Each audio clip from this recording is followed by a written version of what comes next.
Pride and Prejudice. It is a truth universally acknowledged, that a single man in possession of a good fortune, must be in want of a wife.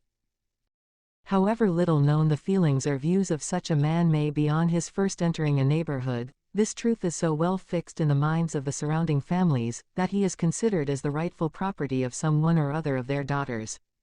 "My dear Mr. Bennet," said his lady to him one day, "have you heard that Netherfield Park is let at last?" Mr. Bennet replied that he had not. "But it is," returned she, "for Mrs. Long has just been here, and she told me all about it." Mr. Bennet made no answer. "Do not you want to know who has taken it?" cried his wife impatiently. "You want to tell me, and I have no objection to hearing it." This was invitation enough. "Why, my dear, you must know, Mrs. Long says that Netherfield is taken by a young man of large fortune from the north of England, that he came down on Monday in a chaise and four to see the place, and was so much delighted with it that he agreed with Mr. Morris immediately, that he is to take possession before Michaelmas, and some of his servants are to be in the house by the end of next week. What is his name? Bingley. Is he married or single? Oh, single, my dear, to be sure. A single man of large fortune, 4,000 or 5,000 a year. What a fine thing for our girls. How so? How can it affect them? My dear Mr. Bennet, replied his wife, how can you be so tiresome? You must know that I am thinking of his marrying one of them. Is that his design in settling here? Design? Nonsense, how can you talk so? But it is very likely that he may fall in love with one of them, and therefore you must visit him as soon as he comes. I see no occasion for that. You and the girls may go, or you may send them by themselves, which perhaps will be still better, for as you are as handsome as any of them, Mr. Bingley might like you the best of the party. My dear, you flatter me. I certainly have had my share of beauty, but I do not pretend to be anything extraordinary now. When a woman has 5 grown-up daughters, she ought to give over thinking of her own beauty. In such cases, a woman has not often much beauty to think of. But, my dear, you must indeed go and see Mr. Bingley when he comes into the neighborhood. It is more than I engage for, I assure you. But consider your daughters. Only think what an establishment it would be for one of them. Sir William and Lady Lucas are determined to go, merely on that account, for in general you know they visit no newcomers. Indeed you must go, for it will be impossible for us to visit him, if you do not. You are over-scrupulous surely. I dare say Mr. Bingley will be very glad to see you, and I will send a few lines by you to assure him of my hearty consent to his marrying whichever he chooses of the girls, though I must throw in a good word for my little Lizzie. I desire you will do no such thing. Lizzie is not a bit better than the others, and I am sure she is not half so handsome as Jane, nor half so good-humored as Lydia. But you are always giving her the preference. They have none of them much to recommend them, replied he. They are all silly and ignorant like other girls, but Lizzie has something more of quickness than her sisters. Mr. Bennet, how can you abuse your own children in such a way? You take delight in vexing me. You have no compassion on my poor nerves. You mistake me, my dear. I have a high respect for your nerves. They are my old friends. I have heard you mention them with consideration these 20 years at least. Ah, you do not know what I suffer. But I hope you will get over it, and live to see many young men of 4,000 a year come into the neighborhood. It will be no use to us, if 20 such should come, since you will not visit them. Depend upon it, my dear, that when there are 20, I will visit them all. Mr. Bennet was so odd a mixture of quick parts, sarcastic humor, reserve, and caprice, that the experience of 23 years had been insufficient to make his wife understand his character. Her mind was less difficult to develop. She was a woman of mean understanding, little information, and uncertain temper. When she was discontented she fancied herself nervous. The business of her life was to get her daughters married, its solace was visiting and news. 2. Mr. Bennet was among the earliest of those who waited on Mr. Bingley. He had always intended to visit him, though to the last always assuring his wife that he should not go. Until the evening after the visit was paid, she had no knowledge of it. It was then disclosed in the following manner. Observing his second daughter employed in trimming a hat, he suddenly addressed her with, "I hope Mr. Bingley will like it, Lizzie. We are not in a way to know what Mr. Bingley likes," said her mother resentfully, "since we are not to visit." "But you forget, mamma," said Elizabeth, "that we shall meet him at the assemblies and that Mrs. Long has promised to introduce him. I do not believe Mrs. Long will do any such thing. She has 2 nieces of her own. She is a selfish, hypocritical woman, and I have no opinion of her." "No more have I," said Mr. Bennet, "and I am glad to find that you do not depend on her serving you." Mrs. Bennet deigned not to make any reply, but unable to contain herself, began scolding one of her daughters. "Don't keep coughing so, Kitty, for heaven's sake. Have a little compassion on my nerves. You tear them to pieces." "Kitty has no discretion in her coughs," said her father, "she times them ill." "I do not cough for my own amusement," replied Kitty fretfully. "When is your next ball to be, Lizzie?"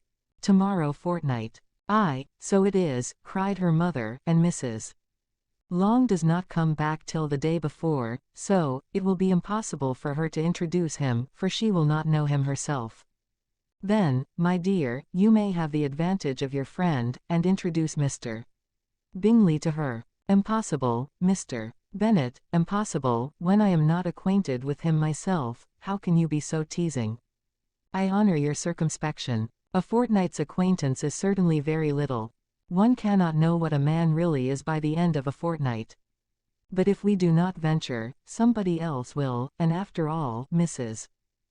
Long and her nieces must stand their chance, and therefore, as she will think it an act of kindness, if you decline the office, I will take it on myself." The girls stared at their father. Mrs. Bennet said only, "Nonsense, nonsense. What can be the meaning of that emphatic exclamation?" cried he. "Do you consider the forms of introduction, and the stress that is laid on them, as nonsense?" "I cannot quite agree with you there. What say you, Mary? For you are a young lady of deep reflection, I know, and read great books, and make extracts." Mary wished to say something very sensible, but knew not how. While Mary is adjusting her ideas, he continued, "Let us return to Mr. Bingley." "I am sick of Mr. Bingley," cried his wife. "I am sorry to hear that, but why did not you tell me so before? If I had known as much this morning, I certainly would not have called on him. It is very unlucky, but as I have actually paid the visit, we cannot escape the acquaintance now." The astonishment of the ladies was just what he wished, that of Mrs. Bennet perhaps surpassing the rest, though when the first tumult of joy was over, she began to declare that it was what she had expected all the while. "How good it was in you, my dear Mr. Bennet. But I knew I should persuade you at last. I was sure you loved your girls too well to neglect such an acquaintance. Well, how pleased I am. And it is such a good joke, too, that you should have gone this morning, and never said a word about it till now." "Now, Kitty, you may cough as much as you choose," said Mr. Bennet, and, as he spoke, he left the room, fatigued with the raptures of his wife. "What an excellent father you have, girls," said she, when the door was shut. "I do not know how you will ever make him amends for his kindness, or me either, for that matter. At our time of life, it is not so pleasant, I can tell you, to be making new acquaintance every day, but for your sakes, we would do anything. Lydia, my love, though you are the youngest, I dare say Mr. Bingley will dance with you at the next ball." "Oh," said Lydia stoutly, "I am not afraid, for though I am the youngest, I'm the tallest." The rest of the evening was spent in conjecturing how soon he would return. Mr. Bennet's visit, and determining when they should ask him to dinner. 3. Not all that Mrs. Bennet, however, with the assistance of her 5 daughters, could ask on the subject was sufficient to draw from her husband any satisfactory description of Mr. Bingley. They attacked him in various ways, with barefaced questions, ingenious suppositions, and distant surmises, but he eluded the skill of them all, and they were at last obliged to accept the second-hand intelligence of their neighbour Lady Lucas. Her report was highly favourable. Sir William had been delighted with him. He was quite young, wonderfully handsome, extremely agreeable, and to crown the whole, he meant to be at the next assembly with a large party. Nothing could be more delightful. To be fond of dancing was a certain step towards falling in love, and very lively hopes of Mr. Bingley's heart were entertained. "If I can but see one of my daughters happily settled at Netherfield," said Mrs. Bennet to her husband, "and all the others equally well married, I shall have nothing to wish for." In a few days Mr. Bingley returned Mr. Bennet's visit, and sat about 10 minutes with him in his library. He had entertained hopes of being admitted to a sight of the young ladies, of whose beauty he had heard much, but he saw only the father. The ladies were somewhat more fortunate, for they had the advantage of ascertaining from an upper window that he wore a blue coat and rode a black horse. An invitation to dinner was soon afterwards dispatched, and already had Mrs. Bennet planned the courses that were to do credit to her housekeeping, when an answer arrived which deferred it all. Mr. Bingley was obliged to be in town the following day, and consequently unable to accept the honor of their invitation, etc. Mrs. Bennet was quite disconcerted. She could not imagine what business he could have in town so soon after his arrival in Hertfordshire, and she began to fear that he might be always flying about from one place to another, and never settled at Netherfield as he ought to be. Lady Lucas quieted her fears a little by starting the idea of his being gone to London only to get a large party for the ball, and a report soon followed that Mr. Bingley was to bring 12 ladies and 7 gentlemen with him to the assembly. The girls grieved over such a number of ladies, but were comforted the day before the ball by hearing that instead of 12, he had brought only 6 with him from London, his 5 sisters and a cousin. And when the party entered the assembly room, it consisted of only 5 altogether: Mr. Bingley, his 2 sisters, the husband of the eldest, and another young man. Mr. Bingley was good-looking and gentlemanlike, he had a pleasant countenance, and easy, unaffected manners. His sisters were fine women, with an air of decided fashion. His brother-in-law, Mr. Hurst, merely looked the gentleman, but his friend Mr. Darcy soon drew the attention of the room by his fine, tall person, handsome features, noble mien, and the report which was in general circulation within 5 minutes after his entrance, of his having 10,000 a year. The gentlemen pronounced him to be a fine figure of a man, the ladies declared he was much handsomer than Mr. Bingley, and he was looked at with great admiration for about half the evening, till his manners gave a disgust which turned the tide of his popularity, for he was discovered to be proud, to be above his company, and above being pleased, and not all his large estate in Derbyshire could then save him from having a most forbidding, disagreeable countenance, and being unworthy to be compared with his friend. Mr. Bingley had soon made himself acquainted with all the principal people in the room. He was lively and unreserved, danced every dance, was angry that the ball closed so early, and talked of giving one himself at Netherfield. Such amiable qualities must speak for themselves. What a contrast between him and his friend. Mr. Darcy danced only once with Mrs. Hurst and once with Miss Bingley, declined being introduced to any other lady, and spent the rest of the evening in walking about the room, speaking occasionally to one of his own party. His character was decided. He was the proudest, most disagreeable man in the world, and everybody hoped that he would never come there again. Amongst the most violent against him was Mrs. Bennet, whose dislike of his general behavior was sharpened into particular resentment by his having slighted one of her daughters. Elizabeth Bennet had been obliged, by the scarcity of gentlemen, to sit down for 2 dances, and during part of that time, Mr. Darcy had been standing near enough for her to overhear a conversation between him and Mr. Bingley, who came from the dance for a few minutes, to press his friend to join it. "Come, Darcy," said he, "I must have you dance. I hate to see you standing about by yourself in this stupid manner. You had much better dance."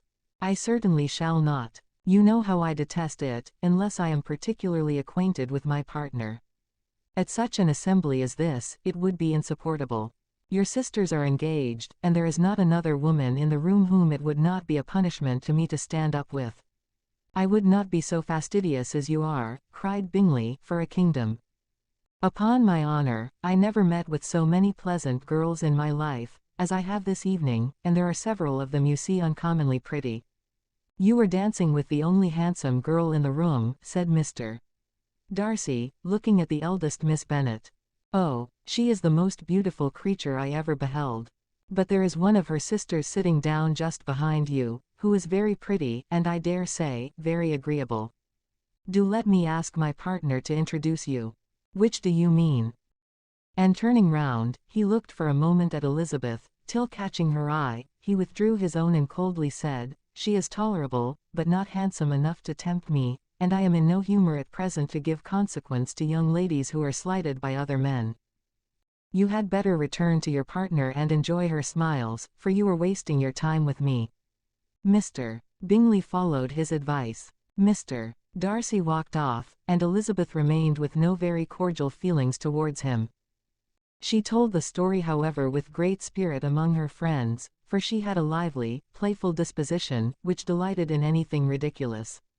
The evening altogether passed off pleasantly to the whole family. Mrs. Bennet had seen her eldest daughter much admired by the Netherfield party. Mr. Bingley had danced with her twice, and she had been distinguished by his sisters. Jane was as much gratified by this, as her mother could be, though in a quieter way. Elizabeth felt Jane's pleasure. Mary had heard herself mentioned to Miss Bingley as the most accomplished girl in the neighbourhood, and Catherine and Lydia had been fortunate enough to be never without partners, which was all that they had yet learnt to care for at a ball. They returned therefore in good spirits to Longbourn, the village where they lived, and of which they were the principal inhabitants. They found Mr. Bennet still up. With a book he was regardless of time, and on the present occasion he had a good deal of curiosity as to the event of an evening which had raised such splendid expectations. He had rather hoped that all his wife's views on the stranger would be disappointed, but he soon found that he had a very different story to hear. Oh, my dear Mr. Bennet, as she entered the room, we have had a most delightful evening, a most excellent ball. I wish you had been there. Jane was so admired, nothing could be like it. Everybody said how well she looked, and Mr. Bingley thought her quite beautiful, and danced with her twice.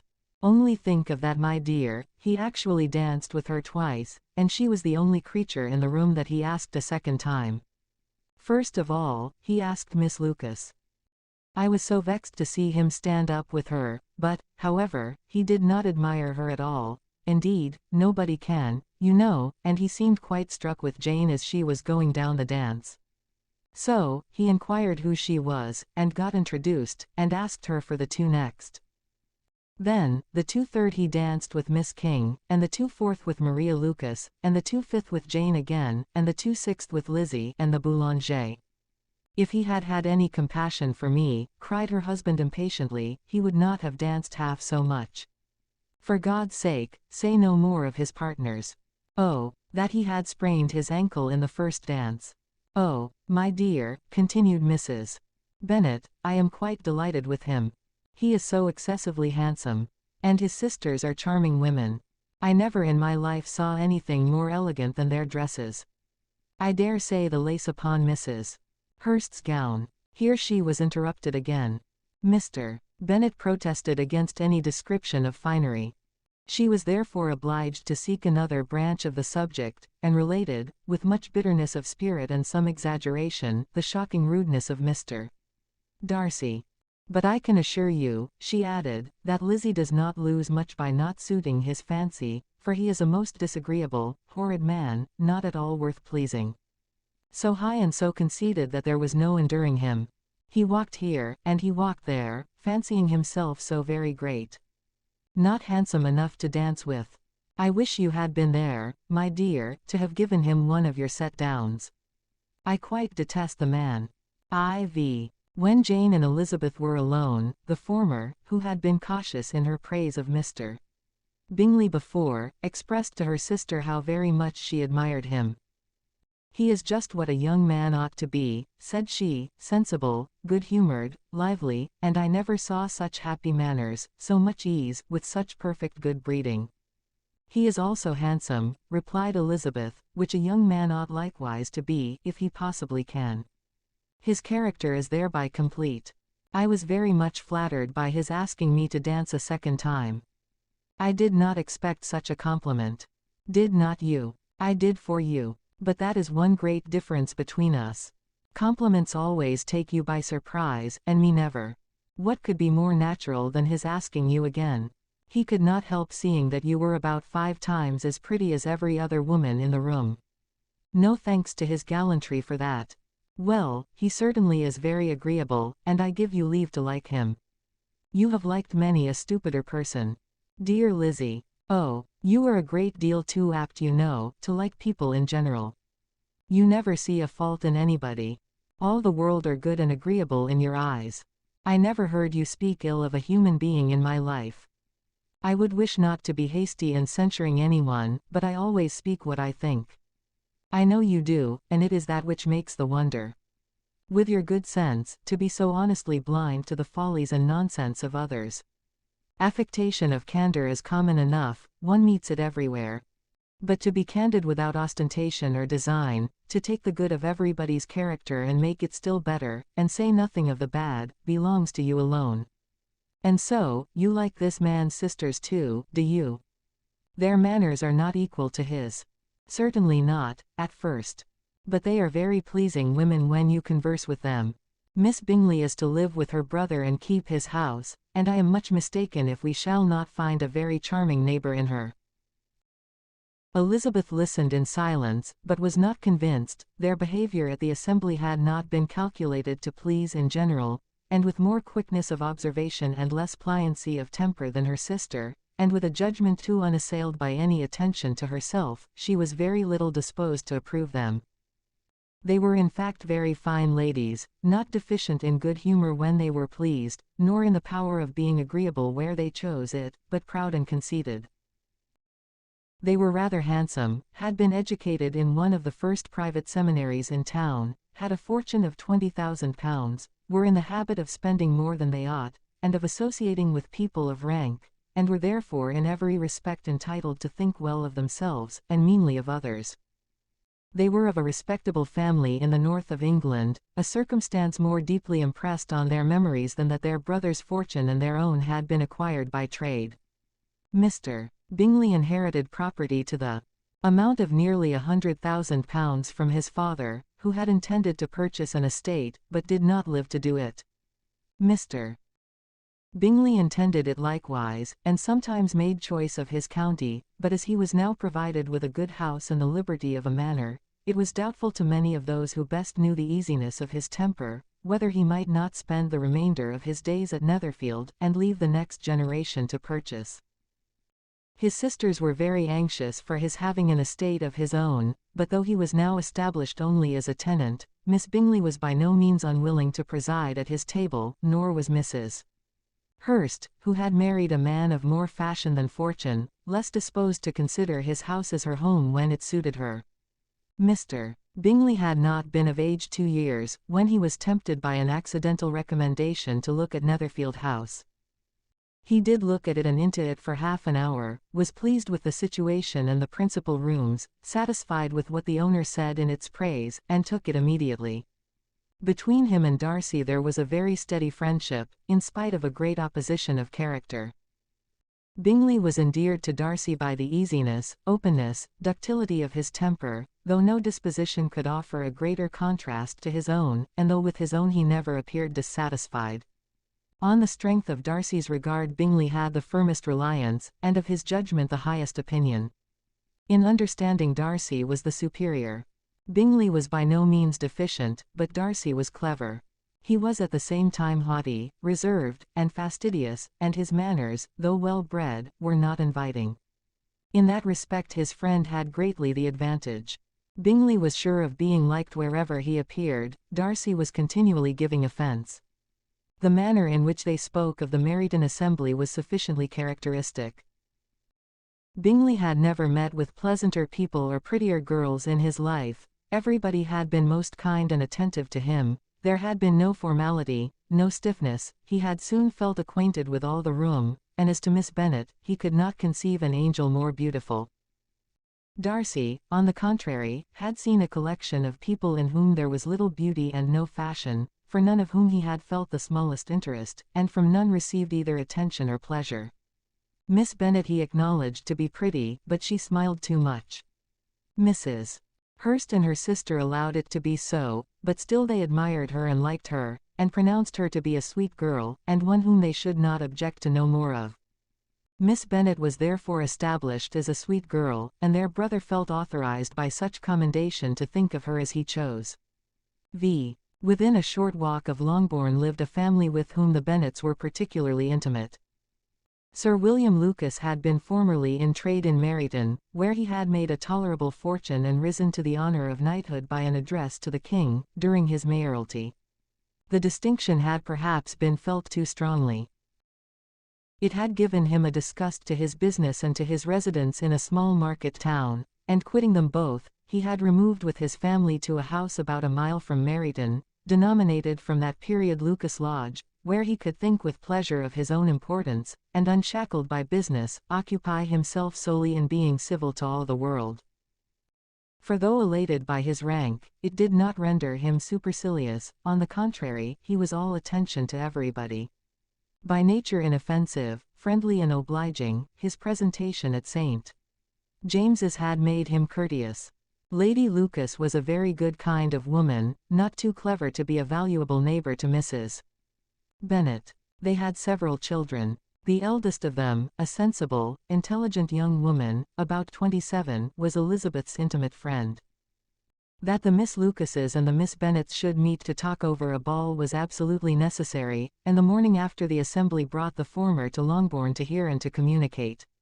"You began the evening well, Charlotte," said Mrs. Bennet with civil self-command to Miss Lucas. "You were Mr. Bingley's first choice." "Yes, but he seemed to like his second better." "Oh, you mean Jane, I suppose, because he danced with her twice." "To be sure that did seem as if he admired her, indeed I rather believe he did. I heard something about it, but I hardly know what, something about Mr. Robinson. Perhaps you mean what I overheard between him and Mr. Robinson, did not I mention it to you? Mr. Robinson's asking him how he liked our Meryton assemblies, and whether he did not think there were a great many pretty women in the room, and which he thought the prettiest. And his answering immediately to the last question, 'Oh, the eldest Miss Bennet beyond a doubt, there cannot be two opinions on that point.' Upon my word. Well, that was very decided indeed. That does seem as if, but however, it may all come to nothing, you know." "My overhearings were more to the purpose than yours, Eliza," said Charlotte. "Mr. Darcy is not so well worth listening to as his friend, is he?" "Poor Eliza, to be only just tolerable. I beg you would not put it into Lizzie's head to be vexed by his ill treatment, for he is such a disagreeable man that it would be quite a misfortune to be liked by him. Mrs. Long told me last night that he sat close to her for half an hour without once opening his lips." "Are you quite sure, ma'am? Is not there a little mistake?" said Jane. "I certainly saw Mr. Darcy speaking to her." "Aye, because she asked him at last how he liked Netherfield, and he could not help answering her, but she said he seemed very angry at being spoke to." "Miss Bingley told me," said Jane, "that he never speaks much unless among his intimate acquaintance. With them he is remarkably agreeable." "I do not believe a word of it, my dear. If he had been so very agreeable he would have talked to Mrs. Long. But I can guess how it was. Everybody says that he is ate up with pride, and I dare say he had heard somehow that Mrs. Long does not keep a carriage, and had come to the ball in a hack chaise. I do not mind his not talking to Mrs. Long," said Miss Lucas, "but I wish he had danced with Eliza." "Another time, Lizzie," said her mother, "I would not dance with him, if I were you." "I believe, ma'am, I may safely promise you never to dance with him." "His pride," said Miss Lucas, "does not offend me so much as pride often does, because there is an excuse for it. One cannot wonder that so very fine a young man, with family, fortune, everything in his favour, should think highly of himself. If I may so express it, he has a right to be proud." "That is very true," replied Elizabeth, "and I could easily forgive his pride, if he had not mortified mine." "Pride," observed Mary, who piqued herself upon the solidity of her reflections, "is a very common failing I believe. By all that I have ever read, I am convinced that it is very common indeed, that human nature is particularly prone to it, and that there are very few of us who do not cherish a feeling of self-complacency on the score of some quality or other, real or imaginary. Vanity and pride are different things, though the words are often used synonymously. A person may be proud without being vain. Pride relates more to our opinion of ourselves, vanity to what we would have others think of us. "If I were as rich as Mr. Darcy," cried a young Lucas who came with his sisters, "I should not care how proud I was. I would keep a pack of foxhounds, and drink a bottle of wine every day." "Then you would drink a great deal more than you ought," said Mrs. Bennet, "and if I were to see you at it I should take away your bottle directly." The boy protested that she should not, she continued to declare that she would, and the argument ended only with the visit. The ladies of Longbourn soon waited on those of Netherfield. The visit was returned in due form. Miss Bennet's pleasing manners grew on the goodwill of Mrs. Hurst and Miss Bingley, and though the mother was found to be intolerable and the younger sisters not worth speaking to, a wish of being better acquainted with them was expressed towards the two eldest.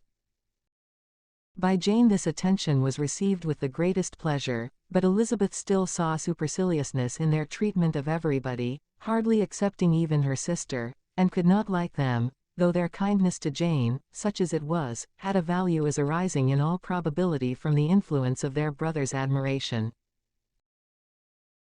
It was generally evident whenever they met, that he did admire her, and to her it was equally evident that Jane was yielding to the preference which she had begun to entertain for him from the first, and was in a way to be very much in love, but she considered with pleasure that it was not likely to be discovered by the world in general, since Jane united with great strength of feeling, a composure of temper and a uniform cheerfulness of manner, which would guard her from the suspicions of the impertinent. She mentioned this to her friend Miss Lucas. "It may perhaps be pleasant," replied Charlotte, "to be able to impose on the public in such a case, but it is sometimes a disadvantage to be so very guarded. If a woman conceals her affection with the same skill from the object of it, she may lose the opportunity of fixing him, and it will then be but poor consolation to believe the world equally in the dark. There is so much of gratitude or vanity in almost every attachment, that it is not safe to leave any to itself. We can all begin free. A slight preference is natural enough, but there are very few of us who have heart enough to be really in love without encouragement. In 9 cases out of 10, a woman had better show more affection than she feels. Bingley likes your sister undoubtedly, but he may never do more than like her, if she does not help him on. But she does help him on, as much as her nature will allow. If I can perceive her regard for him, he must be a simpleton indeed not to discover it too. Remember, Eliza, that he does not know Jane's disposition as you do. But if a woman is partial to a man, and does not endeavor to conceal it, he must find it out. Perhaps he must, if he sees enough of her. But though Bingley and Jane meet tolerably often, it is never for many hours together, and as they always see each other in large mixed parties, it is impossible that every moment should be employed in conversing together. Jane should therefore make the most of every half-hour in which she can command his attention. When she is secure of him, there will be leisure for falling in love as much as she chooses. "Your plan is a good one," replied Elizabeth, "where nothing is in question but the desire of being well married, and if I were determined to get a rich husband, or any husband, I dare say I should adopt it. But these are not Jane's feelings, she is not acting by design. As yet, she cannot even be certain of the degree of her own regard, nor of its reasonableness. She has known him only a fortnight. She danced 4 dances with him at Meryton, she saw him one morning at his own house, and has since dined in company with him 4 times. This is not quite enough to make her understand his character. Not as you represent it. Had she merely dined with him, she might only have discovered whether he had a good appetite, but you must remember that 4 evenings have been also spent together, and 4 evenings may do a great deal. Yes, these 4 evenings have enabled them to ascertain that they both like Vingt better than commerce, but with respect to any other leading characteristic, I do not imagine that much has been unfolded. "Well," said Charlotte, "I wish Jane success with all my heart, and if she were married to him tomorrow, I should think she had as good a chance of happiness, as if she were to be studying his character for a 12-month. Happiness in marriage is entirely a matter of chance. If the dispositions of the parties are ever so well known to each other, are ever so similar beforehand, it does not advance their felicity in the least. They always continue to grow sufficiently unlike afterwards to have their share of vexation, and it is better to know as little as possible of the defects of the person with whom you are to pass your life. You make me laugh, Charlotte, but it is not sound. You know it is not sound, and that you would never act in this way yourself. Occupied in observing Mr. Bingley's attentions to her sister, Elizabeth was far from suspecting that she was herself becoming an object of some interest in the eyes of his friend. Mr. Darcy had at first scarcely allowed her to be pretty, he had looked at her without admiration at the ball, and when they next met, he looked at her only to criticize. But no sooner had he made it clear to himself and his friends that she had hardly a good feature in her face, than he began to find it was rendered uncommonly intelligent by the beautiful expression of her dark eyes. To this discovery succeeded some others equally mortifying. Though he had detected with a critical eye more than one failure of perfect symmetry in her form, he was forced to acknowledge her figure to be light and pleasing, and in spite of his asserting that her manners were not those of the fashionable world, he was caught by their easy playfulness. Of this she was perfectly unaware. To her he was only the man who made himself agreeable nowhere, and who had not thought her handsome enough to dance with. He began to wish to know more of her, and as a step towards conversing with her himself, attended to her conversation with others. His doing so drew her notice. It was at Sir William Lucas's where a large party were assembled. "What does Mr. Darcy mean," said she to Charlotte, "by listening to my conversation with Colonel Forster? That is a question which Mr. Darcy only can answer. But if he does it any more I shall certainly let him know that I see what he is about. He has a very satirical eye, and if I do not begin by being impertinent myself, I shall soon grow afraid of him." On his approaching them soon afterwards, though without seeming to have any intention of speaking, Miss Lucas defied her friend to mention such a subject to him, which immediately provoking Elizabeth to do it, she turned to him and said, "Did not you think, Mr. Darcy, that I expressed myself uncommonly well just now, when I was teasing Colonel Forster to give us a ball at Meryton?" "With great energy, but it is a subject which always makes a lady energetic. You are severe on us." "It will be her turn soon to be teased," said Miss Lucas. "I am going to open the instrument, Eliza, and you know what follows. You are a very strange creature by way of a friend, always wanting me to play and sing before anybody and everybody. If my vanity had taken a musical turn, you would have been invaluable, but as it is, I would really rather not sit down before those who must be in the habit of hearing the very best performers." On Miss Lucas's persevering, however, she added, "Very well, if it must be so, it must." And gravely glancing at Mr.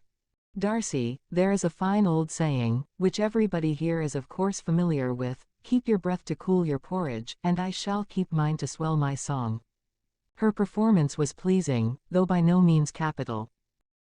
After a song or two, and before she could reply to the entreaties of several that she would sing again, she was eagerly succeeded at the instrument by her sister Mary, who having, in consequence of being the only plain one in the family, worked hard for knowledge and accomplishments, was always impatient for display.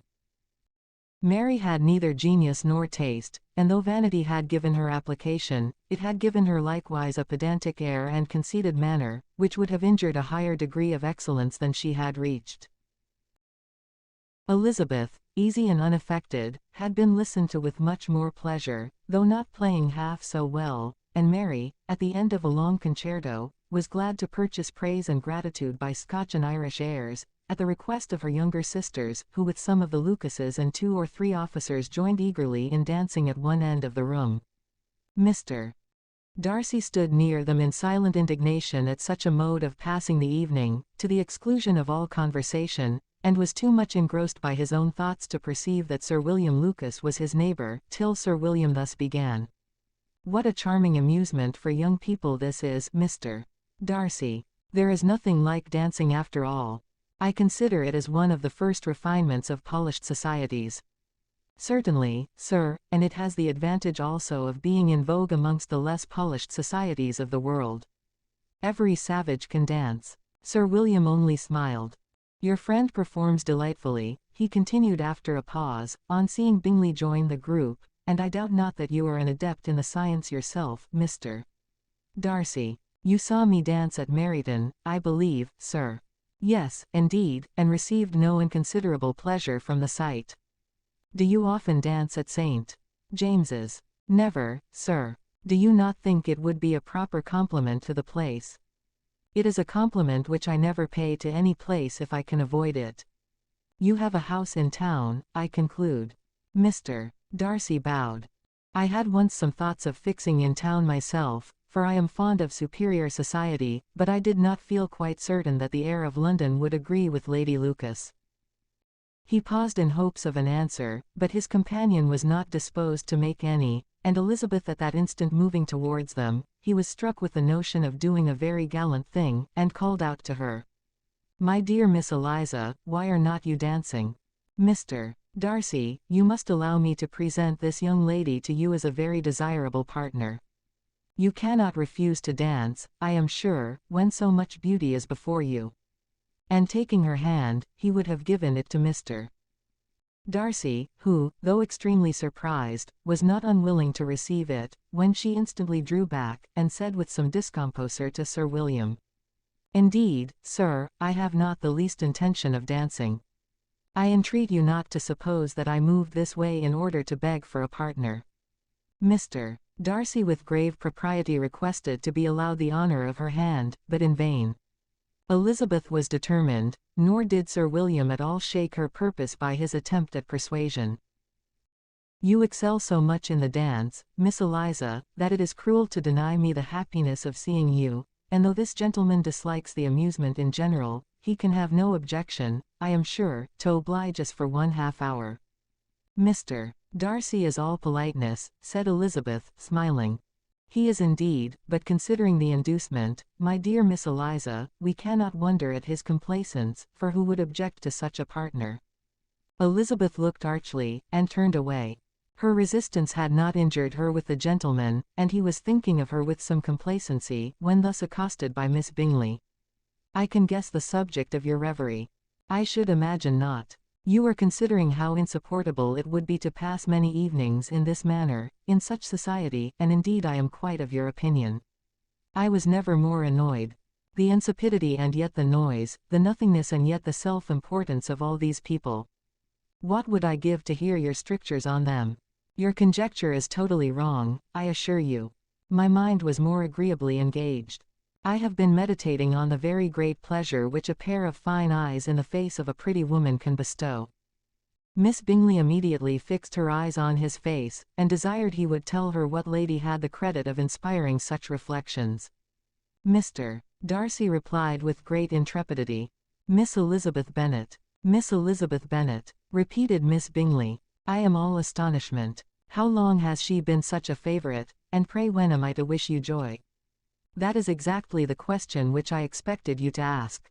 A lady's imagination is very rapid, it jumps from admiration to love, from love to matrimony in a moment. I knew you would be wishing me joy.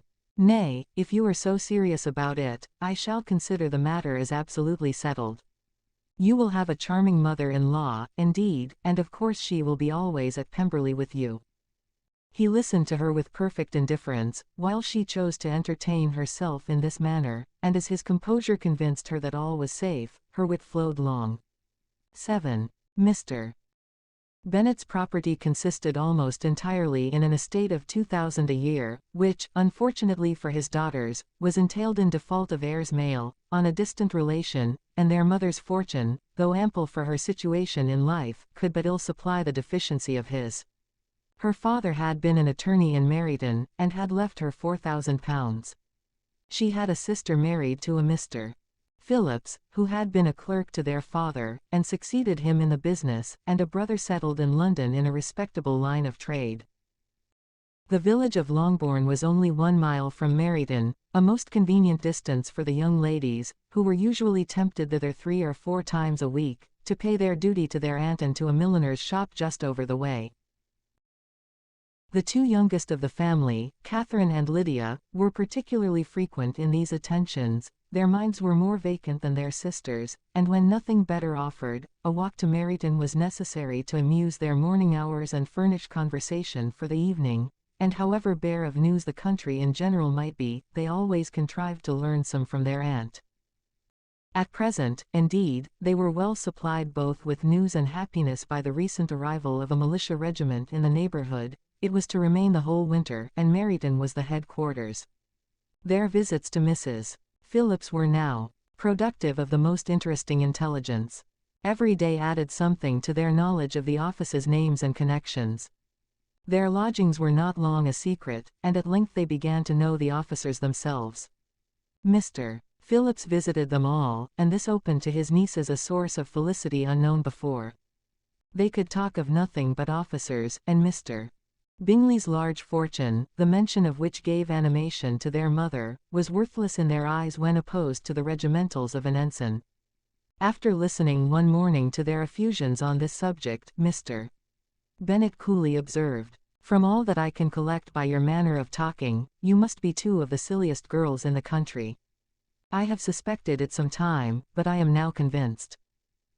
Catherine was disconcerted, and made no answer, but Lydia, with perfect indifference, continued to express her admiration of Captain Carter, and her hope of seeing him in the course of the day, as he was going the next morning to London.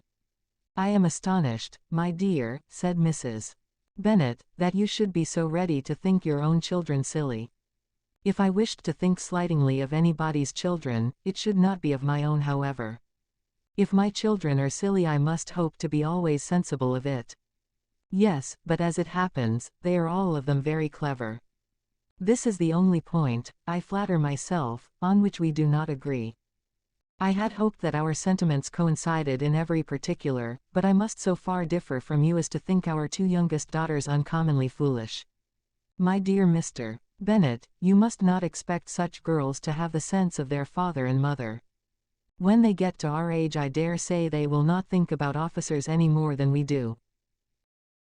I remember the time when I liked a red coat myself very well, and indeed so I do still at my heart, and if a smart young colonel, with 5,000 or 6,000 a year, should want one of my girls, I shall not say nay to him, and I thought Colonel Forster looked very becoming the other night at Sir William's in his regimentals." "Mamma," cried Lydia, "my aunt says that Colonel Forster and Captain Carter do not go so often to Miss Watson's as they did when they first came. She sees them now very often standing in Clark's library." Mrs. Bennet was prevented replying by the entrance of the footman with a note for Miss Bennet. It came from Netherfield, and the servant waited for an answer. Mrs. Bennet's eyes sparkled with pleasure, and she was eagerly calling out, while her daughter read. "Well, Jane, who is it from? What is it about? What does he say? Well, Jane, make haste and tell us, make haste, my love." "It is from Miss Bingley," said Jane, and then read it aloud. "My dear friend, if you are not so compassionate as to dine today with Louisa and me, we shall be in danger of hating each other for the rest of our lives, for a whole day's tete-a-tete between two women can never end without a quarrel. Come as soon as you can on the receipt of this. My brother and the gentlemen are to dine with the officers.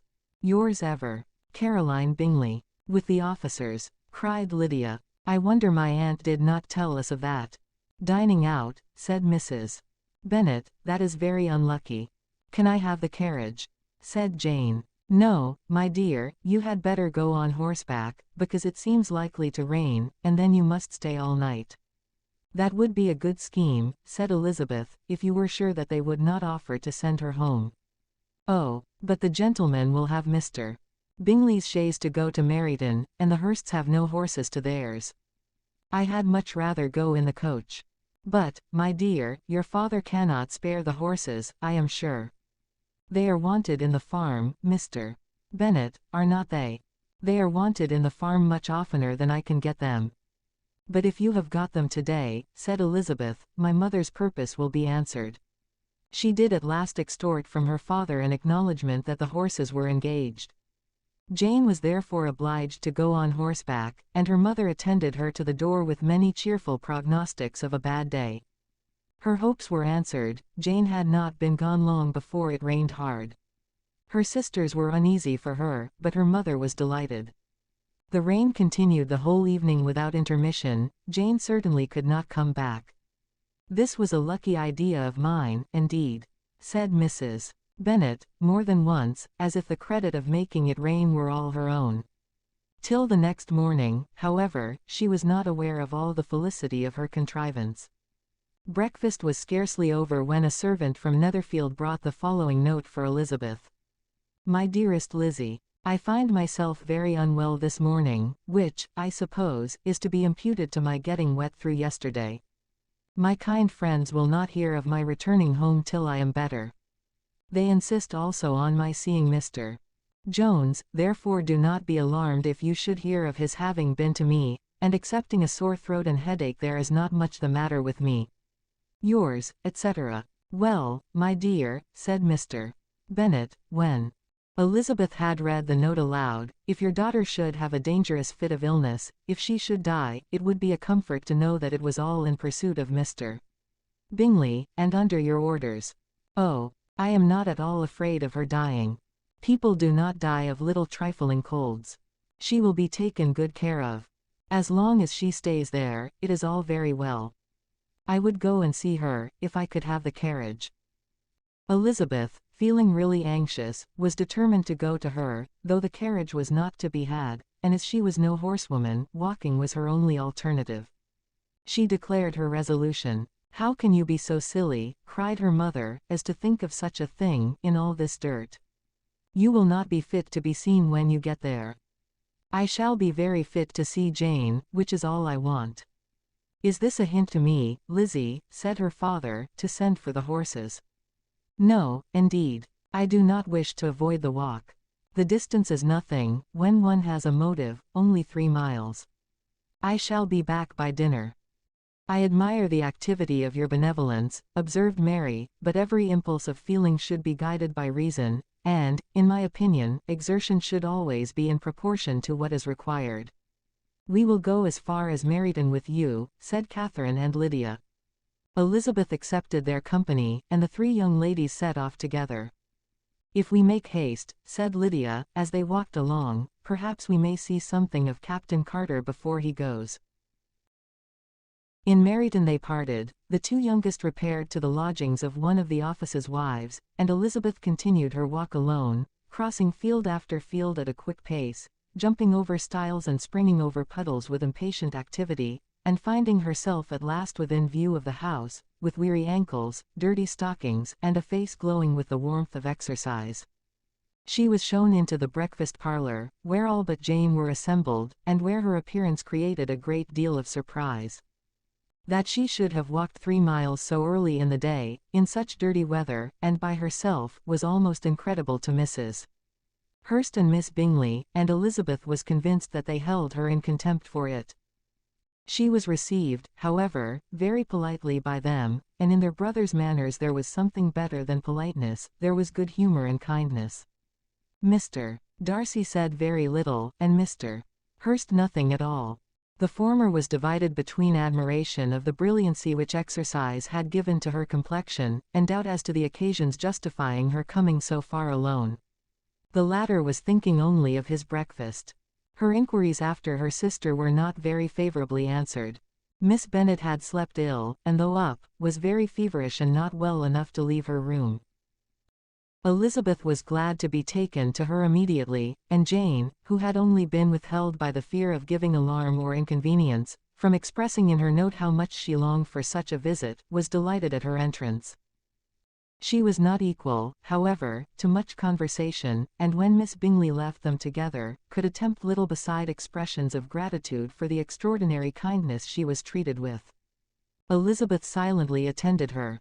When breakfast was over, they were joined by the sisters, and Elizabeth began to like them herself, when she saw how much affection and solicitude they showed for Jane.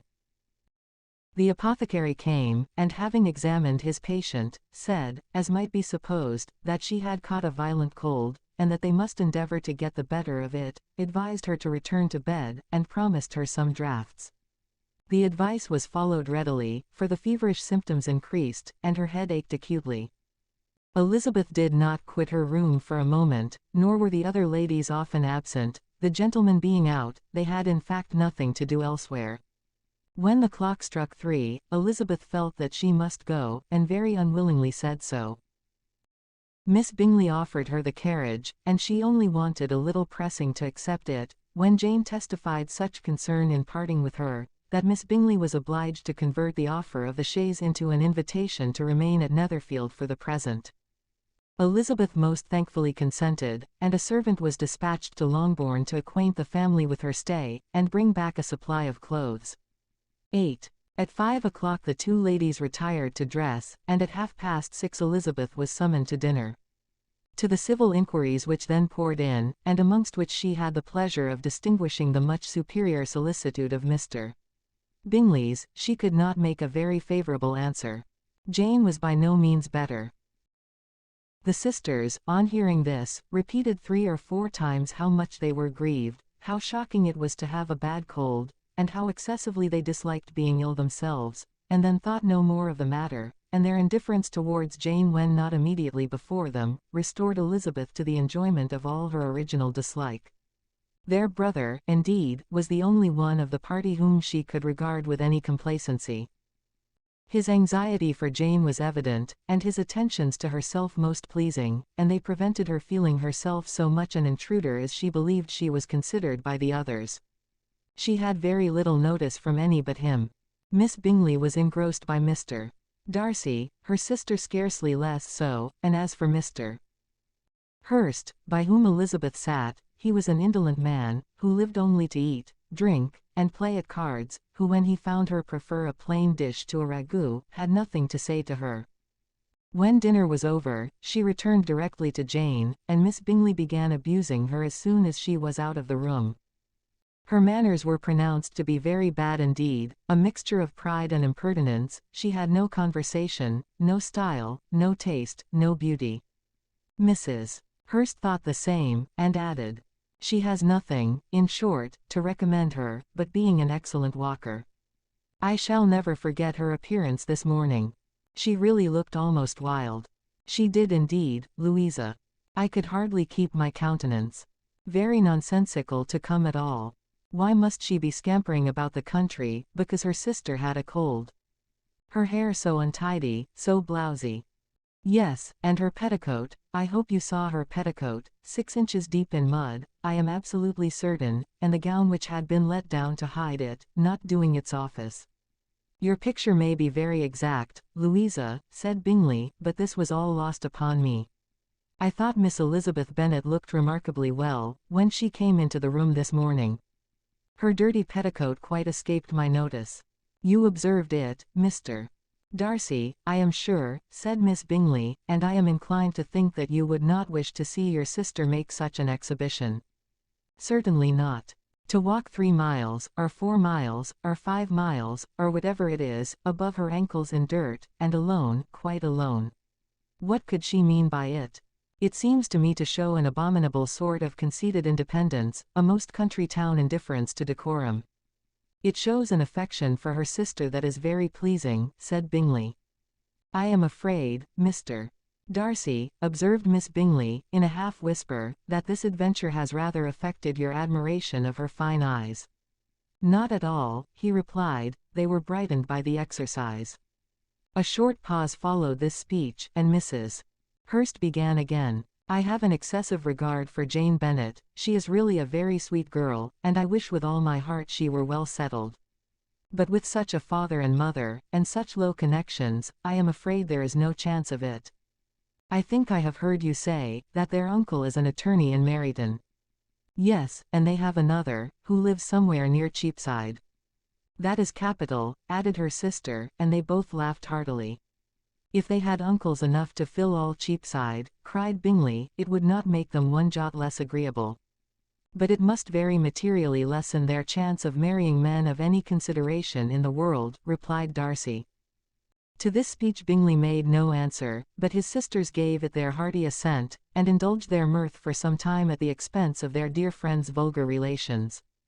With a renewal of tenderness, however, they repaired to her room on leaving the dining parlour, and sat with her till summoned to coffee.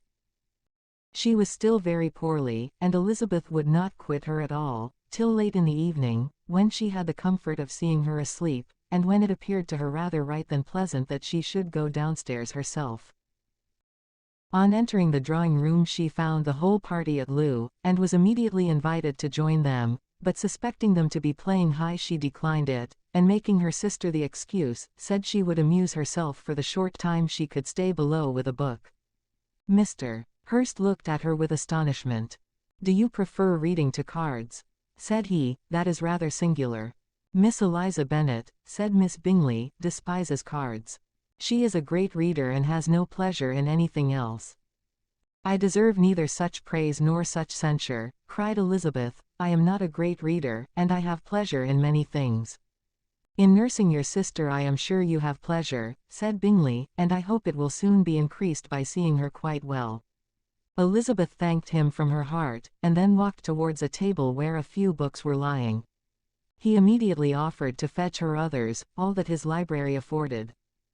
"And I wish my collection were larger for your benefit and my own credit, but I am an idle fellow, and though I have not many, I have more than I ever look into." Elizabeth assured him that she could suit herself perfectly with those in the room. "I am astonished," said Miss Bingley, "that my father should have left so small a collection of books.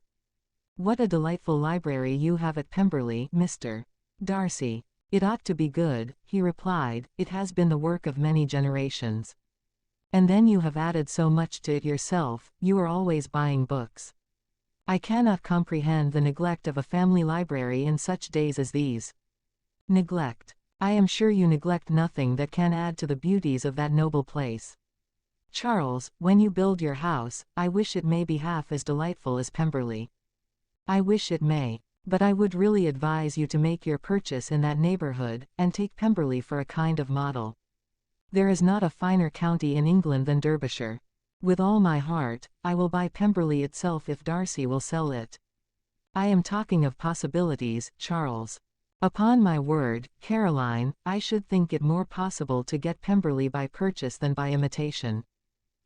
Elizabeth was so much caught by what passed, as to leave her very little attention for her book, and soon laying it wholly aside, she drew near the card table, and stationed herself between Mr. Bingley and his eldest sister, to observe the game. "Is Miss Darcy much grown since the spring?" said Miss Bingley. "Will she be as tall as I am?" "I think she will. She is now about Miss Elizabeth Bennet's height, or rather taller. How I long to see her again. I never met with anybody who delighted me so much. Such a countenance, such manners. And so extremely accomplished for her age. Her performance on the pianoforte is exquisite. It is amazing to me," said Bingley, "how young ladies can have patience to be so very accomplished, as they all are." "All young ladies accomplished? My dear Charles, what do you mean?" "Yes, all of them, I think. They all paint tables, cover screens and net purses. I scarcely know anyone who cannot do all this, and I am sure I never heard a young lady spoken of for the first time, without being informed that she was very accomplished." "Your list of the common extent of accomplishments," said Darcy, "has too much truth. The word is applied to many a woman who deserves it no otherwise than by netting a purse, or covering a screen. But I am very far from agreeing with you in your estimation of ladies in general. I cannot boast of knowing more than half a dozen, in the whole range of my acquaintance, that are really accomplished." "Nor I am sure," said Miss Bingley. "Then," observed Elizabeth, "you must comprehend a great deal in your idea of an accomplished woman." "Yes, I do comprehend a great deal in it." "Oh, certainly," cried his faithful assistant, "no one can be really esteemed accomplished, who does not greatly surpass what is usually met with. A woman must have a thorough knowledge of music, singing, drawing, dancing, and the modern languages, to deserve the word, and besides all this, she must possess a certain something in her air and manner of walking, the tone of her voice, her address and expressions, or the word will be but half deserved. All this she must possess," added Darcy, "and to all this she must yet add something more substantial, in the improvement of her mind by extensive reading. I am no longer surprised at your knowing only 6 accomplished women. I rather wonder now at your knowing any. Are you so severe upon your own sex, as to doubt the possibility of all this?" I never saw such a woman. I never saw such capacity, and taste, and application, and elegance, as you describe, united. Mrs. Hurst and Miss Bingley both cried out against the injustice of her implied doubt, and were both protesting that they knew many women who answered this description, when Mr. Hurst called them to order, with bitter complaints of their inattention to what was going forward. As all conversation was thereby at an end, Elizabeth soon afterwards left the room. Eliza Bennet, said Miss Bingley, when the door was closed on her, is one of those young ladies who seek to recommend themselves to the other sex, by undervaluing their own, and with many men, I dare say, it succeeds. But, in my opinion, it is a paltry device, a very mean art. Undoubtedly, replied Darcy, to whom this remark was chiefly addressed, there is meanness in all the arts which ladies sometimes condescend to employ for captivation. Whatever bears affinity to cunning is despicable. Miss Bingley was not so entirely satisfied with this reply as to continue the subject. Elizabeth joined them again only to say that her sister was worse, and that she could not leave her. Bingley urged Mr. Jones's being sent for immediately, while his sisters, convinced that no country advice could be of any service, recommended an express to town for one of the most eminent physicians. This she would not hear of, but she was not so unwilling to comply with their brother's proposal, and it was settled that Mr. Jones should be sent for early in the morning, if Miss Bennet were not decidedly better. Bingley was quite uncomfortable, his sisters declared that they were miserable. They solaced their wretchedness, however, by duets after supper, while he could find no better relief to his feelings than by giving his housekeeper directions that every possible attention might be paid to the sick lady and her sister. Elizabeth passed the chief of the night in her sister's room, and in the morning had the pleasure of being able to send a tolerable answer to the inquiries which she very early received from Mr. Bingley by a housemaid, and some time afterwards from the two elegant ladies who waited on his sisters. In spite of this amendment, however, she requested to have a note sent to Longbourn, desiring her mother to visit Jane, and form her own judgment of her situation. The note was immediately dispatched, and its contents as quickly complied with. Mrs. Bennet, accompanied by her two youngest girls, reached Netherfield soon after the family breakfast. Had she found Jane in any apparent danger, Mrs. Bennet would have been very miserable, but being satisfied on seeing her that her illness was not alarming, she had no wish of her recovering immediately, as her restoration to health would probably remove her from Netherfield. She would not listen therefore to her daughter's proposal of being carried home, neither did the apothecary, who arrived about the same time, think it at all advisable. After sitting a little while with Jane, on Miss Bingley's appearance and invitation, the mother and three daughters all attended her into the breakfast parlour. Bingley met them with hopes that Mrs. Bennet had not found Miss Bennet worse than she expected. "Indeed I have, sir," was her answer. "She is a great deal too ill to be moved. Mr. Jones says we must not think of moving her. We must trespass a little longer on your kindness." "Removed," cried Bingley. "It must not be thought of. My sister, I am sure, will not hear of her removal." "You may depend upon it, madam," said Miss Bingley, with cold civility, "that Miss Bennet shall receive every possible attention while she remains with us." Mrs. Bennet was profuse in her acknowledgments. "I am sure," she added, "if it was not for such good friends I do not know what would become of her, for she is very ill indeed, and suffers a vast deal, though with the greatest patience in the world, which is always the way with her, for she has, without exception, the sweetest temper I ever met with. I often tell my other girls they are nothing to her. You have a sweet room here, Mr. Bingley, and a charming prospect over that gravel walk. I do not know a place in the country that is equal to Netherfield. You will not think of quitting it in a hurry I hope, though you have but a short lease." "Whatever I do is done in a hurry," replied he, "and therefore if I should resolve to quit Netherfield, I should probably be off in 5 minutes. At present, however, I consider myself as quite fixed here." "That is exactly what I should have supposed of you," said Elizabeth. "You begin to comprehend me, do you?" cried he, turning towards her. "Oh, yes, I understand you perfectly. I wish I might take this for a compliment, but to be so easily seen through I am afraid is pitiful. That is as it happens. It does not necessarily follow that a deep, intricate character is more or less estimable than such a one as yours. Lizzie, cried her mother, remember where you are, and do not run on in the wild manner that you are suffered to do at home. I did not know before, continued Bingley immediately, that you were a studier of character. It must be an amusing study. Yes, but intricate characters are the most amusing. They have at least that advantage. The country, said Darcy, can in general supply but few subjects for such a study. In a country neighbourhood you move in a very confined and unvarying society. But people themselves alter so much, that there is something new to be observed in them forever. Yes, indeed, cried Mrs. Bennet, offended by his manner of mentioning a country neighbourhood. I assure you there is quite as much of that going on in the country as in town. Everybody was surprised, and Darcy, after looking at her for a moment, turned silently away. Mrs. Bennet, who fancied she had gained a complete victory over him, continued her triumph. I cannot see that London has any great advantage over the country for my part, except the shops and public places.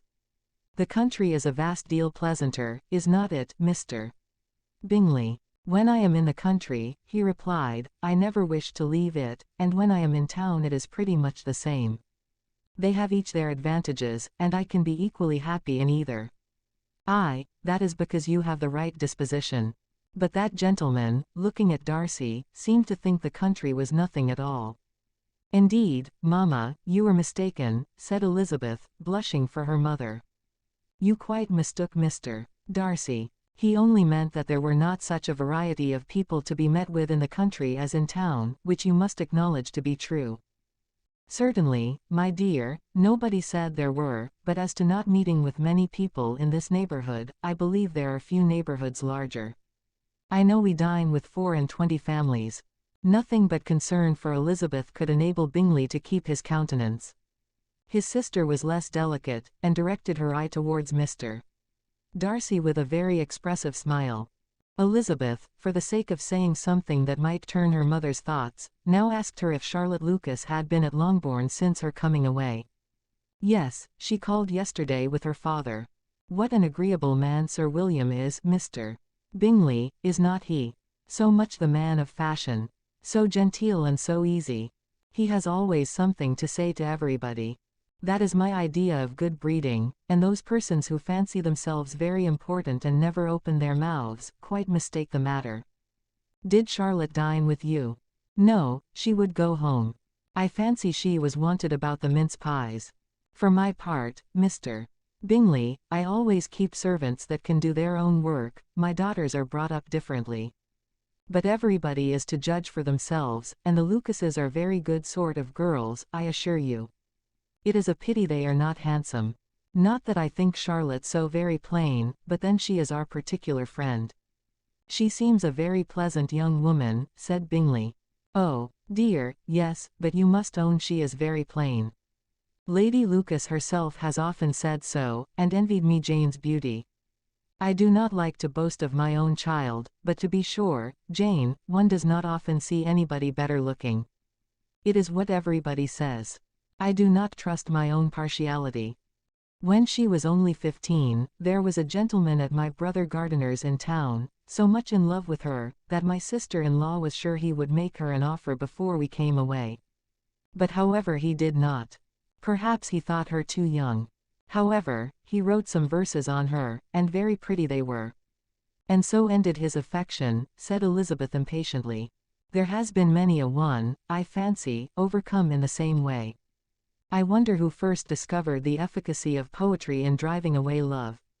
I have been used to consider poetry as the food of love, said Darcy. Of a fine, stout, healthy love it may. Everything nourishes what is strong already. But if it be only a slight, thin sort of inclination, I am convinced that one good sonnet will starve it entirely away. Darcy only smiled, and the general pause which ensued made Elizabeth tremble lest her mother should be exposing herself again.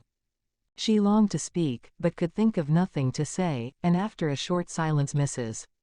Bennet began repeating her thanks to Mr. Bingley for his kindness to Jane, with an apology for troubling him also with Lizzie. Mr. Bingley was unaffectedly civil in his answer, and forced his younger sister to be civil also and say what the occasion required.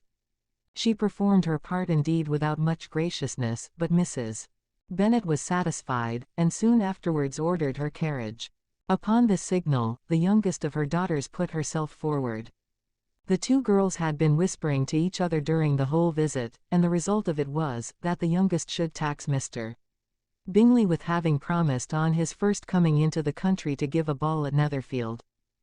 Lydia was a stout, well-grown girl of 15, with a fine complexion and good-humoured countenance, a favourite with her mother, whose affection had brought her into public at an early age. She had high animal spirits, and a sort of natural self-consequence, which the attentions of the officers, to whom her uncle's good dinners and her own easy manners recommended her, had increased into assurance. She was very equal therefore to address Mr.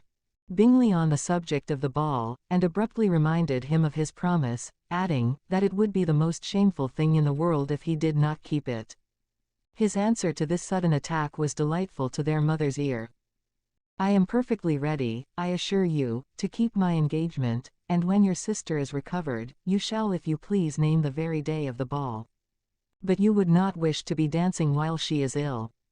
Lydia declared herself satisfied. "Oh, yes, it would be much better to wait till Jane was well, and by that time most likely Captain Carter would be at Meryton again.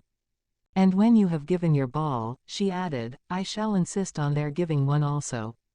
I shall tell Colonel Forster it will be quite a shame if he does not." Mrs. Bennet and her daughters then departed, and Elizabeth returned instantly to Jane, leaving her own and her relations' behaviour to the remarks of the two ladies and Mr. Darcy, the latter of whom, however, could not be prevailed on to join in their censure of her, in spite of all Miss Bingley's witticisms on fine eyes. The day passed much as the day before had done. Mrs. Hurst and Miss Bingley had spent some hours of the morning with the invalid, who continued, though slowly, to mend, and in the evening Elizabeth joined their party in the drawing-room. The loo table, however, did not appear. Mr. Darcy was writing, and Miss Bingley, seated near him, was watching the progress of his letter, and repeatedly calling off his attention by messages to his sister. Mr. Hurst and Mr. Bingley were at piquet, and Mrs. Hurst was observing their game. Elizabeth took up some needlework, and was sufficiently amused in attending to what passed between Darcy and his companion. The perpetual commendations of the lady either on his handwriting, or on the evenness of his lines, or on the length of his letter, with the perfect unconcern with which her praises were received, formed a curious dialogue, and was exactly in unison with her opinion of each. "How delighted Miss Darcy will be to receive such a letter." He made no answer. "You write uncommonly fast." "You were mistaken. I write rather slowly." "How many letters you must have occasion to write in the course of the year." "Letters of business too. How odious I should think them." "It is fortunate, then, that they fall to my lot instead of to yours. Pray tell your sister that I long to see her." "I have already told her so once, by your desire. I am afraid you do not like your pen. Let me mend it for you. I mend pens remarkably well." "Thank you, but I always mend my own. How can you contrive to write so even?" He was silent. "Tell your sister I am delighted to hear of her improvement on the harp, and pray let her know that I am quite in raptures with her beautiful little design for a table, and I think it infinitely superior to Miss Grantley's. Will you give me leave to defer your raptures till I write again? At present I have not room to do them justice." "Oh, it is of no consequence. I shall see her in January. But do you always write such charming long letters to her, Mr. Darcy?" "They are generally long, but whether always charming, it is not for me to determine. It is a rule with me, that a person who can write a long letter, with ease, cannot write ill." "That will not do for a compliment to Darcy, Caroline," cried her brother, "because he does not write with ease. He studies too much for words of 4 syllables. Do not you, Darcy? My style of writing is very different from yours." "Oh," cried Miss Bingley, "Charles writes in the most careless way imaginable. He leaves out half his words, and blots the rest." My ideas flow so rapidly that I have not time to express them, by which means my letters sometimes convey no ideas at all to my correspondents. Your humility, Mr. Bingley, said Elizabeth, must disarm reproof. Nothing is more deceitful, said Darcy, than the appearance of humility. It is often only carelessness of opinion, and sometimes an indirect boast. And which of the two do you call my little recent piece of modesty? The indirect boast, for you are really proud of your defects in writing, because you consider them as proceeding from a rapidity of thought and carelessness of execution, which if not estimable, you think at least highly interesting. The power of doing anything with quickness is always much prized by the possessor, and often without any attention to the imperfection of the performance. When you told Mrs. Bennet this morning that if you ever resolved on quitting Netherfield you should be gone in 5 minutes, you meant it to be a sort of panegyric, of compliment to yourself, and yet what is there so very laudable in a precipitance which must leave very necessary business undone, and can be of no real advantage to yourself or anyone else? Nay, cried Bingley, this is too much, to remember at night all the foolish things that were said in the morning. And yet, upon my honor, I believed what I said of myself to be true, and I believe it at this moment. At least, therefore, I did not assume the character of needless precipitance merely to show off before the ladies. I dare say you believed it, but I am by no means convinced that you would be gone with such celerity. Your conduct would be quite as dependent on chance as that of any man I know, and if, as you were mounting your horse, a friend were to say, Bingley, you had better stay till next week, you would probably do it, you would probably not go, and, at another word, might stay a month. You have only proved by this, cried Elizabeth, that Mr. Bingley did not do justice to his own disposition. You have shown him off now much more than he did himself. I am exceedingly gratified, said Bingley, by your converting what my friend says into a compliment on the sweetness of my temper. But I am afraid you are giving it a turn which that gentleman did by no means intend, for he would certainly think the better of me, if under such a circumstance I were to give a flat denial, and ride off as fast as I could. Would Mr. Darcy then consider the rashness of your original intention as atoned for by your obstinacy in adhering to it? Upon my word I cannot exactly explain the matter, Darcy must speak for himself. You expect me to account for opinions which you choose to call mine, but which I have never acknowledged.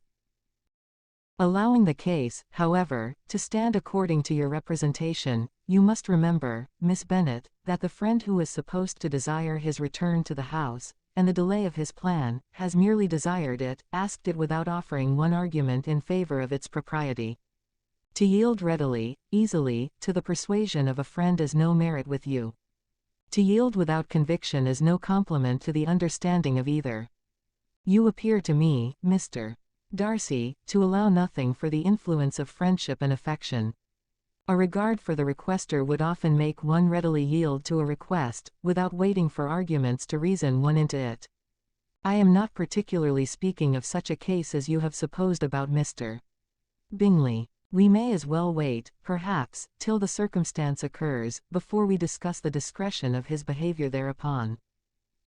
But in general and ordinary cases between friend and friend, where one of them is desired by the other to change a resolution of no very great moment, should you think ill of that person for complying with the desire, without waiting to be argued into it? Will it not be advisable, before we proceed on this subject, to arrange with rather more precision the degree of importance which is to appertain to this request, as well as the degree of intimacy subsisting between the parties? By all means, cried Bingley, let us hear all the particulars, not forgetting their comparative height and size, for that will have more weight in the argument, Miss Bennet, than you may be aware of. I assure you that if Darcy were not such a great tall fellow, in comparison with myself, I should not pay him half so much deference. I declare I do not know a more awful object than Darcy, on particular occasions, and in particular places, at his own house especially, and of a Sunday evening when he has nothing to do. Mr. Darcy smiled, but Elizabeth thought she could perceive that he was rather offended, and therefore checked her laugh. Miss Bingley warmly resented the indignity he had received, in an expostulation with her brother for talking such nonsense. I see your design, Bingley, said his friend. You dislike an argument, and want to silence this. Perhaps I do. Arguments are too much like disputes. If you and Miss Bennet will defer yours till I am out of the room, I shall be very thankful, and then you may say whatever you like of me. What you ask, said Elizabeth, is no sacrifice on my side, and Mr. Darcy had much better finish his letter. Mr. Darcy took her advice, and did finish his letter. When that business was over, he applied to Miss Bingley and Elizabeth for the indulgence of some music. Miss Bingley moved with alacrity to the pianoforte, and after a polite request that Elizabeth would lead the way, which the other as politely and more earnestly negatived, she seated herself. Mrs.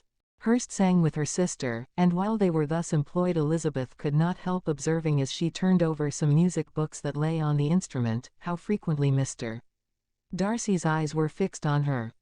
She hardly knew how to suppose that she could be an object of admiration to so great a man, and yet that he should look at her because he disliked her, was still more strange. She could only imagine however at last, that she drew his notice because there was a something about her more wrong and reprehensible, according to his ideas of right, than in any other person present. The supposition did not pain her. She liked him too little to care for his approbation. After playing some Italian songs, Miss Bingley varied the charm by a lively Scotch air, and soon afterwards Mr. Darcy, drawing near Elizabeth, said to her, "Do not you feel a great inclination, Miss Bennet, to seize such an opportunity of dancing a reel?" She smiled, but made no answer. He repeated the question, with some surprise at her silence. "Oh," said she, "I heard you before, but I could not immediately determine what to say in reply. You wanted me, I know, to say, yes, that you might have the pleasure of despising my taste, but I always delight in overthrowing those kind of schemes, and cheating a person of their premeditated contempt. I have therefore made up my mind to tell you, that I do not want to dance a reel at all, and now despise me if you dare." "Indeed I do not dare." Elizabeth, having rather expected to affront him, was amazed at his gallantry, but there was a mixture of sweetness and archness in her manner which made it difficult for her to affront anybody, and Darcy had never been so bewitched by any woman as he was by her.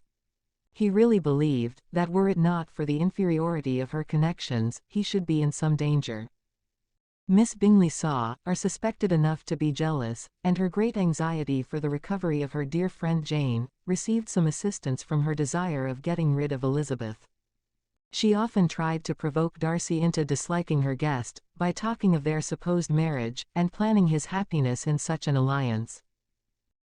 "I hope," said she, as they were walking together in the shrubbery the next day, "you will give your mother-in-law a few hints, when this desirable event takes place, as to the advantage of holding her tongue, and if you can compass it, do cure the younger girls of running after the officers. And, if I may mention so delicate a subject, endeavor to check that little something, bordering on conceit and impertinence, which your lady possesses. Have you anything else to propose for my domestic felicity?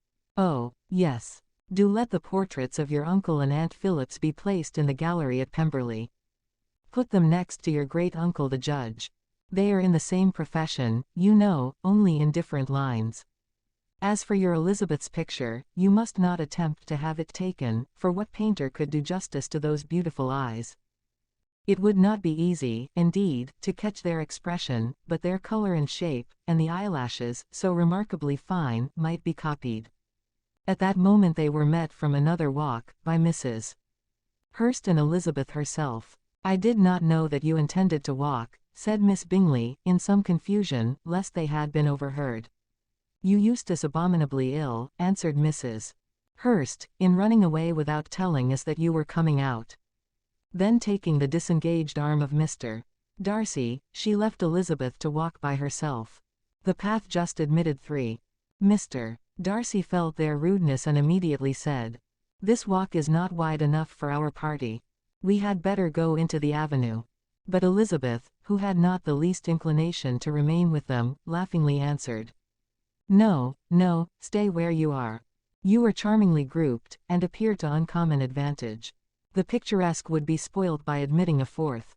Goodbye." She then ran gaily off, rejoicing as she rambled about, in the hope of being at home again in a day or 2. Jane was already so much recovered as to intend leaving her room for a couple of hours that evening. 11. When the ladies removed after dinner, Elizabeth ran up to her sister, and seeing her well guarded from cold, attended her into the drawing-room, where she was welcomed by her two friends with many professions of pleasure, and Elizabeth had never seen them so agreeable as they were during the hour which passed before the gentlemen appeared. Their powers of conversation were considerable. They could describe an entertainment with accuracy, relate an anecdote with humor, and laugh at their acquaintance with spirit. But when the gentlemen entered, Jane was no longer the first object. Miss Bingley's eyes were instantly turned towards Darcy, and she had something to say to him before he had advanced many steps. He addressed himself directly to Miss Bennet, with a polite congratulation, Mr. Hurst also made her a slight bow, and said he was very glad, but diffuseness and warmth remained for Bingley's salutation. He was full of joy and attention. The first half-hour was spent in piling up the fire, lest she should suffer from the change of room, and she removed at his desire to the other side of the fireplace, that she might be farther from the door. He then sat down by her, and talked scarcely to anyone else. Elizabeth, at work in the opposite corner, saw it all with great delight. When tea was over, Mr. Hurst reminded his sister-in-law of the card table, but in vain. She had obtained private intelligence that Mr. Darcy did not wish for cards, and Mr. Hurst soon found even his open petition rejected. She assured him that no one intended to play, and the silence of the whole party on the subject seemed to justify her. Mr. Hurst had therefore nothing to do, but to stretch himself on one of the sofas and go to sleep. Darcy took up a book, Miss Bingley did the same, and Mrs. Hurst, principally occupied in playing with her bracelets and rings, joined now and then in her brother's conversation with Miss Bennet. Miss Bingley's attention was quite as much engaged in watching Mr. Darcy's progress through his book, as in reading her own, and she was perpetually either making some inquiry or looking at his page. She could not win him, however, to any conversation. He merely answered her question, and read on. At length, quite exhausted by the attempt to be amused with her own book, which she had only chosen because it was the second volume of his, she gave a great yawn and said, "How pleasant it is to spend an evening in this way. I declare after all there is no enjoyment like reading. How much sooner one tires of anything than of a book. When I have a house of my own, I shall be miserable if I have not an excellent library." No one made any reply. She then yawned again, threw aside her book, and cast her eyes round the room in quest of some amusement, when hearing her brother mentioning a ball to Miss Bennet, she turned suddenly towards him and said, "By the by, Charles, are you really serious in meditating a dance at Netherfield? I would advise you, before you determine on it, to consult the wishes of the present party. I am much mistaken if there are not some among us to whom a ball would be rather a punishment than a pleasure." "If you mean Darcy," cried her brother, "he may go to bed, if he chooses, before it begins, but as for the ball, it is quite a settled thing, and as soon as Nicholas has made white soup enough I shall send round my cards." "I should like balls infinitely better," she replied, "if they were carried on in a different manner, but there is something insufferably tedious in the usual process of such a meeting. It would surely be much more rational if conversation instead of dancing made the order of the day." "Much more rational, my dear Caroline, I dare say, but it would not be near so much like a ball." Miss Bingley made no answer, and soon afterwards got up and walked about the room. Her figure was elegant, and she walked well, but Darcy, at whom it was all aimed, was still inflexibly studious. In the desperation of her feelings she resolved on one effort more, and, turning to Elizabeth, said, "Miss Eliza Bennet, let me persuade you to follow my example, and take a turn about the room. I assure you it is very refreshing after sitting so long in one attitude." Elizabeth was surprised, but agreed to it immediately. Miss Bingley succeeded no less in the real object of her civility. Mr. Darcy looked up. He was as much awake to the novelty of attention in that quarter as Elizabeth herself could be, and unconsciously closed his book. He was directly invited to join their party, but he declined it, observing that he could imagine but two motives for their choosing to walk up and down the room together, with either of which motives his joining them would interfere. What could he mean? She was dying to know what could be his meaning, and asked Elizabeth whether she could at all understand him. Not at all, was her answer, but depend upon it, he means to be severe on us, and our surest way of disappointing him will be to ask nothing about it. Miss Bingley, however, was incapable of disappointing Mr. Darcy in anything, and persevered therefore in requiring an explanation of his two motives. "I have not the smallest objection to explaining them," said he, as soon as she allowed him to speak. "You either choose this method of passing the evening because you are in each other's confidence and have secret affairs to discuss, or because you are conscious that your figures appear to the greatest advantage in walking. If the first, I should be completely in your way, and if the second, I can admire you much better as I sit by the fire." "Oh, shocking!" cried Miss Bingley. "I never heard anything so abominable. How shall we punish him for such a speech?" "Nothing so easy, if you have but the inclination," said Elizabeth. "We can all plague and punish one another. Tease him, laugh at him. Intimate as you are, you must know how it is to be done. But upon my honor I do not. I do assure you that my intimacy has not yet taught me that. Tease calmness of temper and presence of mind. No, no, I feel he may defy us there. And as to laughter, we will not expose ourselves, if you please, by attempting to laugh without a subject. Mr. Darcy may hug himself. Mr. Darcy is not to be laughed at," cried Elizabeth. "That is an uncommon advantage, and uncommon I hope it will continue, for it would be a great loss to me to have many such acquaintance. I dearly love a laugh. Miss Bingley," said he, "has given me credit for more than can be. The wisest and the best of men, nay, the wisest and best of their actions, may be rendered ridiculous by a person whose first object in life is a joke." "Certainly," replied Elizabeth, "there are such people, but I hope I am not one of them. I hope I never ridicule what is wise or good. Follies and nonsense, whims and inconsistencies do divert me, I own, and I laugh at them whenever I can. But these, I suppose, are precisely what you are without. Perhaps that is not possible for anyone. But it has been the study of my life to avoid those weaknesses which often expose a strong understanding to ridicule. Such as vanity and pride. Yes, vanity is a weakness indeed. But pride, where there is a real superiority of mind, pride will be always under good regulation." Elizabeth turned away to hide a smile. "Your examination of Mr. Darcy is over, I presume," said Miss Bingley, "and pray what is the result?" "I am perfectly convinced by it that Mr. Darcy has no defect. He owns it himself without disguise." "No," said Darcy, "I have made no such pretension. I have faults enough, but they are not, I hope, of understanding. My temper I dare not vouch for. It is I believe too little yielding, certainly too little for the convenience of the world. I cannot forget the follies and vices of others so soon as I ought, nor their offences against myself. My feelings are not puffed about with every attempt to move them. My temper would perhaps be called resentful. My good opinion once lost is lost forever." "That is a failing indeed," cried Elizabeth. "Implacable resentment is a shade in a character. But you have chosen your fault well. I really cannot laugh at it. You are safe from me. There is, I believe, in every disposition a tendency to some particular evil, a natural defect, which not even the best education can overcome. And your defect is a propensity to hate everybody. And yours," he replied with a smile, "is wilfully to misunderstand them." "Do let us have a little music," cried Miss Bingley, tired of a conversation in which she had no share.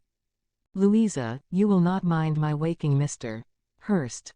Her sister made not the smallest objection, and the pianoforte was opened, and Darcy, after a few moments' recollection, was not sorry for it. He began to feel the danger of paying Elizabeth too much attention. 12. In consequence of an agreement between the sisters, Elizabeth wrote the next morning to her mother, to beg that the carriage might be sent for them in the course of the day. But Mrs. Bennet, who had calculated on her daughters remaining at Netherfield till the following Tuesday, which would exactly finish Jane's week, could not bring herself to receive them with pleasure before. Her answer, therefore, was not propitious, at least not to Elizabeth's wishes, for she was impatient to get home. Mrs. Bennet sent them word that they could not possibly have the carriage before Tuesday, and in her postscript it was added, that if Mr. Bingley and his sister pressed them to stay longer, she could spare them very well. Against staying longer, however, Elizabeth was positively resolved, nor did she much expect it would be asked, and fearful, on the contrary, as being considered as intruding themselves needlessly long, she urged Jane to borrow Mr. Bingley's carriage immediately, and at length it was settled that their original design of leaving Netherfield that morning should be mentioned, and the request made. The communication excited many professions of concern, and enough was said of wishing them to stay at least till the following day to work on Jane, and till the morrow their going was deferred. Miss Bingley was then sorry that she had proposed the delay, for her jealousy and dislike of one sister much exceeded her affection for the other.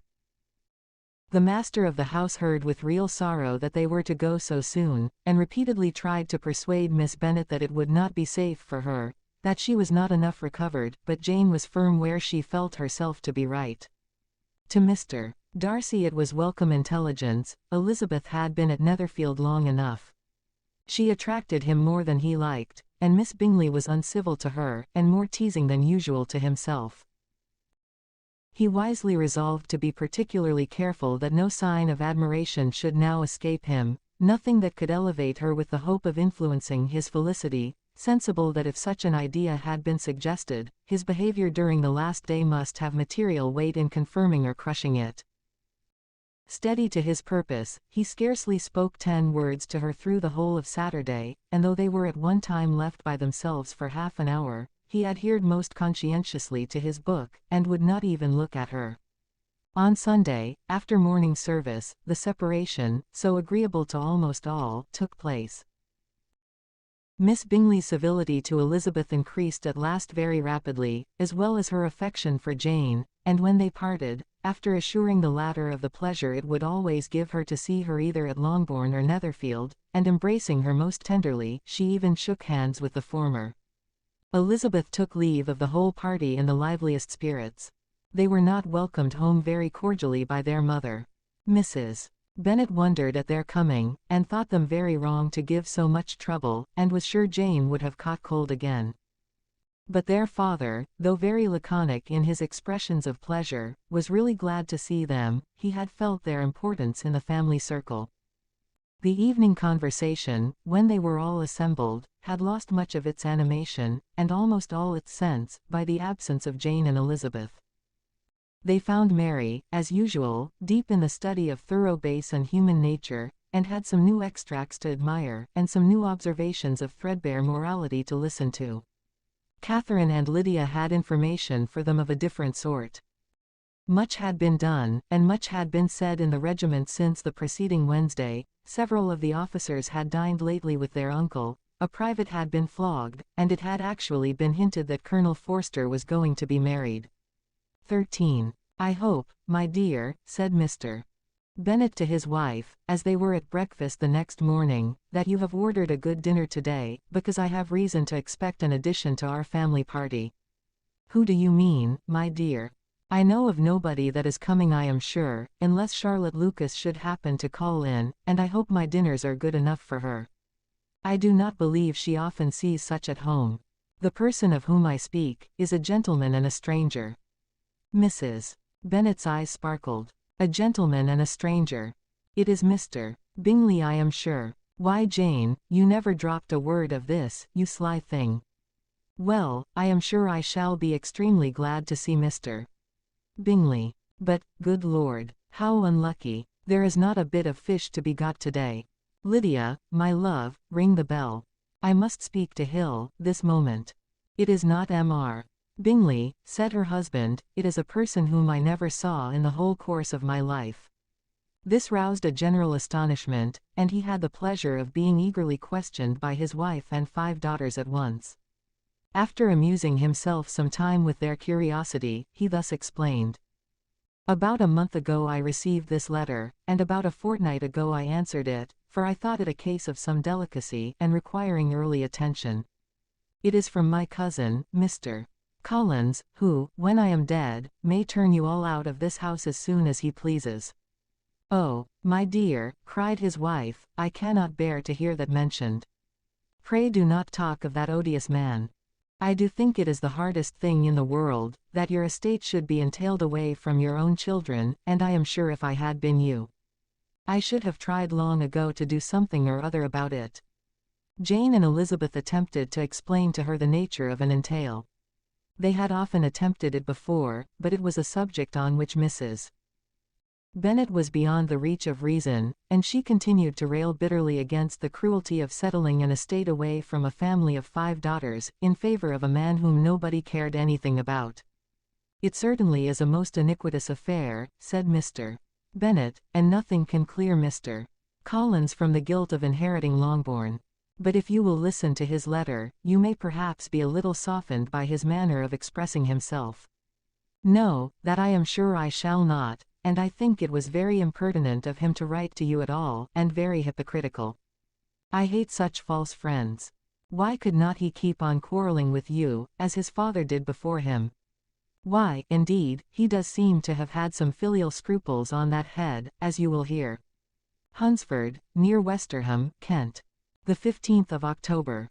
Dear Sir, the disagreement subsisting between yourself and my late honored father always gave me much uneasiness, and since I have had the misfortune to lose him, I have frequently wished to heal the breach, but for some time I was kept back by my own doubts, fearing lest it might seem disrespectful to his memory for me to be on good terms with anyone, with whom it had always pleased him to be at variance. There, Mrs. Bennet. My mind however is now made up on the subject, for having received ordination at Easter, I have been so fortunate as to be distinguished by the patronage of the Right Honourable Lady Catherine de Bourgh, widow of Sir Louis de Bourgh, whose bounty and beneficence has preferred me to the valuable rectory of this parish, where it shall be my earnest endeavour to demean myself with grateful respect towards her ladyship, and be ever ready to perform those rites and ceremonies which are instituted by the Church of England.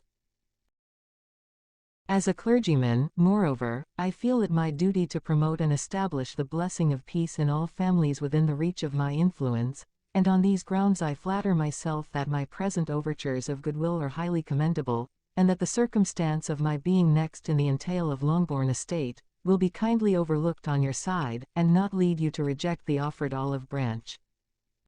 I cannot be otherwise than concerned at being the means of injuring your amiable daughters, and beg leave to apologize for it, as well as to assure you of my readiness to make them every possible amends, but of this hereafter. If you should have no objection to receive me into your house, I propose myself the satisfaction of waiting on you and your family, Monday, November 18th, by 4 o'clock, and shall probably trespass on your hospitality till the Saturday se'nnight following, which I can do without any inconvenience, as Lady Catherine is far from objecting to my occasional absence on a Sunday, provided that some other clergyman is engaged to do the duty of the day.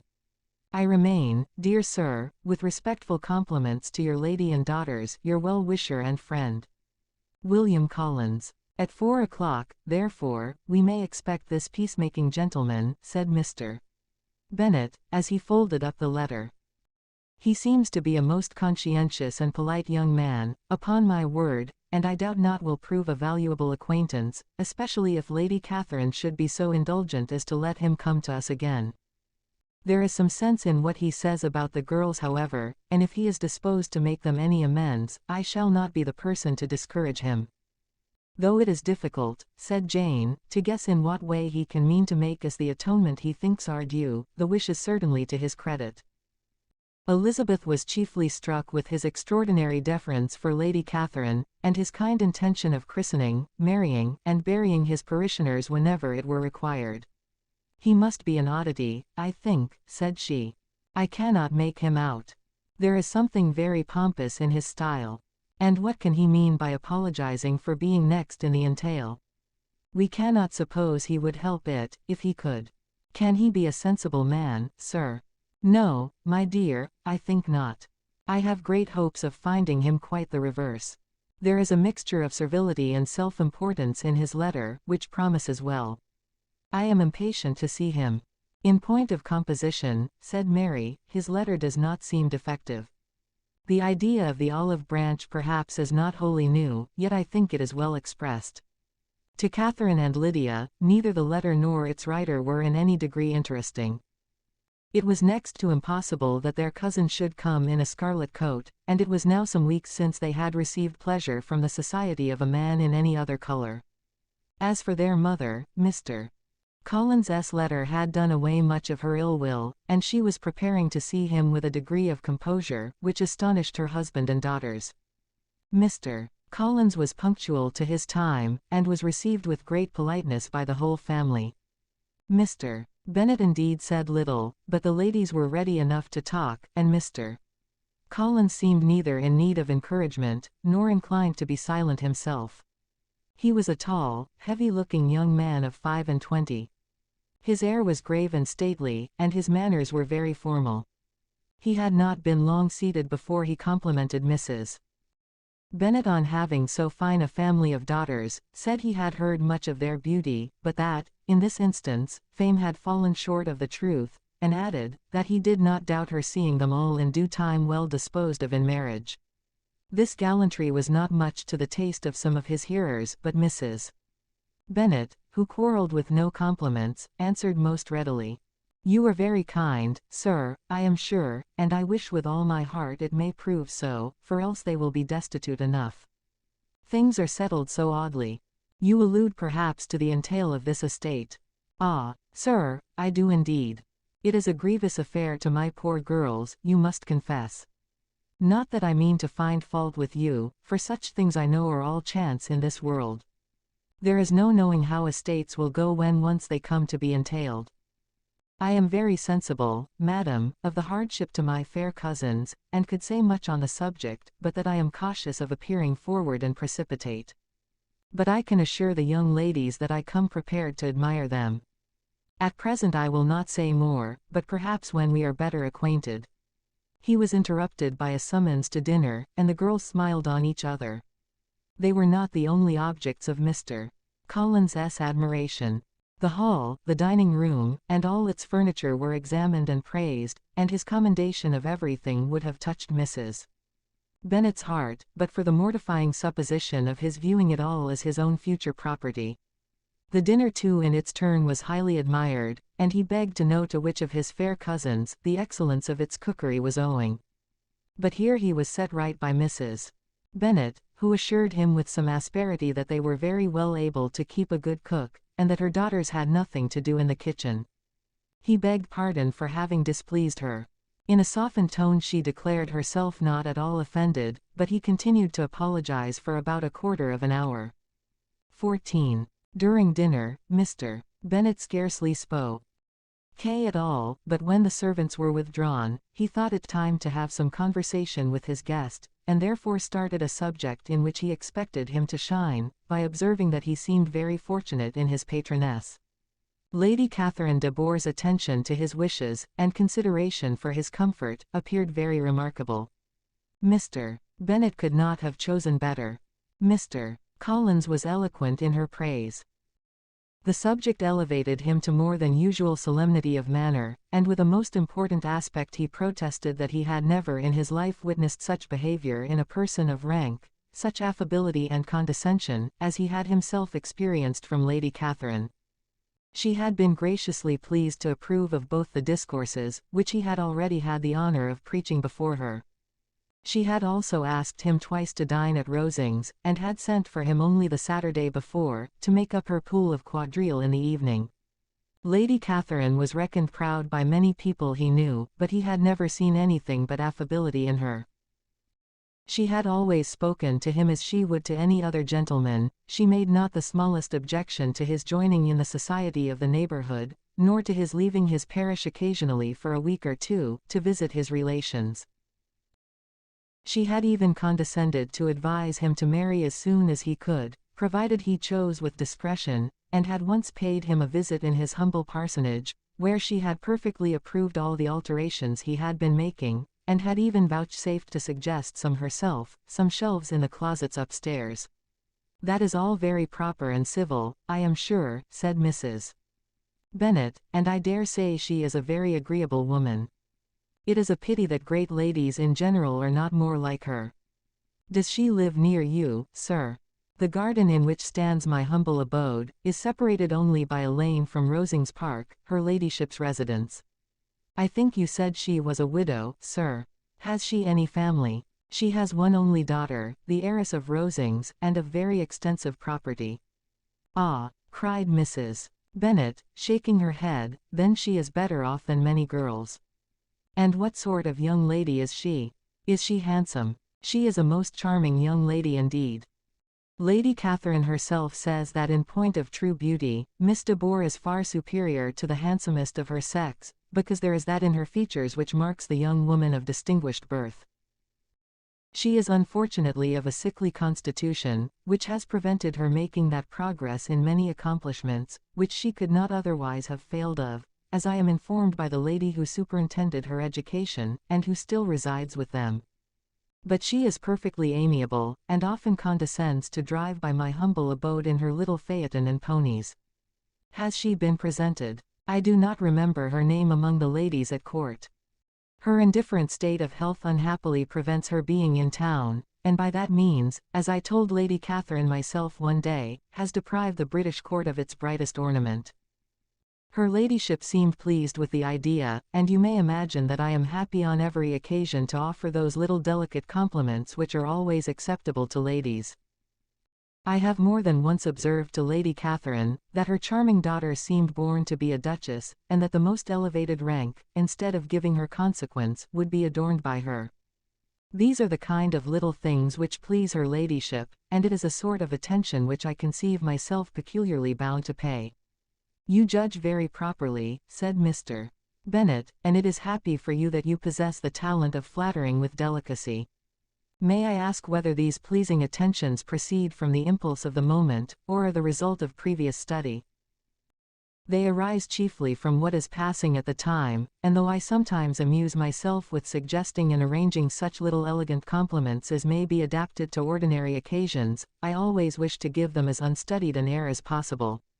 Mr. Bennet's expectations were fully answered.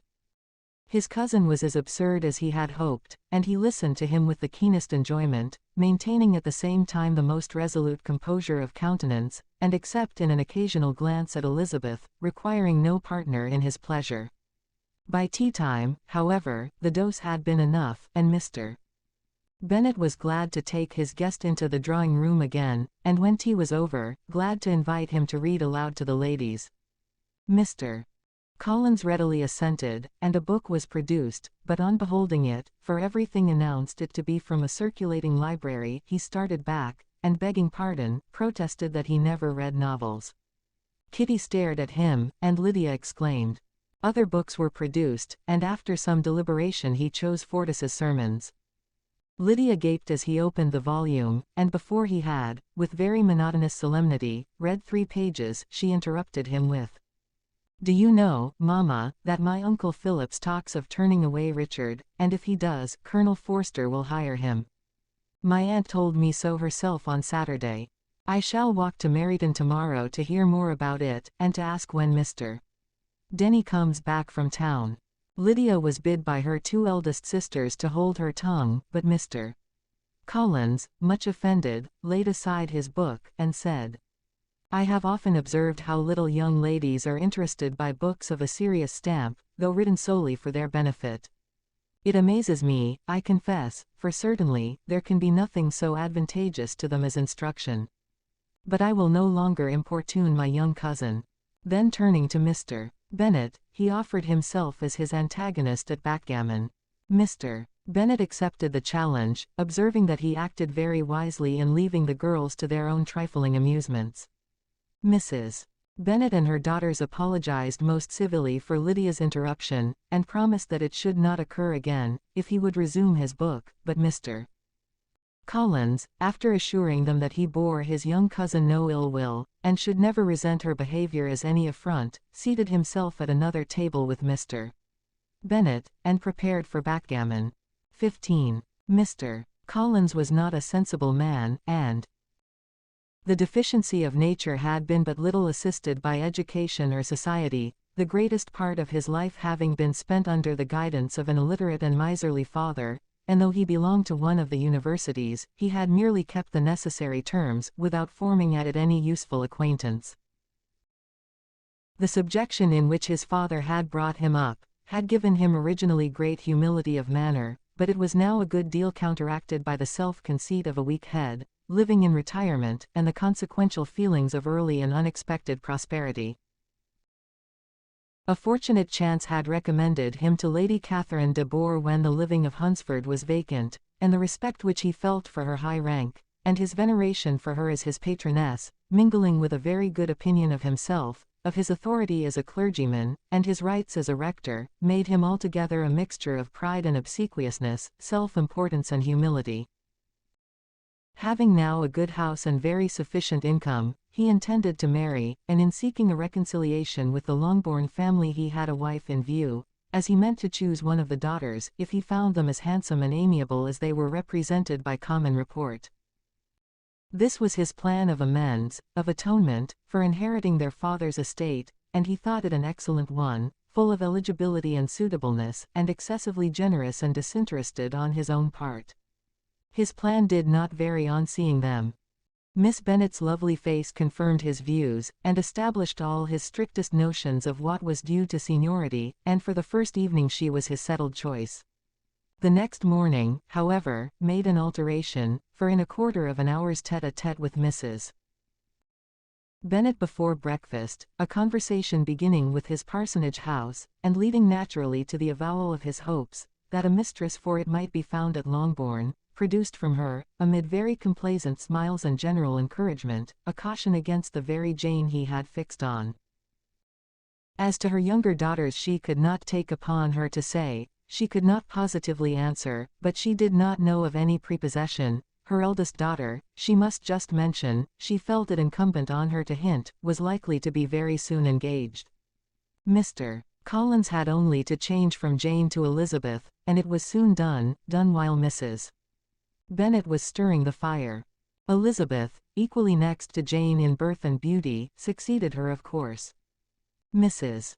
Bennet treasured up the hint, and trusted that she might soon have 2 daughters married, and the man whom she could not bear to speak of the day before, was now high in her good graces. Lydia's intention of walking to Meryton was not forgotten. Every sister except Mary agreed to go with her, and Mr. Collins was to attend them, at the request of Mr. Bennet, who was most anxious to get rid of him, and have his library to himself, for thither Mr. Collins had followed him after breakfast, and there he would continue, nominally engaged with one of the largest folios in the collection, but really talking to Mr. Bennet, with little cessation, of his house and garden at Hunsford. Such doings discomposed Mr. Bennet exceedingly. In his library he had been always sure of leisure and tranquillity, and though prepared, as he told Elizabeth, to meet with folly and conceit in every other room in the house, he was used to be free from them there. His civility, therefore, was most prompt in inviting Mr. Collins to join his daughters in their walk, and Mr. Collins, being in fact much better fitted for a walker than a reader, was extremely well pleased to close his large book, and go. In pompous nothings on his side, and civil assents on that of his cousins, their time passed till they entered Meryton. The attention of the younger ones was then no longer to be gained by him. Their eyes were immediately wandering up in the street in quest of the officers, and nothing less than a very smart bonnet indeed, or a really new muslin in a shop window, could recall them. But the attention of every lady was soon caught by a young man, whom they had never seen before, of most gentlemanlike appearance, walking with an officer on the other side of the way. The officer was the very Mr. Denny, concerning whose return from London Lydia came to inquire, and he bowed as they passed. All were struck with the stranger's air, all wondered who he could be, and Kitty and Lydia, determined if possible to find out, led the way across the street, under pretence of wanting something in an opposite shop, and fortunately had just gained the pavement when the 2 gentlemen turning back had reached the same spot. Mr. Denny addressed them directly, and entreated permission to introduce his friend, Mr. Wickham, who had returned with him the day before from town, and he was happy to say had accepted a commission in their corps. This was exactly as it should be, for the young man wanted only regimentals to make him completely charming. His appearance was greatly in his favour, he had all the best part of beauty, a fine countenance, a good figure, and very pleasing address. The introduction was followed up on his side by a happy readiness of conversation, a readiness at the same time perfectly correct and unassuming, and the whole party were still standing and talking together very agreeably, when the sound of horses drew their notice, and Darcy and Bingley were seen riding down the street. On distinguishing the ladies of the group, the two gentlemen came directly towards them, and began the usual civilities. Bingley was the principal spokesman, and Miss Bennet the principal object. He was then, he said, on his way to Longbourn on purpose to inquire after her. Mr. Darcy corroborated it with a bow, and was beginning to determine not to fix his eyes on Elizabeth, when they were suddenly arrested by the sight of the stranger, and Elizabeth happening to see the countenance of both as they looked at each other, was all astonishment at the effect of the meeting. Both changed colour, one looked white, the other red. Mr. Wickham, after a few moments, touched his hat, a salutation which Mr. Darcy just deigned to return. What could be the meaning of it? It was impossible to imagine, it was impossible not to long to know. In another minute Mr. Bingley, but without seeming to have noticed what passed, took leave and rode on with his friend. Mr. Denny and Mr. Wickham walked with the young ladies to the door of Mr. Phillips's house, and then made their bows, in spite of Miss Lydia's pressing entreaties that they would come in, and even in spite of Mrs. Phillips throwing up the parlour window, and loudly seconding the invitation. Mrs. Phillips was always glad to see her nieces, and the two eldest, from their recent absence, were particularly welcome, and she was eagerly expressing her surprise at their sudden return home, which, as their own carriage had not fetched them, she should have known nothing about, if she had not happened to see Mr. Jones's shop boy in the street, who had told her that they were not to send any more drafts to Netherfield because the Miss Bennets were come away, when her civility was claimed towards Mr. Collins by Jane's introduction of him. She received him with her very best politeness, which he returned with as much more, apologizing for his intrusion, without any previous acquaintance with her, which he could not help flattering himself however might be justified by his relationship to the young ladies who introduced him to her notice. Mrs. Phillips was quite awed by such an excess of good breeding, but her contemplation of one stranger was soon put an end to by exclamations and inquiries about the other, of whom, however, she could only tell her nieces what they already knew, that Mr.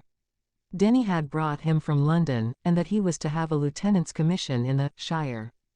She had been watching him the last hour, she said, as he walked up and down the street, and had Mr. Wickham appeared Kitty and Lydia would certainly have continued the occupation, but unluckily no one passed the windows now except a few of the officers, who in comparison with the stranger, were become stupid, disagreeable fellows. Some of them were to dine with the Phillipses the next day, and their aunt promised to make her husband call on Mr. Wickham, and give him an invitation also, if the family from Longbourn would come in the evening. This was agreed to, and Mrs. Phillips protested that they would have a nice comfortable noisy game of lottery tickets, and a little bit of hot supper afterwards. The prospect of such delights was very cheering, and they parted in mutual good spirits. Mr. Collins repeated his apologies in quitting the room, and was assured with unwearying civility that they were perfectly needless. As they walked home, Elizabeth related to Jane what she had seen pass between the two gentlemen, but though Jane would have defended either or both, had they appeared to be wrong, she could no more explain such behavior than her sister. Mr. Collins on his return highly gratified Mrs. Bennet by admiring Mrs. Phillips's manners and politeness. He protested that except Lady Catherine and her daughter, he had never seen a more elegant woman, for she had not only received him with the utmost civility, but had even pointedly included him in her invitation for the next evening, although utterly unknown to her before. Something he supposed might be attributed to his connection with them, but yet he had never met with so much attention in the whole course of his life.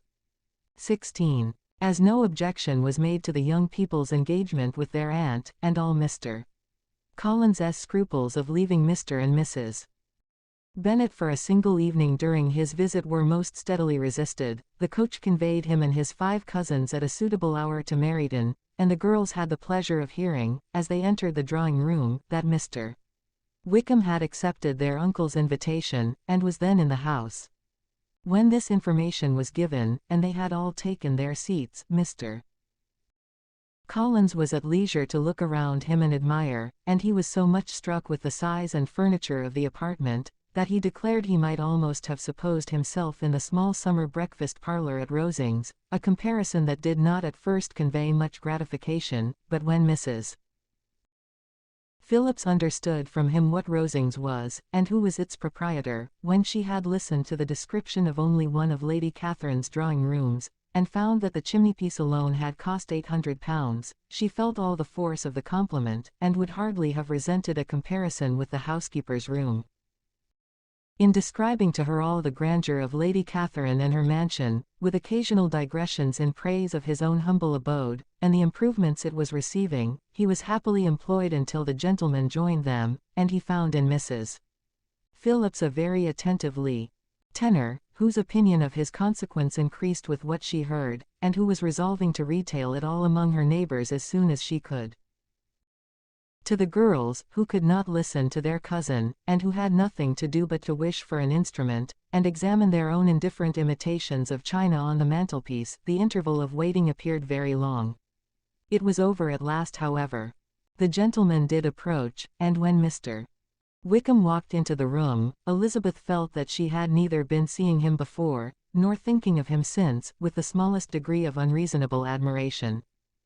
The officers of the shire were in general a very creditable, gentlemanlike set, and the best of them were of the present party, but Mr. Wickham was as far beyond them all in person, countenance, air, and walk, as they were superior to the broad-faced stuffy Uncle Phillips, breathing port wine, who followed them into the room. Mr. Wickham was the happy man towards whom almost every female eye was turned, and Elizabeth was the happy woman by whom he finally seated himself, and the agreeable manner in which he immediately fell into conversation, though it was only on its being a wet night, and on the probability of a rainy season, made her feel that the commonest, dullest, most threadbare topic might be rendered interesting by the skill of the speaker.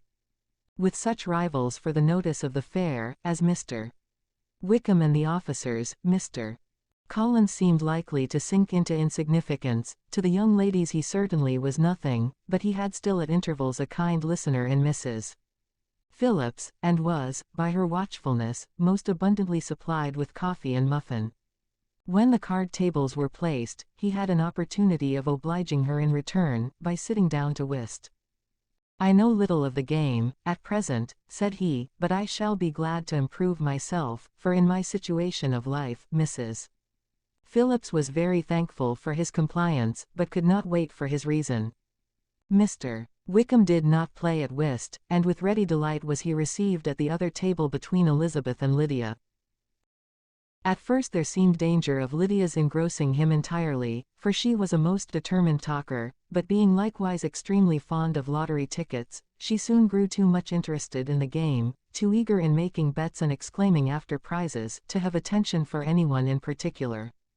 Allowing for the common demands of the game, Mr. Wickham was therefore at leisure to talk to Elizabeth, and she was very willing to hear him, though what she chiefly wished to hear she could not hope to be told, the history of his acquaintance with Mr. Darcy. She dared not even mention that gentleman. Her curiosity, however, was unexpectedly relieved. Mr. Wickham began the subject himself. He inquired how far Netherfield was from Meryton, and, after receiving her answer, asked in a hesitating manner how long Mr. Darcy had been staying there. "About a month," said Elizabeth, and then, unwilling to let the subject drop, added, "He is a man of very large property in Derbyshire, I understand." "Yes," replied Wickham, "his estate there is a noble one. A clear 10,000 per annum. You could not have met with a person more capable of giving you certain information on that head than myself, for I have been connected with his family in a particular manner from my infancy." Elizabeth could not but look surprised. "You may well be surprised, Miss Bennet, at such an assertion, after seeing, as you probably might, the very cold manner of our meeting yesterday. Are you much acquainted with Mr. Darcy? As much as I ever wish to be, cried Elizabeth warmly. I have spent 4 days in the same house with him, and I think him very disagreeable. I have no right to give my opinion, said Wickham, as to his being agreeable or otherwise. I am not qualified to form one. I have known him too long and too well to be a fair judge. It is impossible for me to be impartial. But I believe your opinion of him would in general astonish, and perhaps you would not express it quite so strongly anywhere else. Here you are in your own family. Upon my word, I say no more here than I might say in any house in the neighbourhood, except Netherfield. He is not at all liked in Hertfordshire. Everybody is disgusted with his pride. You will not find him more favourably spoken of by anyone.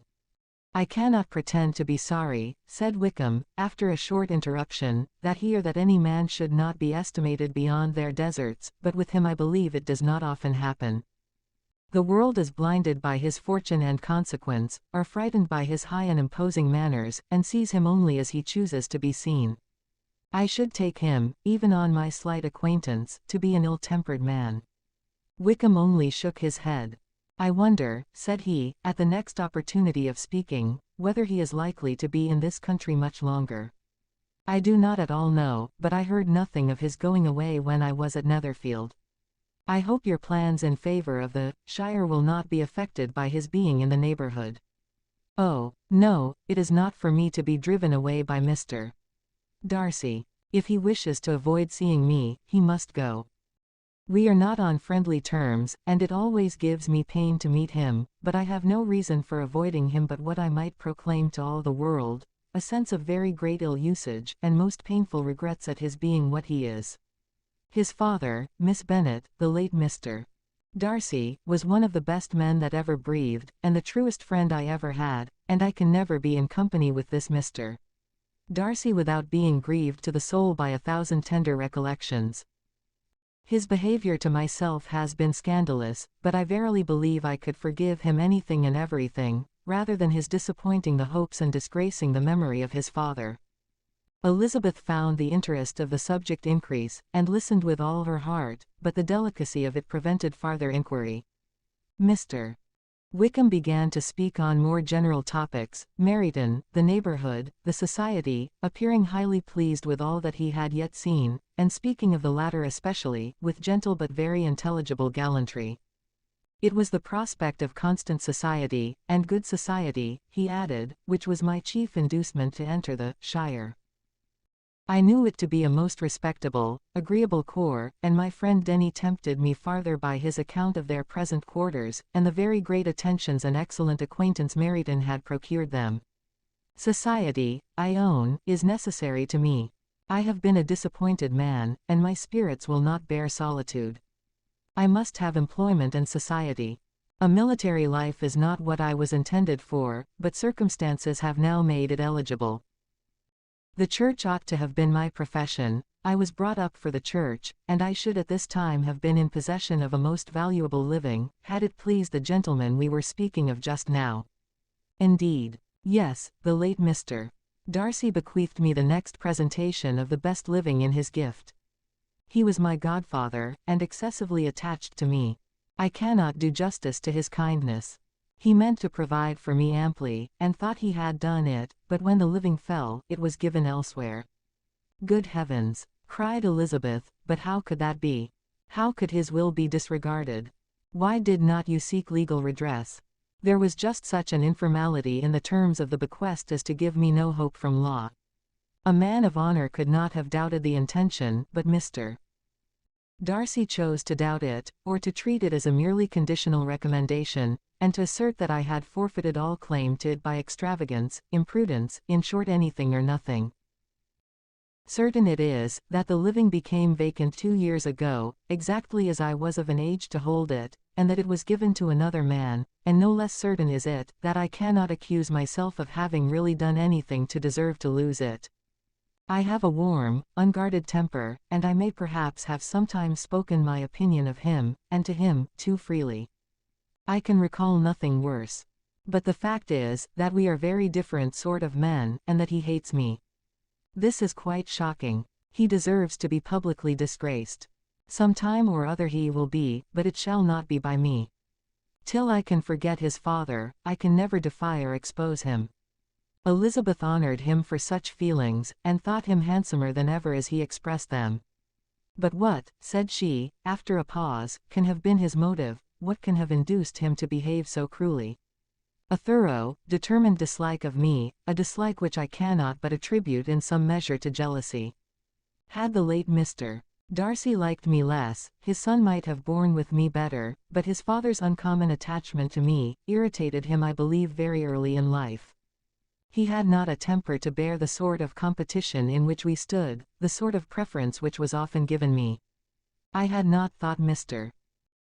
Darcy so bad as this, though I have never liked him. I had not thought so very ill of him. I had supposed him to be despising his fellow creatures in general, but did not suspect him of descending to such malicious revenge, such injustice, such inhumanity as this."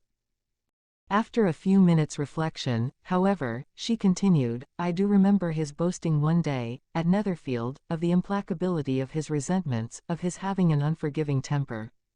His disposition must be dreadful." "I will not trust myself on the subject," replied Wickham. "I can hardly be just to him." Elizabeth was again deep in thought, and after a time exclaimed, "To treat in such a manner, the godson, the friend, the favourite of his father."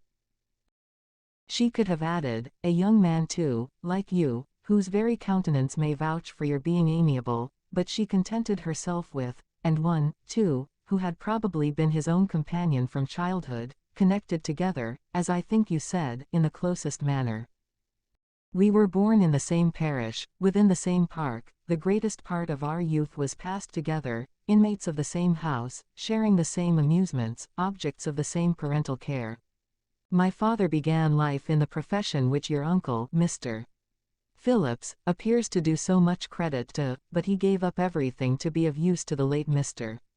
Darcy, and devoted all his time to the care of the Pemberley property. He was most highly esteemed by Mr. Darcy, a most intimate, confidential friend. Mr. Darcy often acknowledged himself to be under the greatest obligations to my father's active superintendence, and when immediately before my father's death, Mr. Darcy gave him a voluntary promise of providing for me, I am convinced that he felt it to be as much a debt of gratitude to him, as of affection to myself." "How strange!" cried Elizabeth. "How abominable! I wonder that the very pride of this Mr. Darcy has not made him just to you. If from no better motive, that he should not have been too proud to be dishonest, for dishonesty I must call it." "It is wonderful," replied Wickham, "for almost all his actions may be traced to pride, and pride has often been his best friend. It has connected him nearer with virtue than any other feeling. But we are none of us consistent, and in his behavior to me, there were stronger impulses even than pride. Can such abominable pride as his, have ever done him good? Yes. It has often led him to be liberal and generous, to give his money freely, to display hospitality, to assist his tenants, and relieve the poor. Family pride, and filial pride, for he is very proud of what his father was, have done this. Not to appear to disgrace his family, to degenerate from the popular qualities, or lose the influence of the Pemberley house, is a powerful motive. He has also brotherly pride, which with some brotherly affection, makes him a very kind and careful guardian of his sister, and you will hear him generally cried up as the most attentive and best of brothers. What sort of a girl is Miss Darcy?" He shook his head. "I wish I could call her amiable. It gives me pain to speak ill of a Darcy. But she is too much like her brother, very, very proud. As a child, she was affectionate and pleasing, and extremely fond of me, and I have devoted hours and hours to her amusement. But she is nothing to me now. She is a handsome girl, about 15 or 16, and I understand highly accomplished. Since her father's death, her home has been London, where a lady lives with her, and superintends her education." After many pauses and many trials of other subjects, Elizabeth could not help reverting once more to the first, and saying, "I am astonished at his intimacy with Mr. Bingley. How can Mr. Bingley, who seems good humor itself, and is, I really believe, truly amiable, be in friendship with such a man? How can they suit each other? Do you know Mr. Bingley?" "Not at all. He is a sweet-tempered, amiable, charming man. He cannot know what Mr. Darcy is. Probably not, but Mr. Darcy can please where he chooses. He does not want abilities. He can be a conversable companion if he thinks it worth his while. Among those who are at all his equals in consequence, he is a very different man from what he is to the less prosperous. His pride never deserts him, but with the rich, he is liberal-minded, just, sincere, rational, honorable, and perhaps agreeable, allowing something for fortune and figure.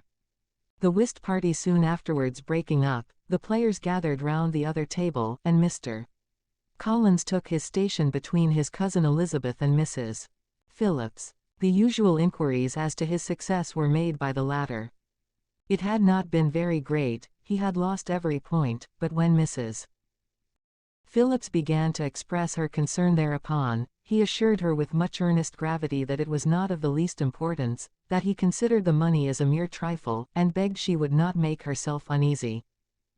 "I know very well, madam," said he, "that when persons sit down to a card table, they must take their chance of these things, and happily I am not in such circumstances as to make 5 shillings any object. There are undoubtedly many who could not say the same, but thanks to Lady Catherine de Bourgh, I am removed far beyond the necessity of regarding little matters." Mr. Wickham's attention was caught, and after observing Mr. Collins for a few moments, he asked Elizabeth in a low voice whether her relation were very intimately acquainted with the family of de Bourgh. "Lady Catherine de Bourgh," she replied, "has very lately given him a living. I hardly know how Mr. Collins was first introduced to her notice, but he certainly has not known her long. You know of course that Lady Catherine de Bourgh and Lady Anne Darcy were sisters, consequently that she is aunt to the present Mr. Darcy." "No, indeed, I did not. I knew nothing at all of Lady Catherine's connections. I never heard of her existence till the day before yesterday. Her daughter, Miss de Bourgh, will have a very large fortune, and it is believed that she and her cousin will unite the 2 estates." This information made Elizabeth smile, as she thought of poor Miss Bingley. Vain indeed must be all her attentions, vain and useless her affection for his sister and her praise of himself, if he were already self-destined to another. "Mr. Collins," said she, "speaks highly both of Lady Catherine and her daughter, but from some particulars that he has related of her ladyship, I suspect his gratitude misleads him, and that in spite of her being his patroness, she is an arrogant, conceited woman." "I believe her to be both in a great degree," replied Wickham. "I have not seen her for many years, but I very well remember that I never liked her, and that her manners were dictatorial and insolent. She has the reputation of being remarkably sensible and clever, but I rather believe she derives part of her abilities from her rank and fortune, part from her authoritative manner, and the rest from the pride of her nephew, who chooses that every one connected with him should have an understanding of the first class." Elizabeth allowed that he had given a very rational account of it, and they continued talking together with mutual satisfaction till supper put an end to cards, and gave the rest of the ladies their share of Mr. Wickham's attentions. There could be no conversation in the noise of Mrs. Phillips's supper party, but his manners recommended him to everybody. Whatever he said, was said well, and whatever he did, done gracefully. Elizabeth went away with her head full of him. She could think of nothing but of Mr. Wickham, and of what he had told her, all the way home, but there was not time for her even to mention his name as they went, for neither Lydia nor Mr. Collins were once silent. Lydia talked incessantly of lottery tickets, of the fish she had lost and the fish she had won, and Mr. Collins, in describing the civility of Mr. and Mrs. Phillips, protesting that he did not in the least regard his losses at whist, enumerating all the dishes at supper, and repeatedly fearing that he crowded his cousins, had more to say than he could well manage before the carriage stopped at Longbourn House. 17. Elizabeth related to Jane the next day what had passed between Mr. Wickham and herself. Jane listened with astonishment and concern. She knew not how to believe that Mr. Darcy could be so unworthy of Mr. Bingley's regard, and yet, it was not in her nature to question the veracity of a young man of such amiable appearance as Wickham. The possibility of his having really endured such unkindness was enough to interest all her tender feelings, and nothing therefore remained to be done, but to think well of them both, to defend the conduct of each, and throw into the account of accident or mistake whatever could not be otherwise explained. They have both, said she, been deceived, I dare say, in some way or other, of which we can form no idea. Interested people have perhaps misrepresented each to the other. It is, in short, impossible for us to conjecture the causes or circumstances which may have alienated them, without actual blame on either side. Very true, indeed, and now, my dear Jane, what have you got to say in behalf of the interested people who have probably been concerned in the business? Do clear them too, or we shall be obliged to think ill of somebody. Laugh as much as you choose, but you will not laugh me out of my opinion. My dearest Lizzie, do but consider in what a disgraceful light it places Mr.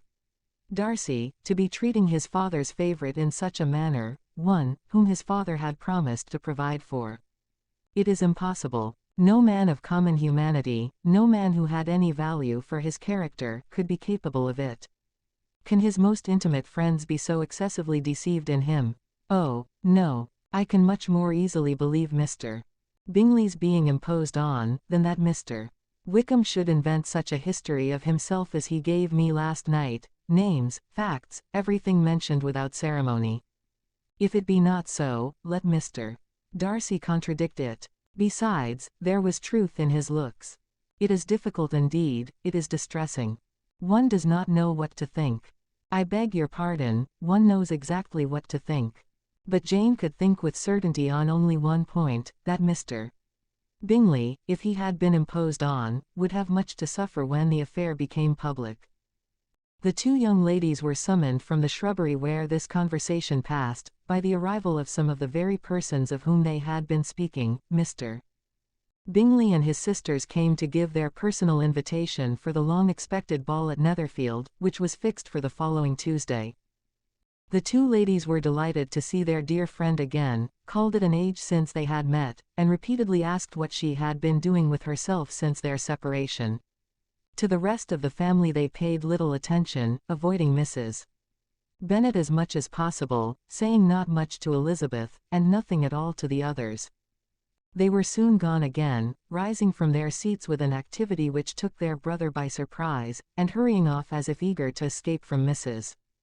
Bennet's civilities. The prospect of the Netherfield ball was extremely agreeable to every female of the family. Mrs. Bennet chose to consider it as given in compliment to her eldest daughter, and was particularly flattered by receiving the invitation from Mr. Bingley himself, instead of a ceremonious card. Jane pictured to herself a happy evening in the society of her two friends, and the attentions of their brother, and Elizabeth thought with pleasure of dancing a great deal with Mr. Wickham, and of seeing a confirmation of everything in Mr. Darcy's looks and behaviour. The happiness anticipated by Catherine and Lydia depended less on any single event, or any particular person, for though they each, like Elizabeth, meant to dance half the evening with Mr. Wickham, he was by no means the only partner who could satisfy them, and a ball was at any rate, a ball. And even Mary could assure her family that she had no disinclination for it. While I can have my mornings to myself, said she, it is enough. I think it no sacrifice to join occasionally in evening engagements. Society has claims on us all, and I profess myself one of those who consider intervals of recreation and amusement as desirable for everybody. Elizabeth's spirits were so high on the occasion, that though she did not often speak unnecessarily to Mr. Collins, she could not help asking him whether he intended to accept Mr.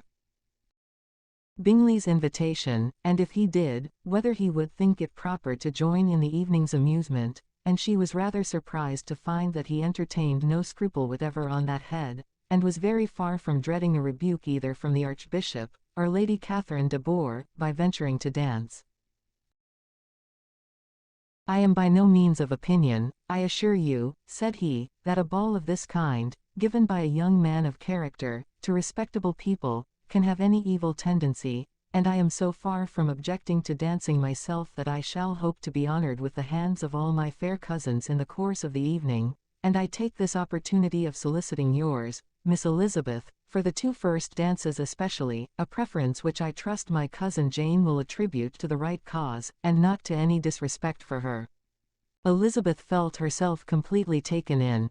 She had fully proposed being engaged by Wickham for those very dances, and to have Mr. Collins instead. Her liveliness had been never worse timed. There was no help for it however. Mr. Wickham's happiness and her own was perforce delayed a little longer, and Mr. Collins's proposal accepted with as good a grace as she could. She was not the better pleased with his gallantry, from the idea it suggested of something more. It now first struck her, that she was selected from among her sisters as worthy of being the mistress of Hunsford Parsonage, and of assisting to form a quadrille table at Rosings, in the absence of more eligible visitors. The idea soon reached to conviction, as she observed his increasing civilities toward herself, and heard his frequent attempt at a compliment on her wit and vivacity, and though more astonished than gratified herself, by this effect of her charms, it was not long before her mother gave her to understand that the probability of their marriage was exceedingly agreeable to her. Elizabeth however did not choose to take the hint, being well aware that a serious dispute must be the consequence of any reply.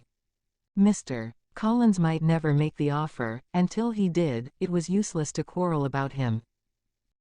If there had not been a Netherfield ball to prepare for and talk of, the younger Miss Bennets would have been in a pitiable state at this time, for from the day of the invitation, to the day of the ball, there was such a succession of rain as prevented their walking to Meryton once. No aunt, no officers, no news could be sought after, the very shoe roses for Netherfield were got by proxy. Even Elizabeth might have found some trial of her patience in weather, which totally suspended the improvement of her acquaintance with Mr. Wickham, and nothing less than a dance on Tuesday, could have made such a Friday, Saturday, Sunday and Monday, endurable to Kitty and Lydia. 18. Till Elizabeth entered the drawing-room at Netherfield and looked in vain for Mr. Wickham among the cluster of red coats there assembled. A doubt of his being present had never occurred to her. The certainty of meeting him had not been checked by any of those recollections that might not unreasonably have alarmed her. She had dressed with more than usual care, and prepared in the highest spirits for the conquest of all that remained unsubdued of his heart, trusting that it was not more than might be won in the course of the evening. But in an instant arose the dreadful suspicion of his being purposely omitted for Mr. Darcy's pleasure in the Bingaleys' invitation to the officers, and though this was not exactly the case, the absolute fact of his absence was pronounced by his friend Mr. Denny, to whom Lydia eagerly applied, and who told them that Wickham had been obliged to go to town on business the day before, and was not yet returned, adding, with a significant smile, "I do not imagine his business would have called him away just now, if he had not wished to avoid a certain gentleman here." This part of his intelligence, though unheard by Lydia, was caught by Elizabeth, and as it assured her that Darcy was not less answerable for Wickham's absence than if her first surmise had been just, every feeling of displeasure against the former was so sharpened by immediate disappointment, that she could hardly reply with tolerable civility to the polite inquiries which he directly afterwards approached to make. Attention, forbearance, patience with Darcy, was injury to Wickham. She was resolved against any sort of conversation with him, and turned away with a degree of ill humor, which she could not wholly surmount even in speaking to Mr. Bingley, whose blind partiality provoked her. But Elizabeth was not formed for ill humor, and though every prospect of her own was destroyed for the evening, it could not dwell long on her spirits, and having told all her griefs to Charlotte Lucas, whom she had not seen for a week, she was soon able to make a voluntary transition to the oddities of her cousin, and to point him out to her particular notice. The 2 first dances, however, brought a return of distress. They were dances of mortification. Mr. Collins, awkward and solemn, apologizing instead of attending, and often moving wrong without being aware of it, gave her all the shame and misery which a disagreeable partner for a couple of dances can give. The moment of her release from him was ecstasy. She danced next with an officer, and had the refreshment of talking of Wickham, and of hearing that he was universally liked.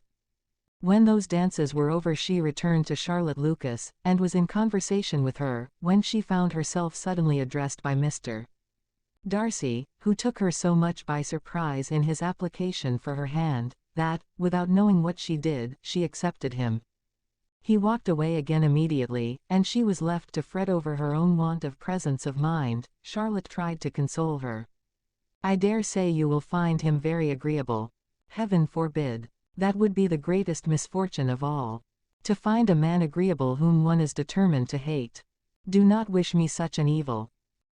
When the dancing recommenced, however, and Darcy approached to claim her hand, Charlotte could not help cautioning her in a whisper not to be a simpleton and allow her fancy for Wickham to make her appear unpleasant in the eyes of a man of 10 times his consequence. Elizabeth made no answer, and took her place in the set, amazed at the dignity to which she was arrived in being allowed to stand opposite to Mr. Darcy, and reading in her neighbours' looks their equal amazement in beholding it. They stood for some time without speaking a word, and she began to imagine that their silence was to last through the 2 dances, and at first was resolved not to break it, till suddenly fancying that it would be the greater punishment to her partner to oblige him to talk, she made some slight observation on the dance. He replied, and was again silent. After a pause of some minutes she addressed him a second time with, "It is your turn to say something now, Mr. Darcy. I talked about the dance, and you ought to make some kind of remark on the size of the room, or the number of couples." He smiled, and assured her that whatever she wished him to say should be said. "Very well. That reply will do for the present. Perhaps by and by I may observe that private balls are much pleasanter than public ones. But now we may be silent. Do you talk by rule then, while you are dancing?" "Sometimes. One must speak a little, you know. It would look odd to be entirely silent for half an hour together, and yet for the advantage of some, conversation ought to be so arranged as that they may have the trouble of saying as little as possible. Are you consulting your own feelings in the present case, or do you imagine that you are gratifying mine?" "Both," replied Elizabeth archly, "for I have always seen a great similarity in the turn of our minds. We are each of an unsocial, taciturn disposition, unwilling to speak, unless we expect to say something that will amaze the whole room, and be handed down to posterity with all the éclat of a proverb. This is no very striking resemblance of your own character, I am sure," said he. "How near it may be to mine, I cannot pretend to say. You think it a faithful portrait undoubtedly. I must not decide on my own performance." He made no answer, and they were again silent till they had gone down the dance, when he asked her if she and her sisters did not very often walk to Meryton. She answered in the affirmative, and, unable to resist the temptation, added, "When you met us there the other day, we had just been forming a new acquaintance." The effect was immediate. A deeper shade of hauteur overspread his features, but he said not a word, and Elizabeth, though blaming herself for her own weakness, could not go on. At length Darcy spoke, and in a constrained manner said, "Mr. Wickham is blessed with such happy manners as may ensure his making friends. Whether he may be equally capable of retaining them, is less certain." "He has been so unlucky as to lose your friendship," replied Elizabeth with emphasis, "and in a manner which he is likely to suffer from all his life." Darcy made no answer, and seemed desirous of changing the subject. At that moment Sir William Lucas appeared close to them, meaning to pass through the set to the other side of the room, but on perceiving Mr. Darcy he stopped with a bow of superior courtesy to compliment him on his dancing and his partner. "I have been most highly gratified indeed, my dear sir. Such very superior dancing is not often seen. It is evident that you belong to the first circles. Allow me to say, however, that your fair partner does not disgrace you, and that I must hope to have this pleasure often repeated, especially when a certain desirable event, my dear Miss Eliza," glancing at her sister and Bingley, "shall take place. What congratulations will then flow in. I appeal to Mr. Darcy, but let me not interrupt you, sir. You will not thank me for detaining you from the bewitching converse of that young lady, whose bright eyes are also upbraiding me." The latter part of this address was scarcely heard by Darcy, but Sir William's allusion to his friend seemed to strike him forcibly, and his eyes were directed with a very serious expression towards Bingley and Jane, who were dancing together. Recovering himself, however, shortly, he turned to his partner, and said, "Sir William's interruption has made me forget what we were talking of. I do not think we were speaking at all." Sir William could not have interrupted any two people in the room who had less to say for themselves. We have tried 2 or 3 subjects already without success, and what we are to talk of next I cannot imagine. What think you of books? Said he, smiling. Books? Oh, no. I am sure we never read the same, or not with the same feelings. I am sorry you think so, but if that be the case, there can at least be no want of subject. We may compare our different opinions. No, I cannot talk of books in a ballroom, my head is always full of something else. The present always occupies you in such scenes, does it? Said he, with a look of doubt. Yes, always, she replied, without knowing what she said, for her thoughts had wandered far from the subject, as soon afterwards appeared by her suddenly exclaiming, I remember hearing you once say, Mr. Darcy, that you hardly ever forgave, that your resentment once created was unappeasable. You were very cautious, I suppose, as to its being created. I am, said he, with a firm voice.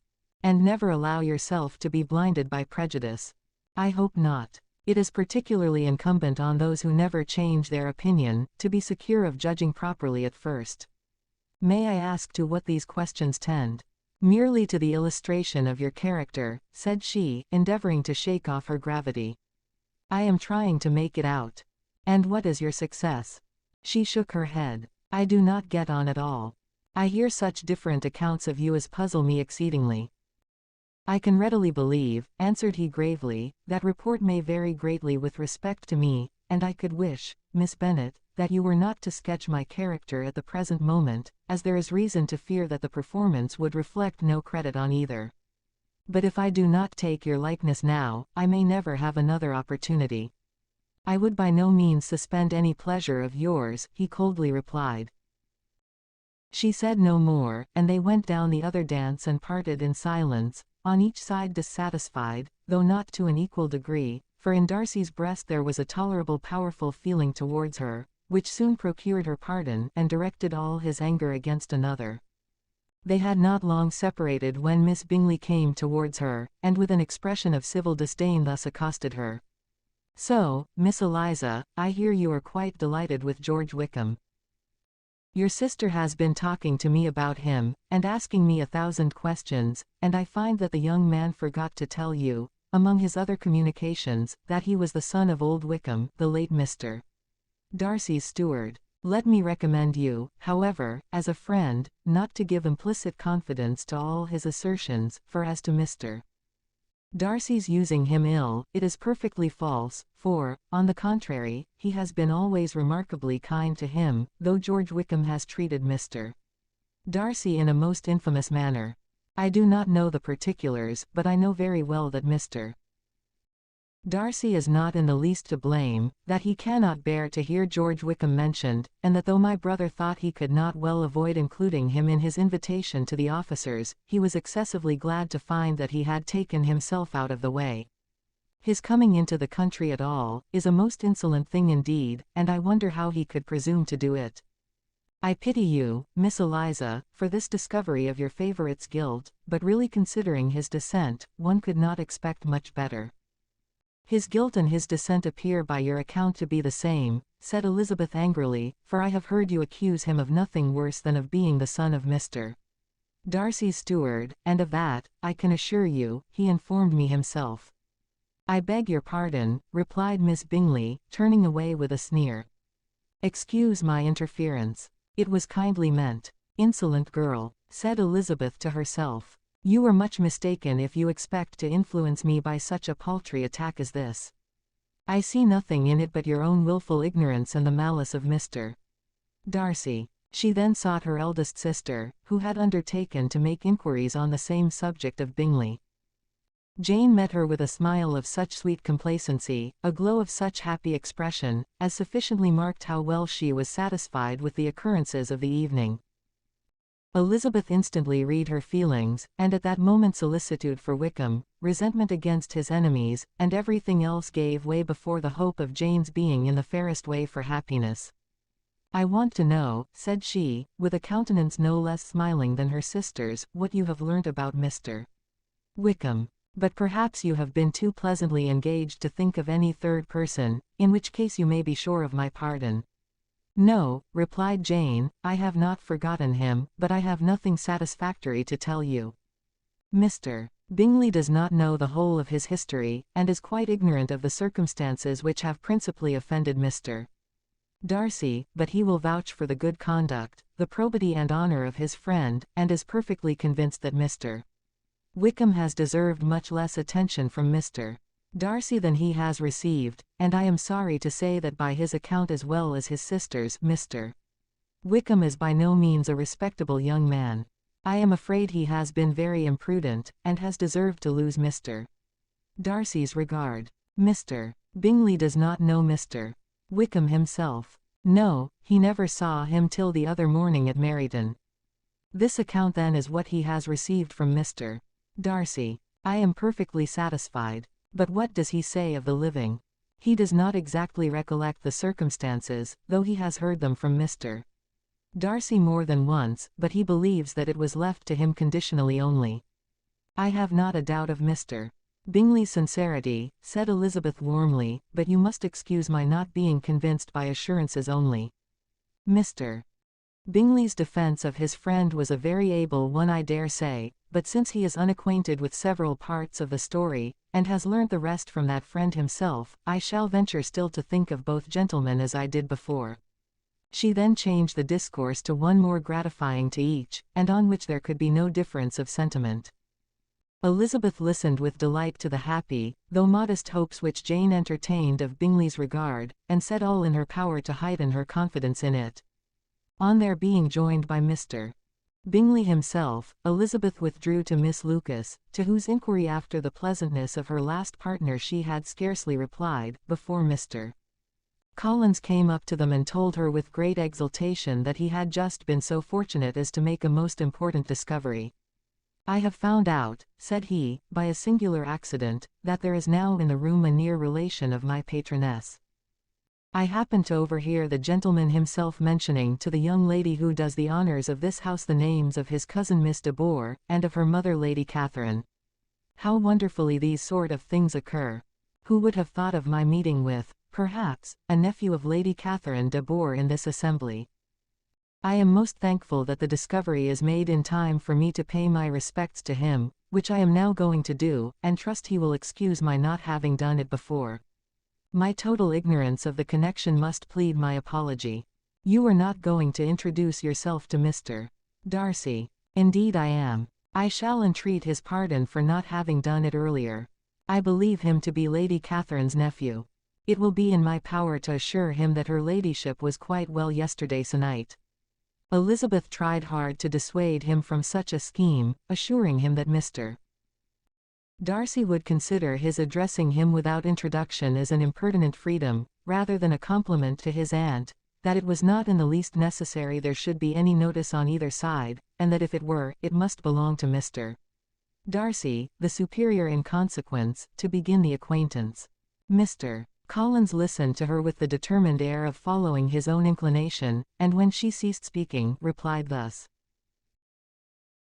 "My dear Miss Elizabeth, I have the highest opinion in the world of your excellent judgment in all matters within the scope of your understanding, but permit me to say that there must be a wide difference between the established forms of ceremony amongst the laity, and those which regulate the clergy. Forgive me leave to observe that I consider the clerical office as equal in point of dignity with the highest rank in the kingdom, provided that a proper humility of behavior is at the same time maintained. You must therefore allow me to follow the dictates of my conscience on this occasion, which leads me to perform what I look on as a point of duty. Pardon me for neglecting to profit by your advice, which on every other subject shall be my constant guide, though in the case before us I consider myself more fitted by education and habitual study to decide on what is right than a young lady like yourself." And with a low bow he left her to attack Mr. Darcy, whose reception of his advances she eagerly watched, and whose astonishment at being so addressed was very evident. Her cousin prefaced his speech with a solemn bow, and though she could not hear a word of it, she felt as if hearing it all, and saw in the motion of his lips the words, apology, Hunsford, and Lady Catherine de Bourgh. It vexed her to see him expose himself to such a man. Mr. Darcy was eyeing him with unrestrained wonder, and when at last Mr. Collins allowed him time to speak, replied with an air of distant civility. Mr. Collins, however, was not discouraged from speaking again, and Mr. Darcy's contempt seemed abundantly increasing with the length of his second speech, and at the end of it he only made him a slight bow, and moved another way. Mr. Collins then returned to Elizabeth. "I have no reason, I assure you," said he, "to be dissatisfied with my reception." Mr. Darcy seemed much pleased with the attention. He answered me with the utmost civility, and even paid me the compliment of saying, that he was so well convinced of Lady Catherine's discernment as to be certain she could never bestow a favour unworthily. It was really a very handsome thought. Upon the whole, I am much pleased with him. As Elizabeth had no longer any interest of her own to pursue, she turned her attention almost entirely on her sister and Mr. Bingley, and the train of agreeable reflections which her observations gave birth to, made her perhaps almost as happy as Jane. She saw her in idea settled in that very house in all the felicity which a marriage of true affection could bestow, and she felt capable under such circumstances, of endeavouring even to like Bingley's two sisters. Her mother's thoughts she plainly saw were bent the same way, and she determined not to venture near her, lest she might hear too much. When they sat down to supper, therefore, she considered it a most unlucky perverseness which placed them within one of each other, and deeply was she vexed to find that her mother was talking to that one person, Lady Lucas, freely, openly, and of nothing else but of her expectation that Jane would be soon married to Mr. Bingley. It was an animating subject, and Mrs. Bennet seemed incapable of fatigue while enumerating the advantages of the match. His being such a charming young man, and so rich, and living but 3 miles from them, were the first points of self-gratulation, and then it was such a comfort to think how fond the two sisters were of Jane, and to be certain that they must desire the connection as much as she could do. It was, moreover, such a promising thing for her younger daughters, as Jane's marrying so greatly must throw them in the way of other rich men. And lastly, it was so pleasant at her time of life to be able to consign her single daughters to the care of their sister, that she might not be obliged to go into company more than she liked. It was necessary to make this circumstance a matter of pleasure, because on such occasions it is the etiquette, but no one was less likely than Mrs. Bennet to find comfort in staying at home at any period of her life. She concluded with many good wishes that Lady Lucas might soon be equally fortunate, though evidently and triumphantly believing there was no chance of it. In vain did Elizabeth endeavour to check the rapidity of her mother's words, or persuade her to describe her felicity in a less audible whisper, for to her inexpressible vexation, she could perceive that the chief of it was overheard by Mr. Darcy, who sat opposite to them. Her mother only scolded her for being nonsensical. "What is Mr. Darcy to me, pray, that I should be afraid of him? I am sure we owe him no such particular civility as to be obliged to say nothing he may not like to hear. For heaven's sake, madam, speak lower. What advantage can it be to you to offend Mr. Darcy? You will never recommend yourself to his friend by so doing." Nothing that she could say, however, had any influence. Her mother would talk of her views in the same intelligible tone. Elizabeth blushed and blushed again with shame and vexation. She could not help frequently glancing her eye at Mr. Darcy, though every glance convinced her of what she dreaded, for though he was not always looking at her mother, she was convinced that his attention was invariably fixed by her. The expression of his face changed gradually from indignant contempt to a composed and steady gravity. At length, however, Mrs. Bennet had no more to say, and Lady Lucas, who had been long yawning at the repetition of delights which she saw no likelihood of sharing, was left to the comforts of cold ham and chicken. Elizabeth now began to revive. But not long was the interval of tranquillity, for when supper was over, singing was talked of, and she had the mortification of seeing Mary, after very little entreaty, preparing to oblige the company. By many significant looks and silent entreaties, did she endeavour to prevent such a proof of complaisance, but in vain. Mary would not understand them. Such an opportunity of exhibiting was delightful to her, and she began her song. Elizabeth's eyes were fixed on her with most painful sensations, and she watched her progress through the several stanzas with an impatience which was very ill rewarded at their close. For Mary, on receiving amongst the thanks of the table, the hint of a hope that she might be prevailed on to favour them again, after the pause of half a minute began another. Mary's powers were by no means fitted for such a display, her voice was weak, and her manner affected. Elizabeth was in agonies. She looked at Jane, to see how she bore it, but Jane was very composedly talking to Bingley. She looked at his two sisters, and saw them making signs of derision at each other, and at Darcy, who continued however impenetrably grave. She looked at her father to entreat his interference, lest Mary should be singing all night. He took the hint, and when Mary had finished her second song, said aloud, "That will do extremely well, child. You have delighted us long enough. Let the other young ladies have time to exhibit." Mary, though pretending not to hear, was somewhat disconcerted, and Elizabeth, sorry for her, and sorry for her father's speech, was afraid her anxiety had done no good. Others of the party were now applied to. "If I," said Mr. Collins, "were so fortunate as to be able to sing, I should have great pleasure, I am sure, in obliging the company with an air, for I consider music as a very innocent diversion, and perfectly compatible with the profession of a clergyman. I do not mean however to assert that we can be justified in devoting too much of our time to music, for there are certainly other things to be attended to. The rector of a parish has much to do. In the first place, he must make such an agreement for tithes as may be beneficial to himself and not offensive to his patron. He must write his own sermons, and the time that remains will not be too much for his parish duties, and the care and improvement of his dwelling, which he cannot be excused from making as comfortable as possible. And I do not think it of light importance that he should have attentive and conciliatory manners towards everybody, especially towards those to whom he owes his preferment. I cannot acquit him of that duty, nor could I think well of the man who should omit an occasion of testifying his respect towards anybody connected with the family." And with a bow to Mr. Darcy, he concluded his speech, which had been spoken so loud as to be heard by half the room. Many stared, many smiled, but no one looked more amused than Mr. Bennet himself, while his wife seriously commended Mr. Collins for having spoken so sensibly, and observed in a half-whisper to Lady Lucas, that he was a remarkably clever, good kind of young man.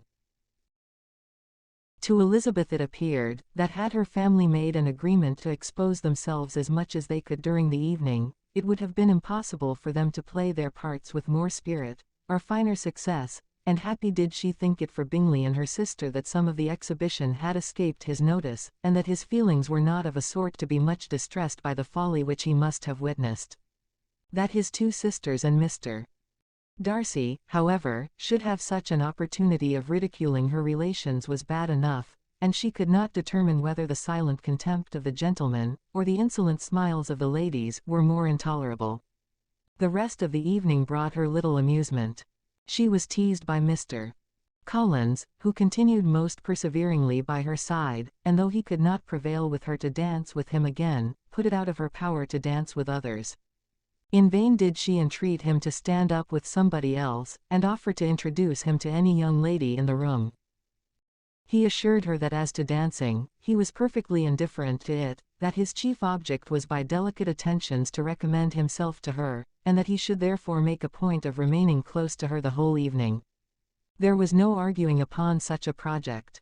She owed her greatest relief to her friend Miss Lucas, who often joined them, and good-naturedly engaged Mr. Collins's conversation to herself. She was at least free from the offence of Mr. Darcy's farther notice, though often standing within a very short distance of her, quite disengaged, he never came near enough to speak. She felt it to be the probable consequence of her allusions to Mr. Wickham, and rejoiced in it. The Longbourn party were the last of all the company to depart, and by a manoeuvre of Mrs. Bennet had to wait for their carriages a quarter of an hour after everybody else was gone, which gave them time to see how heartily they were wished away by some of the family. Mrs. Hurst and her sister scarcely opened their mouths except to complain of fatigue, and were evidently impatient to have the house to themselves. They repulsed every attempt of Mrs. Bennet at conversation, and by so doing, threw a languor over the whole party, which was very little relieved by the long speeches of Mr. Collins, who was complimenting Mr. Bingley and his sisters on the elegance of their entertainment, and the hospitality and politeness which had marked their behaviour to their guests. Darcy said nothing at all. Mr. Bennet, in equal silence, was enjoying the scene. Mr. Bingley and Jane were standing together, a little detached from the rest, and talked only to each other. Elizabeth preserved as steady a silence as either Mrs. Hurst or Miss Bingley, and even Lydia was too much fatigued to utter more than the occasional exclamation of, "Lord, how tired I am!" accompanied by a violent yawn. When at length they arose to take leave, Mrs. Bennet was most pressingly civil in her hope of seeing the whole family soon at Longbourn, and addressed herself particularly to Mr. Bingley, to assure him how happy he would make them, by eating a family dinner with them at any time, without the ceremony of a formal invitation. Bingley was all grateful pleasure, and he readily engaged for taking the earliest opportunity of waiting on her, after his return from London, whither he was obliged to go the next day for a short time. Mrs. Bennet was perfectly satisfied, and quitted the house under the delightful persuasion that, allowing for the necessary preparations of settlements, new carriages and wedding clothes, she should undoubtedly see her daughter settled at Netherfield, in the course of 3 or 4 months. Of having another daughter married to Mr. Collins, she thought with equal certainty, and with considerable, though not equal, pleasure. Elizabeth was the least dear to her of all her children, and though the man and the match were quite good enough for her, the worth of each was eclipsed by Mr. Bingley in Netherfield. 19. The next day opened a new scene at Longbourn. Mr. Collins made his declaration in form. Having resolved to do it without loss of time, as his leave of absence extended only to the following Saturday, and having no feelings of diffidence to make it distressing to himself even at the moment, he set about it in a very orderly manner, with all the observances which he supposed a regular part of the business. On finding Mrs. Bennet, Elizabeth, and one of the younger girls together, soon after breakfast, he addressed the mother in these words: "May I hope, Madam, for your interest with your fair daughter Elizabeth, when I solicit for the honour of a private audience with her in the course of this morning." Before Elizabeth had time for anything but a blush of surprise, Mrs. Bennet instantly answered, "Oh dear. Yes, certainly. I am sure Lizzie will be very happy, I am sure she can have no objection. Come, Kitty, I want you upstairs." And gathering her work together, she was hastening away, when Elizabeth called out, "Dear ma'am, do not go. I beg you will not go. Mr. Collins must excuse me. He can have nothing to say to me that anybody need not hear. I am going away myself." "No, no, nonsense, Lizzie. I desire you will stay where you are." And upon Elizabeth seeming really, with vexed and embarrassed looks, about to escape, she added, "Lizzie, I insist upon your staying and hearing Mr. Collins." Elizabeth would not oppose such an injunction, and a moment's consideration making her also sensible that it would be wisest to get it over as soon and as quietly as possible, she sat down again, and tried to conceal by incessant employment the feelings which were divided between distress and diversion. Mrs. Bennet and Kitty walked off, and as soon as they were gone Mr. Collins began, "Believe me, my dear Miss Elizabeth, that your modesty, so far from doing you any disservice, rather adds to your other perfections. You would have been less amiable in my eyes had there not been this little unwillingness, but allow me to assure you that I have your respected mother's permission for this address. You can hardly doubt the purport of my discourse, however your natural delicacy may lead you to dissemble, my attentions have been too marked to be mistaken. Almost as soon as I entered the house I singled you out as the companion of my future life. But before I am run away with by my feelings on this subject, perhaps it will be advisable for me to state my reasons for marrying, and moreover for coming into Hertfordshire with the design of selecting a wife, as I certainly did." The idea of Mr. Collins, with all his solemn composure, being run away with by his feelings, made Elizabeth so near laughing that she could not use the short pause he allowed in any attempt to stop him farther, and he continued, "My reasons for marrying are, First, that I think it a right thing for every clergyman in easy circumstances like myself to set the example of matrimony in his parish. Secondly, that I am convinced it will add very greatly to my happiness, and thirdly, which perhaps I ought to have mentioned earlier, that it is the particular advice and recommendation of the very noble lady whom I have the honor of calling patroness. Twice has she condescended to give me her opinion unasked too. On this subject, and it was but the very Saturday night before I left Hunsford, between our pools at quadrille, while Mrs. Jenkinson was arranging Miss de Bour's footstool, that she said, "Mr. Collins, you must marry. A clergyman like you must marry. Choose properly, choose a gentlewoman for my sake, and for your own. Let her be an active, useful sort of person, not brought up high, but able to make a small income go a good way. This is my advice. Find such a woman as soon as you can, bring her to Hunsford, and I will visit her. Allow me, by the way, to observe, my fair cousin, that I do not reckon the notice and kindness of Lady Catherine de Bourgh as among the least of the advantages in my power to offer. You will find her manners beyond anything I can describe, and your wit and vivacity I think must be acceptable to her, especially when tempered with the silence and respect which her rank will inevitably excite. Thus much for my general intention in favor of matrimony. It remains to be told why my views were directed to Longbourn instead of my own neighborhood, where I assure you there are many amiable young women. But the fact is, that being, as I am, to inherit this estate after the death of your honored father, who, however, may live many years longer, I could not satisfy myself without resolving to choose a wife from among his daughters, that the loss to them might be as little as possible, when the melancholy event takes place, which, however, as I have already said, may not be for several years. This has been my motive, my fair cousin, and I flatter myself it will not sink me in your esteem. And now nothing remains for me but to assure you in the most animated language of the violence of my affection. To fortune I am perfectly indifferent, and shall make no demand of that nature on your father, since I am well aware that it could not be complied with, and that £1,000 in the 4% which will not be yours till after your mother's decease, is all that you may ever be entitled to. On that head, therefore, I shall be uniformly silent, and you may assure yourself that no ungenerous reproach shall ever pass my lips when we are married." It was absolutely necessary to interrupt him now. "You are too hasty, sir," she cried. "You forget that I have made no answer. Let me do it without farther loss of time. Accept my thanks for the compliment you are paying me. I am very sensible of the honor of your proposals, but it is impossible for me to do otherwise than decline them." "I am not now to learn," replied Mr. Collins, with a formal wave of the hand, that it is usual with young ladies to reject the addresses of the man whom they secretly mean to accept, when he first applies for their favor, and that sometimes the refusal is repeated a second or even a third time. I am therefore by no means discouraged by what you have just said, and shall hope to lead you to the altar ere long." "Upon my word, sir," cried Elizabeth, "your hope is rather an extraordinary one after my declaration. I do assure you that I am not one of those young ladies, if such young ladies there are, who are so daring as to risk their happiness on the chance of being asked a second time. I am perfectly serious in my refusal.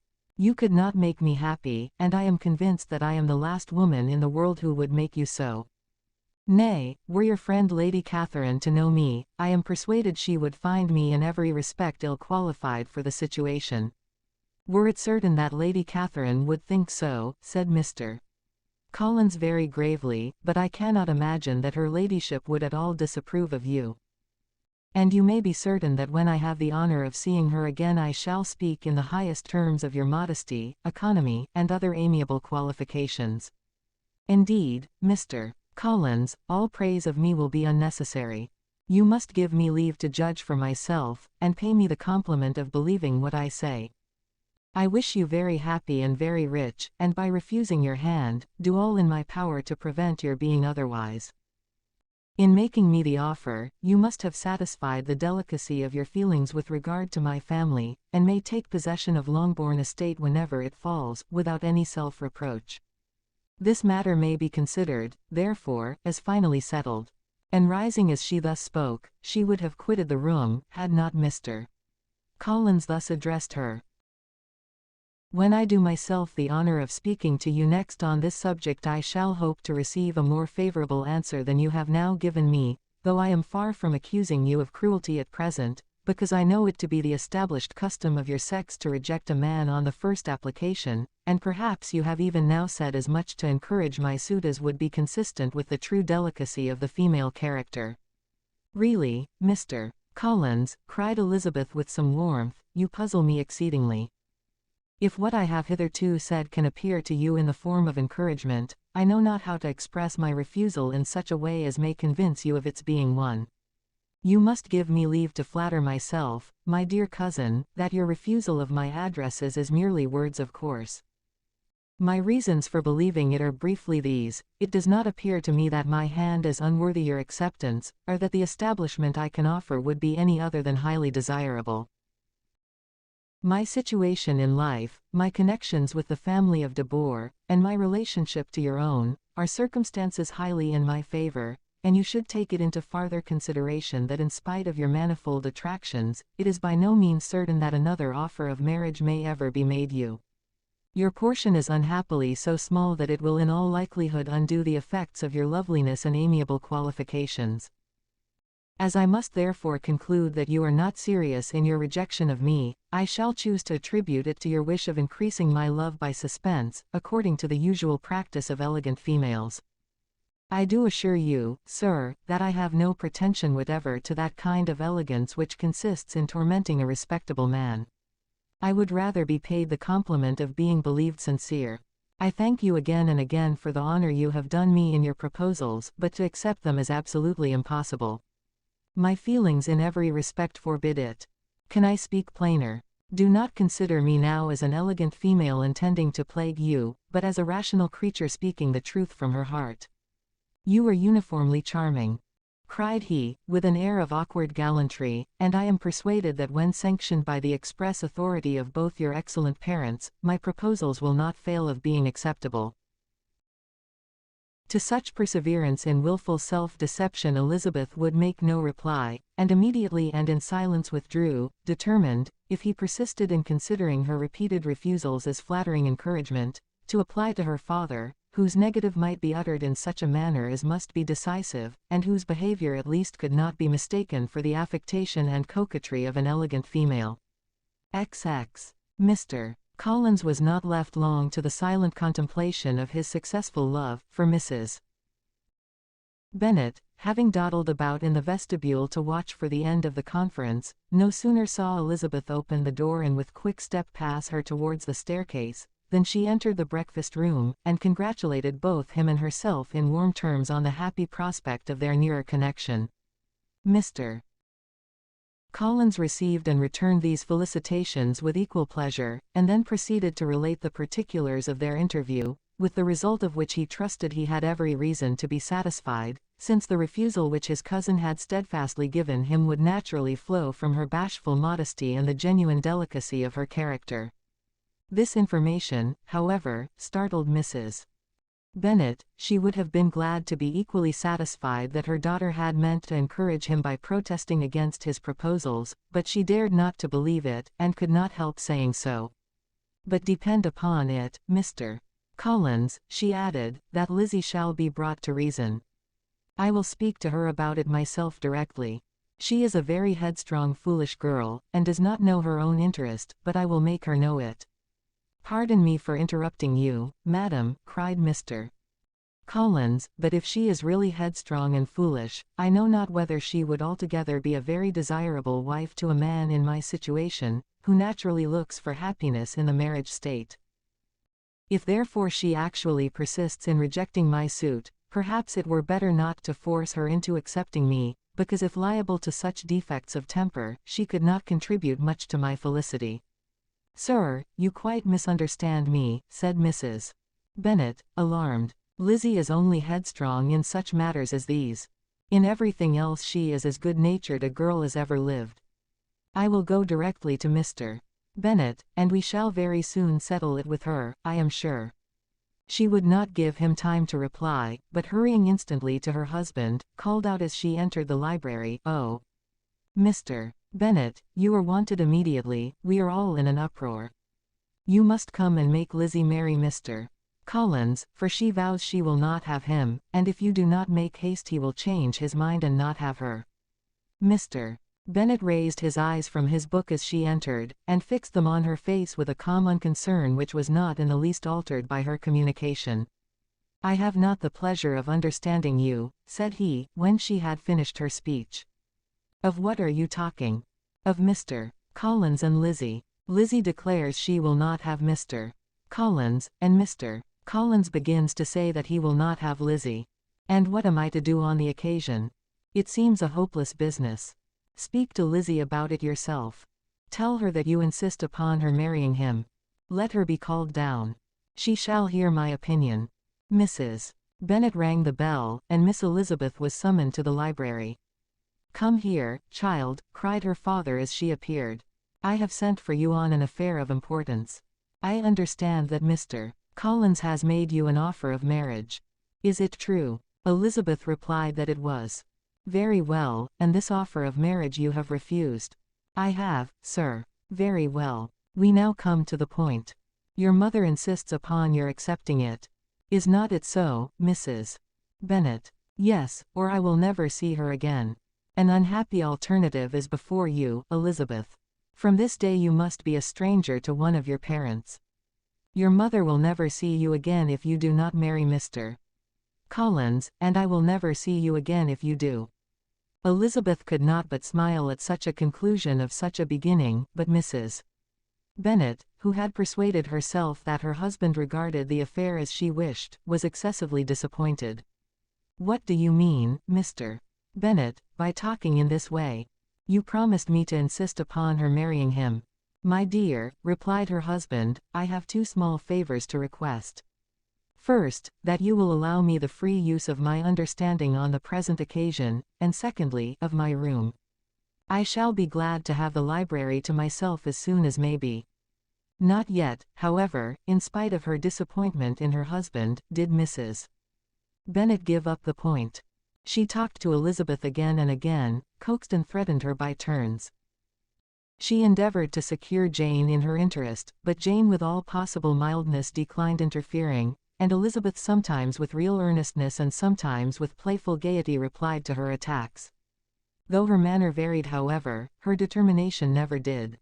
Mr. Collins, meanwhile, was meditating in solitude on what had passed. He thought too well of himself to comprehend on what motive his cousin could refuse him, and though his pride was hurt, he suffered in no other way. His regard for her was quite imaginary, and the possibility of her deserving her mother's reproach prevented his feeling any regret. While the family were in this confusion, Charlotte Lucas came to spend the day with them. She was met in the vestibule by Lydia, who, flying to her, cried in a half-whisper, I am glad you are come, for there is such fun here. What do you think has happened this morning? Mr. Collins has made an offer to Lizzie, and she will not have him. Charlotte had hardly time to answer, before they were joined by Kitty, who came to tell the same news, and no sooner had they entered the breakfast-room, where Mrs. Bennet was alone, than she likewise began on the subject, calling on Miss Lucas for her compassion, and entreating her to persuade her friend Lizzie to comply with the wishes of all her family. Pray do, my dear Miss Lucas, she added in a melancholy tone, for nobody is on my side, nobody takes part with me, I am cruelly used, nobody feels for my poor nerves.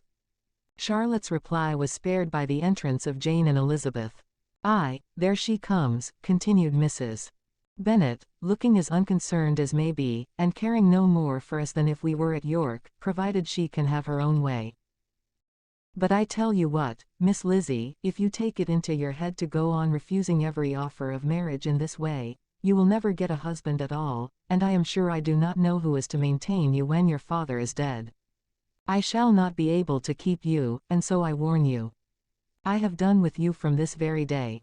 I told you in the library, you know, that I should never speak to you again, and you will find me as good as my word.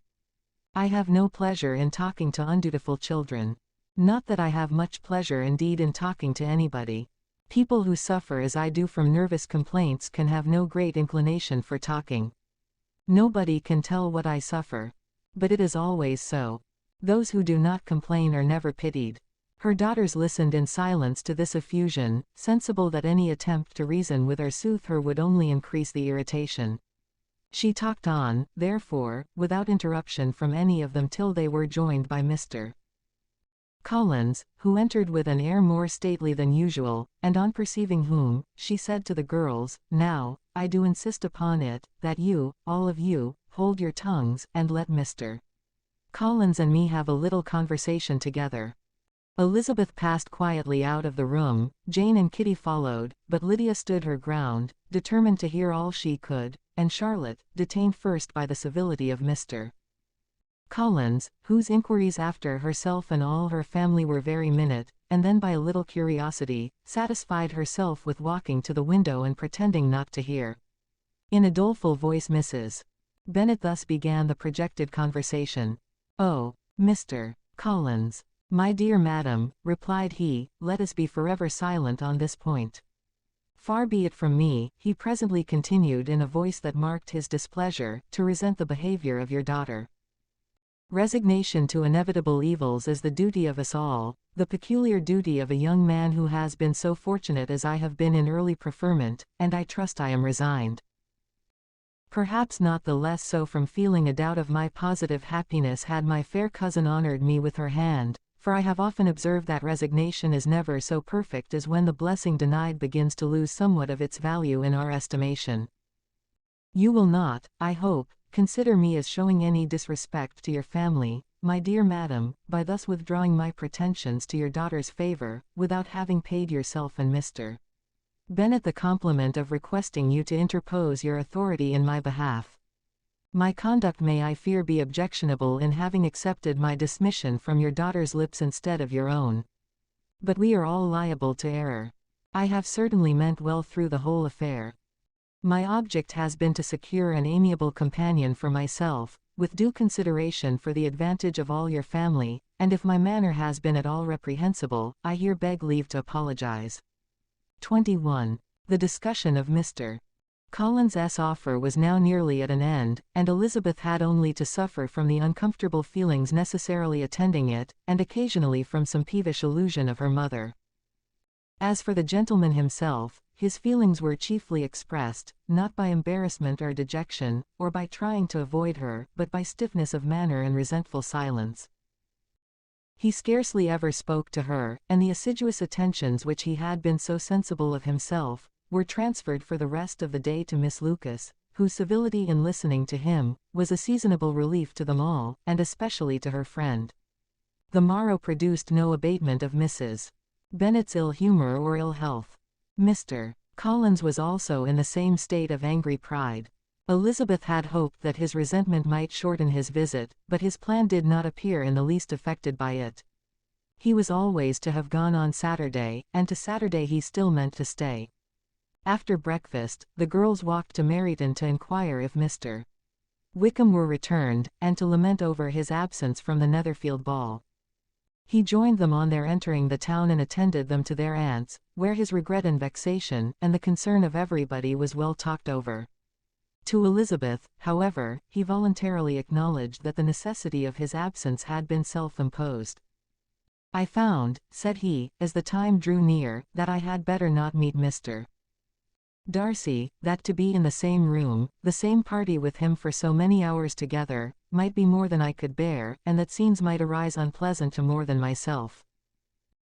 She highly approved his forbearance, and they had leisure for a full discussion of it, and for all the commendation which they civilly bestowed on each other, as Wickham and another officer walked back with them to Longbourn, and during the walk, he particularly attended to her.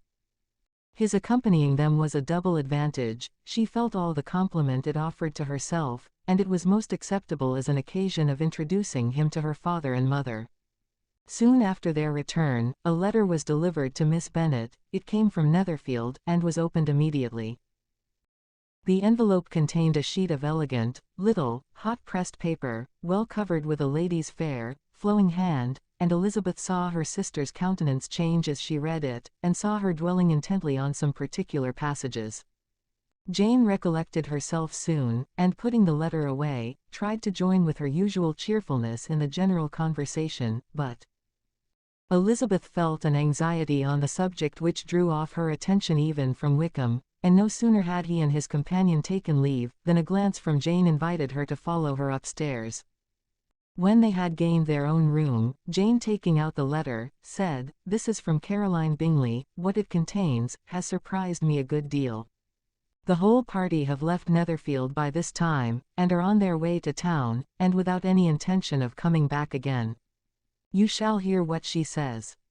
She then read the first sentence aloud, which comprised the information of their having just resolved to follow their brother to town directly, and of their meaning to dine that day in Grosvenor Street, where Mr. Hurst had a house. The next was in these words: "I do not pretend to regret anything I shall leave in Hertfordshire, except your society, my dearest friend, but we will hope at some future period, to enjoy many returns of the delightful intercourse we have known, and in the meanwhile may lessen the pain of separation by a very frequent and most unreserved correspondence. I depend on you for that." To these high-flown expressions, Elizabeth listened with all the insensibility of distrust, and though the suddenness of their removal surprised her, she saw nothing in it really to lament. It was not to be supposed that their absence from Netherfield would prevent Mr. Bingley's being there, and as to the loss of their society, she was persuaded that Jane must soon cease to regard it, in the enjoyment of his. "It is unlucky," said she, after a short pause, "that you should not be able to see your friends before they leave the country. But may we not hope that the period of future happiness to which Miss Bingley looks forward, may arrive earlier than she is aware, and that the delightful intercourse you have known as friends, will be renewed with yet greater satisfaction as sisters. Mr. Bingley will not be detained in London by them. Caroline decidedly says that none of the party will return into Hertfordshire this winter. I will read it to you. When my brother left us yesterday, he imagined that the business which took him to London might be concluded in 3 or 4 days, but as we are certain it cannot be so, and at the same time convinced that when Charles gets to town, he will be in no hurry to leave it again, we have determined on following him thither, that he may not be obliged to spend his vacant hours in a comfortless hotel. Many of my acquaintance are already there for the winter. I wish I could hear that you, my dearest friend, had any intention of making one in the crowd, but of that I despair. I sincerely hope your Christmas in Hertfordshire may abound in the gaieties which that season generally brings, and that your beaux will be so numerous as to prevent your feeling the loss of the 3, of whom we shall deprive you. It is evident by this," added Jane, "that he comes back no more this winter. It is only evident that Miss Bingley does not mean he should." "Why will you think so? It must be his own doing. He is his own master. But you do not know all. I will read you the passage which particularly hurts me. I will have no reserves from you. Mr. Darcy is impatient to see his sister, and to confess the truth, we are scarcely less eager to meet her again. I really do not think Georgiana Darcy has her equal for beauty, elegance, and accomplishments, and the affection she inspires in Louisa and myself is heightened into something still more interesting, from the hope we dare to entertain of her being hereafter our sister. I do not know whether I ever before mentioned to you my feelings on this subject, but I will not leave the country without confiding them, and I trust you will not esteem them unreasonable. My brother admires her greatly already. He will have frequent opportunity now of seeing her on the most intimate footing. Her relations all wish the connection as much as his own, and a sister's partiality is not misleading me, I think, when I call Charles most capable of engaging any woman's heart. With all these circumstances to favor an attachment and nothing to prevent it, am I wrong, my dearest Jane, in indulging the hope of an event which will secure the happiness of so many? What think you of this sentence, my dear Lizzie?" said Jane as she finished it. "Is it not clear enough? Does it not expressly declare that Caroline neither expects nor wishes me to be her sister, that she is perfectly convinced of her brother's indifference, and that if she suspects the nature of my feelings for him, she means most kindly to put me on my guard? Can there be any other opinion on the subject? Yes, there can, for mine is totally different. Will you hear it? Most willingly. You shall have it in few words. Miss Bingley sees that her brother is in love with you, and wants him to marry Miss Darcy. She follows him to town in the hope of keeping him there, and tries to persuade you that he does not care about you." Jane shook her head. "Indeed, Jane, you ought to believe me. No one who has ever seen you together can doubt his affection. Miss Bingley I am sure cannot. She is not such a simpleton. Could she have seen half as much love in Mr. Darcy for herself, she would have ordered her wedding clothes. But the case is this. We are not rich enough, or grand enough for them, and she is the more anxious to get Miss Darcy for her brother, from the notion that when there has been one intermarriage, she may have less trouble in achieving a second, in which there is certainly some ingenuity, and I dare say it would succeed if Miss de Bourgh were out of the way. But, my dearest Jane, you cannot seriously imagine that because Miss Bingley tells you her brother greatly admires Miss Darcy, he is in the smallest degree less sensible of your merit than when he took leave of you on Tuesday, or that it will be in her power to persuade him that instead of being in love with you, he is very much in love with her friend. If we thought alike of Miss Bingley, replied Jane, your representation of all this might make me quite easy. But I know the foundation is unjust. Caroline is incapable of wilfully deceiving anyone, and all that I can hope in this case is that she is deceived herself. That is right. You could not have started a more happy idea, since you will not take comfort in mine. Believe her to be deceived by all means. You have now done your duty by her, and must fret no longer. But, my dear sister, can I be happy, even supposing the best, in accepting a man whose sisters and friends are all wishing him to marry elsewhere? You must decide for yourself, said Elizabeth, and if upon mature deliberation, you find that the misery of disobliging his two sisters is more than equivalent to the happiness of being his wife, I advise you by all means to refuse him. How can you talk so? Said Jane faintly smiling. You must know that though I should be exceedingly grieved at their disapprobation, I could not hesitate. I did not think you would, and that being the case, I cannot consider your situation with much compassion. But if he returns no more this winter, my choice will never be required. 1,000 things may arise in 6 months. The idea of his returning no more Elizabeth treated with the utmost contempt. It appeared to her merely the suggestion of Caroline's interested wishes, and she could not for a moment suppose that those wishes, however openly or artfully spoken, could influence a young man so totally independent of everyone. She represented to her sister as forcibly as possible what she felt on the subject, and had soon the pleasure of seeing its happy effect.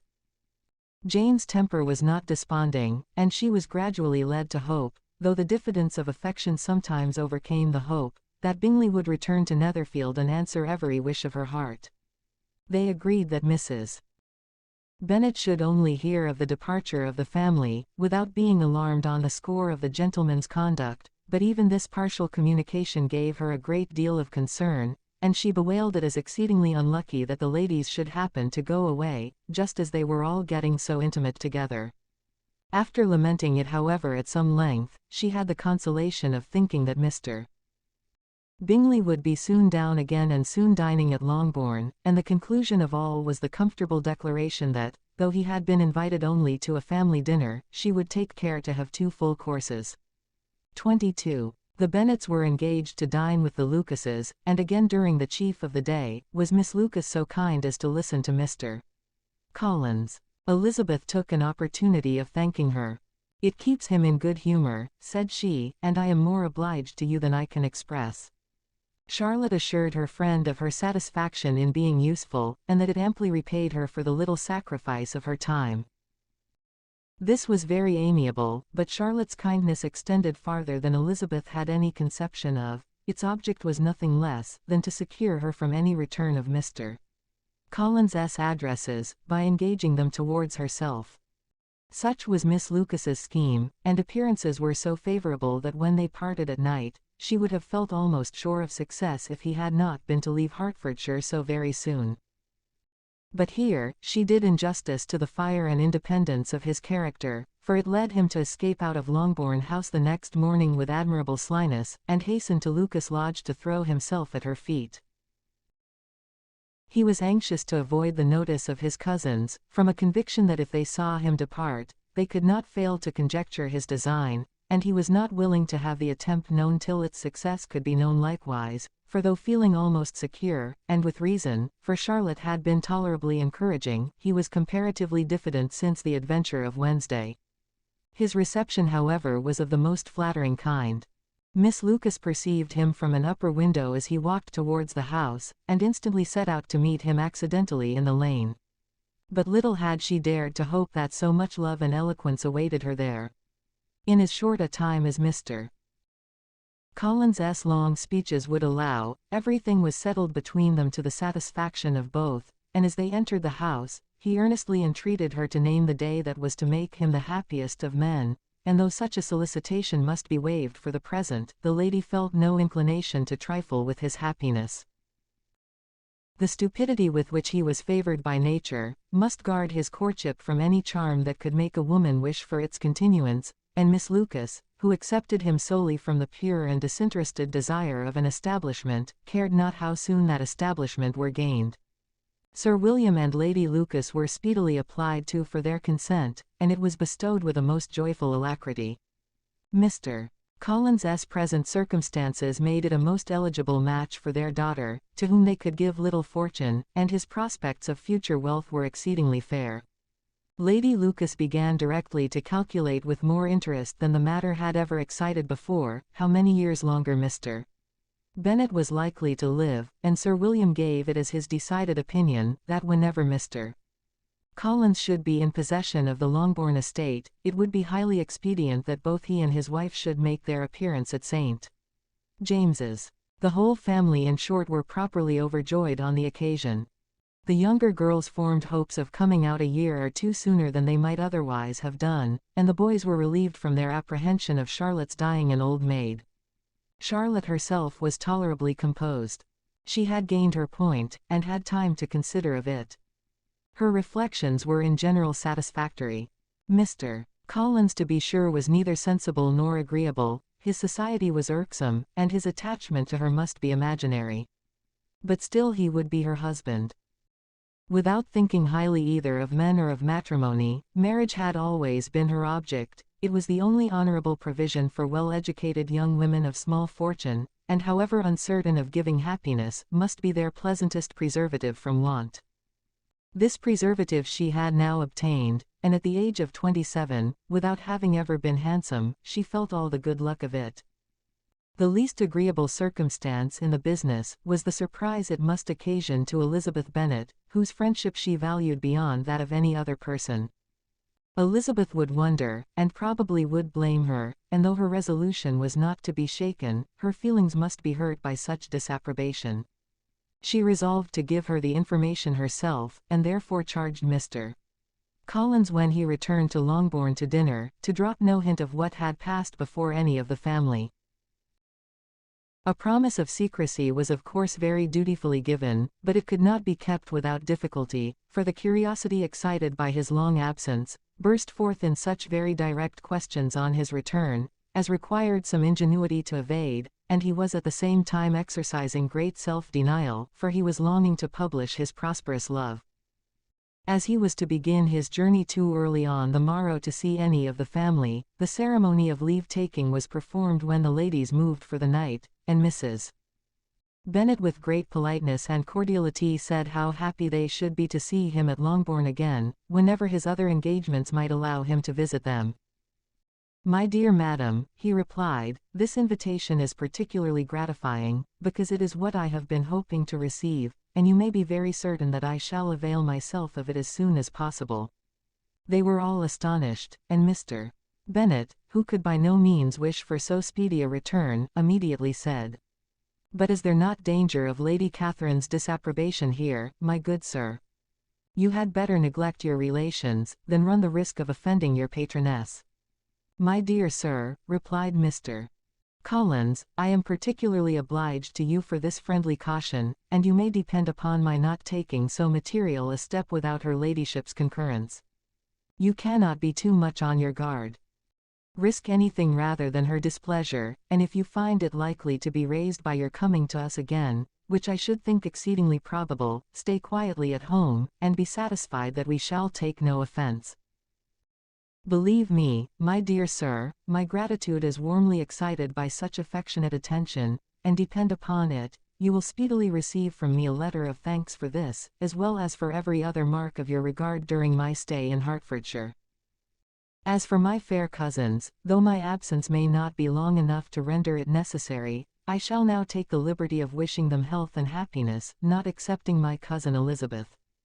With proper civilities the ladies then withdrew, all of them equally surprised to find that he meditated a quick return.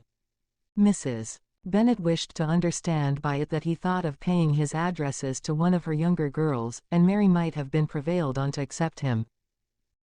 She rated his abilities much higher than any of the others. There was a solidity in his reflections which often struck her, and though by no means so clever as herself, she thought that if encouraged to read and improve himself by such an example as hers, he might become a very agreeable companion.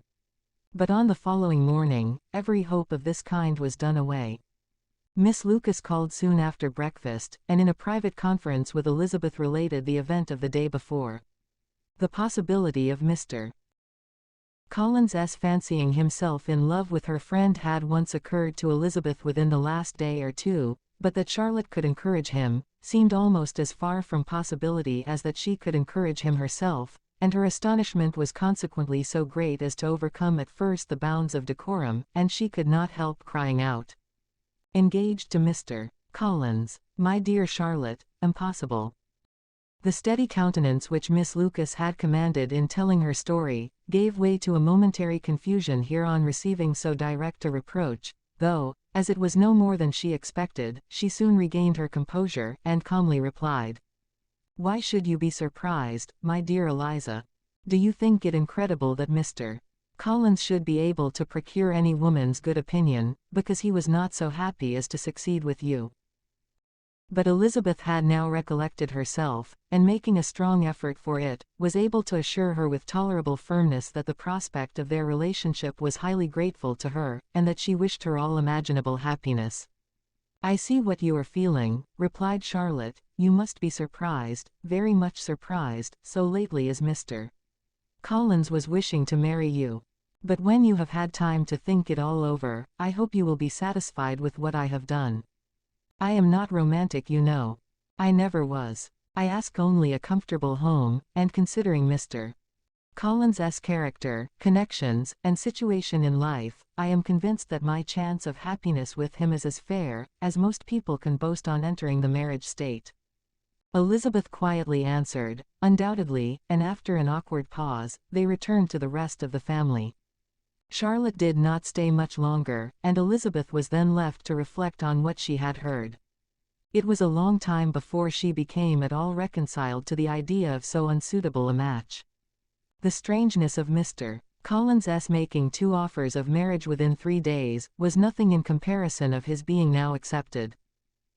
She had always felt that Charlotte's opinion of matrimony was not exactly like her own, but she could not have supposed it possible that when called into action, she would have sacrificed every better feeling to worldly advantage.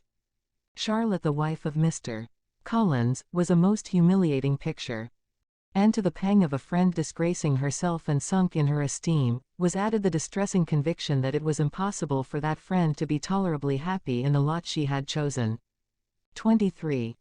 Elizabeth was sitting with her mother and sisters, reflecting on what she had heard, and doubting whether she were authorized to mention it, when Sir William Lucas himself appeared, sent by his daughter to announce her engagement to the family. With many compliments to them, and much self-gratulation on the prospect of a connection between the houses, he unfolded the matter, to an audience not merely wondering, but incredulous, for Mrs. Bennet, with more perseverance than politeness, protested he must be entirely mistaken, and Lydia, always unguarded and often uncivil, boisterously exclaimed, "Good Lord! Sir William, how can you tell such a story? Do not you know that Mr. Collins wants to marry Lizzie?" Nothing less than the complaisance of a courtier could have borne without anger such treatment, but Sir William's good breeding carried him through it all, and though he begged leave to be positive as to the truth of his information, he listened to all their impertinence with the most forbearing courtesy.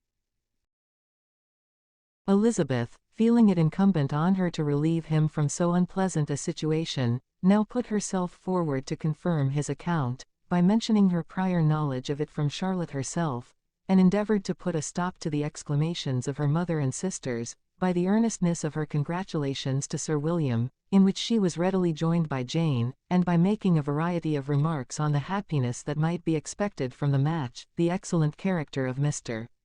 Collins, and the convenient distance of Hunsford from London. Mrs. Bennet was in fact too much overpowered to say a great deal while Sir William remained, but no sooner had he left them than her feelings found a rapid vent. In the first place, she persisted in disbelieving the whole of the matter. Secondly, she was very sure that Mr. Collins had been taken in. Thirdly, she trusted that they would never be happy together, and fourthly, that the match might be broken off. Two inferences, however, were plainly deduced from the whole: one, that Elizabeth was the real cause of all the mischief, and the other, that she herself had been barbarously used by them all, and on these 2 points she principally dwelt during the rest of the day. Nothing could console and nothing appease her. Nor did that day wear out her resentment. A week elapsed before she could see Elizabeth without scolding her, a month passed away before she could speak to Sir William or Lady Lucas without being rude, and many months were gone before she could at all forgive their daughter. Mr. Bennet's emotions were much more tranquil on the occasion, and such as he did experience he pronounced to be of a most agreeable sort, for it gratified him, he said, to discover that Charlotte Lucas, whom he had been used to think tolerably sensible, was as foolish as his wife, and more foolish than his daughter. Jane confessed herself a little surprised at the match, but she said less of her astonishment than of her earnest desire for their happiness, nor could Elizabeth persuade her to consider it as improbable. Kitty and Lydia were far from envying Miss Lucas, for Mr. Collins was only a clergyman, and it affected them in no other way than as a piece of news to spread at Meryton. Lady Lucas could not be insensible of triumph on being able to retort on Mrs. Bennet the comfort of having a daughter well married, and she called at Longbourn rather oftener than usual to say how happy she was, though Mrs. Bennet's sour looks and ill-natured remarks might have been enough to drive happiness away. Between Elizabeth and Charlotte there was a restraint which kept them mutually silent on the subject, and Elizabeth felt persuaded that no real confidence could ever subsist between them again. Her disappointment in Charlotte made her turn with fonder regard to her sister, of whose rectitude and delicacy she was sure her opinion could never be shaken, and for whose happiness she grew daily more anxious, as Bingley had now been gone a week, and nothing was heard of his return. Jane had sent Caroline an early answer to her letter, and was counting the days till she might reasonably hope to hear again.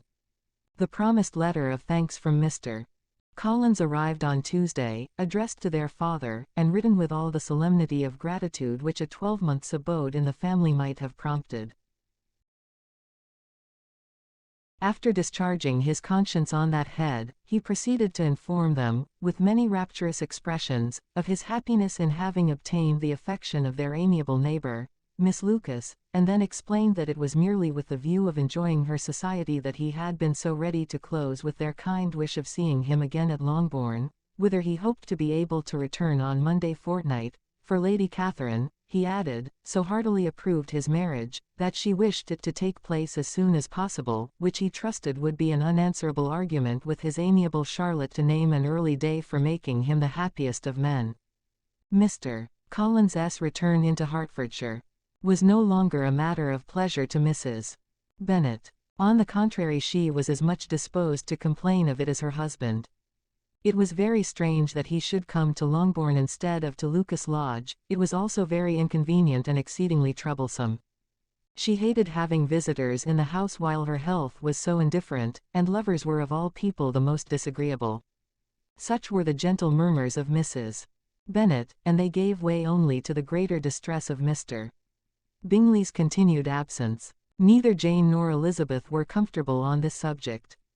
Day after day passed away without bringing any other tidings of him than the report which shortly prevailed in Meryton of his coming no more to Netherfield the whole winter, a report which highly incensed Mrs. Bennet, and which she never failed to contradict as a most scandalous falsehood. Even Elizabeth began to fear, not that Bingley was indifferent, but that his sisters would be successful in keeping him away. Unwilling as she was to admit an idea so destructive of Jane's happiness, and so dishonorable to the stability of her lover, she could not prevent its frequently recurring. The united efforts of his two unfeeling sisters and of his overpowering friend, assisted by the attractions of Miss Darcy and the amusements of London, might be too much, she feared, for the strength of his attachment. As for Jane, her anxiety under this suspense was, of course, more painful than Elizabeth's, but whatever she felt she was desirous of concealing, and between herself and Elizabeth, therefore, the subject was never alluded to.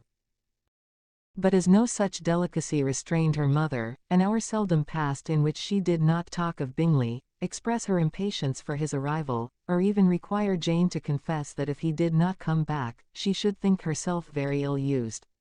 It needed all Jane's steady mildness to bear these attacks with tolerable tranquillity. Mr. Collins returned most punctually on the Monday fortnight, but his reception at Longbourn was not quite so gracious as it had been on his first introduction. He was too happy, however, to need much attention, and luckily for the others, the business of lovemaking relieved them from a great deal of his company. The chief of every day was spent by him at Lucas Lodge, and he sometimes returned to Longbourn only in time to make an apology for his absence before the family went to bed. Mrs. Bennet was really in a most pitiable state. The very mention of anything concerning the match threw her into an agony of ill humor, and wherever she went she was sure of hearing it talked of. The sight of Miss Lucas was odious to her. As her successor in that house, she regarded her with jealous abhorrence.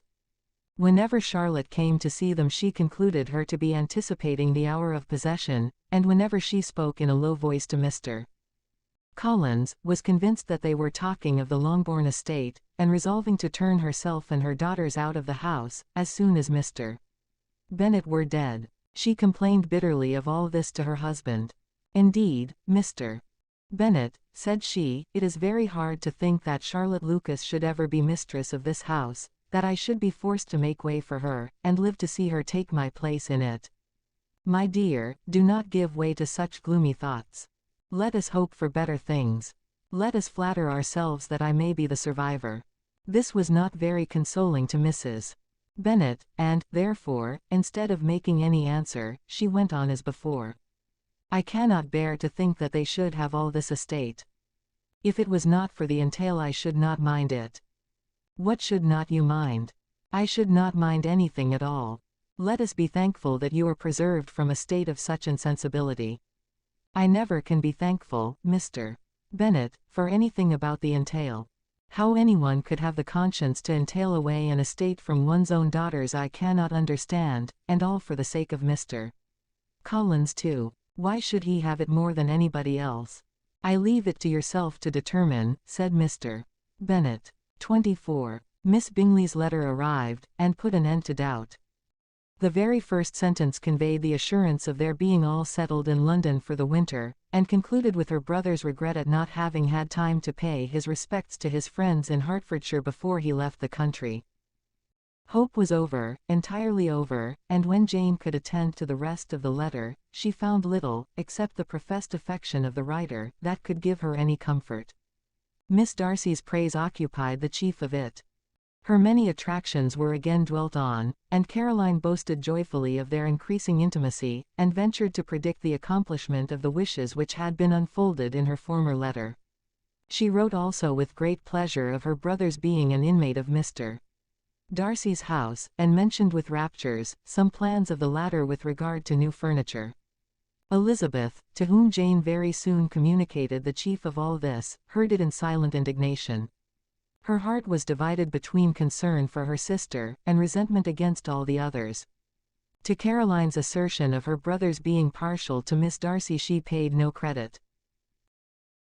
That he was really fond of Jane, she doubted no more than she had ever done, and much as she had always been disposed to like him, she could not think without anger, hardly without contempt, on that easiness of temper, that want of proper resolution which now made him the slave of his designing friends, and led him to sacrifice his own happiness to the caprice of their inclinations. Had his own happiness, however, been the only sacrifice, he might have been allowed to sport with it in whatever manner he thought best, but her sister's was involved in it, as she thought he must be sensible himself. It was a subject, in short, on which reflection would be long indulged, and must be unavailing. She could think of nothing else, and yet whether Bingley's regard had really died away, or were suppressed by his friend's interference, whether he had been aware of Jane's attachment, or whether it had escaped his observation, whichever were the case, though her opinion of him must be materially affected by the difference, her sister's situation remained the same, her peace equally wounded. A day or two passed before Jane had courage to speak of her feelings to Elizabeth, but at last on Mrs. Bennet's leaving them together, after a longer irritation than usual about Netherfield and its master, she could not help saying, "Oh, that my dear mother had more command over herself, she can have no idea of the pain she gives me by her continual reflections on him. But I will not repine. It cannot last long. He will be forgot, and we shall all be as we were before." Elizabeth looked at her sister with incredulous solicitude, but said nothing. "You doubt me," cried Jane, slightly coloring. "Indeed you have no reason. He may live in my memory as the most amiable man of my acquaintance, but that is all. I have nothing either to hope or fear, and nothing to reproach him with. Thank God, I have not that pain. A little time therefore. I shall certainly try to get the better." With a stronger voice she soon added, "I have this comfort immediately, that it has not been more than an error of fancy on my side, and that it has done no harm to anyone but myself." "My dear Jane," exclaimed Elizabeth, "you are too good. Your sweetness and disinterestedness are really angelic. I do not know what to say to you. I feel as if I had never done you justice, or loved you as you deserve." Miss Bennet eagerly disclaimed all extraordinary merit, and threw back the praise on her sister's warm affection. "Nay," said Elizabeth, "this is not fair. You wish to think all the world respectable, and are hurt if I speak ill of anybody. I only want to think you perfect, and you set yourself against it. Do not be afraid of my running into any excess, of my encroaching on your privilege of universal goodwill. You need not. There are few people whom I really love, and still fewer of whom I think well. The more I see of the world, the more am I dissatisfied with it, and every day confirms my belief of the inconsistency of all human characters, and of the little dependence that can be placed on the appearance of either merit or sense. I have met with 2 instances lately, one I will not mention, the other is Charlotte's marriage. It is unaccountable. In every view it is unaccountable. My dear Lizzie, do not give way to such feelings as these. They will ruin your happiness. You do not make allowance enough for difference of situation and temper. Consider Mr. Collins's respectability, and Charlotte's prudent, steady character. Remember that she is one of a large family, that as to fortune, it is a most eligible match, and be ready to believe, for everybody's sake, that she may feel something like regard and esteem for our cousin. To oblige you, I would try to believe almost anything, but no one else could be benefited by such a belief as this, for were I persuaded that Charlotte had any regard for him, I should only think worse of her understanding than I now do of her heart. My dear Jane, Mr.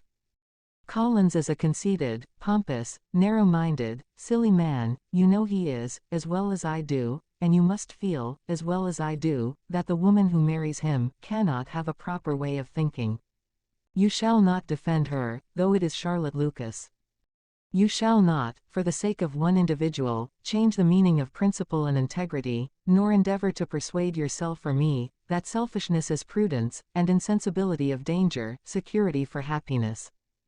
I must think your language too strong in speaking of both, replied Jane, and I hope you will be convinced of it, by seeing them happy together. But enough of this. You alluded to something else. You mentioned 2 instances. I cannot misunderstand you, but I entreat you, dear Lizzie, not to pain me by thinking that person to blame, and saying your opinion of him is sunk. We must not be so ready to fancy ourselves intentionally injured. We must not expect a lively young man to be always so guarded and circumspect. It is very often nothing but our own vanity that deceives us. Women fancy admiration means more than it does. And men take care that they should. If it is designedly done, they cannot be justified, but I have no idea of there being so much design in the world as some persons imagine. I am far from attributing any part of Mr. Bingley's conduct to design, said Elizabeth, but without scheming to do wrong, or to make others unhappy, there may be error, and there may be misery. Thoughtlessness, want of attention to other people's feelings, and want of resolution, will do the business. And do you impute it to either of those? Yes, to the last. But if I go on, I shall displease you by saying what I think of persons you esteem. Stop me whilst you can. You persist, then, in supposing his sisters influence him. Yes, in conjunction with his friend. I cannot believe it. Why should they try to influence him? They can only wish his happiness, and if he is attached to me, no other woman can secure it. Your first position is false. They may wish many things besides his happiness, they may wish his increase of wealth and consequence, they may wish him to marry a girl who has all the importance of money, great connections, and pride. Beyond a doubt, they do wish him to choose Miss Darcy, replied Jane, but this may be from better feelings than you are supposing. They have known her much longer than they have known me, no wonder if they love her better. But, whatever may be their own wishes, it is very unlikely they should have opposed their brothers. What sister would think herself at liberty to do it, unless there were something very objectionable? If they believed him attached to me, they would not try to part us, if he were so, they could not succeed. By supposing such an affection, you make everybody acting unnaturally and wrong, and me most unhappy. Do not distress me by the idea. I am not ashamed of having been mistaken, or, at least, it is slight, it is nothing in comparison of what I should feel in thinking ill of him or his sisters. Let me take it in the best light, in the light in which it may be understood. Elizabeth could not oppose such a wish, and from this time Mr. Bingley's name was scarcely ever mentioned between them. Mrs. Bennet still continued to wonder and repine at his returning no more, and though a day seldom passed in which Elizabeth did not account for it clearly, there seemed little chance of her ever considering it with less perplexity. Her daughter endeavoured to convince her of what she did not believe herself, that his attentions to Jane had been merely the effect of a common and transient liking, which ceased when he saw her no more, but though the probability of the statement was admitted at the time, she had the same story to repeat every day. Mrs. Bennet's best comfort was, that Mr. Bingley must be down again in the summer. Mr. Bennet treated the matter differently. So, Lizzie, said he one day, your sister is crossed in love I find. I congratulate her. Next to being married, a girl likes to be crossed in love a little now and then. It is something to think of, and gives her a sort of distinction among her companions. When is your turn to come? You will hardly bear to be long outdone by Jane. Now is your time. Here are officers enough at Meryton to disappoint all the young ladies in the country. Let Wickham be your man. He is a pleasant fellow, and would jilt you creditably. Thank you, sir, but a less agreeable man would satisfy me. We must not all expect Jane's good fortune. True, said Mr. Bennet, but it is a comfort to think that, whatever of that kind may befall you, you have an affectionate mother who will always make the most of it. Mr. Wickham's society was of material service in dispelling the gloom, which the late perverse occurrences had thrown on many of the Longbourn family. They saw him often, and to his other recommendations was now added that of general unreserve. The whole of what Elizabeth had already heard, his claims on Mr. Darcy, and all that he had suffered from him, was now openly acknowledged and publicly canvassed, and everybody was pleased to think how much they had always disliked Mr. Darcy before they had known anything of the matter.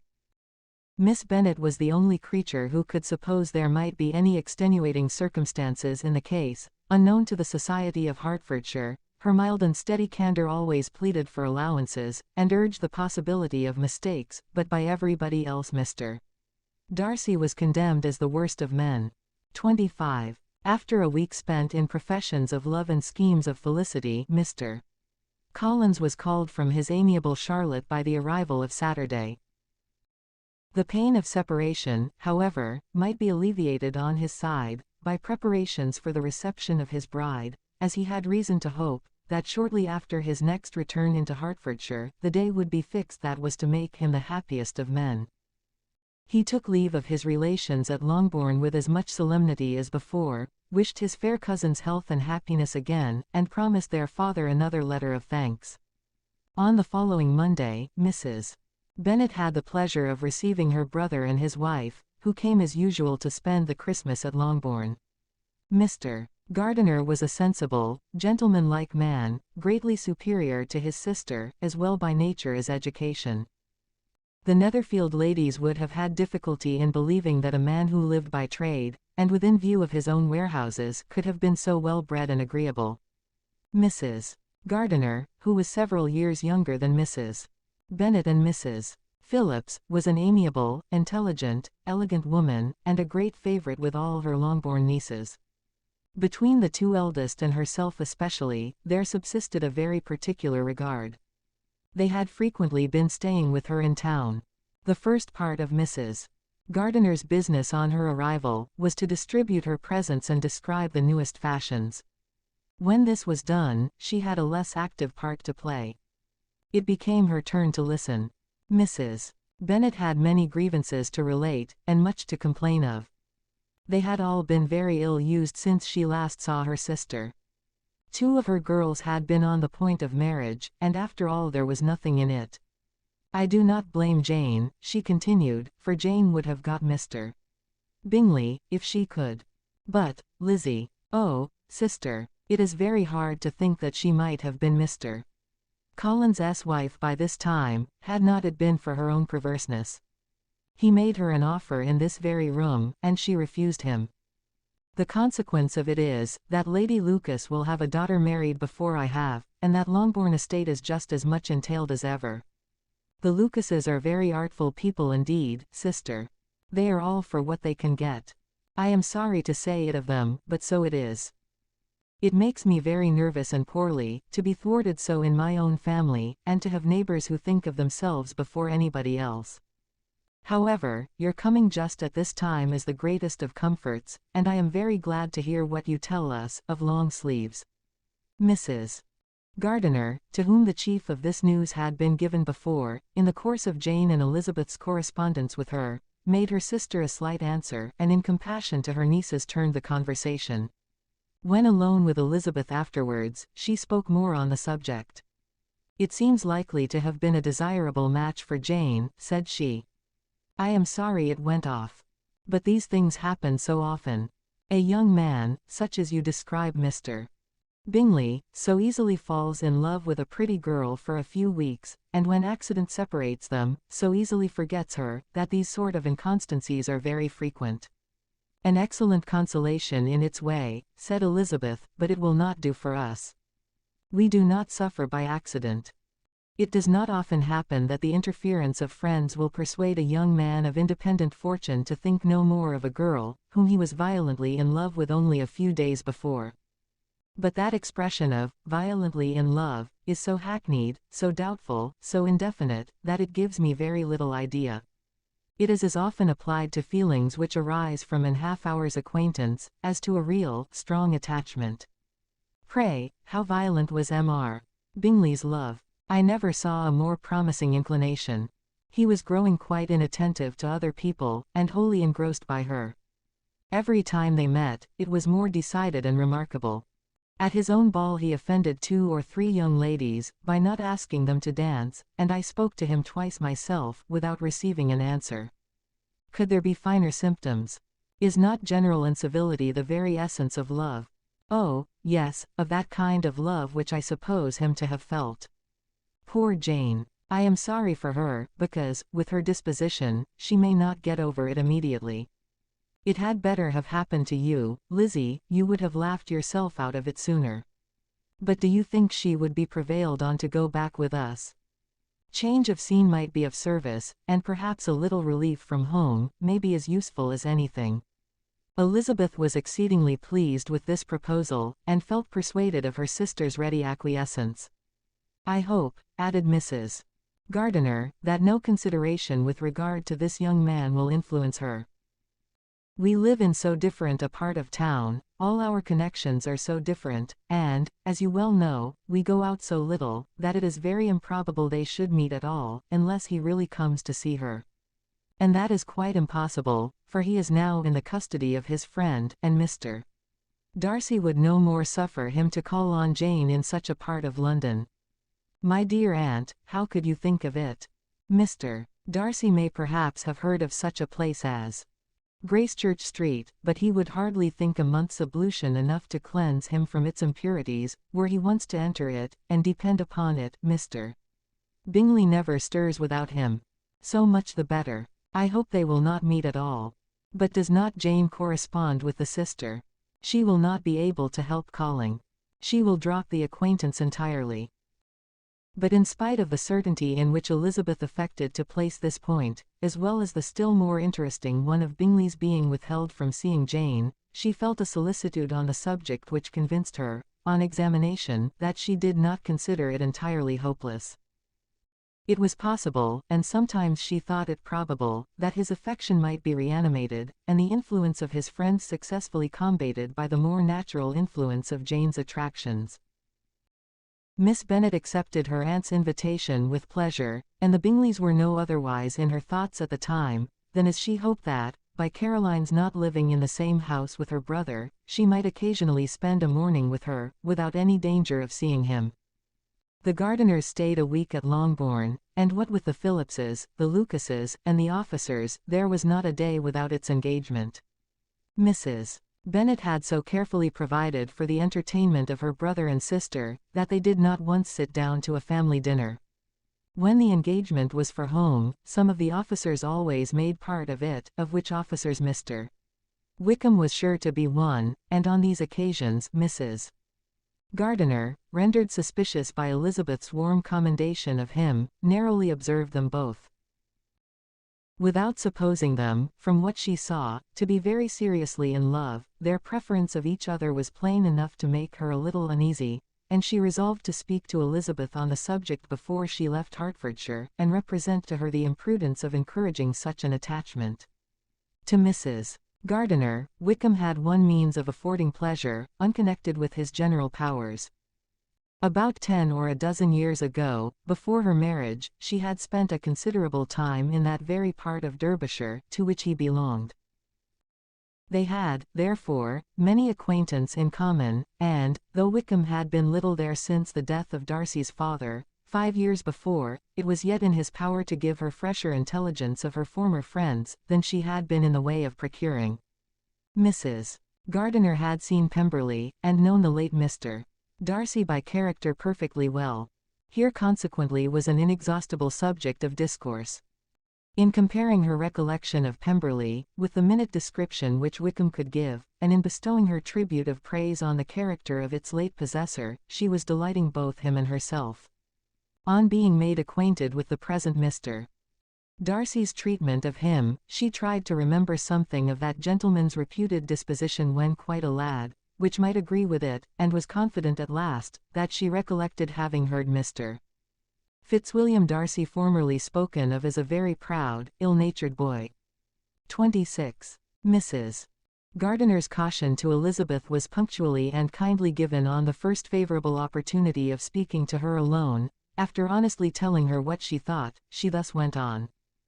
You are too sensible a girl, Lizzie, to fall in love merely because you are warned against it, and, therefore, I am not afraid of speaking openly. Seriously, I would have you be on your guard. Do not involve yourself, or endeavour to involve him in an affection which the want of fortune would make so very imprudent. I have nothing to say against him, he is a most interesting young man, and if he had the fortune he ought to have, I should think you could not do better. But as it is, you must not let your fancy run away with you. You have sense, and we all expect you to use it. Your father would depend on your resolution and good conduct, I am sure. You must not disappoint your father. My dear aunt, this is being serious indeed. Yes, and I hope to engage you to be serious likewise. Well, then, you need not be under any alarm. I will take care of myself, and of Mr.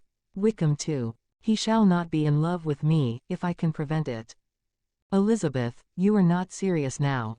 I beg your pardon. I will try again. At present I am not in love with Mr. Wickham, no, I certainly am not. But he is, beyond all comparison, the most agreeable man I ever saw, and if he becomes really attached to me, I believe it will be better that he should not. I see the imprudence of it. Oh, that abominable Mr. Darcy, my father's opinion of me does me the greatest honor, and I should be miserable to forfeit it. My father, however, is partial to Mr. Wickham. In short, my dear aunt, I should be very sorry to be the means of making any of you unhappy, but since we see every day that where there is affection, young people are seldom withheld by immediate want of fortune, from entering into engagements with each other, how can I promise to be wiser than so many of my fellow creatures if I am tempted, or how am I even to know that it would be wisdom to resist? All that I can promise you, therefore, is not to be in a hurry. I will not be in a hurry to believe myself his first object. When I am in company with him, I will not be wishing. In short, I will do my best. Perhaps it will be as well, if you discourage his coming here so very often. At least, you should not remind your mother of inviting him. As I did the other day, said Elizabeth, with a conscious smile, very true, it will be wise in me to refrain from that. But do not imagine that he is always here so often. It is on your account that he has been so frequently invited this week. You know my mother's ideas as to the necessity of constant company for her friends. But really, and upon my honor, I will try to do what I think to be wisest, and now, I hope you are satisfied. Her aunt assured her that she was, and Elizabeth having thanked her for the kindness of her hints, they parted, a wonderful instance of advice being given on such a point, without being resented. Mr. Collins returned into Hertfordshire soon after it had been quitted by the Gardiners and Jane, but as he took up his abode with the Lucases, his arrival was no great inconvenience to Mrs. Bennet. His marriage was now fast approaching, and she was at length so far resigned as to think it inevitable, and even repeatedly to say in an ill-natured tone that she wished they might be happy. Thursday was to be the wedding day, and on Wednesday Miss Lucas paid her farewell visit, and when she rose to take leave, Elizabeth, ashamed of her mother's ungracious and reluctant good wishes, and sincerely affected herself, accompanied her out of the room. As they went downstairs together, Charlotte said, "I shall depend on hearing from you very often, Eliza." "That you certainly shall. And I have another favor to ask. Will you come and see me? We shall often meet, I hope, in Hertfordshire. I am not likely to leave Kent for some time. Promise me, therefore, to come to Hunsford." Elizabeth could not refuse, though she foresaw little pleasure in the visit. "My father and Maria are to come to me in March," added Charlotte, "and I hope you will consent to be of the party. Indeed, Eliza, you will be as welcome to me as either of them." The wedding took place, the bride and bridegroom set off for Kent from the church door, and everybody had as much to say or to hear on the subject as usual. Elizabeth soon heard from her friend, and their correspondence was as regular and frequent as it had ever been. That it should be equally unreserved was impossible. Elizabeth could never address her without feeling that all the comfort of intimacy was over, and, though determined not to slacken as a correspondent, it was for the sake of what had been, rather than what was. Charlotte's first letters were received with a good deal of eagerness. There could not but be curiosity to know how she would speak of her new home, how she would like Lady Catherine, and how happy she would dare pronounce herself to be, though, when the letters were read, Elizabeth felt that Charlotte expressed herself on every point exactly as she might have foreseen. She wrote cheerfully, seemed surrounded with comforts, and mentioned nothing which she could not praise. The house, furniture, neighbourhood, and roads, were all to her taste, and Lady Catherine's behaviour was most friendly and obliging.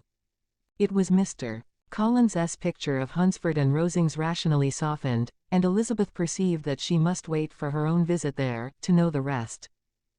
Jane had already written a few lines to her sister to announce their safe arrival in London, and when she wrote again, Elizabeth hoped it would be in her power to say something of the Bingleys. Her impatience for this second letter was as well rewarded as impatience generally is. Jane had been a week in town, without either seeing or hearing from Caroline. She accounted for it, however, by supposing that her last letter to her friend from Longbourn had by some accident been lost. "My aunt," she continued, "is going tomorrow into that part of the town, and I shall take the opportunity of calling in Grosvenor Street." She wrote again when the visit was paid, and she had seen Miss Bingley. I did not think Caroline in spirits, were her words, but she was very glad to see me, and reproached me for giving her no notice of my coming to London.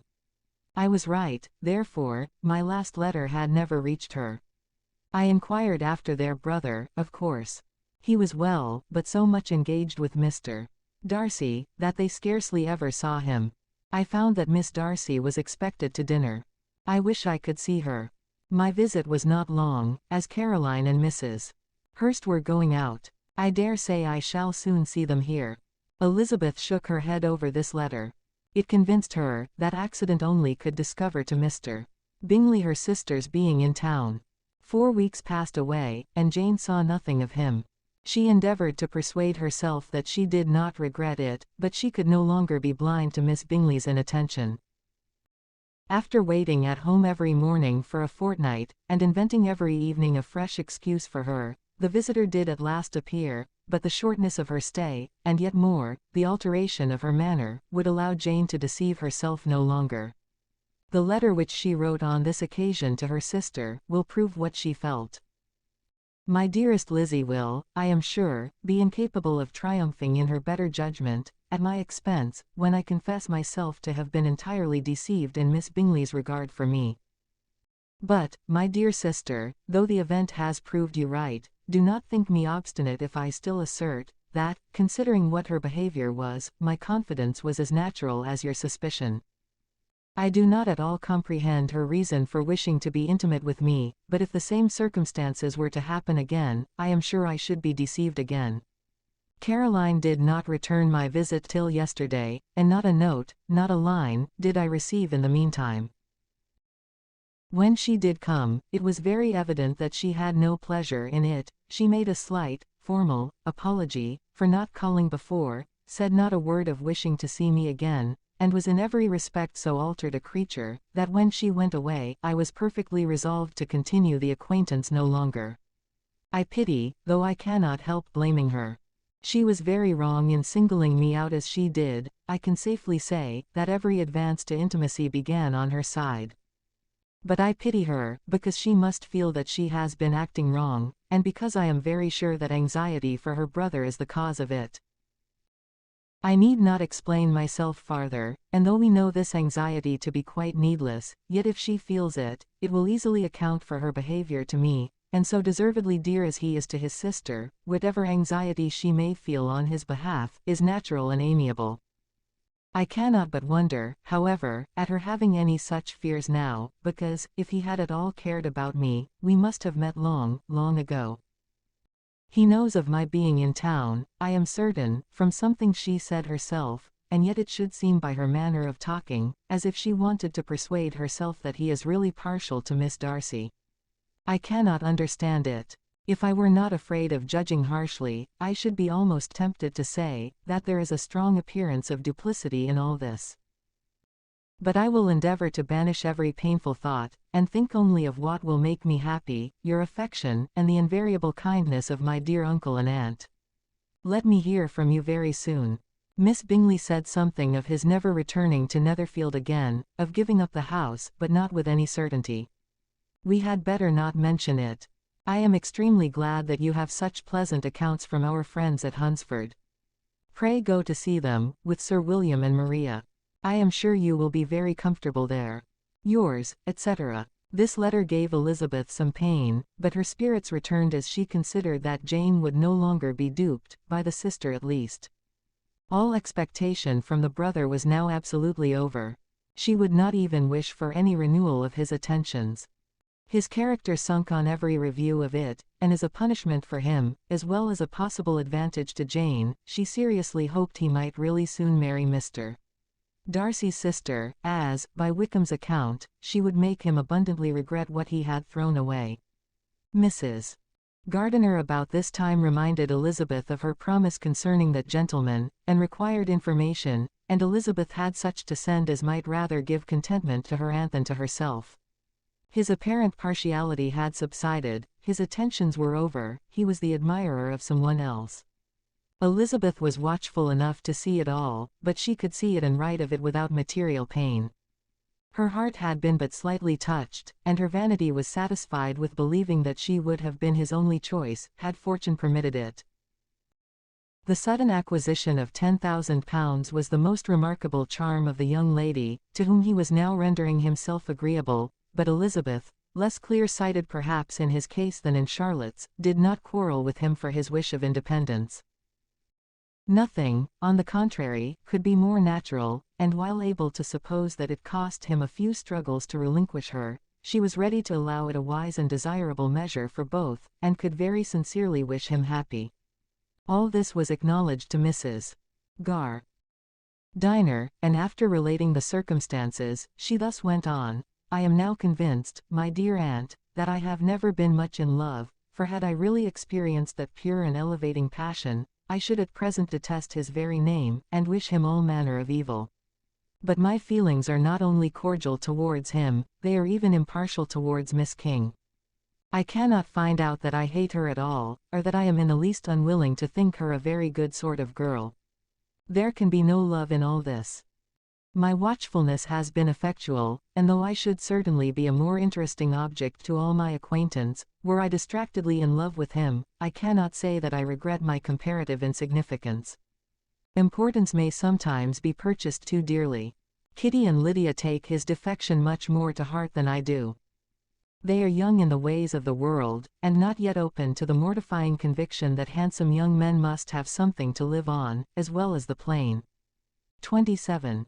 With no greater events than these in the Longbourn family, and otherwise diversified by little beyond the walks to Meryton, sometimes dirty and sometimes cold, did January and February pass away. March was to take Elizabeth to Hunsford. She had not at first thought very seriously of going thither, but Charlotte, she soon found, was depending on the plan, and she gradually learned to consider it herself with greater pleasure as well as greater certainty. Absence had increased her desire of seeing Charlotte again, and weakened her disgust of Mr. Collins. There was novelty in the scheme, and as, with such a mother and such uncompanionable sisters, home could not be faultless, a little change was not unwelcome for its own sake. The journey would moreover give her a peep at Jane, and, in short, as the time drew near, she would have been very sorry for any delay. Everything, however, went on smoothly, and was finally settled according to Charlotte's first sketch. She was to accompany Sir William and his second daughter. The improvement of spending a night in London was added in time, and the plan became perfect as plan could be.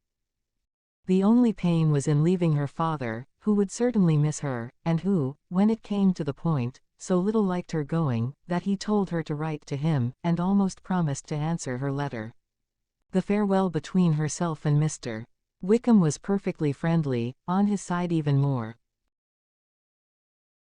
His present pursuit could not make him forget that Elizabeth had been the first to excite and to deserve his attention, the first to listen and to pity, the first to be admired, and in his manner of bidding her adieu, wishing her every enjoyment, reminding her of what she was to expect in Lady Catherine de Bourgh, and trusting their opinion of her, their opinion of everybody, would always coincide, there was a solicitude, an interest which she felt must ever attach her to him with a most sincere regard, and she parted from him convinced, that whether married or single, he must always be her model of the amiable and pleasing.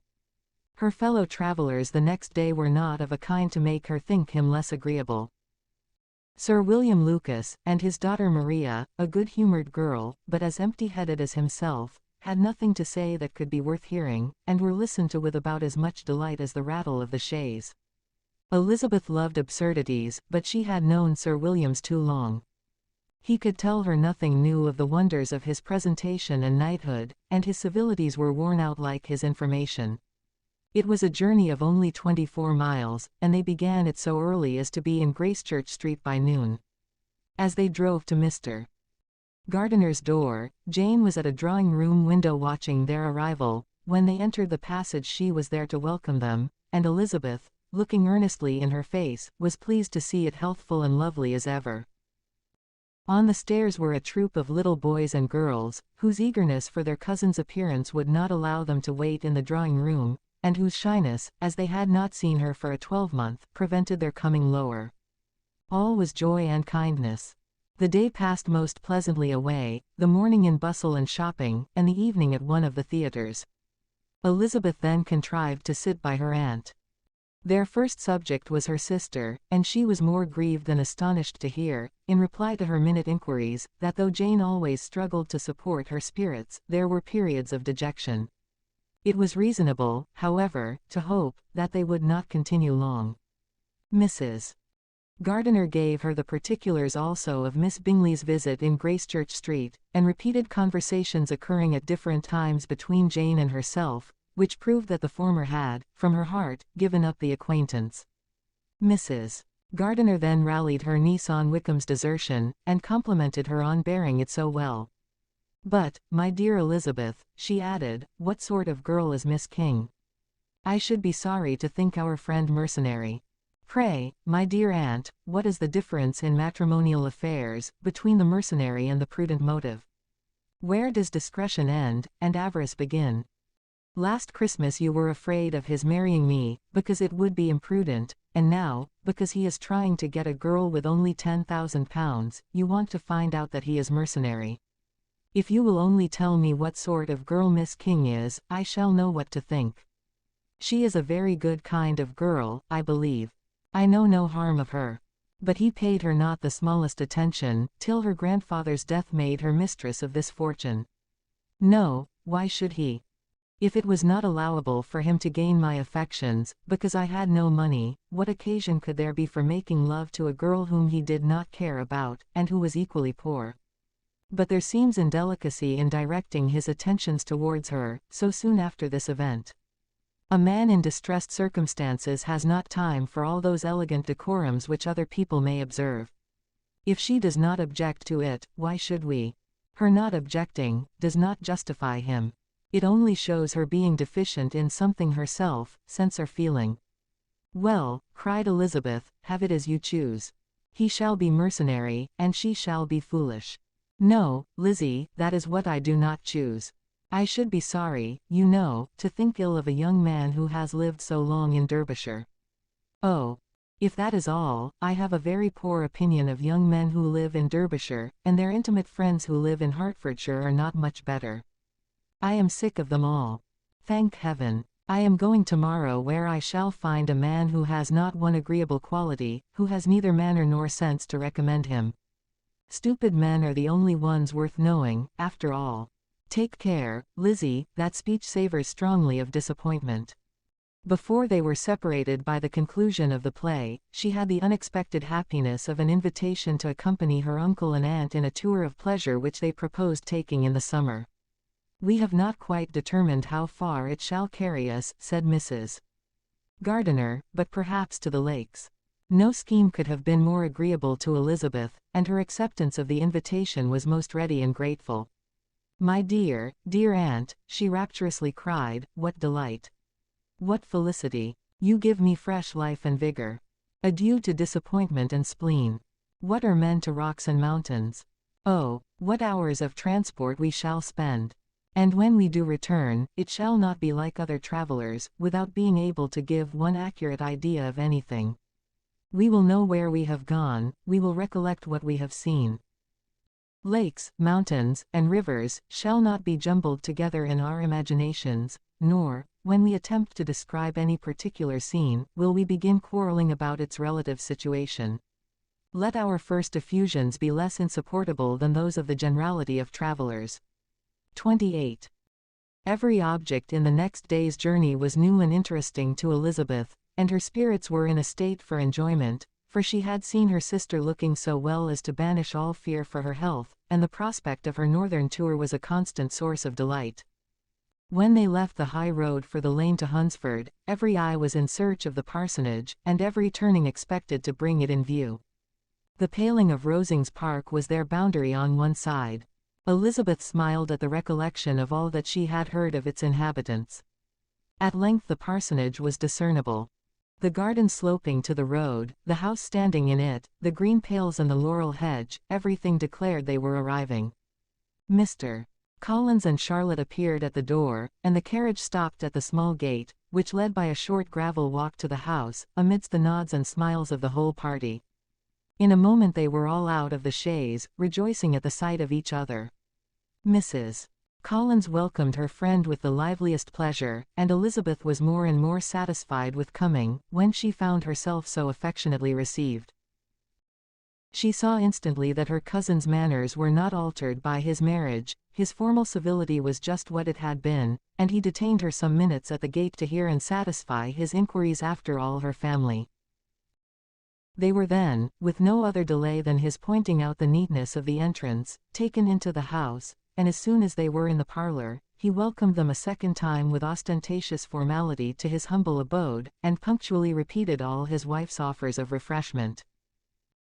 Elizabeth was prepared to see him in his glory, and she could not help fancying that in displaying the good proportion of the room, its aspect and its furniture, he addressed himself particularly to her, as if wishing to make her feel what she had lost in refusing him. But though everything seemed neat and comfortable, she was not able to gratify him by any sigh of repentance, and rather looked with wonder at her friend that she could have so cheerful an air, with such a companion. When Mr. Collins said anything of which his wife might reasonably be ashamed, which certainly was not unseldom, she involuntarily turned her eye on Charlotte. Once or twice she could discern a faint blush, but in general Charlotte wisely did not hear. After sitting long enough to admire every article of furniture in the room, from the sideboard to the fender, to give an account of their journey and of all that had happened in London, Mr. Collins invited them to take a stroll in the garden, which was large and well laid out, and to the cultivation of which he attended himself. To work in his garden was one of his most respectable pleasures, and Elizabeth admired the command of countenance with which Charlotte talked of the healthfulness of the exercise, and owned she encouraged it as much as possible. Here, leading the way through every walk and cross-walk, and scarcely allowing them an interval to utter the praises he asked for, every view was pointed out with a minuteness which left beauty entirely behind. He could number the fields in every direction, and could tell how many trees there were in the most distant clump. But of all the views which his garden, or which the country, or the kingdom could boast, none were to be compared with the prospect of Rosings, afforded by an opening in the trees that bordered the park nearly opposite the front of his house. It was a handsome modern building, well situated on rising ground. From his garden, Mr. Collins would have led them round his 2 meadows, but the ladies not having shoes to encounter the remains of a white frost, turned back, and while Sir William accompanied him, Charlotte took her sister and friend over the house, extremely well pleased, probably, to have the opportunity of showing it without her husband's help. It was rather small, but well built and convenient, and everything was fitted up and arranged with a neatness and consistency of which Elizabeth gave Charlotte all the credit. When Mr. Collins could be forgotten, there was really a great air of comfort throughout, and by Charlotte's evident enjoyment of it, Elizabeth supposed he must be often forgotten. She had already learnt that Lady Catherine was still in the country. It was spoken of again while they were at dinner, when Mr. Collins, joining in, observed, "Yes, Miss Elizabeth, you will have the honour of seeing Lady Catherine de Bourgh on the ensuing Sunday at church, and I need not say you will be delighted with her. She is all affability and condescension, and I doubt not but you will be honoured with some portion of her notice when service is over. I have scarcely any hesitation in saying that she will include you and my sister Maria in every invitation with which she honours us during your stay here. Her behaviour to my dear Charlotte is charming. We dine at Rosings twice every week, and are never allowed to walk home. Her ladyship's carriage is regularly ordered for us. I should say, one of her ladyship's carriages, for she has several.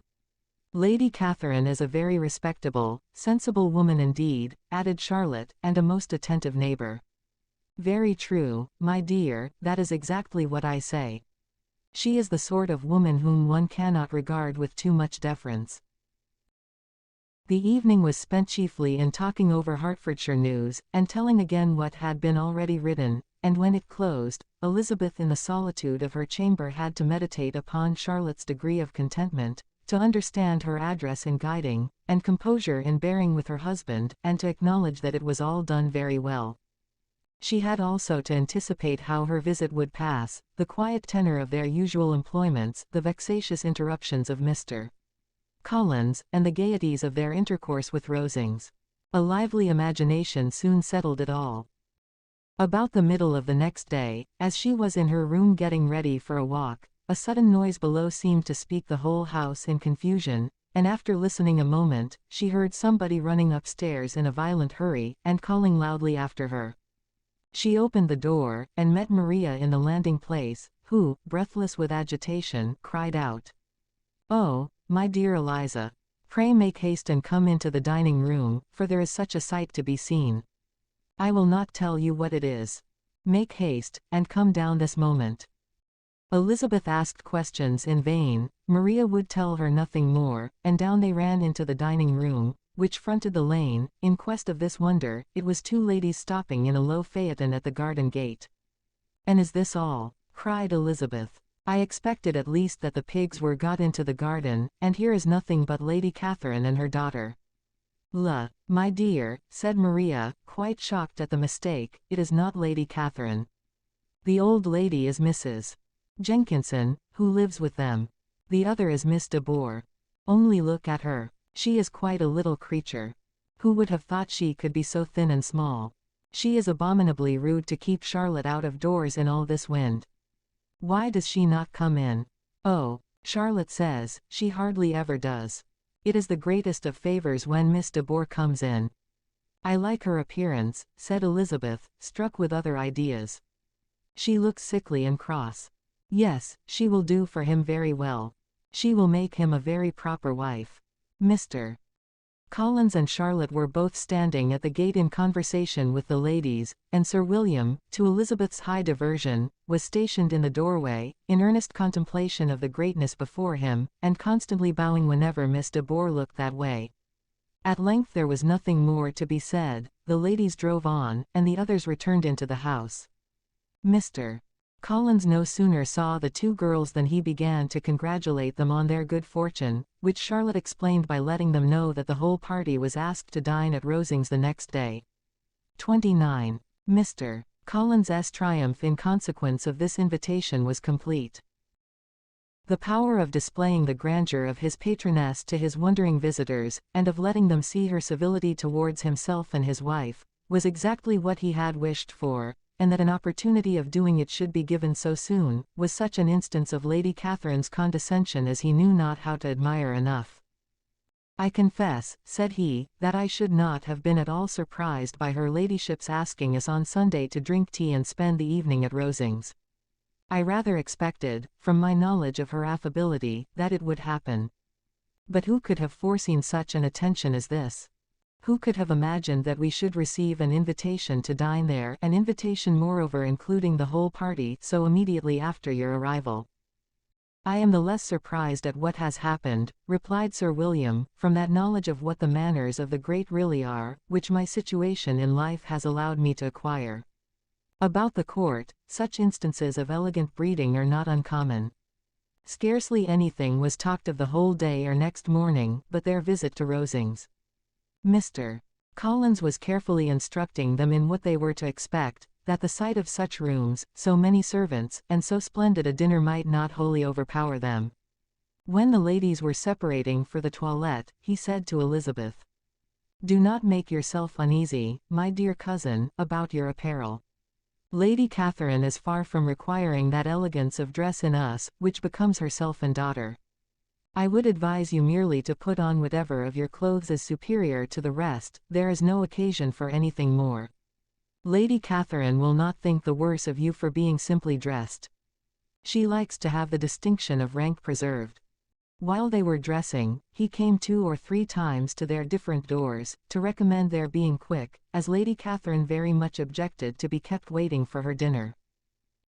Such formidable accounts of her ladyship, and her manner of living, quite frightened Maria Lucas, who had been little used to company, and she looked forward to her introduction at Rosings with as much apprehension as her father had done to his presentation at St. James's. As the weather was fine, they had a pleasant walk of about half a mile across the park. Every park has its beauty and its prospects, and Elizabeth saw much to be pleased with, though she could not be in such raptures as Mr. Collins expected the scene to inspire, and was but slightly affected by his enumeration of the windows in front of the house, and his relation of what the glazing altogether had originally cost Sir Louis de Bourgh. When they ascended the steps to the hall, Maria's alarm was every moment increasing, and even Sir William did not look perfectly calm. Elizabeth's courage did not fail her. She had heard nothing of Lady Catherine that spoke her awful from any extraordinary talents or miraculous virtue, and the mere stateliness of money and rank, she thought she could witness without trepidation. From the entrance hall, of which Mr. Collins pointed out, with a rapturous air, the fine proportion and finished ornaments, they followed the servants through an antechamber, to the room where Lady Catherine, her daughter, and Mrs. Jenkinson were sitting. Her ladyship, with great condescension, arose to receive them, and as Mrs. Collins had settled it with her husband that the office of introduction should be hers, it was performed in a proper manner, without any of those apologies and thanks which he would have thought necessary. In spite of having been at St. James's, Sir William was so completely awed by the grandeur surrounding him, that he had but just courage enough to make a very low bow, and take his seat without saying a word, and his daughter, frightened almost out of her senses, sat on the edge of her chair, not knowing which way to look. Elizabeth found herself quite equal to the scene, and could observe the three ladies before her composedly. Lady Catherine was a tall, large woman, with strongly marked features, which might once have been handsome. Her air was not conciliating, nor was her manner of receiving them, such as to make her visitors forget their inferior rank. She was not rendered formidable by silence, but whatever she said, was spoken in so authoritative a tone, as marked her self-importance, and brought Mr. Wickham immediately to Elizabeth's mind, and from the observation of the day altogether, she believed Lady Catherine to be exactly what he had represented. When, after examining the mother, in whose countenance and deportment she soon found some resemblance of Mr. Darcy, she turned her eyes on the daughter, she could almost have joined in Maria's astonishment, at her being so thin and so small. There was neither in figure nor face any likeness between the ladies. Miss de Bourgh was pale and sickly, her features, though not plain, were insignificant, and she spoke very little, except in a low voice, to Mrs. Jenkinson, in whose appearance there was nothing remarkable, and who was entirely engaged in listening to what she said, and placing a screen in the proper direction before her eyes. After sitting a few minutes, they were all sent to one of the windows, to admire the view, Mr. Collins attending them to point out its beauties, and Lady Catherine kindly informing them that it was much better worth looking at in the summer. The dinner was exceedingly handsome, and there were all the servants, and all the articles of plate which Mr. Collins had promised, and, as he had likewise foretold, he took his seat at the bottom of the table, by her ladyship's desire, and looked as if he felt that life could furnish nothing greater. He carved, and ate, and praised with delighted alacrity, and every dish was commended, first by him, and then by Sir William, who was now enough recovered to echo whatever his son-in-law said, in a manner which Elizabeth wondered Lady Catherine could bear. But Lady Catherine seemed gratified by their excessive admiration, and gave most gracious smiles, especially when any dish on the table proved a novelty to them. The party did not supply much conversation. Elizabeth was ready to speak whenever there was an opening, but she was seated between Charlotte and Miss de Bourgh, the former of whom was engaged in listening to Lady Catherine, and the latter said not a word to her all dinner time. Mrs. Jenkinson was chiefly employed in watching how little Miss de Bourgh ate, pressing her to try some other dish, and fearing she were indisposed. Maria thought speaking out of the question, and the gentlemen did nothing but eat and admire. When the ladies returned to the drawing-room, there was little to be done but to hear Lady Catherine talk, which she did without any intermission till coffee came in, delivering her opinion on every subject in so decisive a manner as proved that she was not used to have her judgment controverted. She inquired into Charlotte's domestic concerns familiarly and minutely, and gave her a great deal of advice, as to the management of them all, told her how everything ought to be regulated in so small a family as hers, and instructed her as to the care of her cows and her poultry. Elizabeth found that nothing was beneath this great lady's attention, which could furnish her with an occasion of dictating to others. In the intervals of her discourse with Mrs. Collins, she addressed a variety of questions to Maria and Elizabeth, but especially to the latter, of whose connections she knew the least, and who she observed to Mrs. Collins, was a very genteel, pretty kind of girl. She asked her at different times, how many sisters she had, whether they were older or younger than herself, whether any of them were likely to be married, whether they were handsome, where they had been educated, what carriage her father kept, and what had been her mother's maiden name. Elizabeth felt all the impertinence of her questions, but answered them very composedly. Lady Catherine then observed, "Your father's estate is entailed on Mr. Collins, I think. For your sake," turning to Charlotte, "I am glad of it, but otherwise I see no occasion for entailing estates from the female line. It was not thought necessary in Sir Louis de Bour's family. Do you play and sing, Miss Bennet?" "A little." "Oh, then, some time or other we shall be happy to hear you. Our instrument is a capital one, probably superior to, you shall try it some day." "Do your sisters play and sing?" "One of them does." "Why did not you all learn?" "You ought all to have learned. The Miss Webbs all play, and their father has not so good an income as yours." "Do you draw?" "No, not at all." "What, none of you?" "Not one." "That is very strange. But I suppose you had no opportunity. Your mother should have taken you to town every spring for the benefit of masters." "My mother would have had no objection, but my father hates London." "Has your governess left you?" "We never had any governess." "No governess? How was that possible? 5 daughters brought up at home without a governess? I never heard of such a thing. Your mother must have been quite a slave to your education." Elizabeth could hardly help smiling, as she assured her that had not been the case. "Then, who taught you? Who attended to you? Without a governess you must have been neglected." "Compared with some families, I believe we were, but such of us as wished to learn, never wanted the means. We were always encouraged to read, and had all the masters that were necessary. Those who chose to be idle, certainly might." "Aye, no doubt, but that is what a governess will prevent, and if I had known your mother, I should have advised her most strenuously to engage one. I always say that nothing is to be done in education without steady and regular instruction, and nobody but a governess can give it. It is wonderful how many families I have been the means of supplying in that way. I am always glad to get a young person well placed out. 4 nieces of Mrs. Jenkinson are most delightfully situated through my means, and it was but the other day that I recommended another young person, who was merely accidentally mentioned to me, and the family are quite delighted with her. Mrs. Collins, did I tell you of Lady Metcalfe's calling yesterday to thank me? She finds Miss Pope a treasure. Lady Catherine, said she, you have given me a treasure. Are any of your younger sisters out, Miss Bennet?" "Yes, ma'am, all." "All? What, all 5 out at once? Very odd. And you only the second. The younger ones out before the elder are married. Your younger sisters must be very young." "Yes, my youngest is not 16. Perhaps she is full young to be much in company.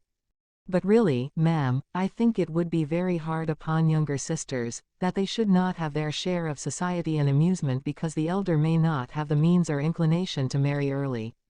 The last born has as good a right to the pleasures of youth as the first. And to be kept back on such a motive, I think it would not be very likely to promote sisterly affection or delicacy of mind." "Upon my word," said her ladyship, "you give your opinion very decidedly for so young a person. Pray, what is your age?" "With 3 younger sisters grown up," replied Elizabeth smiling, "your ladyship can hardly expect me to own it." Lady Catherine seemed quite astonished at not receiving a direct answer, and Elizabeth suspected herself to be the first creature who had ever dared to trifle with so much dignified impertinence. "You cannot be more than 20, I am sure, therefore you need not conceal your age." "I am not 21." When the gentlemen had joined them, and tea was over, the card tables were placed. Lady Catherine, Sir William, and Mr. and Mrs. Collins sat down to quadrille, and as Miss de Bour chose to play at casino, the 2 girls had the honor of assisting Mrs. Jenkinson to make up her party. Their table was superlatively stupid. Scarcely a syllable was uttered that did not relate to the game, except when Mrs. Jenkinson expressed her fears of Miss de Bour's being too hot or too cold, or having too much or too little light. A great deal more passed at the other table. Lady Catherine was generally speaking, stating the mistakes of the three others, or relating some anecdote of herself.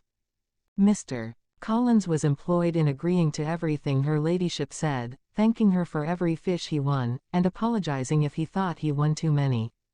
Sir William did not say much. He was storing his memory with anecdotes and noble names. When Lady Catherine and her daughter had played as long as they chose, the tables were broke up, the carriage was offered to Mrs. Collins, gratefully accepted, and immediately ordered. The party then gathered round the fire to hear Lady Catherine determine what weather they were to have on the morrow. From these instructions they were summoned by the arrival of the coach, and with many speeches of thankfulness on Mr. Collins's side, and as many bows on Sir William's, they departed. As soon as they had driven from the door, Elizabeth was called on by her cousin, to give her opinion of all that she had seen at Rosings, which, for Charlotte's sake, she made more favourable than it really was. But her commendation, though costing her some trouble, could by no means satisfy Mr. Collins, and he was very soon obliged to take her ladyship's praise into his own hands. XXX. Sir William stayed only a week at Hunsford, but his visit was long enough to convince him of his daughter's being most comfortably settled, and of her possessing such a husband and such a neighbour as were not often met with. While Sir William was with them, Mr. Collins devoted his mornings to driving him out in his gig, and showing him the country, but when he went away, the whole family returned to their usual employments, and Elizabeth was thankful to find that they did not see more of her cousin by the alteration, for the chief of the time between breakfast and dinner was now passed by him either at work in the garden, or in reading and writing, and looking out of window in his own book-room, which fronted the road. The room in which the ladies sat was backwards. Elizabeth at first had rather wondered that Charlotte should not prefer the dining parlour for common use. It was a better-sized room, and had a pleasanter aspect, but she soon saw that her friend had an excellent reason for what she did, for Mr.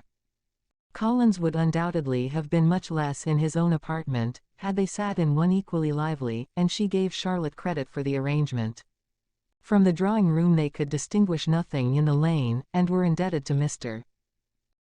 Collins for the knowledge of what carriages went along, and how often especially Miss de Bour drove by in her phaeton, which he never failed coming to inform them of, though it happened almost every day.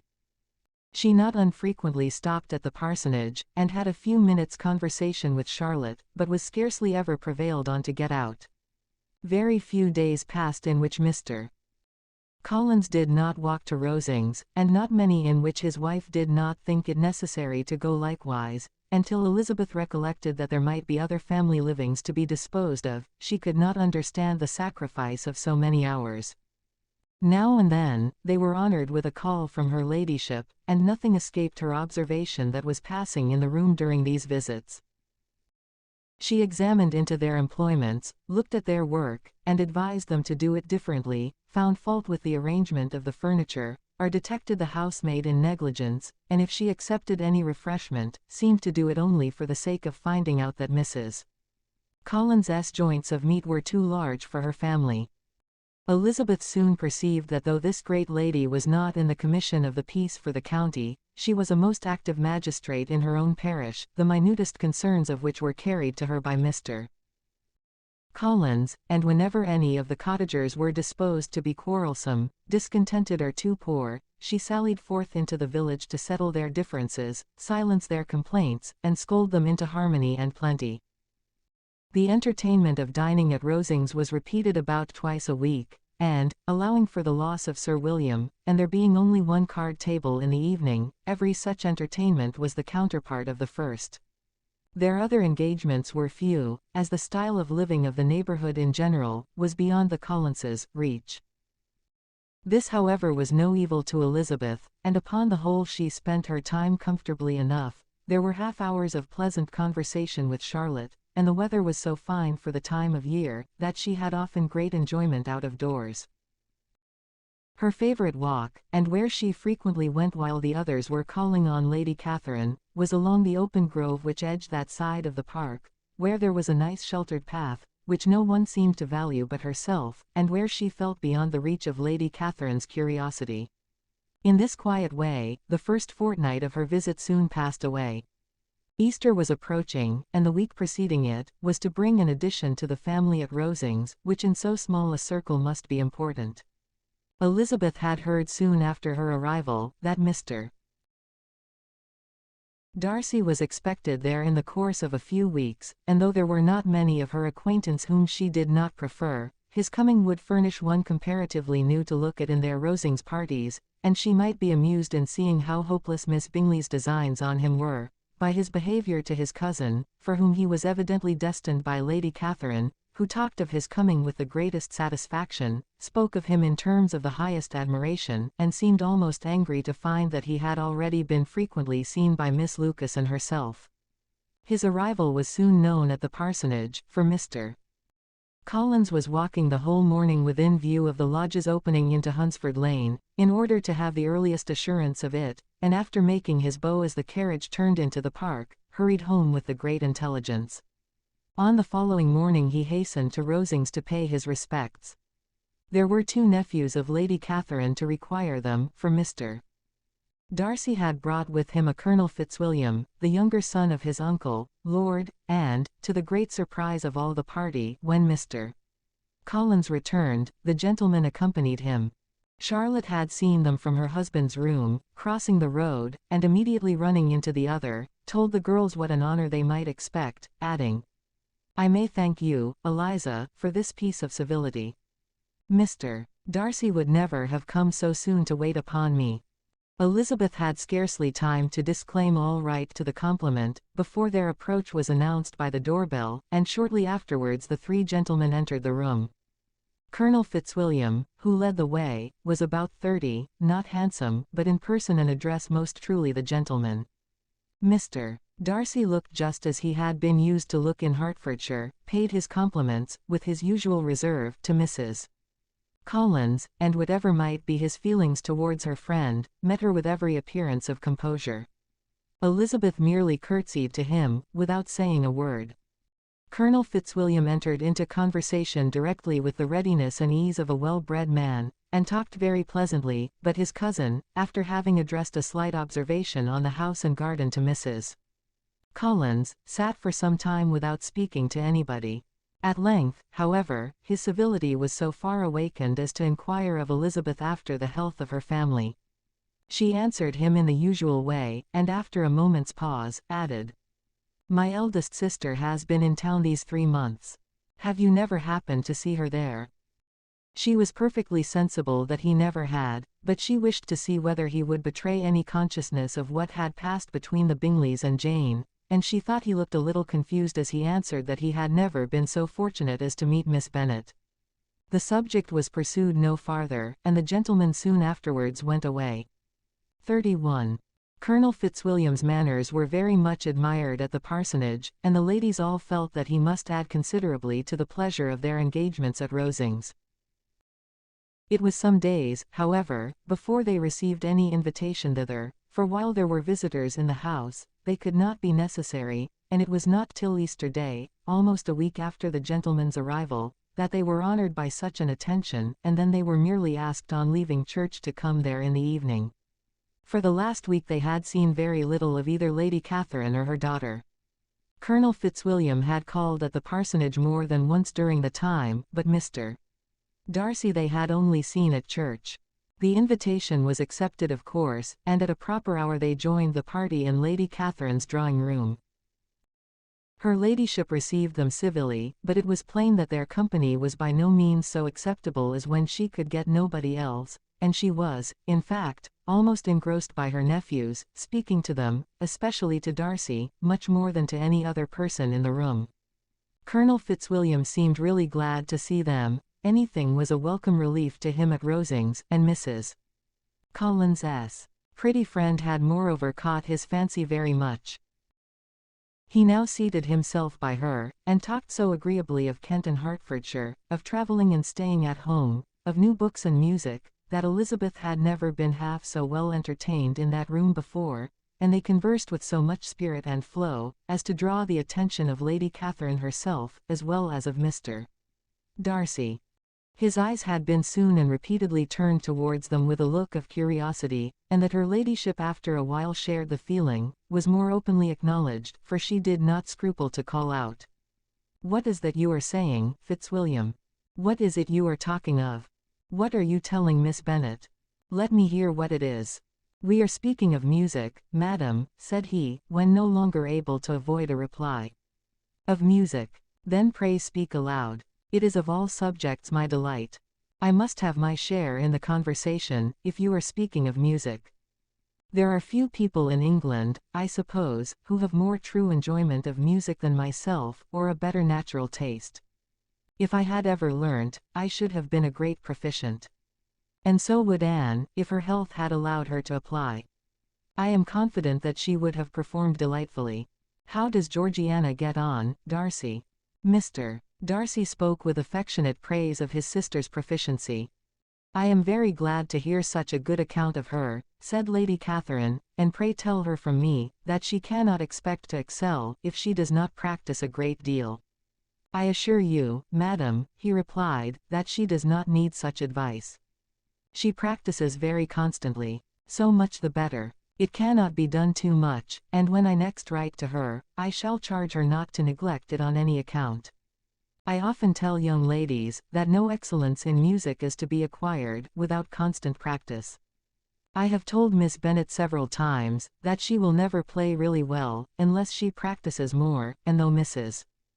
Collins has no instrument, she is very welcome, as I have often told her, to come to Rosings every day, and play on the pianoforte in Mrs. Jenkinson's room. She would be in nobody's way, you know, in that part of the house." Mr. Darcy looked a little ashamed of his aunt's ill-breeding, and made no answer. When coffee was over, Colonel Fitzwilliam reminded Elizabeth of having promised to play to him, and she sat down directly to the instrument. He drew a chair near her. Lady Catherine listened to half a song, and then talked, as before, to her other nephew, till the latter walked away from her, and moving with his usual deliberation towards the pianoforte, stationed himself so as to command a full view of the fair performer's countenance. Elizabeth saw what he was doing, and at the first convenient pause, turned to him with an arch smile, and said, "You mean to frighten me, Mr. Darcy, by coming in all this state to hear me. But I will not be alarmed though your sister does play so well. There is a stubbornness about me that never can bear to be frightened at the will of others. My courage always rises with every attempt to intimidate me." "I shall not say that you are mistaken," he replied, "because you could not really believe me to entertain any design of alarming you, and I have had the pleasure of your acquaintance long enough to know, that you find great enjoyment in occasionally professing opinions which in fact are not your own." Elizabeth laughed heartily at this picture of herself, and said to Colonel Fitzwilliam, "Your cousin will give you a very pretty notion of me, and teach you not to believe a word I say. I am particularly unlucky in meeting with a person so well able to expose my real character, in a part of the world, where I had hoped to pass myself off with some degree of credit. Indeed, Mr. Darcy, it is very ungenerous in you to mention all that you knew to my disadvantage in Hertfordshire, and, give me leave to say, very impolitic too, for it is provoking me to retaliate, and such things may come out, as will shock your relations to hear." "I am not afraid of you," said he, smilingly. "Pray let me hear what you have to accuse him of," cried Colonel Fitzwilliam. "I should like to know how he behaves among strangers." "You shall hear then, but prepare yourself for something very dreadful. The first time of my ever seeing him in Hertfordshire, you must know, was at a ball, and at this ball, what do you think he did? He danced only 4 dances. I am sorry to pain you, but so it was. He danced only 4 dances, though gentlemen were scarce, and, to my certain knowledge, more than one young lady was sitting down in want of a partner.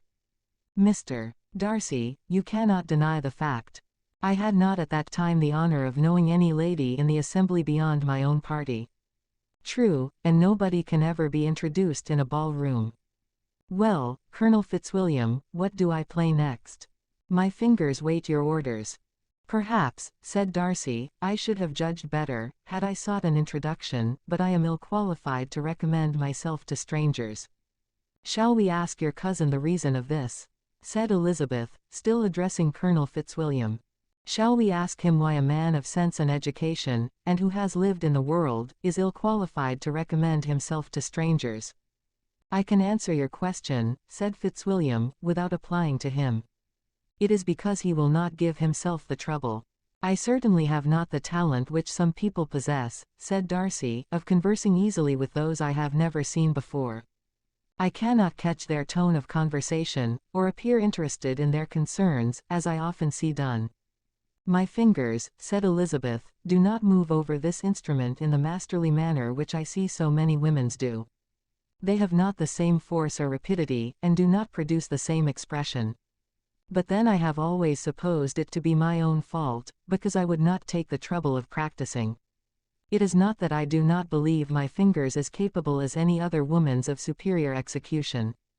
Darcy smiled and said, You are perfectly right. You have employed your time much better. No one admitted to the privilege of hearing you can think anything wanting. We neither of us perform to strangers. Here they were interrupted by Lady Catherine, who called out to know what they were talking of. Elizabeth immediately began playing again. Lady Catherine approached, and, after listening for a few minutes, said to Darcy, Miss Bennet would not play at all amiss, if she practiced more, and could have the advantage of a London master. She has a very good notion of fingering, though her taste is not equal to Anne's. Anne would have been a delightful performer, had her health allowed her to learn. Elizabeth looked at Darcy to see how cordially he assented to his cousin's praise, but neither at that moment nor at any other could she discern any symptom of love, and from the whole of his behaviour to Miss de Bourgh she derived this comfort for Miss Bingley, that he might have been just as likely to marry her, had she been his relation. Lady Catherine continued her remarks on Elizabeth's performance, mixing with them many instructions on execution and taste. Elizabeth received them with all the forbearance of civility, and at the request of the gentleman remained at the instrument till her ladyship's carriage was ready to take them all home. 32. Elizabeth was sitting by herself the next morning, and writing to Jane, while Mrs. Collins and Maria were gone on business into the village, when she was startled by a ring at the door, the certain signal of a visitor. As she had heard no carriage, she thought it not unlikely to be Lady Catherine, and under that apprehension was putting away her half-finished letter that she might escape all impertinent questions, when the door opened, and to her very great surprise, Mr. Darcy, and Mr. Darcy only, entered the room. He seemed astonished too on finding her alone, and apologized for his intrusion, by letting her know that he had understood all the ladies to be within. They then sat down, and when her inquiries after Rosings were made, seemed in danger of sinking into total silence. It was absolutely necessary, therefore, to think of something, and in this emergence recollecting when she had seen him last in Hertfordshire, and feeling curious to know what he would say on the subject of their hasty departure, she observed, "How very suddenly you all quitted Netherfield last November, Mr. Darcy. It must have been a most agreeable surprise to Mr. Bingley to see you all after him so soon, for, if I recollect right, he went but the day before. He and his sisters were well, I hope, when you left London?" "Perfectly so, I thank you." She found that she was to receive no other answer, and, after a short pause, added, "I think I have understood that Mr. Bingley has not much idea of ever returning to Netherfield again. I have never heard him say so, but it is probable that he may spend very little of his time there in future. He has many friends, and he is at a time of life when friends and engagements are continually increasing. If he means to be but little at Netherfield, it would be better for the neighbourhood that he should give up the place entirely, for then we might possibly get a settled family there. But perhaps Mr. Bingley did not take the house so much for the convenience of the neighbourhood as for his own, and we must expect him to keep or quit it on the same principle." "I should not be surprised," said Darcy, "if he were to give it up, as soon as any eligible purchase offers." Elizabeth made no answer. She was afraid of talking longer of his friend, and, having nothing else to say, was now determined to leave the trouble of finding a subject to him. He took the hint, and soon began with, "This seems a very comfortable house. Lady Catherine, I believe, did a great deal to it when Mr. Collins first came to Hunsford. I believe she did, and I am sure she could not have bestowed her kindness on a more grateful object. Mr. Collins appears very fortunate in his choice of a wife. Yes, indeed, his friends may well rejoice in his having met with one of the very few sensible women who would have accepted him, or have made him happy if they had. My friend has an excellent understanding, though I am not certain that I consider her marrying Mr. Collins as the wisest thing she ever did. She seems perfectly happy, however, and in a prudential light, it is certainly a very good match for her. It must be very agreeable to her to be settled within so easy a distance of her own family and friends. An easy distance, do you call it? It is nearly 50 miles. And what is 50 miles of good road? Little more than half a day's journey. Yes, I call it a very easy distance. I should never have considered the distance as one of the advantages of the match," cried Elizabeth. "I should never have said Mrs. Collins was settled near her family. It is a proof of your own attachment to Hertfordshire. Anything beyond the very neighbourhood of Longbourn, I suppose, would appear far." As he spoke there was a sort of smile, which Elizabeth fancied she understood. He must be supposing her to be thinking of Jane and Netherfield, and she blushed as she answered, "I do not mean to say that a woman may not be settled too near her family. The far and the near must be relative, and depend on many varying circumstances. Where there is fortune to make the expense of traveling unimportant, distance becomes no evil. But that is not the case here. Mr. and Mrs. Collins have a comfortable income, but not such a one as will allow of frequent journeys, and I am persuaded my friend would not call herself near her family under less than half the present distance." Mr. Darcy drew his chair a little towards her, and said, "You cannot have a right to such very strong local attachment. You cannot have been always at Longbourn." Elizabeth looked surprised. The gentleman experienced some change of feeling. He drew back his chair, took a newspaper from the table, and, glancing over it, said, in a colder voice, "Are you pleased with Kent?" A short dialogue on the subject of the country ensued, on either side calm and concise, and soon put an end to by the entrance of Charlotte and her sister, just returned from their walk. The tête-à-tête surprised them. Mr. Darcy related the mistake which had occasioned his intruding on Miss Bennet, and after sitting a few minutes longer without saying much to anybody, went away. "What can be the meaning of this?" said Charlotte, as soon as he was gone. "My dear Eliza, he must be in love with you, or he would never have called on us in this familiar way." But when Elizabeth told of his silence, it did not seem very likely, even to Charlotte's wishes, to be the case, and after various conjectures, they could at last only suppose his visit to proceed from the difficulty of finding anything to do, which was the more probable from the time of year.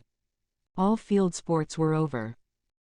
Within doors there was Lady Catherine, books, and a billiard table, but gentlemen cannot be always within doors, and in the nearness of the parsonage, or the pleasantness of the walk to it, or of the people who lived in it, the two cousins found a temptation from this period of walking thither almost every day. They called at various times of the morning, sometimes separately, sometimes together, and now and then accompanied by their aunt. It was plain to them all that Colonel Fitzwilliam came because he had pleasure in their society, a persuasion which of course recommended him still more, and Elizabeth was reminded by her own satisfaction in being with him, as well as by his evident admiration of her former favourite George Wickham, and though, in comparing them, she saw there was less captivating softness in Colonel Fitzwilliam's manners, she believed he might have the best informed mind. But why Mr. Darcy came so often to the parsonage, it was more difficult to understand. It could not be for society, as he frequently sat there 10 minutes together without opening his lips, and when he did speak, it seemed the effect of necessity rather than of choice, a sacrifice to propriety, not a pleasure to himself. He seldom appeared really animated. Mrs. Collins knew not what to make of him. Colonel Fitzwilliam's occasionally laughing at his stupidity proved that he was generally different, which her own knowledge of him could not have told her, and as she would have liked to believe this changed the effect of love, and the object of that love, her friend Eliza, she sat herself seriously to work to find it out. She watched him whenever they were at Rosings, and whenever he came to Hunsford, but without much success. He certainly looked at her friend a great deal, but the expression of that look was disputable. It was an earnest, steadfast gaze, but she often doubted whether there were much admiration in it, and sometimes it seemed nothing but absence of mind. She had once or twice suggested to Elizabeth the possibility of his being partial to her, but Elizabeth always laughed at the idea, and Mrs. Collins did not think it right to press the subject, from the danger of raising expectations which might only end in disappointment, for in her opinion it admitted not of a doubt that all her friend's dislike would vanish if she could suppose him to be in her power. In her kind schemes for Elizabeth, she sometimes planned her marrying Colonel Fitzwilliam. He was beyond comparison the pleasantest man, he certainly admired her, and his situation in life was most eligible, but, to counterbalance these advantages, Mr. Darcy had considerable patronage in the church, and his cousin could have none at all. 33. More than once did Elizabeth in her ramble within the park, unexpectedly meet Mr. Darcy. She felt all the perverseness of the mischance that should bring him where no one else was brought, and to prevent its ever happening again, took care to inform him at first that it was a favorite haunt of hers. How it could occur a second time therefore was very odd. Yet it did, and even a third. It seemed like wilful ill-nature, or a voluntary penance, for on these occasions it was not merely a few formal inquiries and an awkward pause and then away, but he actually thought it necessary to turn back and walk with her. He never said a great deal, nor did she give herself the trouble of talking or of listening much, but it struck her in the course of their third rencontre that he was asking some odd unconnected questions, about her pleasure in being at Hunsford, her love of solitary walks, and her opinion of Mr. and Mrs. Collins's happiness, and that in speaking of Rosings and her not perfectly understanding the house, he seemed to expect that whenever she came into Kent again she would be staying there too. His words seemed to imply it. Could he have Colonel Fitzwilliam in his thoughts? She supposed, if he meant anything, he must mean an allusion to what might arise in that quarter. It distressed her a little, and she was quite glad to find herself at the gate in the Pales opposite the parsonage. She was engaged one day as she walked, in perusing Jane's last letter, and dwelling on some passages which proved that Jane had not written in spirits, when, instead of being again surprised by Mr. Darcy, she saw on looking up that Colonel Fitzwilliam was meeting her. Putting away the letter immediately and forcing a smile, she said, "I did not know before that you ever walked this way." "I have been making the tour of the park," he replied, "as I generally do every year, and intend to close it with a call at the parsonage." "Are you going much farther?" "No, I should have turned in a moment." And accordingly she did turn, and they walked towards the parsonage together. "Do you certainly leave Kent on Saturday?" said she. "Yes, if Darcy does not put it off again. But I am at his disposal. He arranges the business just as he pleases. And if not able to please himself in the arrangement, he has at least great pleasure in the power of choice. I do not know anybody who seems more to enjoy the power of doing what he likes than Mr. Darcy." "He likes to have his own way very well," replied Colonel Fitzwilliam. "But so we all do. It is only that he has better means of having it than many others, because he is rich, and many others are poor.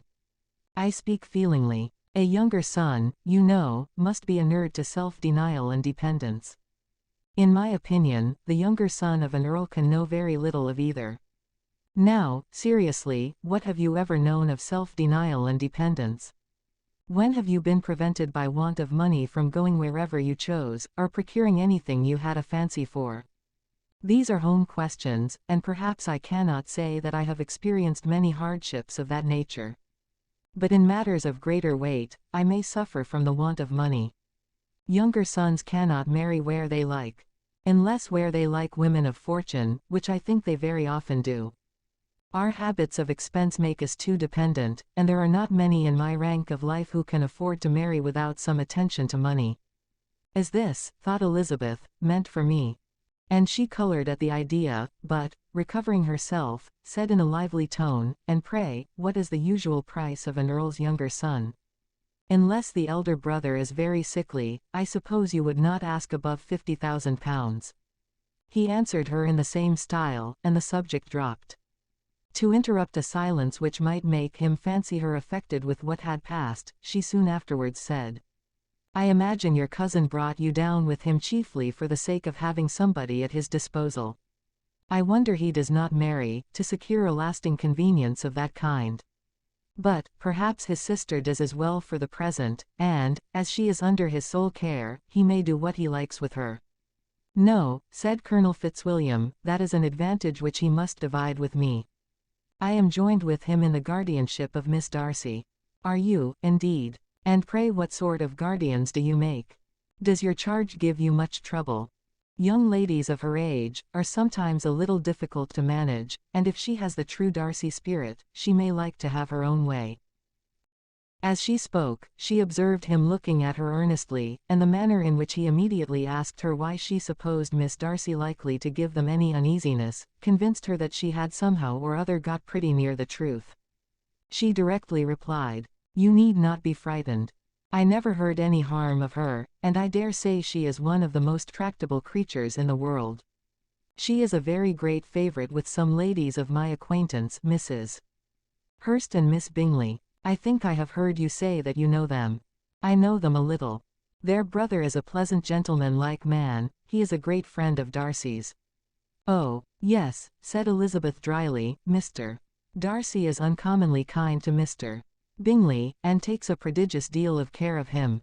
"Care of him? Yes, I really believe Darcy does take care of him in those points where he most wants care. From something that he told me in our journey hither, I have reason to think Bingley very much indebted to him. But I ought to beg his pardon, for I have no right to suppose that Bingley was the person meant. It was all conjecture." "What is it you mean?"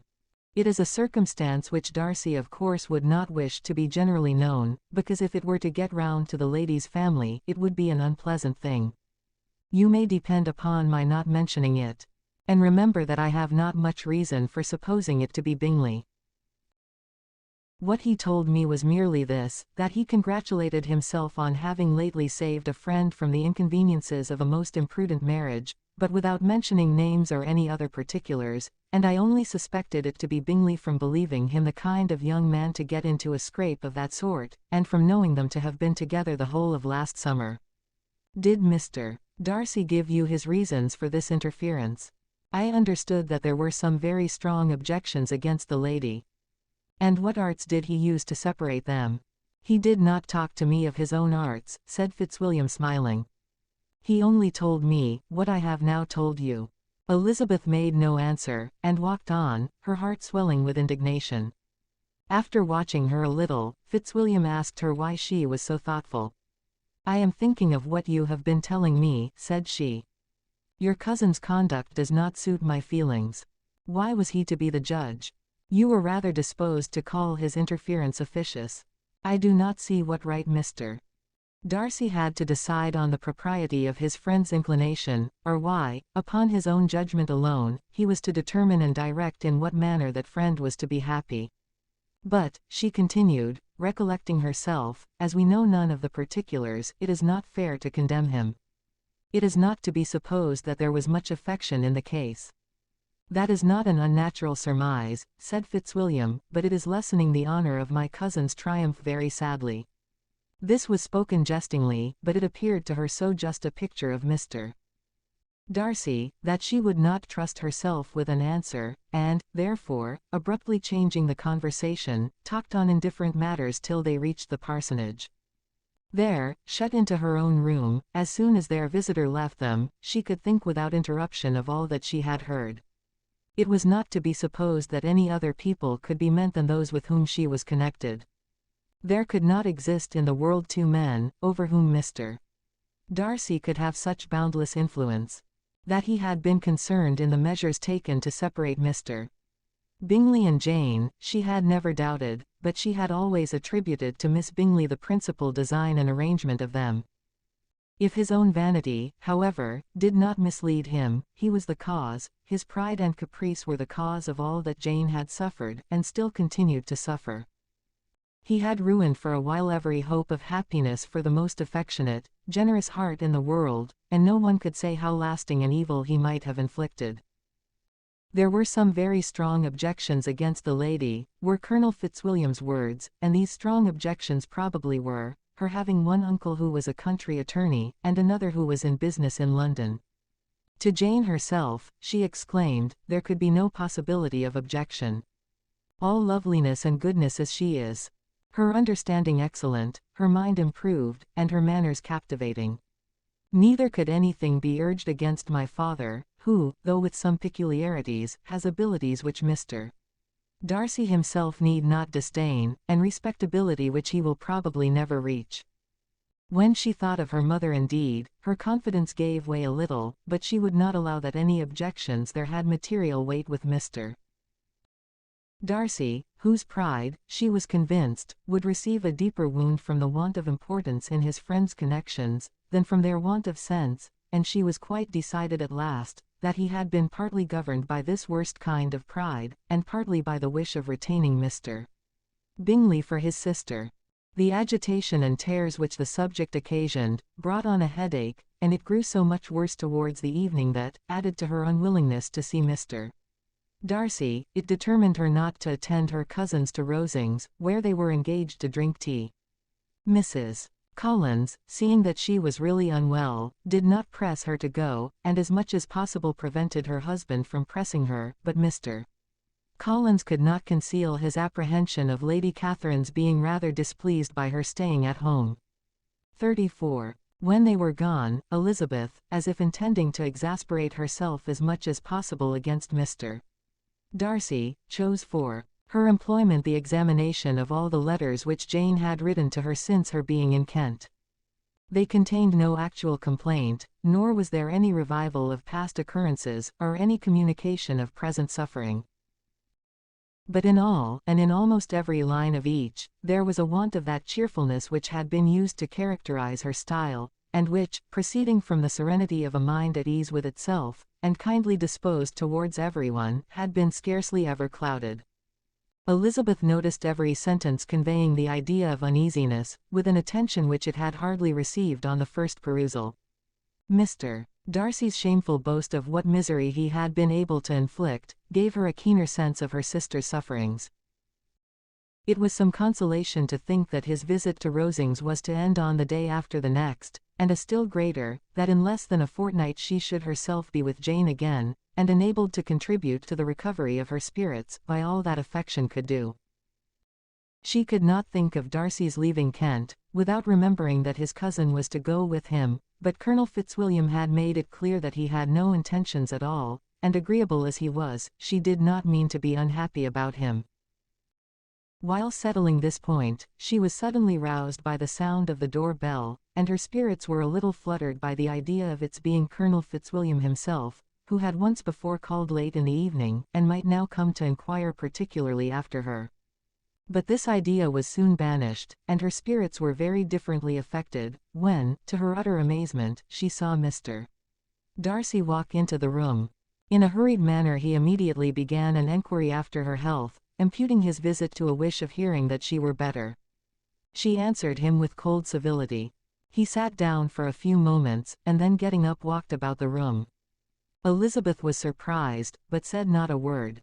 After a silence of several minutes he came towards her in an agitated manner, and thus began.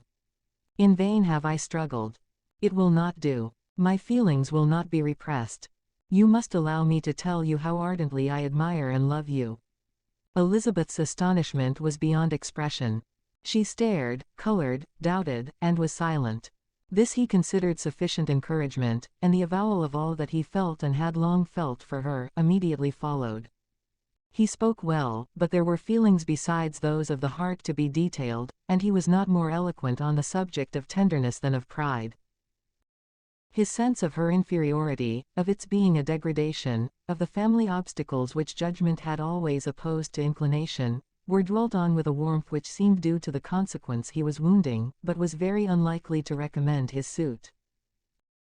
In spite of her deeply rooted dislike, she could not be insensible to the compliment of such a man's affection, and though her intentions did not vary for an instant, she was at first sorry for the pain he was to receive, till, roused to resentment by his subsequent language, she lost all compassion in anger. She tried, however, to compose herself to answer him with patience, when he should have done. He concluded with representing to her the strength of that attachment which, in spite of all his endeavors, he had found impossible to conquer, and with expressing his hope that it would now be rewarded by her acceptance of his hand. As he said this, she could easily see that he had no doubt of a favorable answer. He spoke of apprehension and anxiety, but his countenance expressed real security. Such a circumstance could only exasperate farther, and when he ceased, the color rose into her cheeks, and she said, "In such cases as this, it is, I believe, the established mode to express a sense of obligation for the sentiments avowed, however unequally they may be returned. It is natural that obligation should be felt, and if I could feel gratitude, I would now thank you. But I cannot, I have never desired your good opinion, and you have certainly bestowed it most unwillingly. I am sorry to have occasioned pain to anyone. It has been most unconsciously done, however, and I hope will be of short duration. The feelings which, you tell me, have long prevented the acknowledgement of your regard, can have little difficulty in overcoming it after this explanation." Mr. Darcy, who was leaning against the mantelpiece with his eyes fixed on her face, seemed to catch her words with no less resentment than surprise. His complexion became pale with anger, and the disturbance of his mind was visible in every feature. He was struggling for the appearance of composure, and would not open his lips, till he believed himself to have attained it. The pause was to Elizabeth's feelings dreadful. At length, in a voice of forced calmness, he said, "And this is all the reply which I am to have the honor of expecting. I might, perhaps, wish to be informed why, with so little endeavor at civility, I am thus rejected. But it is of small importance."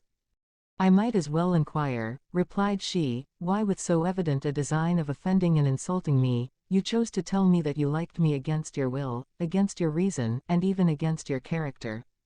Was not this some excuse for incivility, if I was uncivil? But I have other provocations. You know I have. Had not my own feelings decided against you, had they been indifferent, or had they even been favorable, do you think that any consideration would tempt me to accept the man, who has been the means of ruining, perhaps forever, the happiness of a most beloved sister?" As she pronounced these words, Mr. Darcy changed color, but the emotion was short, and he listened without attempting to interrupt her while she continued, "I have every reason in the world to think ill of you. No motive can excuse the unjust and ungenerous part you acted there. You dare not, you cannot deny that you have been the principal, if not the only means of dividing them from each other, of exposing one to the censure of the world for caprice and instability, the other to its derision for disappointed hopes, and involving them both in misery of the acutest kind." She paused, and saw with no slight indignation that he was listening with an air which proved him wholly unmoved by any feeling of remorse. He even looked at her with a smile of affected incredulity. "Can you deny that you have done it?" she repeated. With assumed tranquillity he then replied, "I have no wish of denying that I did everything in my power to separate my friend from your sister, or that I rejoice in my success. Towards him I have been kinder than towards myself." Elizabeth disdained the appearance of noticing this civil reflection, but its meaning did not escape, nor was it likely to conciliate her. "But it is not merely this affair," she continued, "on which my dislike is founded. Long before it had taken place, my opinion of you was decided. Your character was unfolded in the recital which I received many months ago from Mr. Wickham. On this subject, what can you have to say? In what imaginary act of friendship can you here defend yourself? Or under what misrepresentation can you here impose upon others? You take an eager interest in that gentleman's concerns," said Darcy in a less tranquil tone, and with a heightened color. "Who that knows what his misfortunes have been, can help feeling an interest in him?" "His misfortunes," repeated Darcy contemptuously, "yes, his misfortunes have been great indeed." "And of your infliction," cried Elizabeth with energy. "You have reduced him to his present state of poverty, comparative poverty. You have withheld the advantages, which you must know to have been designed for him. You have deprived the best years of his life, of that independence which was no less his due than his desert. You have done all this. And yet you can treat the mention of his misfortunes with contempt and ridicule. And this, cried Darcy, as he walked with quick steps across the room, is your opinion of me. This is the estimation in which you hold me. I thank you for explaining it so fully. My faults, according to this calculation, are heavy indeed. But perhaps, added he, stopping in his walk, and turning towards her, these offences might have been overlooked, had not your pride been hurt by my honest confession of the scruples that had long prevented my forming any serious design. These bitter accusations might have been suppressed, had I with greater policy concealed my struggles, and flattered you into the belief of my being impelled by unqualified, unalloyed inclination, by reason, by reflection, by everything. But disguise of every sort is my abhorrence. Nor am I ashamed of the feelings I related. They were natural and just. Could you expect me to rejoice in the inferiority of your connections? To congratulate myself on the hope of relations, whose condition in life is so decidedly beneath my own? Elizabeth felt herself growing more angry every moment, yet she tried to the utmost to speak with composure when she said, "You were mistaken, Mr. Darcy, if you suppose that the mode of your declaration affected me in any other way, then as it spared me the concern which I might have felt in refusing you, had you behaved in a more gentlemanlike manner." She saw him start at this, but he said nothing, and she continued, "You could not have made me the offer of your hand in any possible way that would have tempted me to accept it." Again his astonishment was obvious, and he looked at her with an expression of mingled incredulity and mortification. She went on. "From the very beginning, from the first moment I may almost say, of my acquaintance with you, your manners impressing me with the fullest belief of your arrogance, your conceit, and your selfish disdain of the feelings of others, were such as to form that groundwork of disapprobation, on which succeeding events have built so immovable a dislike, and I had not known you a month before I felt that you were the last man in the world whom I could ever be prevailed on to marry. You have said quite enough, madam. I perfectly comprehend your feelings, and have now only to be ashamed of what my own have been. Forgive me for having taken up so much of your time, and accept my best wishes for your health and happiness." And with these words he hastily left the room, and Elizabeth heard him the next moment open the front door and quit the house. The tumult of her mind was now painfully great. She knew not how to support herself, and from actual weakness sat down and cried for half an hour. Her astonishment, as she reflected on what had passed, was increased by every review of it. That she should receive an offer of marriage from Mr. Darcy, that he should have been in love with her for so many months. So much in love as to wish to marry her in spite of all the objections which had made him prevent his friends marrying her sister, and which must appear at least with equal force in his own case, was almost incredible. It was gratifying to have inspired unconsciously so strong an affection. But his pride, his abominable pride, his shameless avowal of what he had done with respect to Jane, his unpardonable assurance in acknowledging, though he could not justify it, and the unfeeling manner in which he had mentioned Mr. Wickham, his cruelty towards whom he had not attempted to deny, soon overcame the pity which the consideration of his attachment had for a moment excited. She continued in very agitating reflections till the sound of Lady Catherine's carriage made her feel how unequal she was to encounter Charlotte's observation, and hurried her away to her room. 35. Elizabeth awoke the next morning to the same thoughts and meditations which had at length closed her eyes. She could not yet recover from the surprise of what had happened. It was impossible to think of anything else, and totally indisposed for employment, she resolved soon after breakfast to indulge herself in air and exercise. She was proceeding directly to her favourite walk, when the recollection of Mr. Darcy's sometimes coming there stopped her, and instead of entering the park, she turned up the lane, which led her farther from the turnpike road. The park paling was still the boundary on one side, and she soon passed one of the gates into the ground.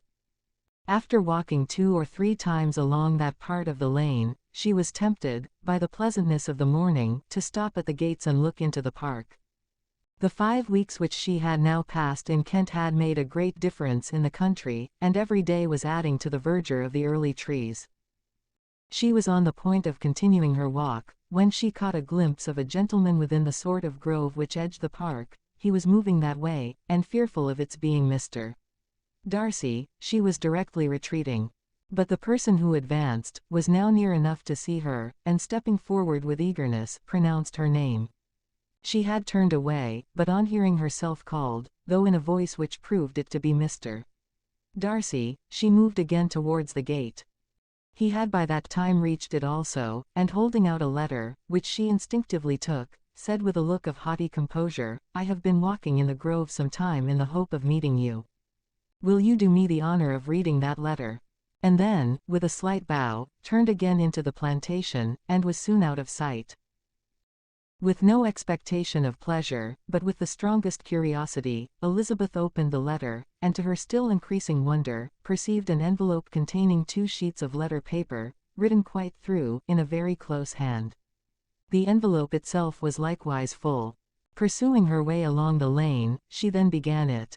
It was dated from Rosings, at 8 o'clock in the morning, and was as follows. "Be not alarmed, madam, on receiving this letter, by the apprehension of its containing any repetition of those sentiments, or renewal of those offers, which were last night so disgusting to you.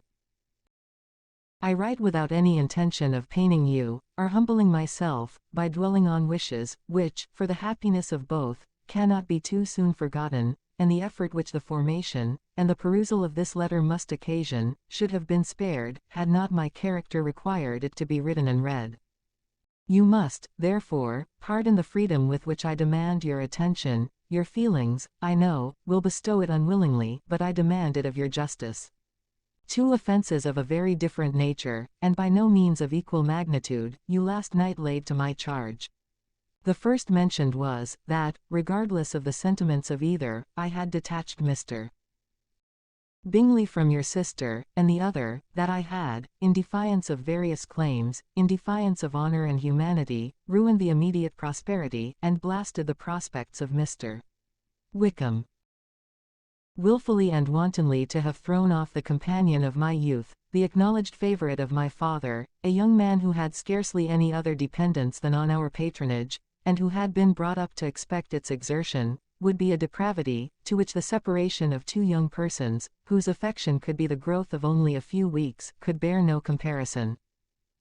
But from the severity of that blame which was last night so liberally bestowed, respecting each circumstance, I shall hope to be in future secured, when the following account of my actions and their motives has been read.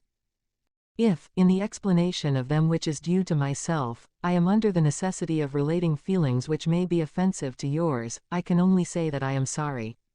The necessity must be obeyed, and farther apology would be absurd. I had not been long in Hertfordshire, before I saw, in common with others, that Bingley preferred your eldest sister to any other young woman in the country. But it was not till the evening of the dance at Netherfield that I had any apprehension of his feeling a serious attachment. I had often seen him in love before. At that ball, while I had the honor of dancing with you, I was first made acquainted, by Sir William Lucas's accidental information, that Bingley's attentions to your sister had given rise to a general expectation of their marriage. He spoke of it as a certain event, of which the time alone could be undecided. From that moment I observed my friend's behavior attentively, and I could then perceive that his partiality for Miss Bennet was beyond what I had ever witnessed in him. Your sister I also watched. Her look and manners were open, cheerful and engaging as ever, but without any symptom of peculiar regard, and I remained convinced from the evening's scrutiny, that though she received his attentions with pleasure, she did not invite them by any participation of sentiment. If you have not been mistaken here, I must have been in an error. Your superior knowledge of your sister must make the latter probable. If it be so, if I have been misled by such error, to inflict pain on her, your resentment has not been unreasonable. But I shall not scruple to assert, that the serenity of your sister's countenance and air was such, as might have given the most acute observer, a conviction that, however amiable her temper, her heart was not likely to be easily touched. That I was desirous of believing her indifferent is certain, but I will venture to say that my investigations and decisions are not usually influenced by my hopes or fears. I did not believe her to be indifferent because I wished it, I believed it on impartial conviction, as truly as I wished it in reason. My objections to the marriage were not merely those, which I last night acknowledged to have required the utmost force of passion to put aside. In my own case, the want of connection could not be so great an evil to my friend as to me. But there were other causes of repugnance, causes which, though still existing, and existing to an equal degree in both instances, I had myself endeavored to forget, because they were not immediately before me. These causes must be stated, though briefly. The situation of your mother's family, though objectionable, was nothing in comparison of that total want of propriety so frequently, so almost uniformly betrayed by herself, by your 3 younger sisters, and occasionally even by your father. Pardon me. It pains me to offend you. But amidst your concern for the defects of your nearest relations, and your displeasure at this representation of them, let it give you consolation to consider that, to have conducted yourselves so as to avoid any share of the like censure, is praise no less generally bestowed on you and your eldest sister, than it is honorable to the sense and disposition of both. I will only say farther, that from what passed that evening, my opinion of all parties was confirmed, and every inducement heightened, which could have led me before, to preserve my friend from what I esteemed a most unhappy connection. He left Netherfield for London, on the day following, as you, I am certain, remember, with the design of soon returning. The part which I acted, is now to be explained. His sister's uneasiness had been equally excited with my own. Our coincidence of feeling was soon discovered, and, alike sensible that no time was to be lost in detaching their brother, we shortly resolved on joining him directly in London. We accordingly went, and there I readily engaged in the office of pointing out to my friend the certain evils of such a choice. I described, and enforced them earnestly. But, however this remonstrance might have staggered or delayed his determination, I do not suppose that it would ultimately have prevented the marriage, had it not been seconded by the assurance which I hesitated not in giving, of your sister's indifference. He had before believed her to return his affection with sincere, if not with equal regard. But Bingley has great natural modesty, with a stronger dependence on my judgment than on his own. To convince him, therefore, that he had deceived himself, was no very difficult point. To persuade him against returning into Hertfordshire, when that conviction had been given, was scarcely the work of a moment. I cannot blame myself for having done thus much. There is but one part of my conduct in the whole affair, on which I do not reflect with satisfaction. It is that I condescended to adopt the measures of art so far as to conceal from him your sister's being in town. I knew it myself, as it was known to Miss Bingley, but her brother is even yet ignorant of it. That they might have met without ill consequence, is perhaps probable, but his regard did not appear to me enough extinguished for him to see her without some danger. Perhaps this concealment, this disguise, was beneath me. It is done, however, and it was done for the best. On this subject I have nothing more to say, no other apology to offer. If I have wounded your sister's feelings, it was unknowingly done, and though the motives which governed me may to you very naturally appear insufficient, I have not yet learnt to condemn them. With respect to that other, more weighty accusation, of having injured Mr. Wickham, I can only refute it by laying before you the whole of his connection with my family. Of what he has particularly accused me I am ignorant, but of the truth of what I shall relate, I can summon more than one witness of undoubted veracity. Mr.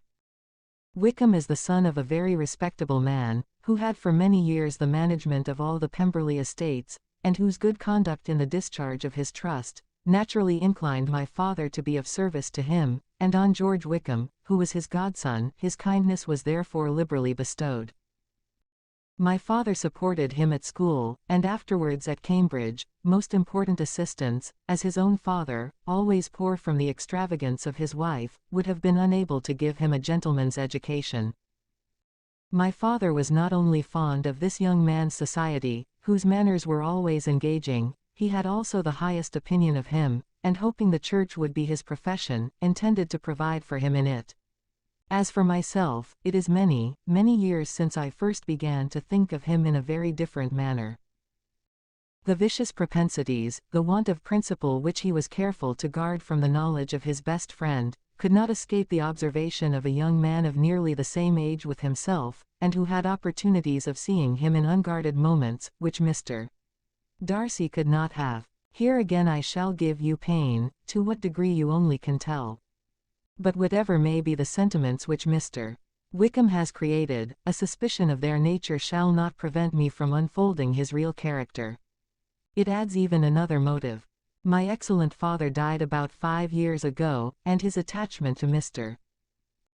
Wickham was to the last so steady, that in his will he particularly recommended it to me, to promote his advancement in the best manner that his profession might allow, and if he took orders, desired that a valuable family living might be his as soon as it became vacant. There was also a legacy of £1,000. His own father did not long survive mine, and within half a year from these events, Mr. Wickham wrote to inform me that, having finally resolved against taking orders, he hoped I should not think it unreasonable for him to expect some more immediate pecuniary advantage, in lieu of the preferment, by which he could not be benefited. He had some intention, he added, of studying the law, and I must be aware that the interest of £1,000 would be a very insufficient support therein. I rather wished, than believed him to be sincere, but at any rate, was perfectly ready to accede to his proposal. I knew that Mr. Wickham ought not to be a clergyman. The business was therefore soon settled. He resigned all claim to assistance in the church, were it possible that he could ever be in a situation to receive it, and accepted in return £3,000. All connection between us seemed now dissolved. I thought too ill of him, to invite him to Pemberley, or admit his society in town. In town I believe he chiefly lived, but his studying the law was a mere pretence, and being now free from all restraint, his life was a life of idleness and dissipation. For about 3 years I heard little of him, but on the decease of the incumbent of the living which had been designed for him, he applied to me again by letter for the presentation. His circumstances, he assured me, and I had no difficulty in believing it, were exceedingly bad. He had found the law a most unprofitable study, and was now absolutely resolved on being ordained, if I would present him to the living in question, of which he trusted there could be little doubt, as he was well assured that I had no other person to provide for, and I could not have forgotten my revered father's intentions. You will hardly blame me for refusing to comply with this entreaty, or for resisting every repetition of it. His resentment was in proportion to the distress of his circumstances, and he was doubtless as violent in his abuse of me to others, as in his reproaches to myself. After this period, every appearance of acquaintance was dropped. How he lived I know not. But last summer he was again most painfully obtruded on my notice. I must now mention a circumstance which I would wish to forget myself, and which no obligation less than the present should induce me to unfold to any human being. Having said thus much, I feel no doubt of your secrecy. My sister, who is more than 10 years my junior, was left to the guardianship of my mother's nephew, Colonel Fitzwilliam, and myself.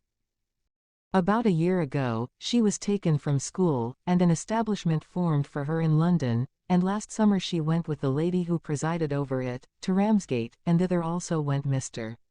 Wickham, undoubtedly by design, for there proved to have been a prior acquaintance between him and Mrs.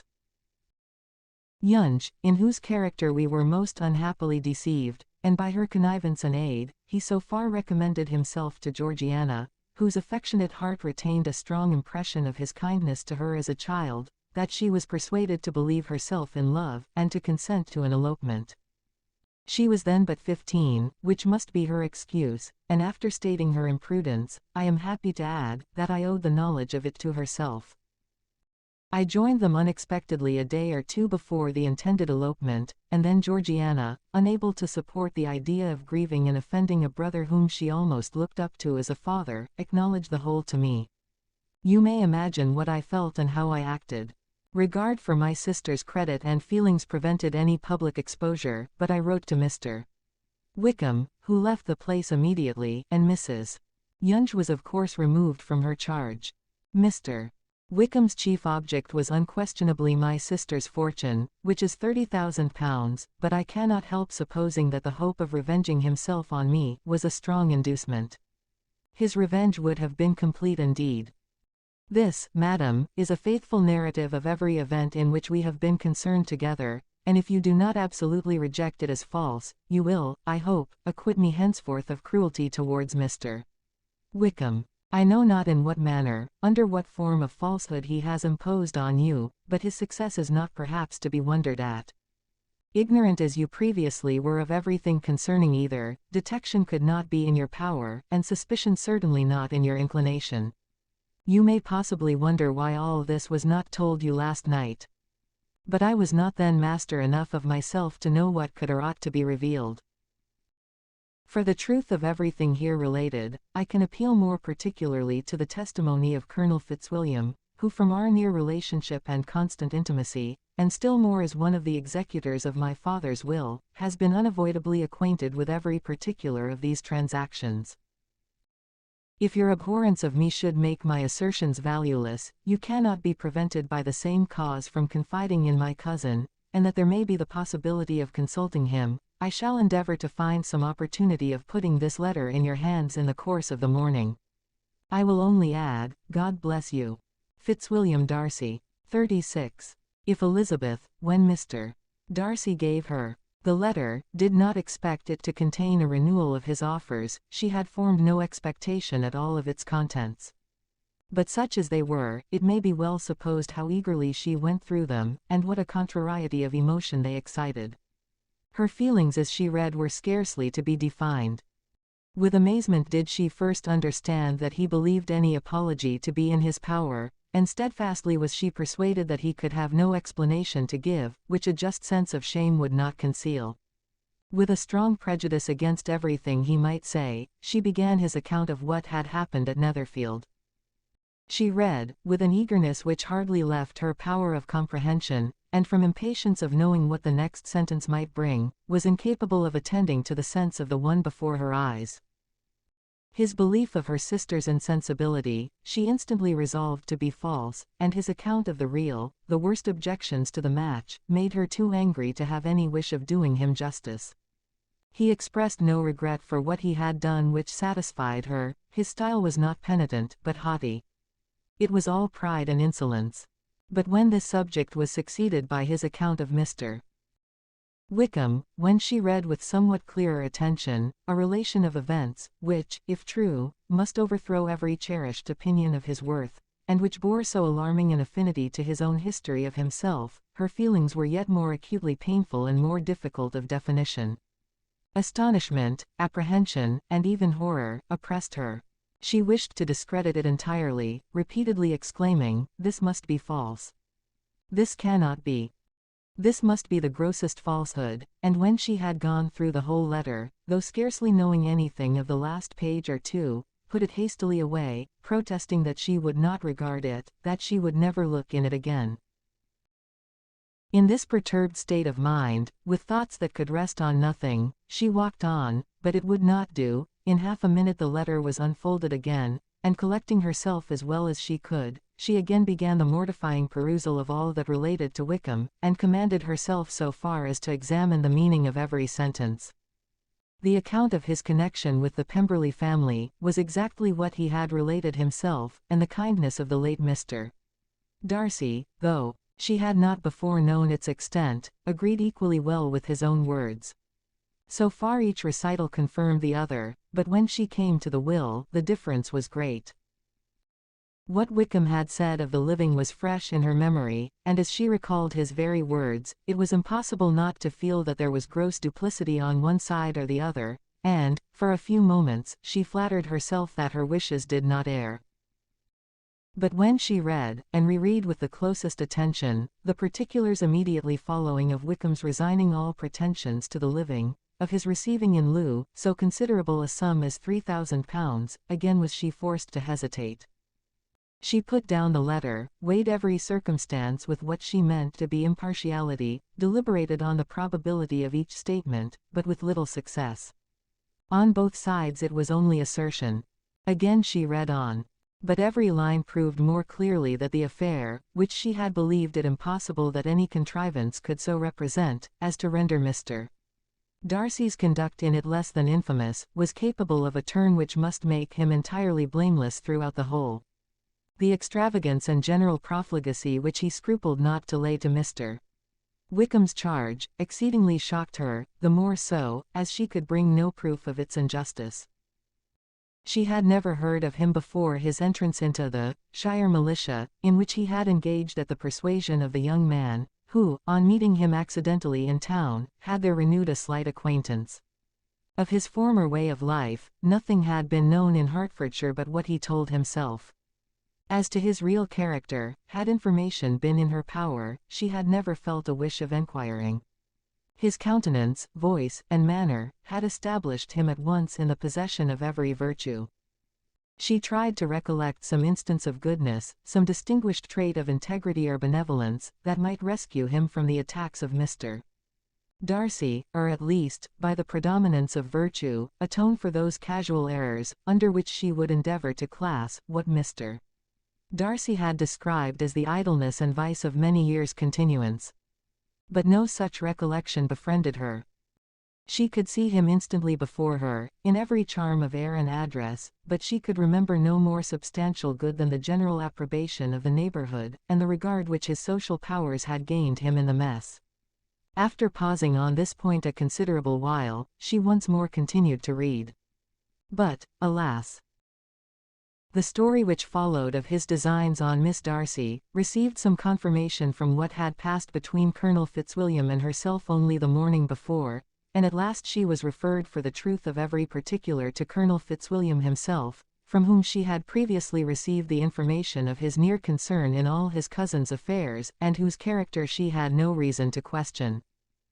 At one time she had almost resolved on applying to him, but the idea was checked by the awkwardness of the application, and at length wholly banished by the conviction that Mr.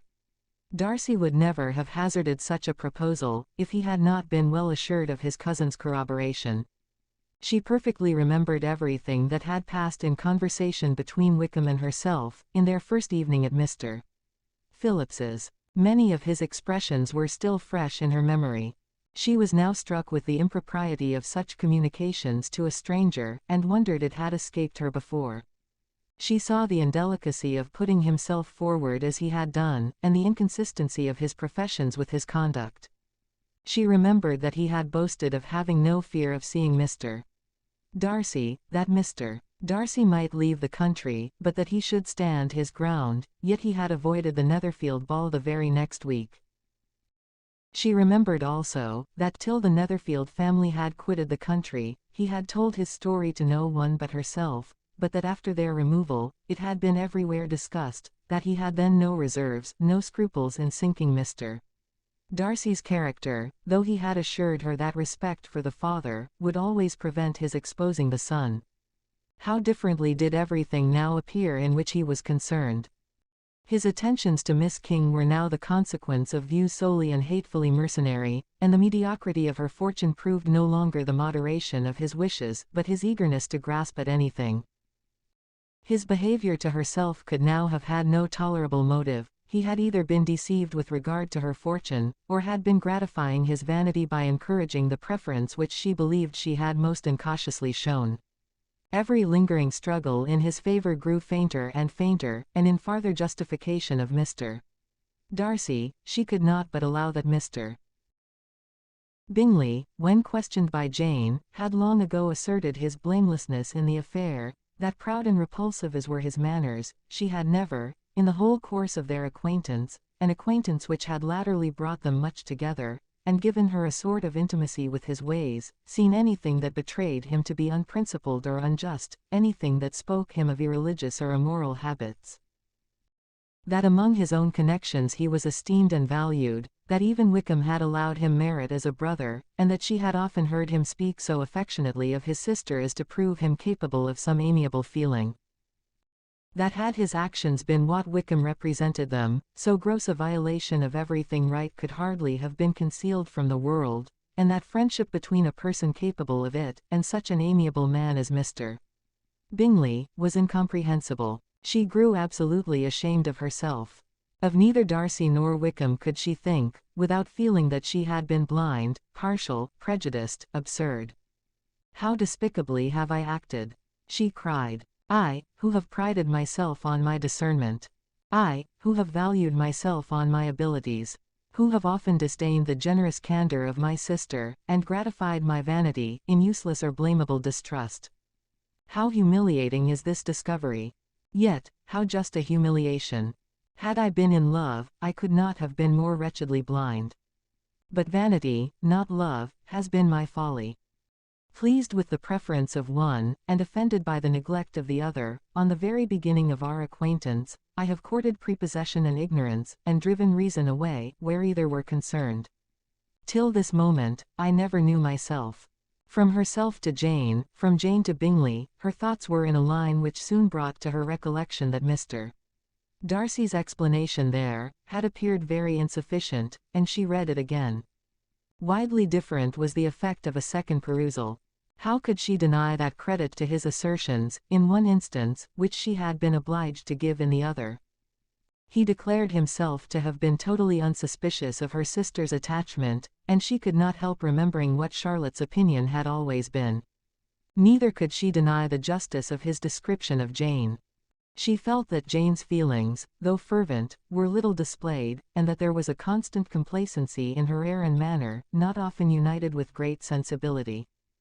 When she came to that part of the letter in which her family were mentioned, in terms of such mortifying, yet merited reproach, her sense of shame was severe. The justice of the charge struck her too forcibly for denial, and the circumstances to which he particularly alluded, as having passed at the Netherfield ball, and as confirming all his first disapprobation, could not have made a stronger impression on his mind than on hers. The compliment to herself and her sister was not unfelt. It soothed, but it could not console her for the contempt which had been thus self-attracted by the rest of her family, and as she considered that Jane's disappointment had in fact been the work of her nearest relations, and reflected how materially the credit of both must be hurt by such impropriety of conduct, she felt depressed beyond anything she had ever known before.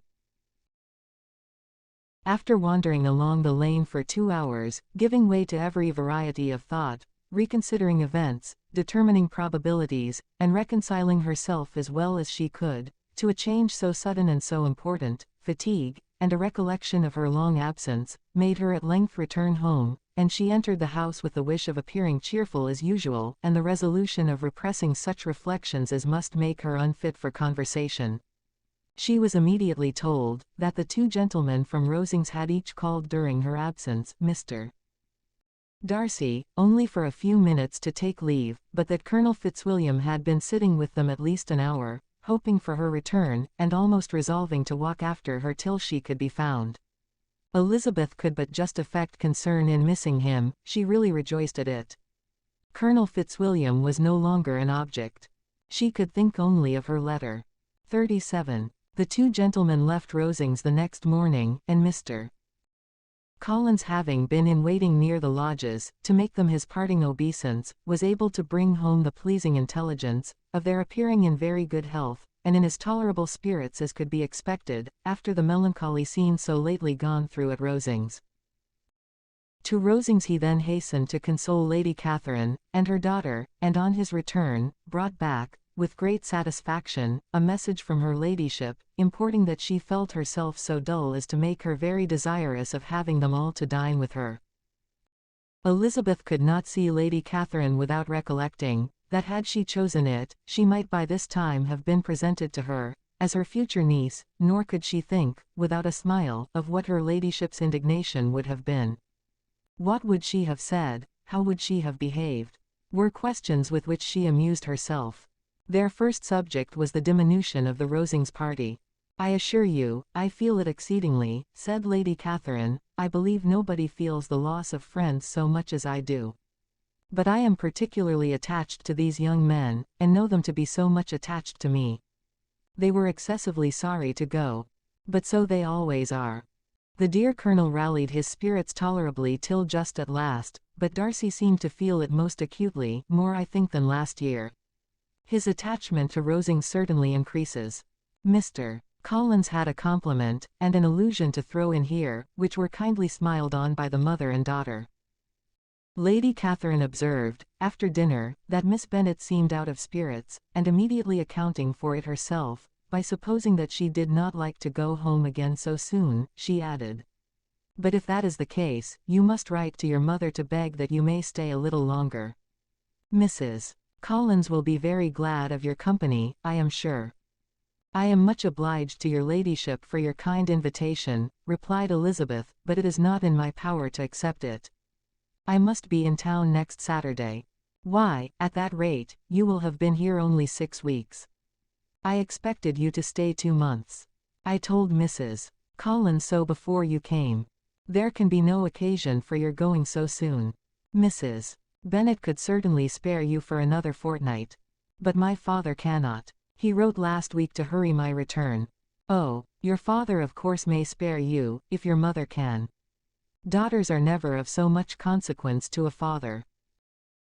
And if you will stay another month complete, it will be in my power to take one of you as far as London, for I am going there early in June, for a week, and as Dawson does not object to the barouche box, there will be very good room for one of you, and indeed, if the weather should happen to be cool, I should not object to taking you both, as you are neither of you large. You are all kindness, madam, but I believe we must abide by our original plan." Lady Catherine seemed resigned. "Mrs. Collins, you must send a servant with them. You know I always speak my mind, and I cannot bear the idea of 2 young women traveling post by themselves. It is highly improper. You must contrive to send somebody. I have the greatest dislike in the world to that sort of thing. Young women should always be properly guarded and attended, according to their situation in life. When my niece Georgiana went to Ramsgate last summer, I made a point of her having 2 men servants go with her. Miss Darcy, the daughter of Mr. Darcy, of Pemberley, and Lady Anne, could not have appeared with propriety in a different manner. I am excessively attentive to all those things. You must send John with the young ladies, Mrs. Collins. I am glad it occurred to me to mention it, for it would really be discreditable to you to let them go alone. My uncle is to send a servant for us." "Oh, your uncle. He keeps a manservant, does he? I am very glad you have somebody who thinks of those things. Where shall you change horses?" "Oh, Bromley, of course. If you mention my name at the bell, you will be attended to." Lady Catherine had many other questions to ask respecting their journey, and as she did not answer them all herself, attention was necessary, which Elizabeth believed to be lucky for her, or, with a mind so occupied, she might have forgotten where she was. Reflection must be reserved for solitary hours. Whenever she was alone, she gave way to it as the greatest relief, and not a day went by without a solitary walk, in which she might indulge in all the delight of unpleasant recollections. Mr. Darcy's letter, she was in a fair way of soon knowing by heart. She studied every sentence, and her feelings towards its writer were at times widely different. When she remembered the style of his address, she was still full of indignation, but when she considered how unjustly she had condemned and upbraided him, her anger was turned against herself, and his disappointed feelings became the object of compassion.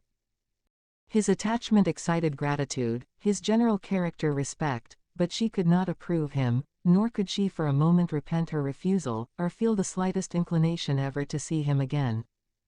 In her own past behavior, there was a constant source of vexation and regret, and in the unhappy defects of her family a subject of yet heavier chagrin. They were hopeless of remedy.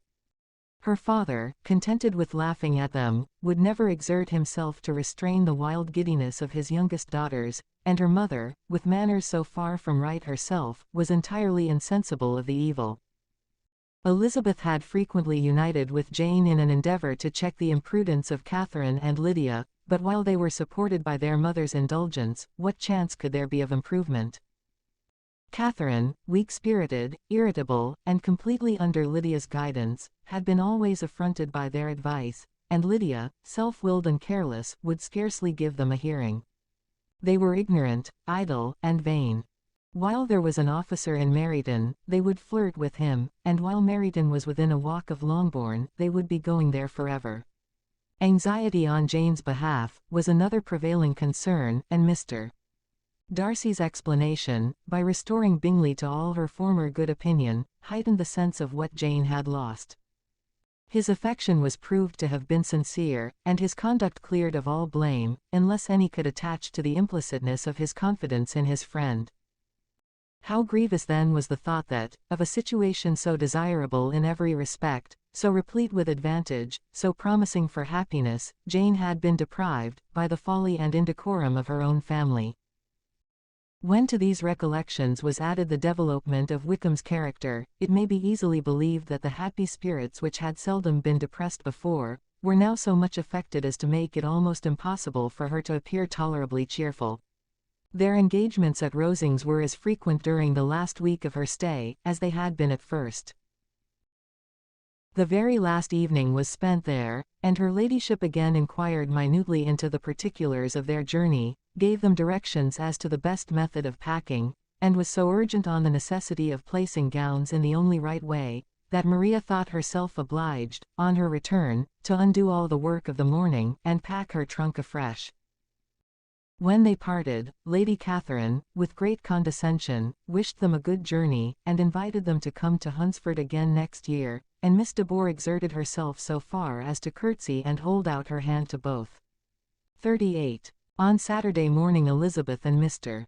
Collins met for breakfast a few minutes before the others appeared, and he took the opportunity of paying the parting civilities which he deemed indispensably necessary. "I know not, Miss Elizabeth," said he, "whether Mrs. Collins has yet expressed her sense of your kindness in coming to us, but I am very certain you will not leave the house without receiving her thanks for it. The favor of your company has been much felt, I assure you. We know how little there is to tempt anyone to our humble abode. Our plain manner of living, our small rooms, and few domestics, and the little we see of the world, must make Hunsford extremely dull to a young lady like yourself, but I hope you will believe us grateful for the condescension, and that we have done everything in our power to prevent your spending your time unpleasantly."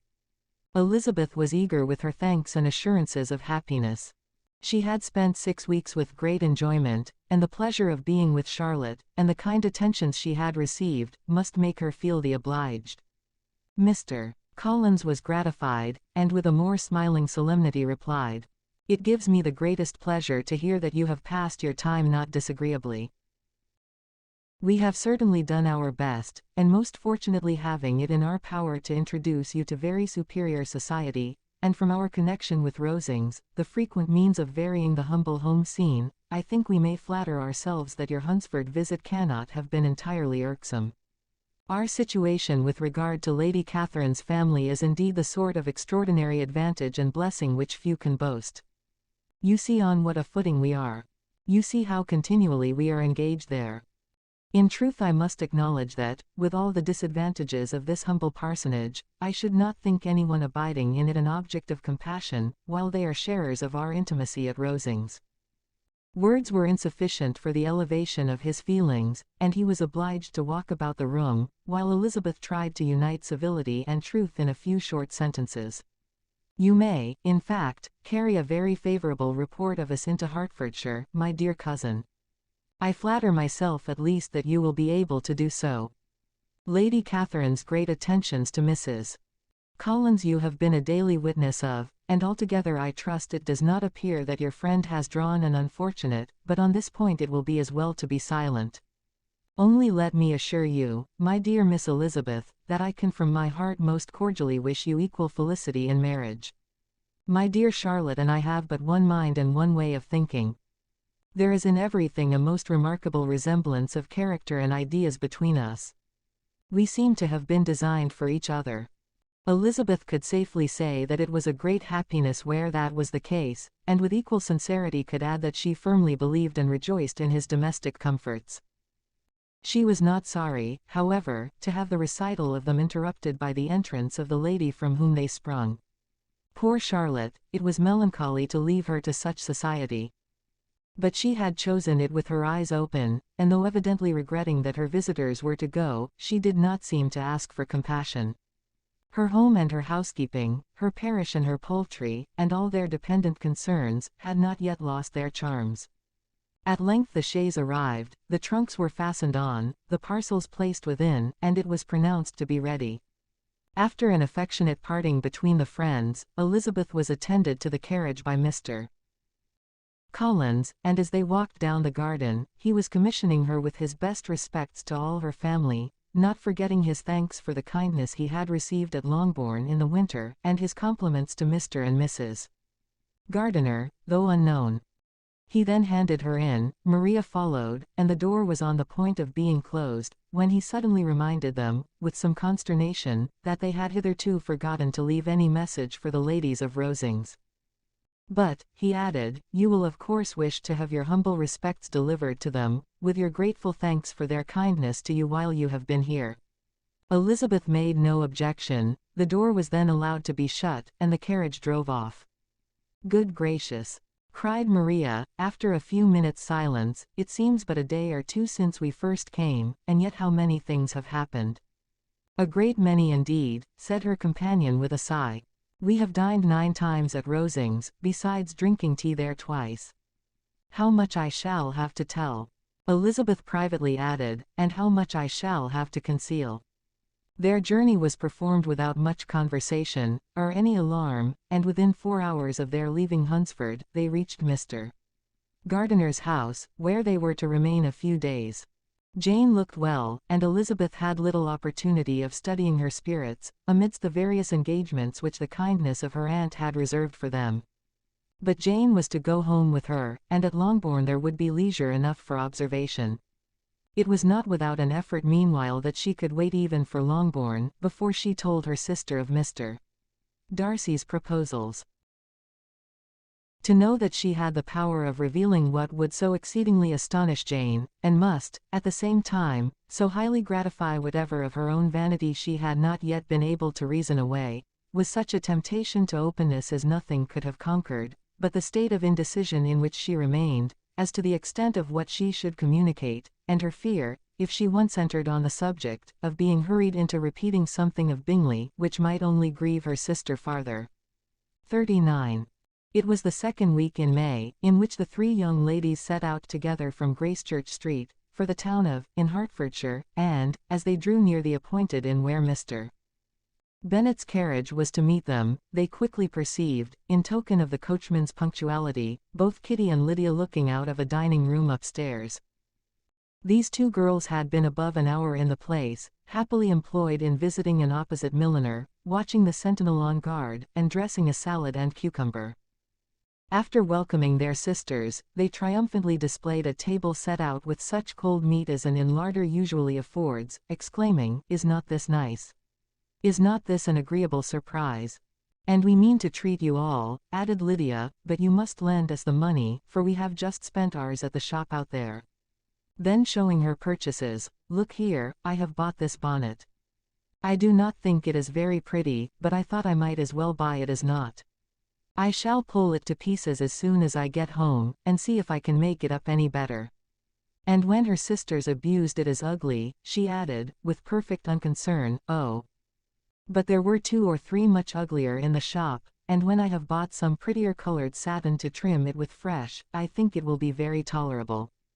Besides, it will not much signify what one wears this summer, after the Shire have left Meryton, and they are going in a fortnight." "Are they indeed?" cried Elizabeth, with the greatest satisfaction. "They are going to be encamped near Brighton, and I do so want Papa to take us all there for the summer. It would be such a delicious scheme, and I dare say would hardly cost anything at all. Mamma would like to go too of all things. Only think what a miserable summer else we shall have." "Yes," thought Elizabeth, "that would be a delightful scheme, indeed, and completely do for us at once. Good heaven! Brighton, and a whole camp full of soldiers, to us, who have been overset already by one poor regiment of militia, and the monthly balls of Meryton. Now I have got some news for you," said Lydia, as they sat down to table. "What do you think? It is excellent news, capital news, and about a certain person that we all like." Jane and Elizabeth looked at each other, and the waiter was told that he need not stay. Lydia laughed, and said, "Aye, that is just like your formality and discretion. You thought the waiter must not hear, as if he cared. I dare say he often hears worse things said than I am going to say. But he is an ugly fellow. I am glad he is gone. I never saw such a long chin in my life. Well, but now for my news. It is about dear Wickham, too good for the waiter, is not it? There is no danger of Wickham's marrying Mary King. There's for you. She is gone down to her uncle at Liverpool, gone to stay. Wickham is safe. And Mary King is safe. added Elizabeth, safe from a connection imprudent as to fortune. She is a great fool for going away, if she liked him. But I hope there is no strong attachment on either side, said Jane. I am sure there is not on his. I will answer for it he never cared 3 straws about her. Who could about such a nasty little freckled thing? Elizabeth was shocked to think that, however incapable of such coarseness of expression herself, the coarseness of the sentiment was little other than her own breast had formerly harbored and fancied liberal. As soon as all had ate, and the elder ones paid, the carriage was ordered, and after some contrivance, the whole party, with all their boxes, work-bags, and parcels, and the unwelcome addition of Kitty's and Lydia's purchases, were seated in it.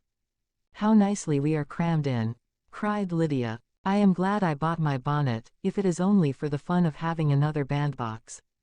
Well, now let us be quite comfortable and snug, and talk and laugh all the way home. And in the first place, let us hear what has happened to you all, since you went away. Have you seen any pleasant men? Have you had any flirting? I was in great hopes that one of you would have got a husband before you came back. Jane will be quite an old maid soon, I declare. She is almost 23. Lord, how ashamed I should be of not being married before 23. My Aunt Phillips wants you so to get husbands, you can't think. She says Lizzie had better have taken Mr. Collins, but I do not think there would have been any fun in it. Lord, how I should like to be married before any of you, and then I would chaperon you about to all the balls. Dear me, we had such a good piece of fun the other day at Colonel Forster's. Kitty and me were to spend the day there, and Mrs. Forster promised to have a little dance in the evening. By the by, Mrs. Forster and me are such friends. And so she asked the 2 Harringtons to come, but Harriet was ill, and so Pen was forced to come by herself, and then, what do you think we did? We dressed up Chamberlain in woman's clothes, on purpose to pass for a lady. Only think what fun. Not a soul knew of it, but Colin, Mrs. Forster, and Kitty and me, except my aunt, for we were forced to borrow one of her gowns, and you cannot imagine how well he looked. When Denny, and Wickham, and Pratt, and 2 or 3 more of the men came in, they did not know him in the least.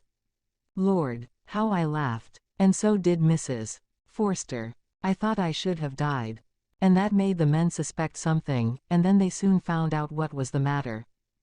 With such kind of histories of their parties and good jokes, did Lydia, assisted by Kitty's hints and additions, endeavour to amuse her companions all the way to Longbourn. Elizabeth listened as little as she could, but there was no escaping the frequent mention of Wickham's name. Their reception at home was most kind. Mrs. Bennet rejoiced to see Jane in undiminished beauty, and more than once during dinner did Mr. Bennet say voluntarily to Elizabeth, I am glad you are come back, Lizzie. Their party in the dining room was large, for almost all the Lucases came to meet Maria and hear the news, and various were the subjects which occupied them. Lady Lucas was enquiring of Maria across the table, after the welfare and poultry of her eldest daughter, Mrs. Bennet was doubly engaged, on one hand collecting an account of the present fashions from Jane, who sat some way below her, and on the other, retailing them all to the younger Miss Lucases, and Lydia, in a voice rather louder than any other person's, was enumerating the various pleasures of the morning to anybody who would hear her. Oh, Mary, said she, I wish you had gone with us, for we had such fun.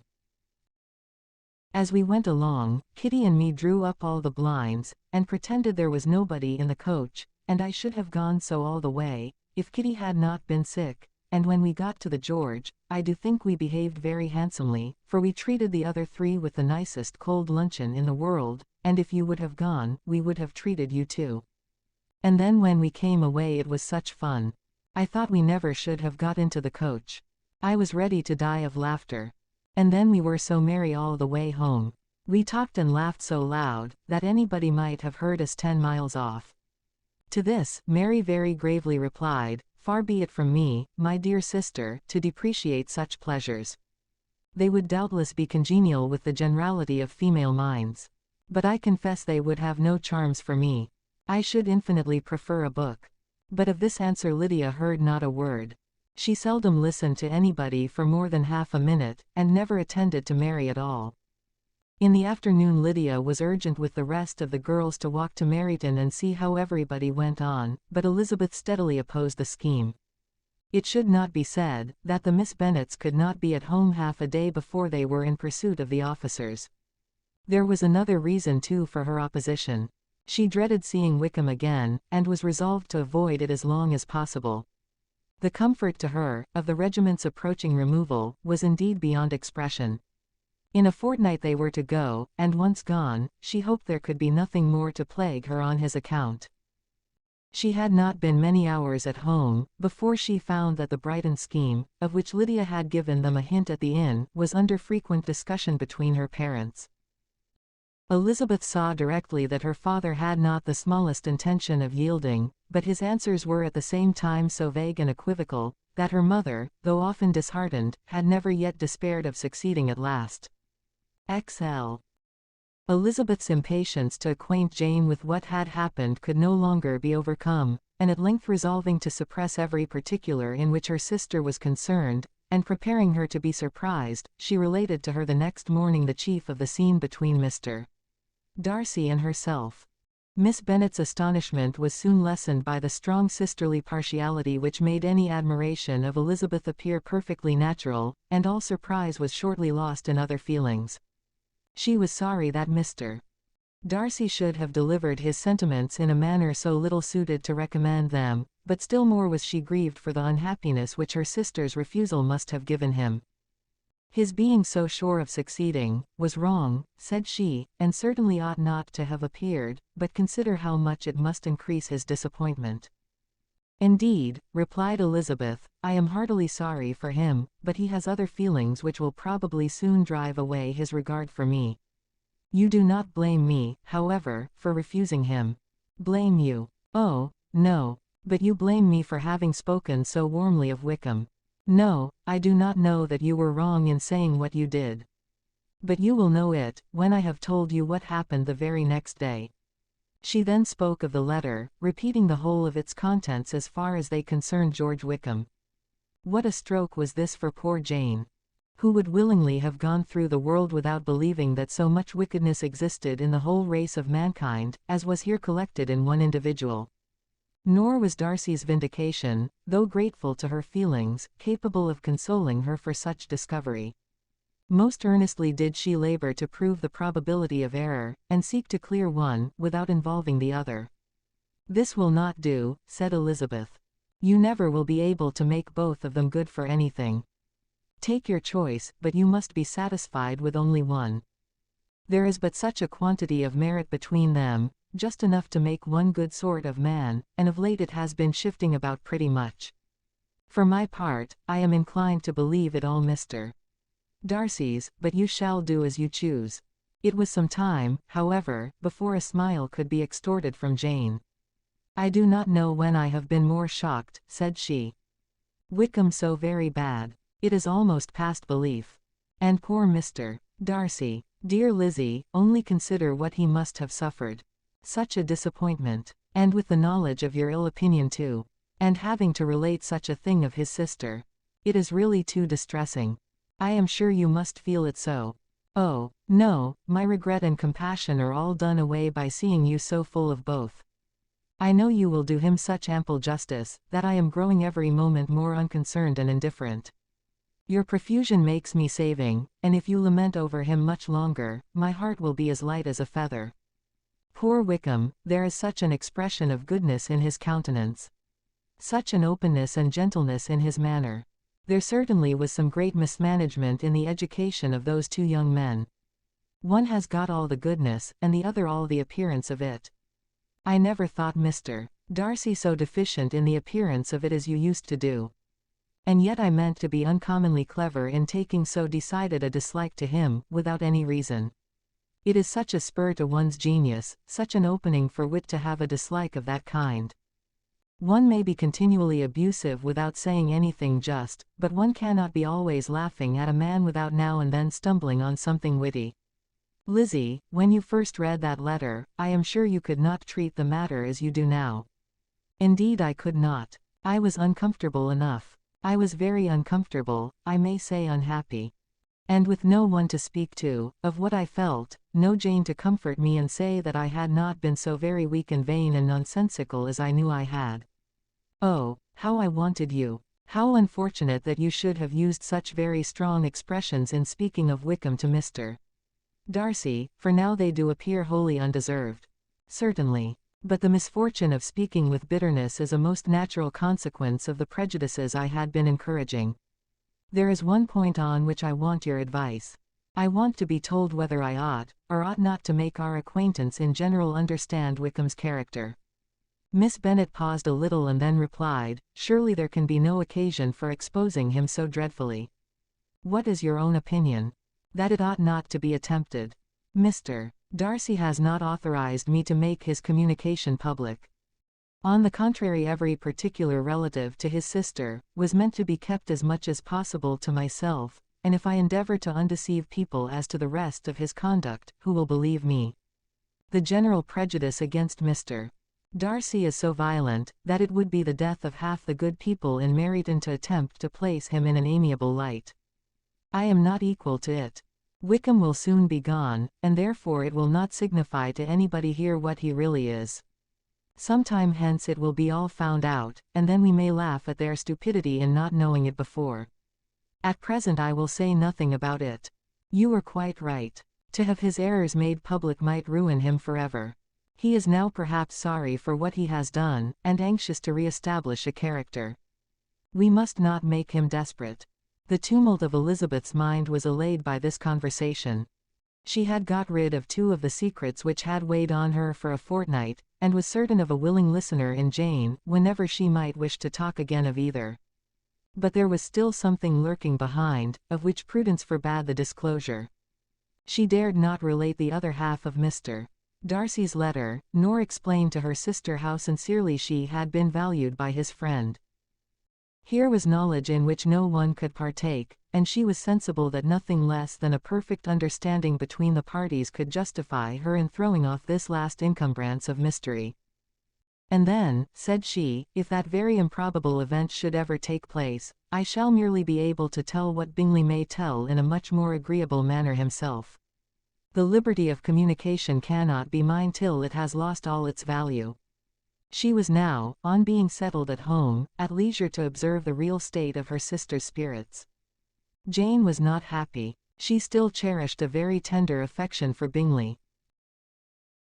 Having never even fancied herself in love before, her regard had all the warmth of first attachment, and from her age and disposition, greater steadiness than first attachments often boast, and so fervently did she value his remembrance, and prefer him to every other man, that all her good sense, and all her attention to the feelings of her friends, were requisite to check the indulgence of those regrets, which must have been injurious to her own health and their tranquillity.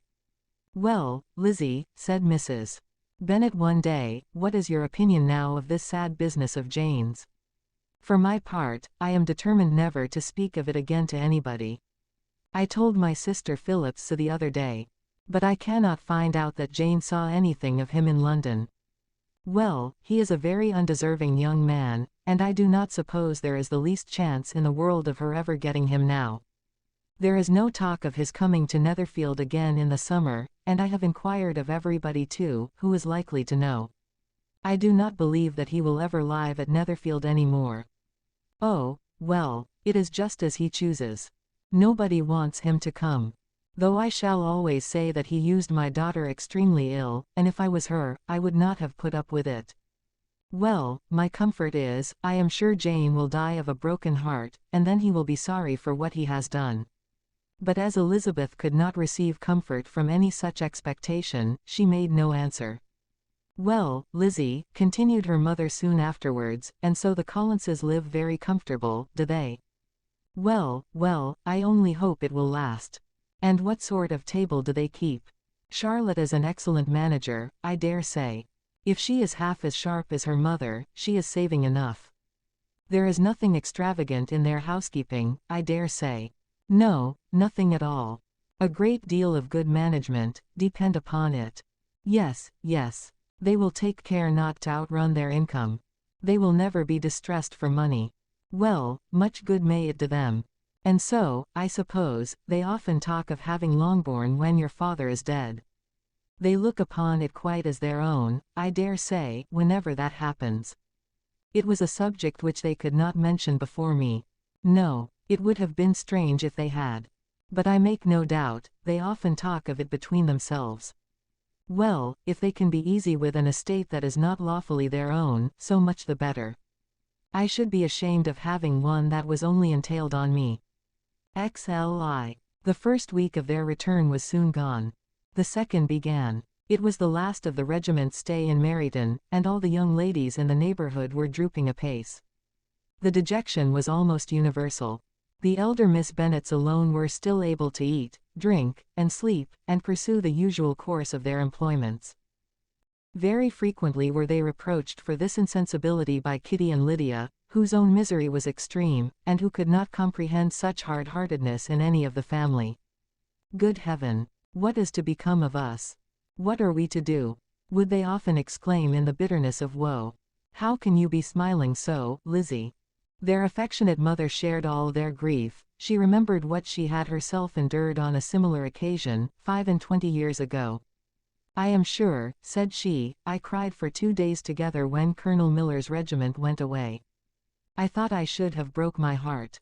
I am sure I shall break mine, said Lydia. If one could but go to Brighton, observed Mrs. Bennet. Oh, yes, if one could but go to Brighton. But papa is so disagreeable. A little sea bathing would set me up forever. And my Aunt Phillips is sure it would do me a great deal of good, added Kitty. Such were the kind of lamentations resounding perpetually through Longbourn House.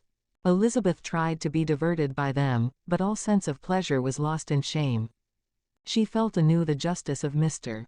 Darcy's objections, and never had she before been so much disposed to pardon his interference in the views of his friend. But the gloom of Lydia's prospect was shortly cleared away, for she received an invitation from Mrs. Forster, the wife of the colonel of the regiment, to accompany her to Brighton. This invaluable friend was a very young woman, and very lately married.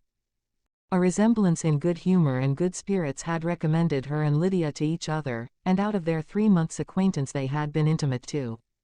The rapture of Lydia on this occasion, her adoration of Mrs. Forster, the delight of Mrs. Bennet, and the mortification of Kitty, are scarcely to be described. Wholly inattentive to her sister's feelings, Lydia flew about the house in restless ecstasy, calling for everyone's congratulations, and laughing and talking with more violence than ever, whilst the luckless Kitty continued in the parlour repining at her fate in terms as unreasonable as her accent was peevish. I cannot see why Mrs. Forster should not ask me as well as Lydia, said she, though I am not her particular friend. I have just as much right to be asked as she has, and more too, for I am 2 years older. In vain did Elizabeth attempt to make her reasonable, and Jane to make her resigned. As for Elizabeth herself, this invitation was so far from exciting in her the same feelings as in her mother and Lydia, that she considered it as the death warrant of all possibility of common sense for the latter, and detestable as such a step must make her were it known, she could not help secretly advising her father not to let her go. She represented to him all the improprieties of Lydia's general behavior, the little advantage she could derive from the friendship of such a woman as Mrs. Forster, and the probability of her being yet more imprudent with such a companion at Brighton, where the temptations must be greater than at home. He heard her attentively, and then said, Lydia will never be easy till she has exposed herself in some public place or other, and we can never expect her to do it with so little expense or inconvenience to her family as under the present circumstances. If you were aware, said Elizabeth, of the very great disadvantage to us all, which must arise from the public notice of Lydia's unguarded and imprudent manner, nay, which has already arisen from it, I am sure you would judge differently in the affair. Already arisen, repeated Mr. Bennet. What, has she frightened away some of your lovers? Poor little Lizzie. But do not be cast down. Such squeamish youths as cannot bear to be connected with a little absurdity are not worth a regret. Come, let me see the list of the pitiful fellows who have been kept aloof by Lydia's folly. Indeed you are mistaken. I have no such injuries to resent.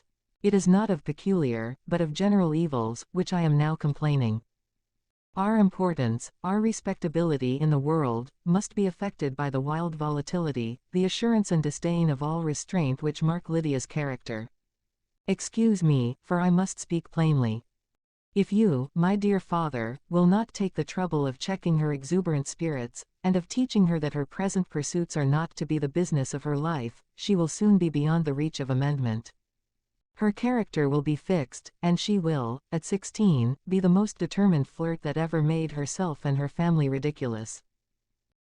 A flirt too, in the worst and meanest degree of flirtation, without any attraction beyond youth and a tolerable person, and from the ignorance and emptiness of her mind, wholly unable to ward off any portion of that universal contempt which her rage for admiration will excite.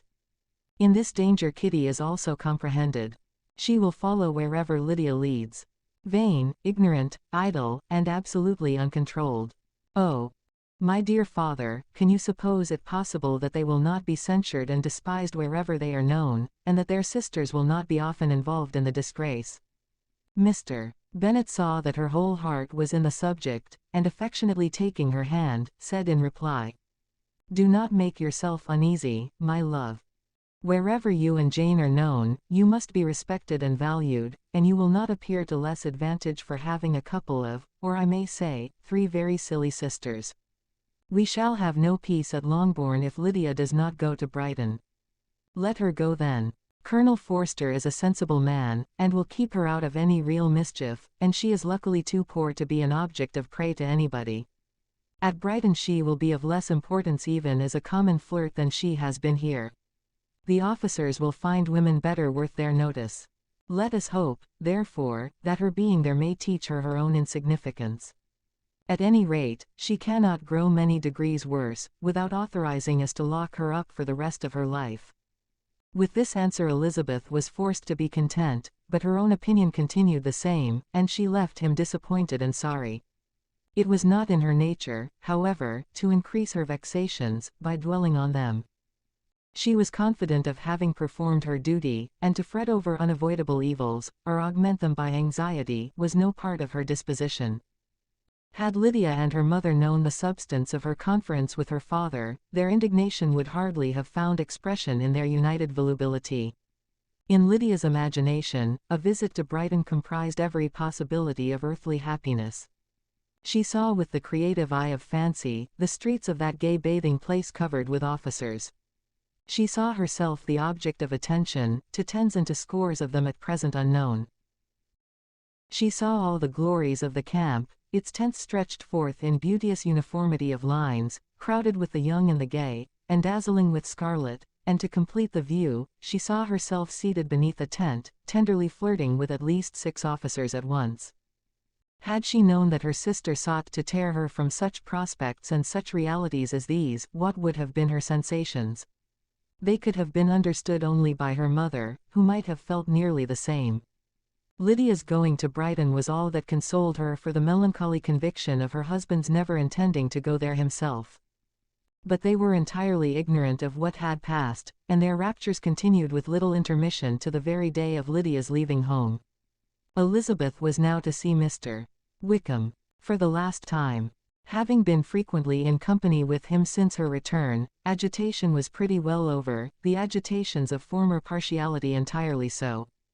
She had even learnt to detect, in the very gentleness which had first delighted her, an affectation and a sameness to disgust and weary.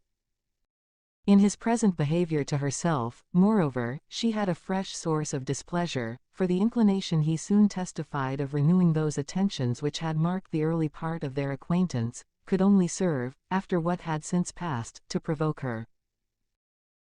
She lost all concern for him in finding herself thus selected as the object of such idle and frivolous gallantry, and while she steadily repressed it, could not but feel the reproof contained in his believing, that however long, and for whatever cause, his attentions had been withdrawn, her vanity would be gratified and her preference secured at any time by their renewal.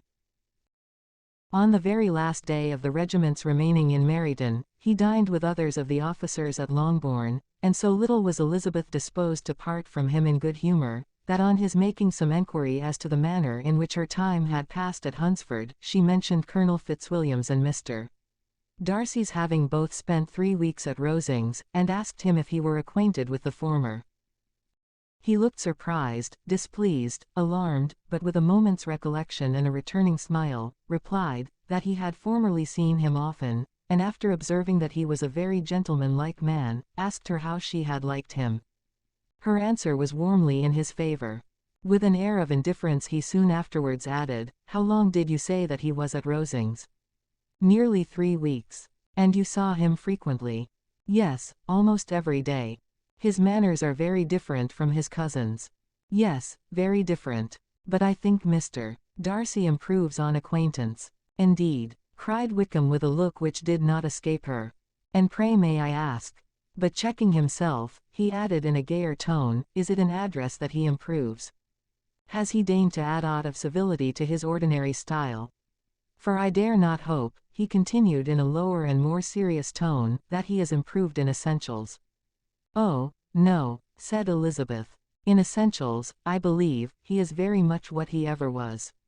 While she spoke, Wickham looked as if scarcely knowing whether to rejoice over her words, or to distrust their meaning.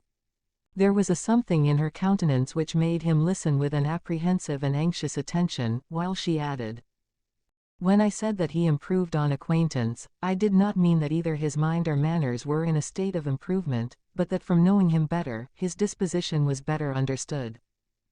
Wickham's alarm now appeared in a heightened complexion and agitated look. For a few minutes he was silent, till, shaking off his embarrassment, he turned to her again, and said in the gentlest of accents, "You, who so well know my feelings towards Mr. Darcy, will readily comprehend how sincerely I must rejoice that he is wise enough to assume even the appearance of what is right.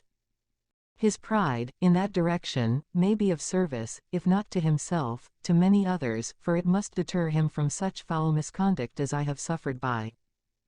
I only fear that the sort of cautiousness, to which you, I imagine, have been alluding, is merely adopted on his visits to his aunt, of whose good opinion and judgment he stands much in awe.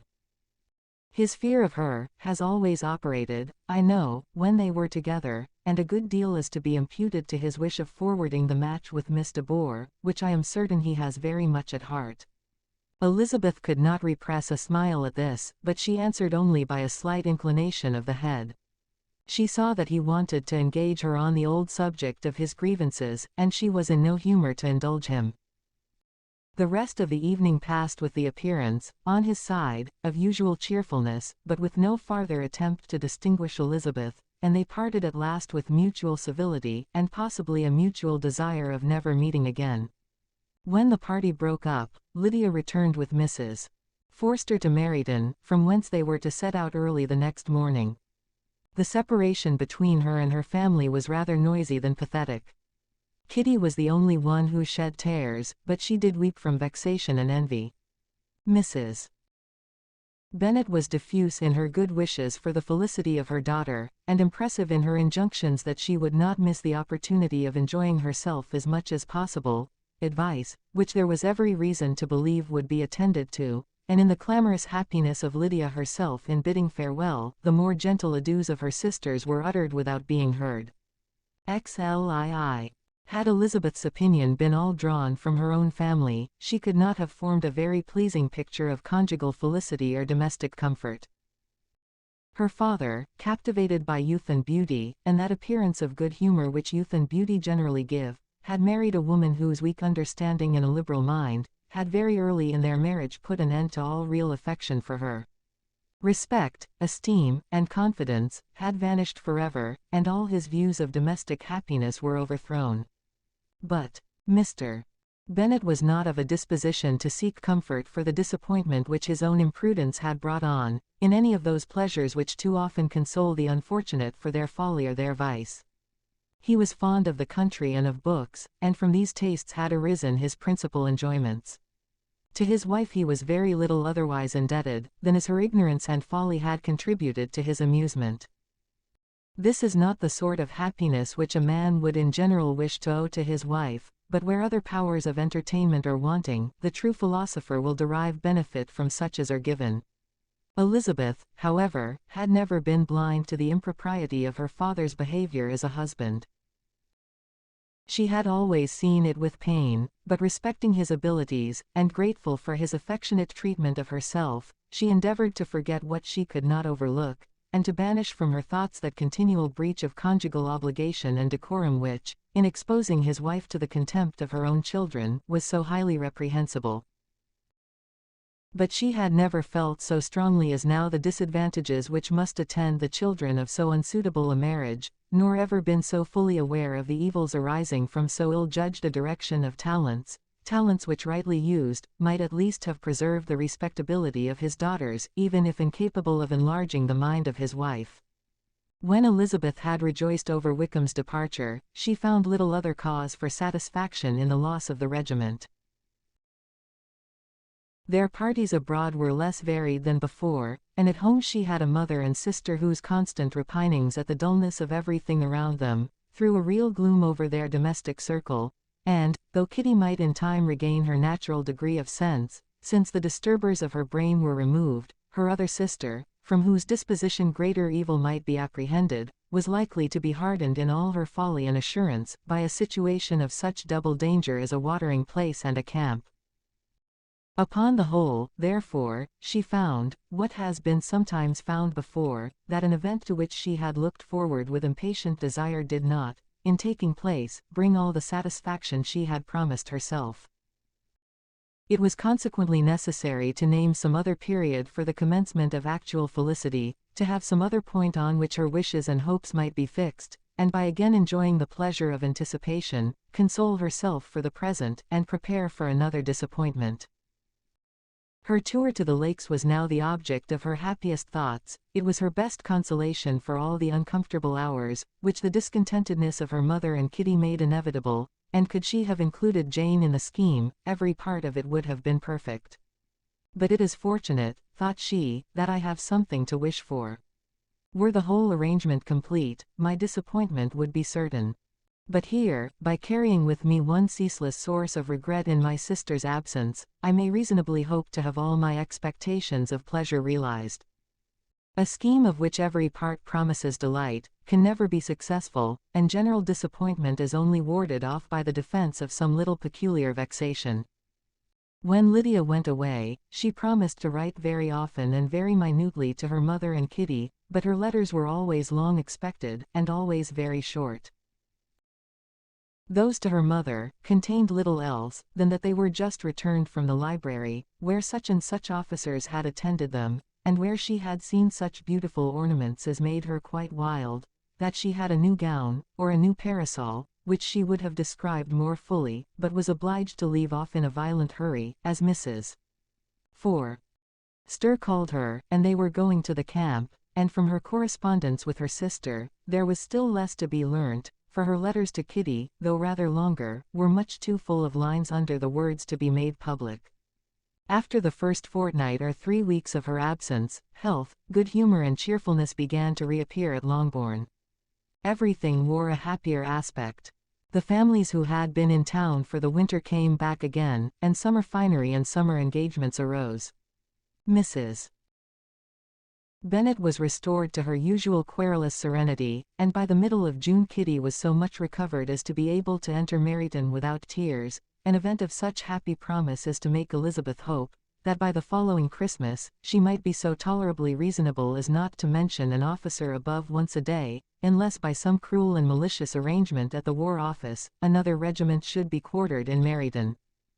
The time fixed for the beginning of their northern tour was now fast approaching, and a fortnight only was wanting of it, when a letter arrived from Mrs. Gardiner, which at once delayed its commencement and curtailed its extent. Mr.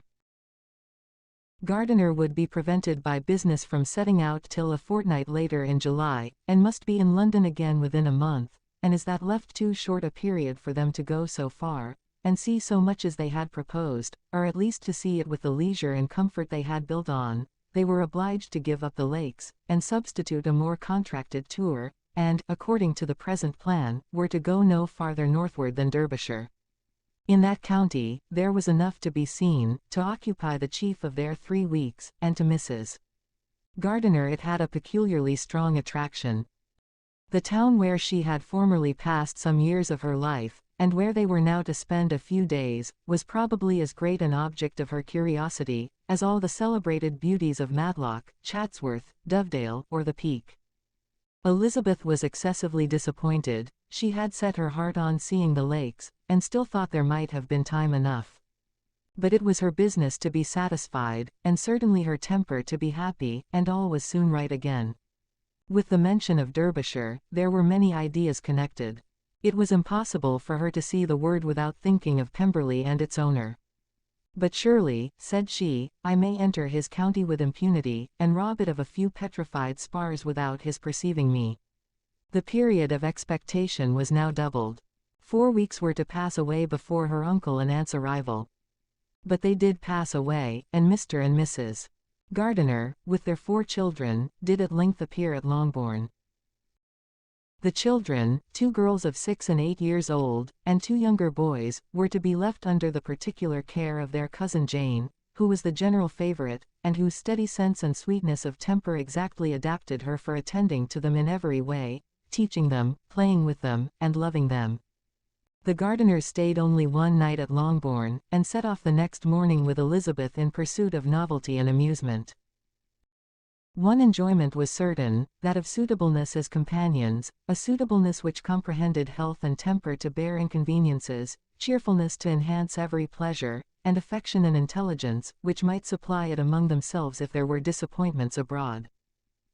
It is not the object of this work to give a description of Derbyshire, nor of any of the remarkable places through which their route thither lay, Oxford, Blenheim, Warwick, Kenilworth, Birmingham, etc. are sufficiently known. A small part of Derbyshire is all the present concern. To the little town of Lambton, the scene of Mrs. Gardiner's former residence, and where she had lately learned that some acquaintance still remained, they bent their steps, after having seen all the principal wonders of the country, and within 5 miles of Lambton, Elizabeth found from her aunt, that Pemberley was situated. It was not in their direct road, nor more than a mile or 2 out of it. In talking over their route the evening before, Mrs. Gardiner expressed an inclination to see the place again. Mr. Gardiner declared his willingness, and Elizabeth was applied to for her approbation.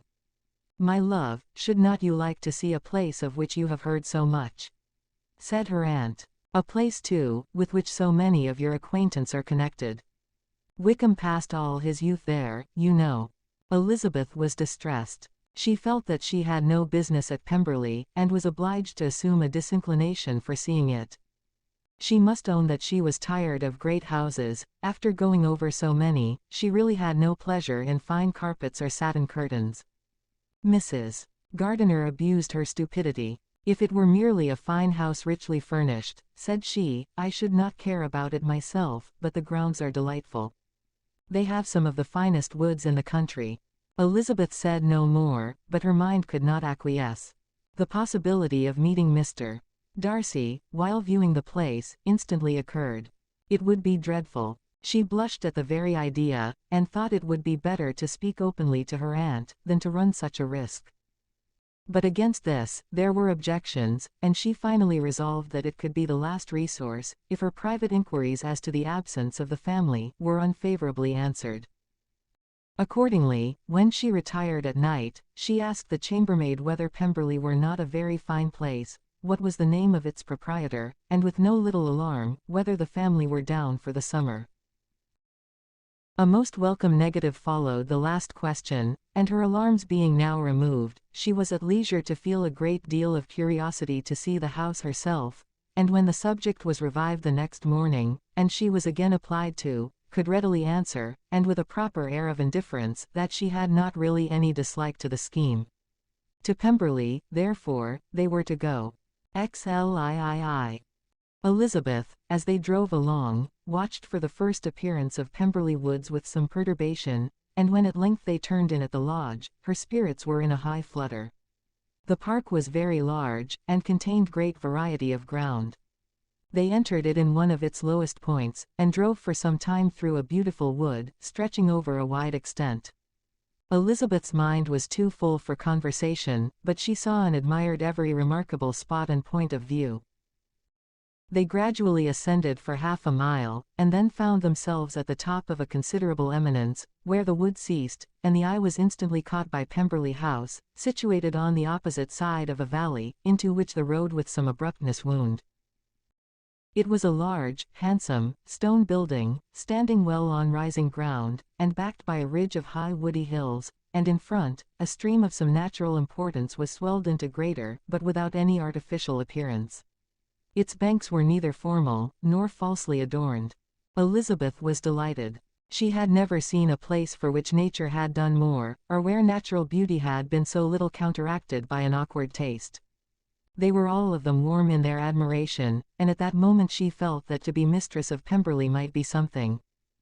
They descended the hill, crossed the bridge, and drove to the door, and, while examining the nearer aspect of the house, all her apprehensions of meeting its owner returned. She dreaded lest the chambermaid had been mistaken. On applying to see the place, they were admitted into the hall, and Elizabeth, as they waited for the housekeeper, had leisure to wonder at her being where she was. The housekeeper came, a respectable-looking, elderly woman, much less fine, and more civil, than she had any notion of finding her. They followed her into the dining parlour. It was a large, well-proportioned room, handsomely fitted up. Elizabeth, after slightly surveying it, went to a window to enjoy its prospect. The hill, crowned with wood, from which they had descended, receiving increased abruptness from the distance, was a beautiful object. Every disposition of the ground was good, and she looked on the whole scene, the river, the trees scattered on its banks, and the winding of the valley, as far as she could trace it, with delight. As they passed into other rooms, these objects were taking different positions, but from every window there were beauties to be seen. The rooms were lofty and handsome, and their furniture suitable to the fortune of their proprietor, but Elizabeth saw, with admiration of his taste, that it was neither gaudy nor uselessly fine, with less of splendor, and more real elegance, than the furniture of Rosings. And of this place, thought she, I might have been mistress. With these rooms I might now have been familiarly acquainted. Instead of viewing them as a stranger, I might have rejoiced in them as my own, and welcomed to them as visitors my uncle and aunt. But no, recollecting herself, that could never be, my uncle and aunt would have been lost to me, I should not have been allowed to invite them. This was a lucky recollection, it saved her from something like regret.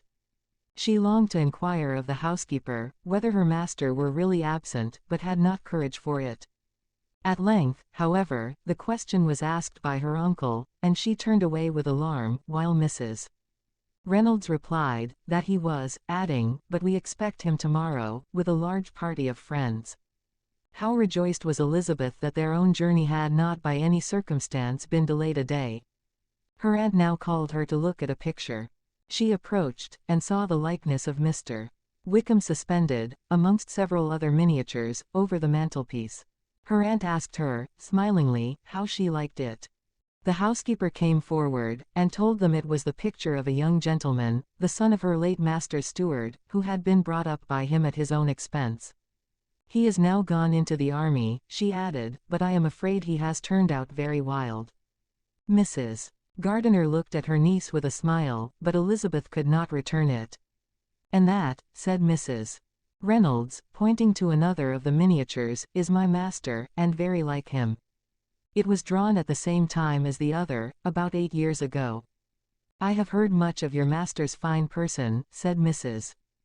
Gardiner, looking at the picture, it is a handsome face. But, Lizzie, you can tell us whether it is like or not. Mrs. Reynolds's respect for Elizabeth seemed to increase on this intimation of her knowing her master. Does that young lady know Mr. Darcy? Elizabeth colored, and said, a little. And do not you think him a very handsome gentleman, ma'am? Yes, very handsome. I am sure I know none so handsome, but in the gallery upstairs you will see a finer, larger picture of him than this. This room was my late master's favorite room, and these miniatures are just as they used to be then. He was very fond of them. This accounted to Elizabeth for Mr. Wickham's being among them. Mrs. Reynolds then directed their attention to one of Miss Darcy, drawn when she was only 8 years old. And is Miss Darcy as handsome as her brother? Said Mr. Gardiner. Oh, yes, the handsomest young lady that ever was seen, and so accomplished. She plays and sings all day long. In the next room is a new instrument just come down for her, a present from my master. She comes here tomorrow with him. Mr. Gardiner, whose manners were easy and pleasant, encouraged her communicativeness by his questions and remarks. Mrs. Reynolds, either from pride or attachment, had evidently great pleasure in talking of her master and his sister. "Is your master much at Pemberley in the course of the year?" "Not so much as I could wish, sir, but I dare say he may spend half his time here, and Miss Darcy is always down for the summer months. Except, thought Elizabeth, when she goes to Ramsgate. If your master would marry, you might see more of him." "Yes, sir, but I do not know when that will be. I do not know who is good enough for him." Mr. and Mrs. Gardiner smiled. Elizabeth could not help saying, "It is very much to his credit, I am sure, that you should think so." "I say no more than the truth, and what everybody will say that knows him," replied the other.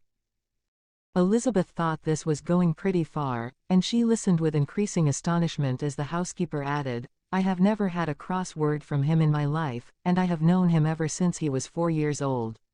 This was praise, of all others most extraordinary, most opposite to her ideas. That he was not a good-tempered man, had been her firmest opinion. Her keenest attention was awakened, she longed to hear more, and was grateful to her uncle for saying, "There are very few people of whom so much can be said. You were lucky in having such a master." "Yes, sir, I know I am. If I was to go through the world, I could not meet with a better. But I have always observed, that they who are good-natured when children, are good-natured when they grow up, and he was always the sweetest-tempered, most generous-hearted boy in the world." Elizabeth almost stared at her. "Can this be Mr. Darcy?" thought she. "His father was an excellent man," said Mrs. Gardiner. "Yes, ma'am, that he was indeed, and his son will be just like him, just as affable to the poor." Elizabeth listened, wondered, doubted, and was impatient for more. Mrs. Reynolds could interest her on no other point. She related the subject of the pictures, the dimensions of the rooms, and the price of the furniture, in vain. Mr. Gardiner, highly amused by the kind of family prejudice, to which he attributed her excessive commendation of her master, soon led again to the subject, and she dwelt with energy on his many merits, as they proceeded together up the great staircase. "He is the best landlord, and the best master," said she, "that ever lived. Not like the wild young men nowadays, who think of nothing but themselves. There is not one of his tenants or servants but what will give him a good name. Some people call him proud, but I am sure I never saw anything of it. To my fancy, it is only because he does not rattle away like other young men." "In what an amiable light does this place him," thought Elizabeth. "This fine account of him," whispered her aunt, as they walked, "is not quite consistent with his behavior to our poor friend. Perhaps we might be deceived.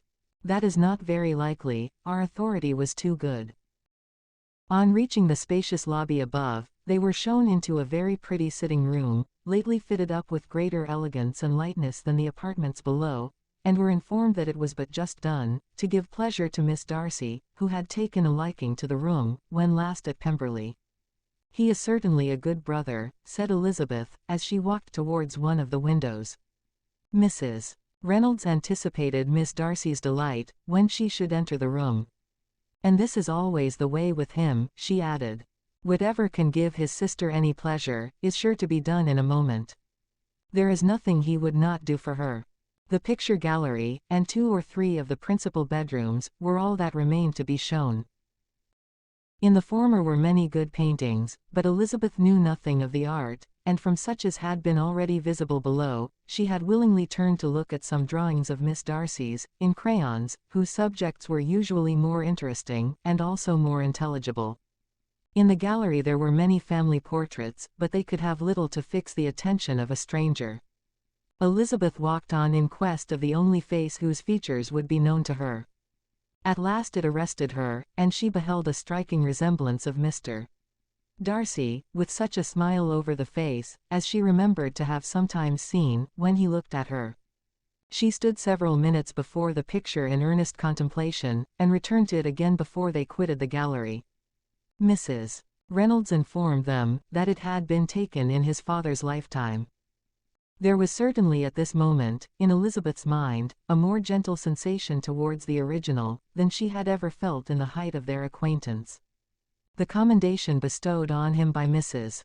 Reynolds was of no trifling nature. What praise is more valuable than the praise of an intelligent servant? As a brother, a landlord, a master, she considered how many people's happiness were in his guardianship. How much of pleasure or pain it was in his power to bestow. How much of good or evil must be done by him.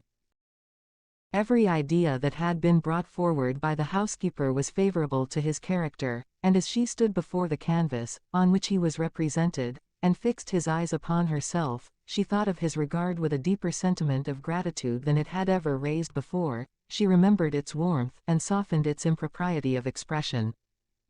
When all of the house that was open to general inspection had been seen, they returned downstairs, and taking leave of the housekeeper, were consigned over to the gardener, who met them at the hall door. As they walked across the lawn towards the river, Elizabeth turned back to look again. Her uncle and aunt stopped also, and while the former was conjecturing as to the date of the building, the owner of it himself suddenly came forward from the road, which led behind it to the stables. They were within 20 yards of each other, and so abrupt was his appearance, that it was impossible to avoid his sight.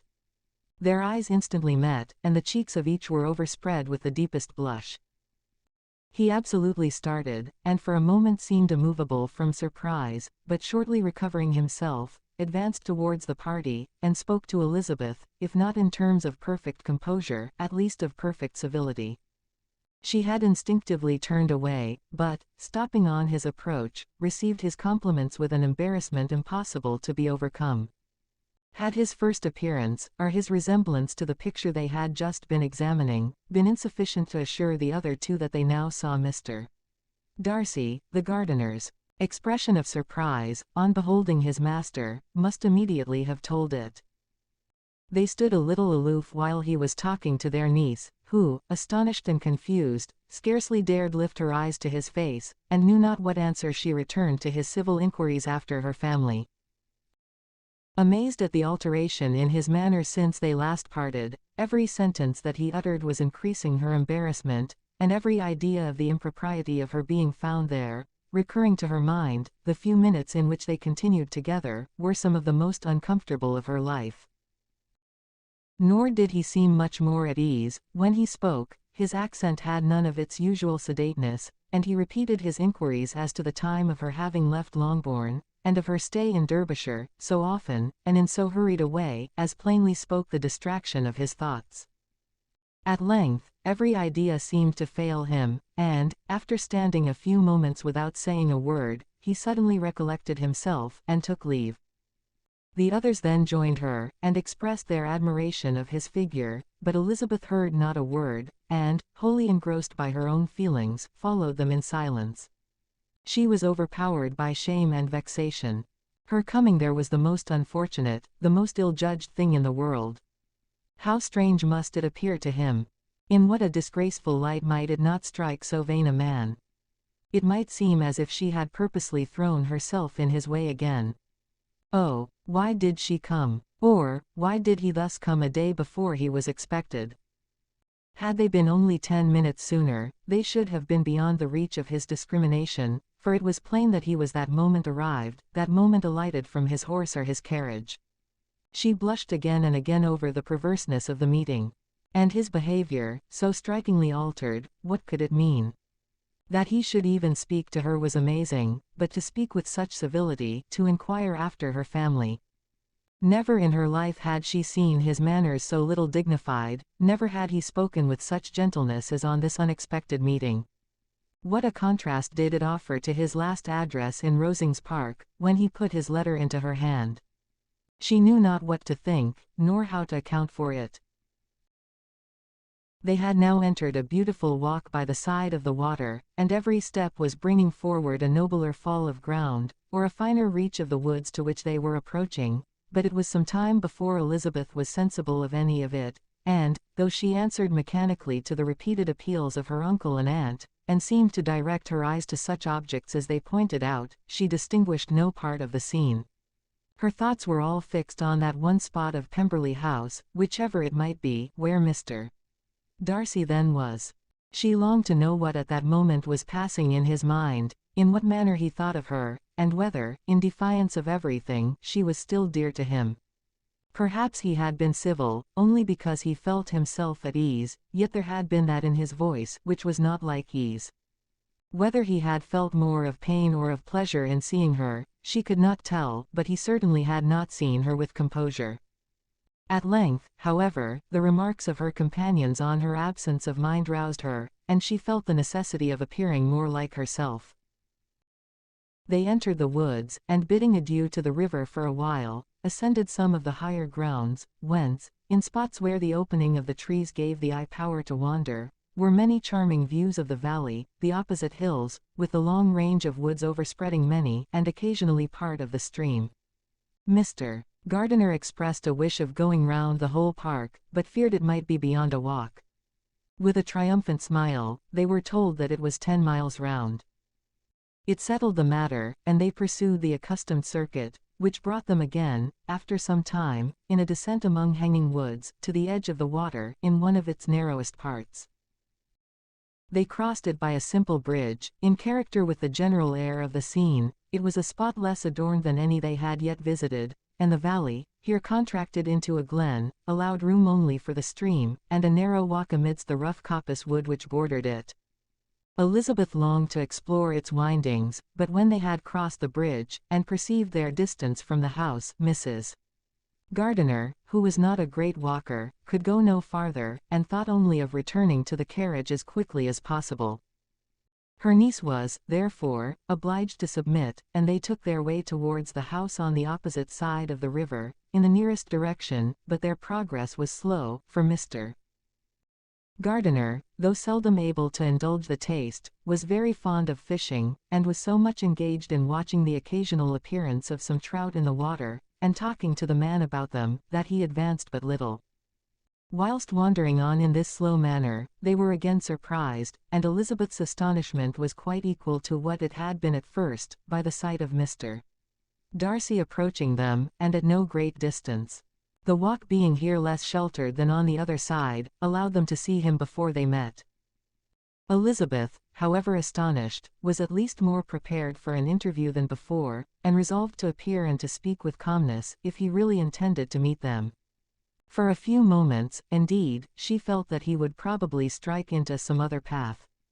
This idea lasted while a turning in the walk concealed him from their view. The turning past, he was immediately before them.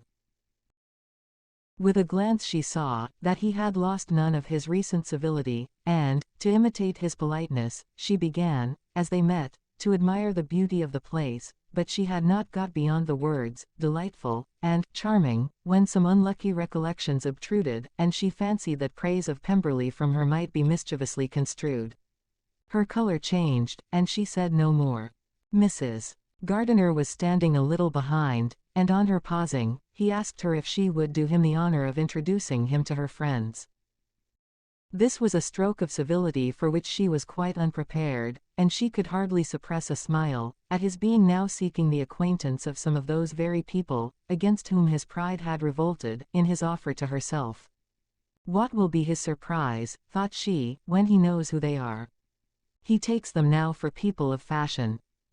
The introduction, however, was immediately made, and as she named their relationship to herself, she stole a sly look at him, to see how he bore it, and was not without the expectation of his decamping as fast as he could from such disgraceful companions. That he was surprised by the connection was evident. He sustained it however with fortitude, and so far from going away, turned back with them, and entered into conversation with Mr. Gardiner. Elizabeth could not but be pleased, could not but triumph. It was consoling, that he should know she had some relations for whom there was no need to blush. She listened most attentively to all that passed between them, and gloried in every expression, every sentence of her uncle, which marked his intelligence, his taste, or his good manners. The conversation soon turned upon fishing, and she heard Mr. Darcy invite him, with the greatest civility, to fish there as often as he chose, while he continued in the neighbourhood, offering at the same time to supply him with fishing tackle, and pointing out those parts of the stream where there was usually most sport. Mrs. Gardiner, who was walking arm in arm with Elizabeth, gave her a look expressive of her wonder. Elizabeth said nothing, but it gratified her exceedingly. The compliment must be all for herself. Her astonishment, however, was extreme, and continually was she repeating, "Why is he so altered? From what can it proceed? It cannot be for me, it cannot be for my sake that his manners are thus softened. My reproofs at Hunsford could not work such a change as this. It is impossible that he should still love me." After walking some time in this way, the two ladies in front, the two gentlemen behind, on resuming their places, after descending to the brink of the river for the better inspection of some curious water plant, there chanced to be a little alteration. It originated in Mrs. Gardiner, who, fatigued by the exercise of the morning, found Elizabeth's arm inadequate to her support, and consequently preferred her husband's. Mr. Darcy took her place by her niece, and they walked on together. After a short silence, the lady first spoke. She wished him to know that she had been assured of his absence before she came to the place, and accordingly began by observing that his arrival had been very unexpected, for your housekeeper, she added, informed us that you would certainly not be here till tomorrow, and indeed, before we left Bakewell, we understood that you were not immediately expected in the country. He acknowledged the truth of it all, and said that business with his steward had occasioned his coming forward a few hours before the rest of the party with whom he had been traveling. They will join me early tomorrow, he continued, and among them are some who will claim an acquaintance with you, Mr. Bingley and his sisters. Elizabeth answered only by a slight bow. Her thoughts were instantly driven back to the time when Mr. Bingley's name had been last mentioned between them, and if she might judge from his complexion, his mind was not very differently engaged. There is also one other person in the party, he continued after a pause, who more particularly wishes to be known to you. Will you allow me, or do I ask too much, to introduce my sister to your acquaintance during your stay at Lambton? The surprise of such an application was great indeed. It was too great for her to know in what manner she acceded to it. She immediately felt that whatever desire Miss Darcy might have of being acquainted with her, must be the work of her brother, and without looking farther, it was satisfactory, it was gratifying to know that his resentment had not made him think really ill of her. They now walked on in silence, each of them deep in thought. Elizabeth was not comfortable, that was impossible, but she was flattered and pleased. His wish of introducing his sister to her was a compliment of the highest kind. They soon outstripped the others, and when they had reached the carriage, Mr. and Mrs. Gardiner were half a quarter of a mile behind. He then asked her to walk into the house, but she declared herself not tired, and they stood together on the lawn. At such a time, much might have been said, and silence was very awkward. She wanted to talk, but there seemed an embargo on every subject. At last she recollected that she had been travelling, and they talked of Matlock and Dovedale with great perseverance. Yet time and her aunt moved slowly, and her patience and her ideas were nearly worn out before the tete-a-tete was over. On Mr. and Mrs. Gardiner's coming up, they were all pressed to go into the house and take some refreshment, but this was declined, and they parted on each side with the utmost politeness. Mr. Darcy handed the ladies into the carriage, and when it drove off, Elizabeth saw him walking slowly towards the house. The observations of her uncle and aunt now began, and each of them pronounced him to be infinitely superior to anything they had expected. "He is perfectly well behaved, polite, and unassuming," said her uncle. "There is something a little stately in him to be sure," replied her aunt, "but it is confined to his air, and is not unbecoming. I can now say with the housekeeper, that though some people may call him proud, I have seen nothing of it. I was never more surprised than by his behavior to us. It was more than civil, it was really attentive, and there was no necessity for such attention. His acquaintance with Elizabeth was very trifling." "To be sure, Lizzie," said her aunt, "he is not so handsome as Wickham, or rather he has not Wickham's countenance, for his features are perfectly good. But how came you to tell us that he was so disagreeable?" Elizabeth excused herself as well as she could, said that she had liked him better when they met in Kent than before, and that she had never seen him so pleasant as this morning. But perhaps he may be a little whimsical in his civilities, replied her uncle. Your great men often are, and therefore I shall not take him at his word about fishing, as he might change his mind another day, and warn me off his grounds. Elizabeth felt that they had entirely mistaken his character, but said nothing. From what we have seen of him, continued Mrs. Gardiner, I really should not have thought that he could have behaved in so cruel a way by anybody, as he has done by poor Wickham. He has not an ill-natured look. On the contrary, there is something pleasing about his mouth when he speaks. And there is something of dignity in his countenance, that would not give one an unfavorable idea of his heart. But to be sure, the good lady who showed us the house, did give him a most flaming character. I could hardly help laughing aloud sometimes. But he is a liberal master, I suppose, and that in the eye of a servant comprehends every virtue. Elizabeth here felt herself called on to say something in vindication of his behavior to Wickham, and therefore gave them to understand, in as guarded a manner as she could, that by what she had heard from his relations in Kent, his actions were capable of a very different construction, and that his character was by no means so faulty, nor Wickham so amiable, as they had been considered in Hertfordshire. In confirmation of this, she related the particulars of all the pecuniary transactions in which they had been connected, without actually naming her authority, but stating it to be such as might be relied on.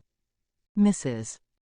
Gardiner was surprised and concerned, but as they were now approaching the scene of her former pleasures, every idea gave way to the charm of recollection, and she was too much engaged in pointing out to her husband all the interesting spots in its environs, to think of anything else.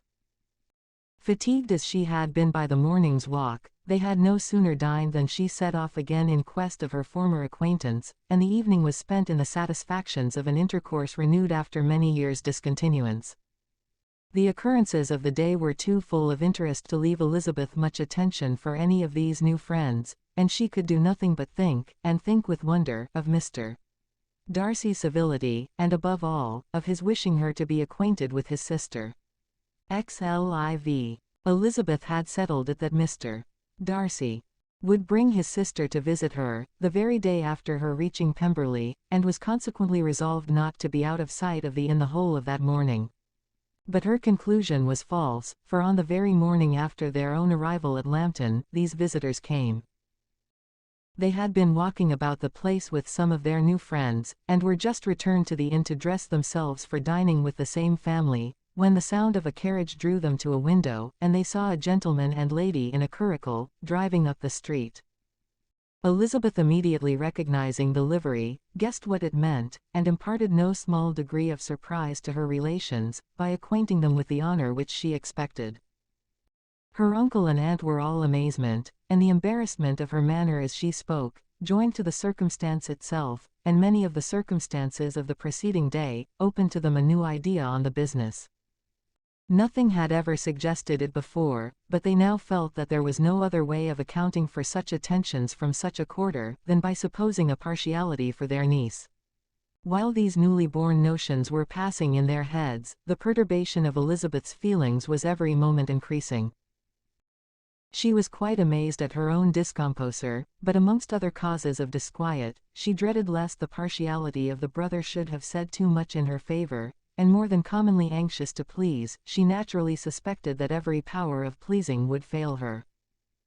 She retreated from the window, fearful of being seen, and as she walked up and down the room, endeavoring to compose herself, saw such looks of enquiring surprise in her uncle and aunt, as made everything worse. Miss Darcy and her brother appeared, and this formidable introduction took place. With astonishment did Elizabeth see, that her new acquaintance was at least as much embarrassed as herself. Since her being at Lambton, she had heard that Miss Darcy was exceedingly proud, but the observation of a very few minutes convinced her, that she was only exceedingly shy. She found it difficult to obtain even a word from her beyond a monosyllable. Miss Darcy was tall, and on a larger scale than Elizabeth, and, though little more than 16, her figure was formed, and her appearance womanly and graceful. She was less handsome than her brother, but there was sense and good humor in her face, and her manners were perfectly unassuming and gentle. Elizabeth, who had expected to find in her as acute and unembarrassed an observer as ever Mr. Darcy had been, was much relieved by discerning such different feelings. They had not been long together before Darcy told her that Bingley was also coming to wait on her, and she had barely time to express her satisfaction and prepare for such a visitor, when Bingley's quick step was heard on the stairs, and in a moment he entered the room. All Elizabeth's anger against him had been long done away, but, had she still felt any, it could hardly have stood its ground against the unaffected cordiality with which he expressed himself, on seeing her again. He inquired in a friendly, though general way, after her family, and looked and spoke with the same good-humoured ease that he had ever done. To Mr. and Mrs. Gardiner he was scarcely a less interesting personage than to herself. They had long wished to see him. The whole party before them, indeed, excited a lively attention. The suspicions which had just arisen of Mr. Darcy and their niece, directed their observation towards each with an earnest, though guarded, enquiry, and they soon drew from those inquiries the full conviction that one of them at least knew what it was to love. Of the lady's sensations they remained a little in doubt, but that the gentleman was overflowing with admiration was evident enough. Elizabeth, on her side, had much to do. She wanted to ascertain the feelings of each of her visitors, she wanted to compose her own, and to make herself agreeable to all, and in the latter object, where she feared most to fail, she was most sure of success, for those to whom she endeavoured to give pleasure were prepossessed in her favour. Bingley was ready, Georgiana was eager, and Darcy determined, to be pleased. In seeing Bingley, her thoughts naturally flew to her sister, and oh, how ardently did she long to know whether any of his were directed in a like manner. Sometimes she could fancy that he talked less than on former occasions, and once or twice pleased herself with the notion that as he looked at her, he was trying to trace a resemblance. But, though this might be imaginary, she could not be deceived as to his behaviour to Miss Darcy, who had been set up as a rival of Jane. No look appeared on either side that spoke particular regard. Nothing occurred between them that could justify the hopes of his sister. On this point she was soon satisfied, and 2 or 3 little circumstances occurred ere they parted, which, in her anxious interpretation, denoted a recollection of Jane, not untinctured by tenderness, and a wish of saying more that might lead to the mention of her, had he dared. He observed to her, at a moment when the others were talking together, and in a tone which had something of real regret, that it was a very long time since he had had the pleasure of seeing her, and, before she could reply, he added, "It is above 8 months. We have not met since the 26th of November, when we were all dancing together at Netherfield." Elizabeth was pleased to find his memory so exact, and he afterwards took occasion to ask her, when unattended to by any of the rest, whether all her sisters were at Longbourn. There was not much in the question, nor in the preceding remark, but there was a look and a manner which gave them meaning. It was not often that she could turn her eyes on Mr. Darcy himself, but, whenever she did catch a glimpse, she saw an expression of general complacence, and in all that he said, she heard an accent so far removed from hauteur or disdain of his companions, as convinced her that the improvement of manners which she had yesterday witnessed, however temporary its existence might prove, had at least outlived one day. When she saw him thus seeking the acquaintance, and courting the good opinion of people, with whom any intercourse a few months ago would have been a disgrace, when she saw him thus civil, not only to herself, but to the very relations whom he had openly disdained, and recollected their last lively scene in Hunsford Parsonage, the difference, the change was so great, and struck so forcibly on her mind, that she could hardly restrain her astonishment from being visible.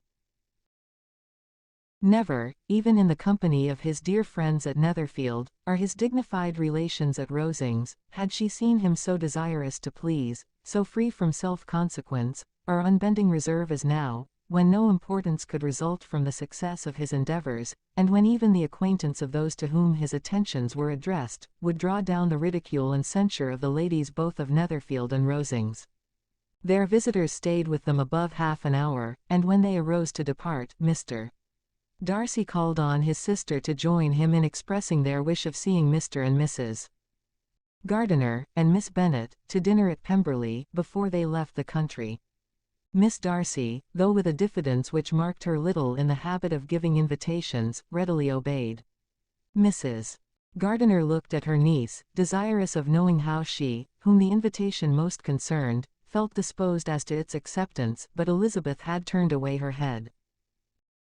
Presuming, however, that this studied avoidance spoke rather a momentary embarrassment than any dislike of the proposal, and seeing in her husband, who was fond of society, a perfect willingness to accept it, she ventured to engage for her attendance, and the day after the next was fixed on. Bingley expressed great pleasure in the certainty of seeing Elizabeth again, having still a great deal to say to her, and many inquiries to make after all their Hertfordshire friends. Elizabeth, construing all this into a wish of hearing her speak of her sister, was pleased, and on this account, as well as some others, found herself, when their visitors left them, capable of considering the last half-hour with some satisfaction, though while it was passing, the enjoyment of it had been little.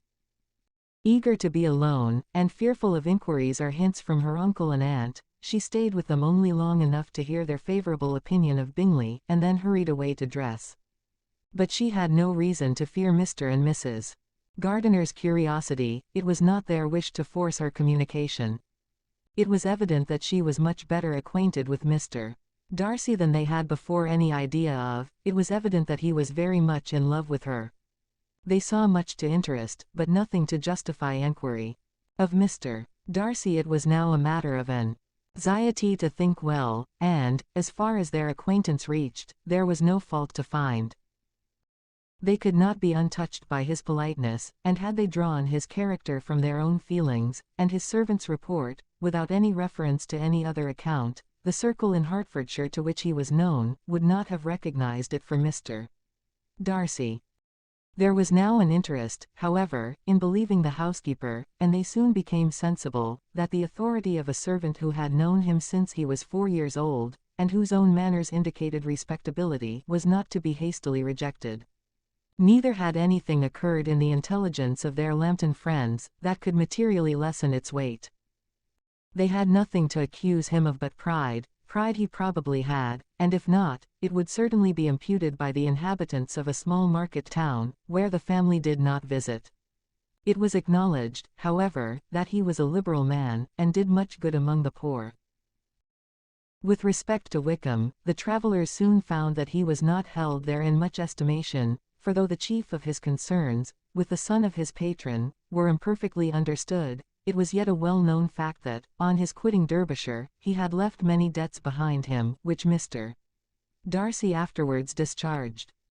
As for Elizabeth, her thoughts were at Pemberley this evening more than the last, and the evening, though as it passed it seemed long, was not long enough to determine her feelings towards one in that mansion, and she lay awake 2 whole hours, endeavouring to make them out.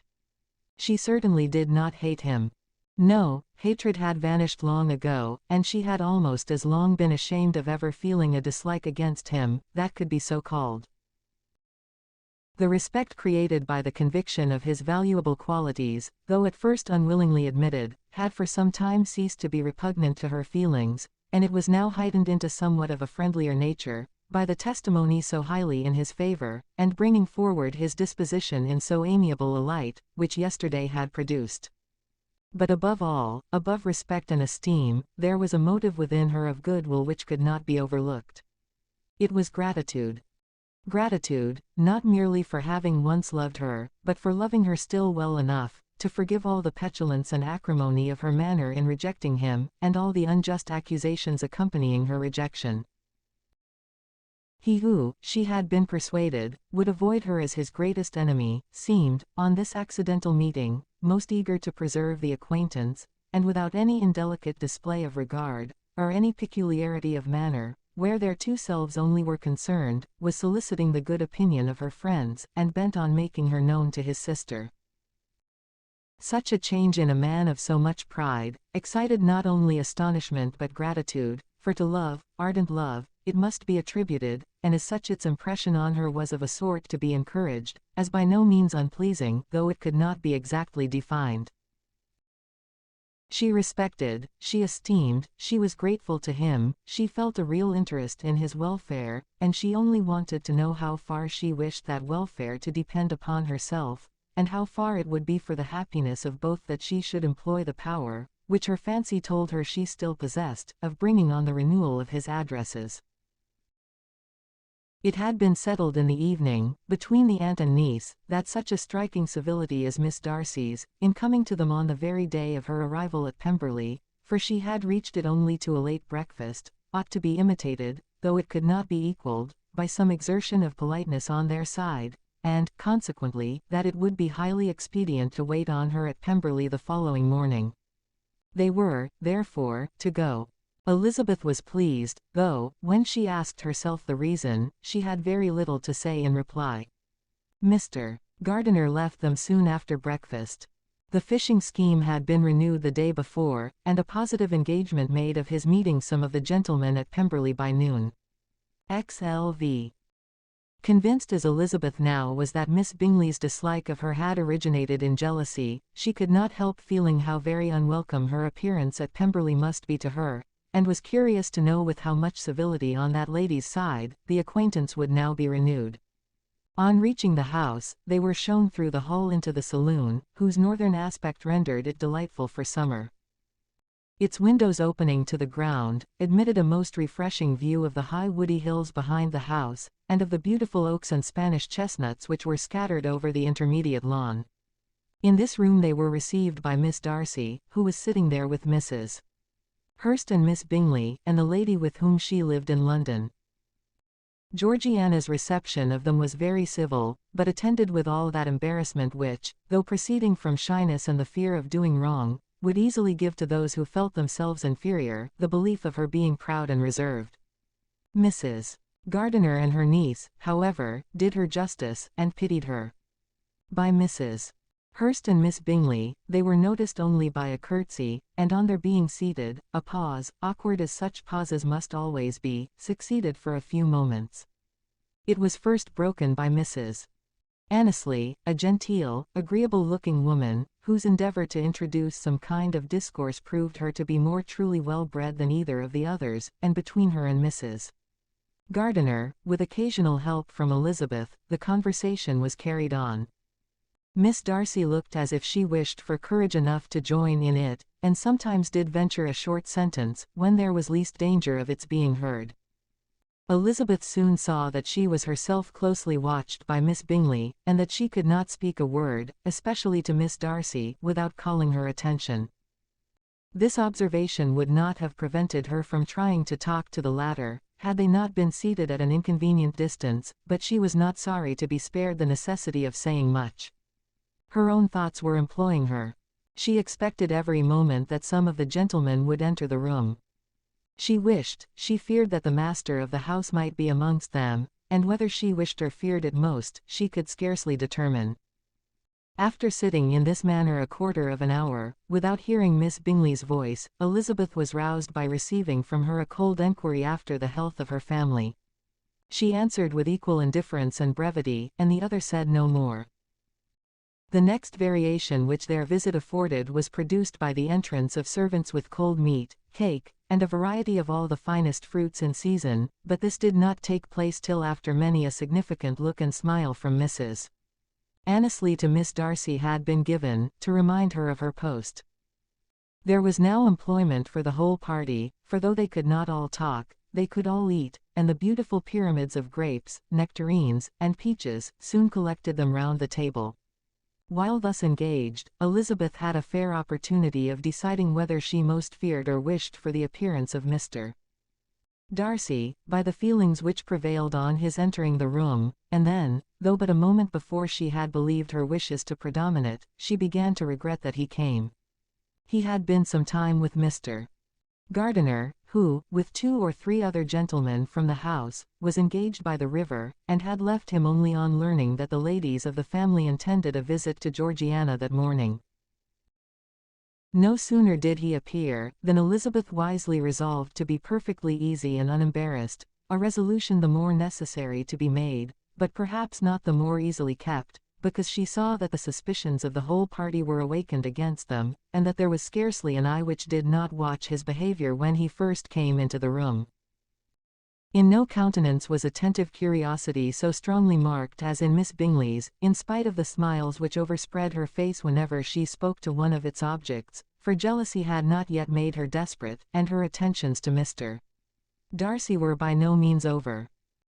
Miss Darcy, on her brother's entrance, exerted herself much more to talk, and Elizabeth saw that he was anxious for his sister and herself to get acquainted, and forwarded, as much as possible, every attempt at conversation on either side. Miss Bingley saw all this likewise, and, in the imprudence of anger, took the first opportunity of saying, with sneering civility, "Pray, Miss Eliza, are not the Shire militia removed from Meryton? They must be a great loss to your family." In Darcy's presence she dared not mention Wickham's name, but Elizabeth instantly comprehended that he was uppermost in her thoughts, and the various recollections connected with him gave her a moment's distress, but, exerting herself vigorously to repel the ill-natured attack, she presently answered the question in a tolerably disengaged tone. While she spoke, an involuntary glance showed her Darcy with a heightened complexion, earnestly looking at her, and his sister overcome with confusion, and unable to lift up her eyes.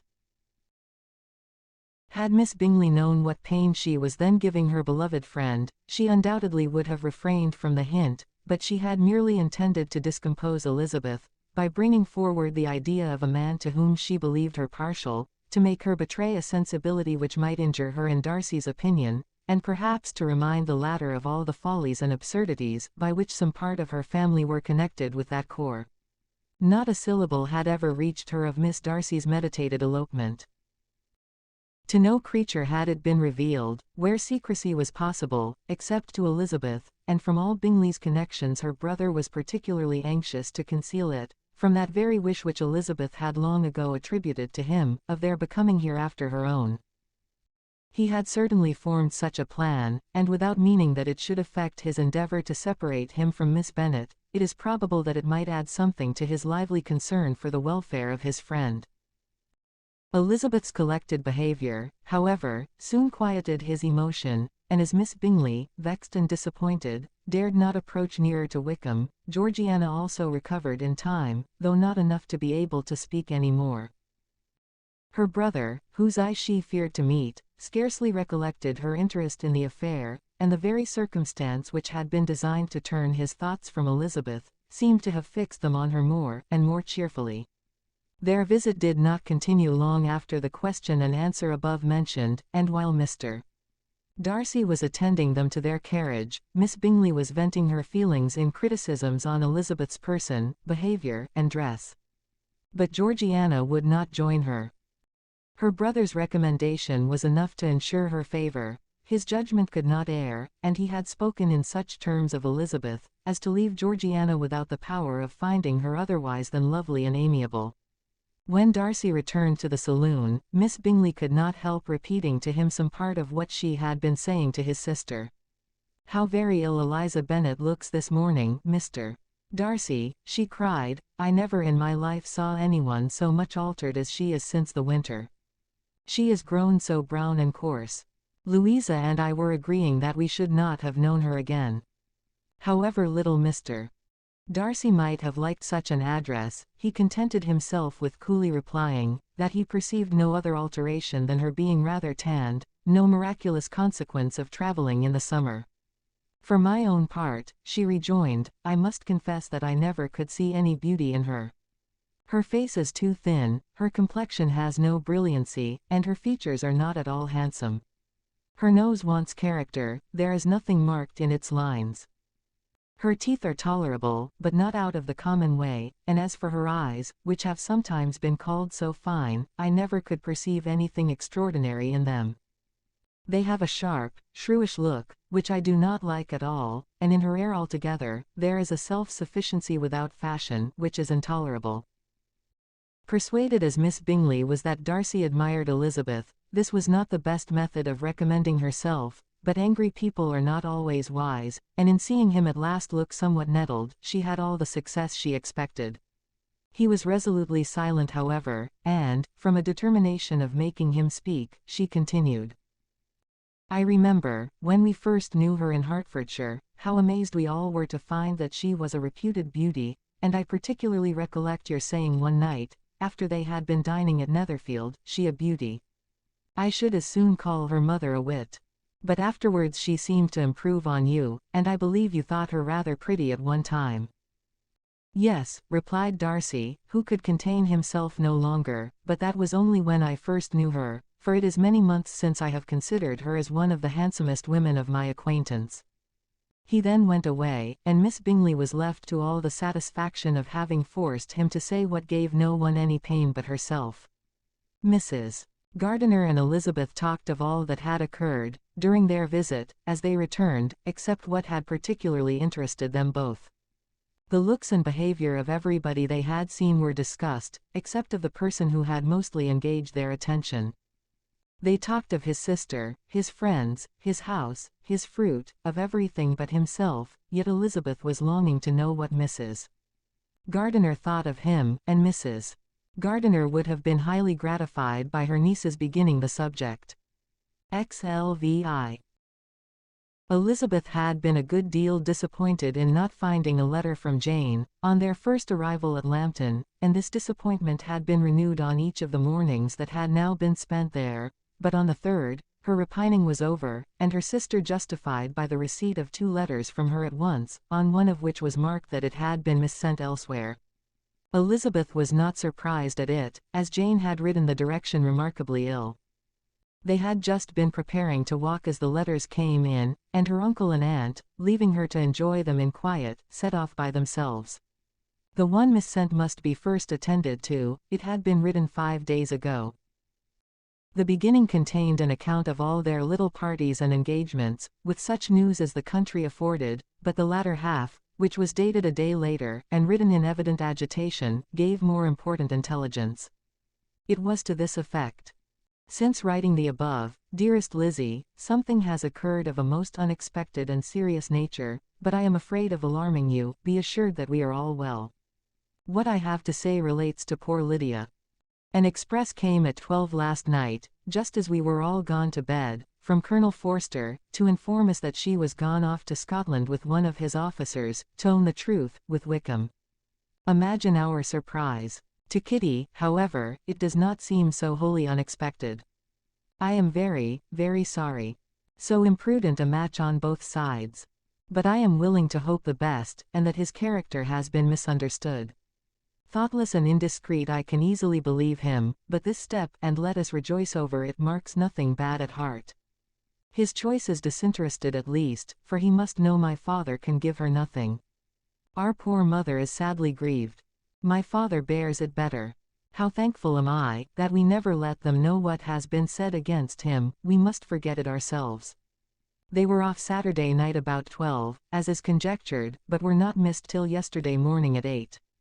The express was sent off directly. My dear Lizzie, they must have passed within 10 miles of us. Colonel Forster gives us reason to expect him here soon.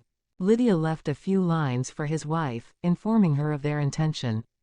I must conclude, for I cannot be long from my poor mother.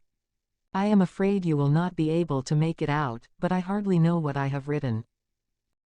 Without allowing herself time for consideration, and scarcely knowing what she felt, Elizabeth on finishing this letter instantly seized the other, and opening it with the utmost impatience, read as follows. It had been written a day later than the conclusion of the first. By this time, my dearest sister, you have received my hurried letter. I wish this may be more intelligible, but though not confined for time, my head is so bewildered that I cannot answer for being coherent. Dearest Lizzie, I hardly know what I would write, but I have bad news for you, and it cannot be delayed. Imprudent as a marriage between Mr. Wickham and our poor Lydia would be, we are now anxious to be assured it has taken place, for there is but too much reason to fear they are not gone to Scotland.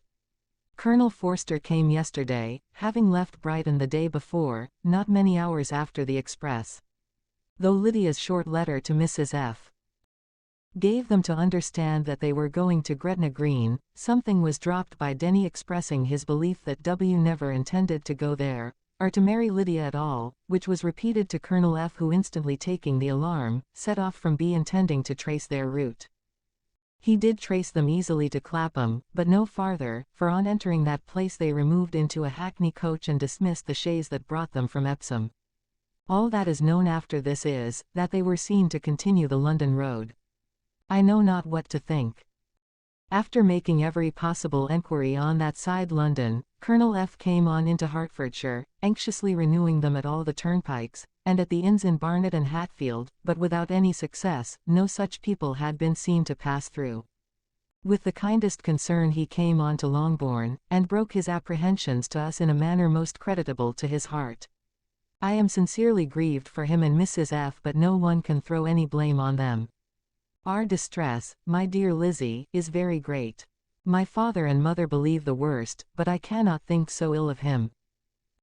Many circumstances might make it more eligible for them to be married privately in town than to pursue their first plan, and even if he could form such a design against a young woman of Lydia's connections, which is not likely, can I suppose her so lost to everything?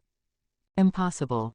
I grieve to find, however, that Colonel F is not disposed to depend upon their marriage. He shook his head when I expressed my hopes, and said he feared W was not a man to be trusted. My poor mother is really ill and keeps her room. Could she exert herself it would be better, but this is not to be expected, and as to my father, I never in my life saw him so affected. Poor Kitty has anger for having concealed their attachment, but as it was a matter of confidence one cannot wonder. I am truly glad, dearest Lizzie, that you have been spared something of these distressing scenes, but now as the first shock is over, shall I own that I long for your return? I am not so selfish, however, as to press for it, if inconvenient. Adieu. I take up my pen again to do what I have just told you I would not, but circumstances are such, that I cannot help earnestly begging you all to come here, as soon as possible. I know my dear uncle and aunt so well, that I am not afraid of requesting it, though I have still something more to ask of the former. My father is going to London with Colonel Forster instantly, to try to discover her. What he means to do, I am sure I know not, but his excessive distress will not allow him to pursue any measure in the best and safest way, and Colonel Forster is obliged to be at Brighton again tomorrow evening. In such an exigence my uncle's advice and assistance would be everything in the world. He will immediately comprehend what I must feel, and I rely upon his goodness. Oh, where is my uncle? Cried Elizabeth, darting from her seat as she finished the letter, in eagerness to follow him, without losing a moment of the time so precious, but as she reached the door, it was opened by a servant, and Mr. Darcy appeared. Her pale face and impetuous manner made him start, and before he could recover himself enough to speak, she, in whose mind every idea was superseded by Lydia's situation, hastily exclaimed, "I beg your pardon, but I must leave you. I must find Mr. Gardiner this moment, on business that cannot be delayed. I have not an instant to lose." "Good God, what is the matter?" cried he, with more feeling than politeness. Then recollecting himself, "I will not detain you a minute, but let me, or let the servant, go after Mr. and Mrs. Gardiner. You are not well enough, you cannot go yourself." Elizabeth hesitated, but her knees trembled under her, and she felt how little would be gained by her attempting to pursue them. Calling back the servant, therefore, she commissioned him, though in so breathless an accent as made her almost unintelligible, to fetch his master and mistress home, instantly. On his quitting the room, she sat down, unable to support herself, and looking so miserably ill, that it was impossible for Darcy to leave her, or to refrain from saying, in a tone of gentleness and commiseration, "Let me call your maid. Is there nothing you could take, to give you present relief? A glass of wine, shall I get you one? You are very ill." "No, I thank you," she replied, endeavoring to recover herself. "There is nothing the matter with me. I am quite well. I am only distressed by some dreadful news which I have just received from Longbourn." She burst into tears as she alluded to it, and for a few minutes could not speak another word. Darcy, in wretched suspense, could only say something indistinctly of his concern, and observe her in compassionate silence. At length, she spoke again. "I have just had a letter from Jane, with such dreadful news." It cannot be concealed from anyone. My youngest sister has left all her friends, has eloped, has thrown herself into the power of Mr. Wickham. They are gone off together from Brighton. You know him too well to doubt the rest. She has no money, no connections, nothing that can tempt him to, she is lost forever. Darcy was fixed in astonishment. When I consider, she added, in a yet more agitated voice, that I might have prevented it. I who knew what he was. Had I but explained some part of it only, some part of what I learnt, to my own family. Had his character been known, this could not have happened. But it is all too late now. I am grieved, indeed, cried Darcy, grieved, shocked. But is it certain, absolutely certain? Oh yes. They left Brighton together on Sunday night, and were traced almost to London, but not beyond. They are certainly not gone to Scotland. And what has been done, what has been attempted, to recover her? My father is gone to London, and Jane has written to beg my uncle's immediate assistance, and we shall be off, I hope, in half an hour. But nothing can be done. I know very well that nothing can be done. How is such a man to be worked on? How are they even to be discovered? I have not the smallest hope. It is every way horrible. Darcy shook his head in silent acquiescence. When my eyes were opened to his real character. Oh, had I known what I ought, what I dared, to do. But I knew not, I was afraid of doing too much. Wretched, wretched, mistake. Darcy made no answer. He seemed scarcely to hear her, and was walking up and down the room in earnest meditation, his brow contracted, his air gloomy. Elizabeth soon observed, and instantly understood it. Her power was sinking, everything must sink under such a proof of family weakness, such an assurance of the deepest disgrace.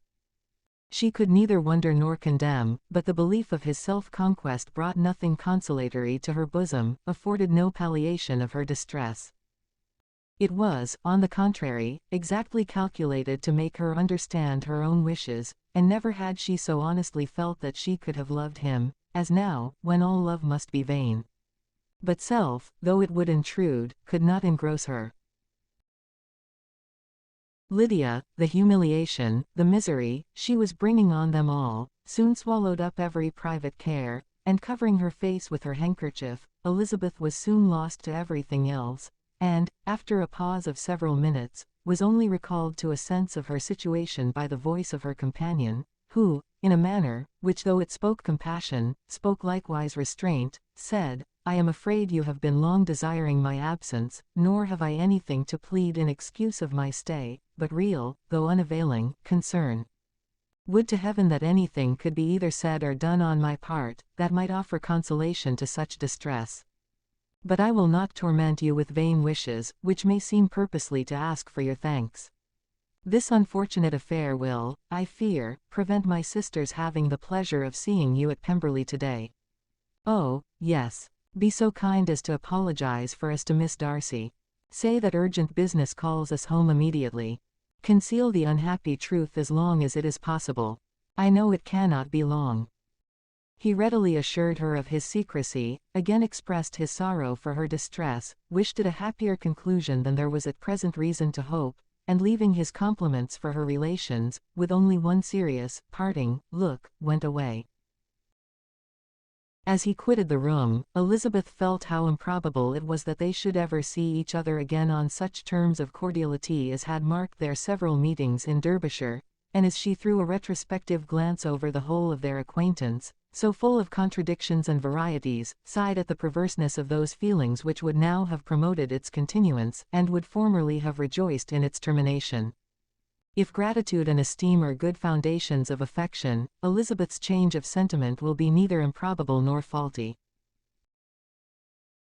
But if otherwise, if the regard springing from such sources is unreasonable or unnatural, in comparison of what is so often described as arising on a first interview with its object, and even before two words have been exchanged, nothing can be said in her defense, except that she had given somewhat of a trial to the latter method, in her partiality for Wickham, and that its ill success might perhaps authorize her to seek the other less interesting mode of attachment. Be that as it may, she saw him go with regret, and in this early example of what Lydia's infamy must produce, found additional anguish as she reflected on that wretched business. Never, since reading Jane's second letter, had she entertained a hope of Wickham's meaning to marry her.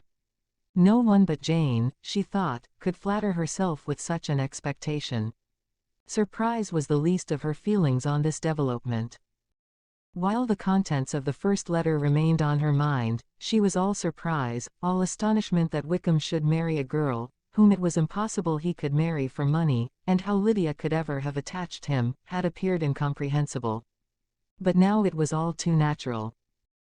For such an attachment as this, she might have sufficient charms, and though she did not suppose Lydia to be deliberately engaging in an elopement, without the intention of marriage, she had no difficulty in believing that neither her virtue nor her understanding would preserve her from falling an easy prey. She had never perceived, while the regiment was in Hertfordshire, that Lydia had any partiality for him, but she was convinced that Lydia had wanted only encouragement to attach herself to anybody. Sometimes one officer, sometimes another had been her favorite, as their attentions raised them in her opinion. Her affections had been continually fluctuating, but never without an object. The mischief of neglect and mistaken indulgence towards such a girl. Oh, how acutely did she now feel it! She was wild to be at home, to hear, to see, to be upon the spot, to share with Jane in the cares that must now fall wholly upon her, in a family so deranged, a father absent, a mother incapable of exertion, and requiring constant attendance, and though almost persuaded that nothing could be done for Lydia, her uncle's interference seemed of the utmost importance. Until he entered the room, the misery of her impatience was severe. Mr. and Mrs. Gardiner had hurried back in alarm, supposing, by the servant's account, that their niece was taken suddenly ill, but satisfying them instantly on that head, she eagerly communicated the cause of their summons, reading the 2 letters aloud, and dwelling on the postscript of the last, with trembling energy. Though Lydia had never been a favorite with them, Mr. and Mrs. Gardiner could not but be deeply affected. Not Lydia only, but all were concerned in it, and after the first exclamations of surprise and horror, Mr. Gardiner readily promised every assistance in his power. Elizabeth, though expecting no less, thanked him with tears of gratitude, and all 3 being actuated by one spirit, everything relating to their journey was speedily settled. They were to be off as soon as possible. But what is to be done about Pemberley? Cried Mrs. Gardiner. John told us Mr. Darcy was here when you sent for us, was it so? Yes, and I told him we should not be able to keep our engagement. That is all settled. That is all settled, repeated the other, as she ran into her room to prepare. And are they upon such terms as for her to disclose the real truth? Oh, that I knew how it was. But wishes were vain, or at best could serve only to amuse her in the hurry and confusion of the following hour. Had Elizabeth been at leisure to be idle, she would have remained certain that all employment was impossible to one so wretched as herself, but she had her share of business as well as her aunt, and amongst the rest there were notes to be written to all their friends in Lambton, with false excuses for their sudden departure. An hour, however, saw the whole completed, and Mr. Gardiner meanwhile having settled his account at the inn, nothing remained to be done but to go, and Elizabeth, after all the misery of the morning, found herself, in a shorter space of time than she could have supposed, seated in the carriage, and on the road to Longbourn. XLVII. I have been thinking it over again, Elizabeth, said her uncle, as they drove from the town, and really, upon serious consideration, I am much more inclined than I was to judge as your eldest sister does of the matter. It appears to me so very unlikely that any young man should form such a design against a girl who is by no means unprotected or friendless, and who was actually staying in his colonel's family, that I am strongly inclined to hope the best. Could he expect that her friends would not step forward? Could he expect to be noticed again by the regiment, after such an affront to Colonel Forster? His temptation is not adequate to the risk. Do you really think so? Cried Elizabeth, brightening up for a moment. Upon my word, said Mrs. Gardiner, I begin to be of your uncle's opinion. It is really too great a violation of decency, honor, and interest, for him to be guilty of it. I cannot think so very ill of Wickham. Can you, yourself, Lizzie, so wholly give him up, as to believe him capable of it? Not perhaps of neglecting his own interest. But of every other neglect I can believe him capable. If, indeed, it should be so. But I dare not hope it. Why should they not go on to Scotland, if that had been the case? In the first place, replied Mr. Gardiner, there is no absolute proof that they are not gone to Scotland. Oh, but their removing from the chaise into a hackney coach is such a presumption. And, besides, no traces of them were to be found on the Barnet road. Well, then, supposing them to be in London, they may be there, though for the purpose of concealment, for no more exceptionable purpose. It is not likely that money should be very abundant on either side, and it might strike them that they could be more economically, though less expeditiously, married in London than in Scotland. But why all this secrecy? Why any fear of detection? Why must their marriage be private? Oh, no, no, this is not likely. His most particular friend, you see by Jane's account, was persuaded of his never intending to marry her. Wickham will never marry a woman without some money. He cannot afford it. And what claims has Lydia, what attractions has she beyond youth, health, and good humor, that could make him for her sake, forego every chance of benefiting himself by marrying well? As to what restraint the apprehension of disgrace in the corps might throw on a dishonorable elopement with her, I am not able to judge, for I know nothing of the effects that such a step might produce. But as to your other objection, I am afraid it will hardly hold good. Lydia has no brothers to step forward, and he might imagine, from my father's behavior, from his indolence and the little attention he has ever seemed to give to what was going forward in his family, that he would do as little, and think as little about it, as any father could do, in such a matter. But can you think that Lydia is so lost to everything but love of him, as to consent to live with him on any other terms than marriage? It does seem, and it is most shocking indeed, replied Elizabeth, with tears in her eyes, that a sister's sense of decency and virtue in such a point should admit of doubt. But, really, I know not what to say. Perhaps I am not doing her justice. But she is very young, she has never been taught to think on serious subjects, and for the last half-year, nay, for a 12-month, she has been given up to nothing but amusement and vanity. She has been allowed to dispose of her time in the most idle and frivolous manner, and to adopt any opinions that came in her way. Since the Shire were first quartered in Meryton, nothing but love, flirtation, and officers have been in her head. She has been doing everything in her power by thinking and talking on the subject, to give greater, what shall I call it, susceptibility to her feelings, which are naturally lively enough. And we all know that Wickham has every charm of person and address that can captivate a woman. But you see that Jane, said her aunt, does not think so ill of Wickham, as to believe him capable of the attempt. Of whom does Jane ever think ill? And who is there, whatever might be their former conduct, that she would believe capable of such an attempt, till it were proved against them? But Jane knows, as well as I do, what Wickham really is. We both know that he has been profligate in every sense of the word. That he has neither integrity nor honor. That he is as false and deceitful, as he is insinuating. And do you really know all this? Cried Mrs. Gardiner, whose curiosity as to the mode of her intelligence was all alive. I do, indeed, replied Elizabeth, coloring. I told you the other day, of his infamous behavior to Mr. Darcy, and you, yourself, when last at Longbourn, heard in what manner he spoke of the man, who had behaved with such forbearance and liberality towards him. And there are other circumstances which I am not at liberty, which it is not worth while to relate, but his lies about the whole Pemberley family are endless. From what he said of Miss Darcy, I was thoroughly prepared to see a proud, reserved, disagreeable girl. Yet he knew to the contrary himself. He must know that she was as amiable and unpretending as we have found her. But does Lydia know nothing of this? Can she be ignorant of what you and Jane seem so well to understand? Oh, yes, that is the worst of all. Till I was in Kent, and saw so much both of Mr. Darcy and his relation, Colonel Fitzwilliam, I was ignorant of the truth myself. And when I returned home, the Shire was to leave Meryton in a week or fortnight's time. As that was the case, neither Jane, to whom I related the whole, nor I, thought it necessary to make our knowledge public, for of what use could it apparently be to anyone, that the good opinion which all the neighbourhood had of him, should then be overthrown? And even when it was settled that Lydia should go with Mrs. Forster, the necessity of opening her eyes to his character never occurred to me.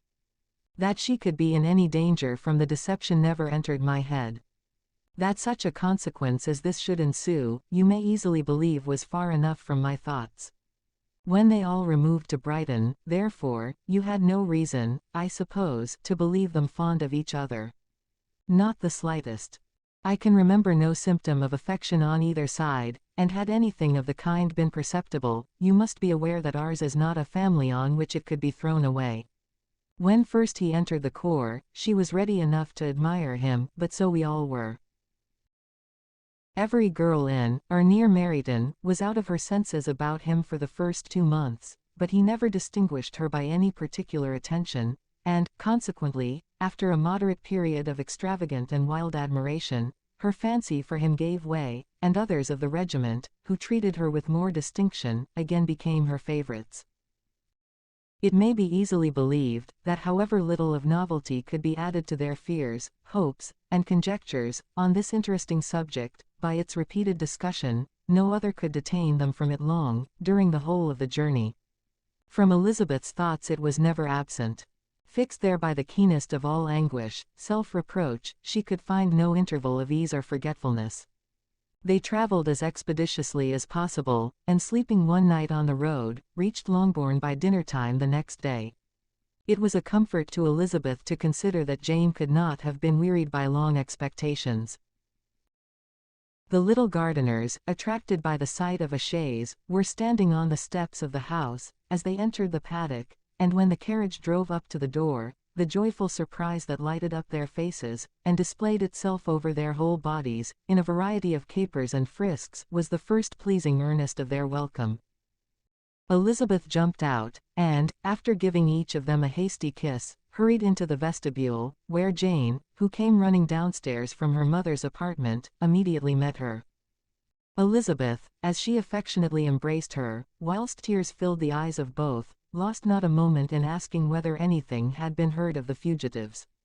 "Not yet," replied Jane. "But now that my dear uncle is come, I hope everything will be well." "Is my father in town?" "Yes, he went on Tuesday as I wrote you word."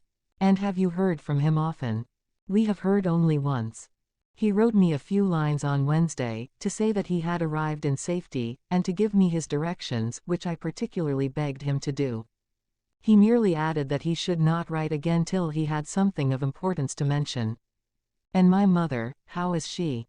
How are you all?" "My mother is tolerably well, I trust, though her spirits are greatly shaken. She is upstairs, and will have great satisfaction in seeing you all. She does not yet leave her dressing-room. Mary and Kitty, thank heaven, are quite well. But you, how are you?" cried Elizabeth. "You look pale. How much you must have gone through."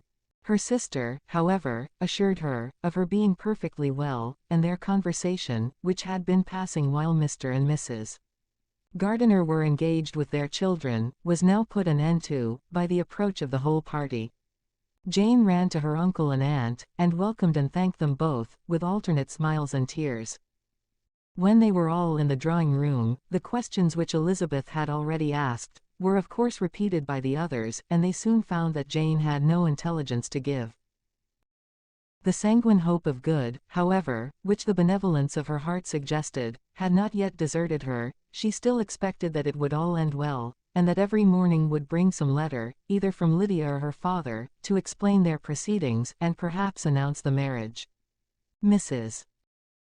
Bennet, to whose apartment they all repaired, after a few minutes' conversation together, received them exactly as might be expected, with tears and lamentations of regret, invectives against the villainous conduct of Wickham, and complaints of her own sufferings and ill usage, blaming everybody but the person to whose ill-judging indulgence the errors of her daughter must be principally owing.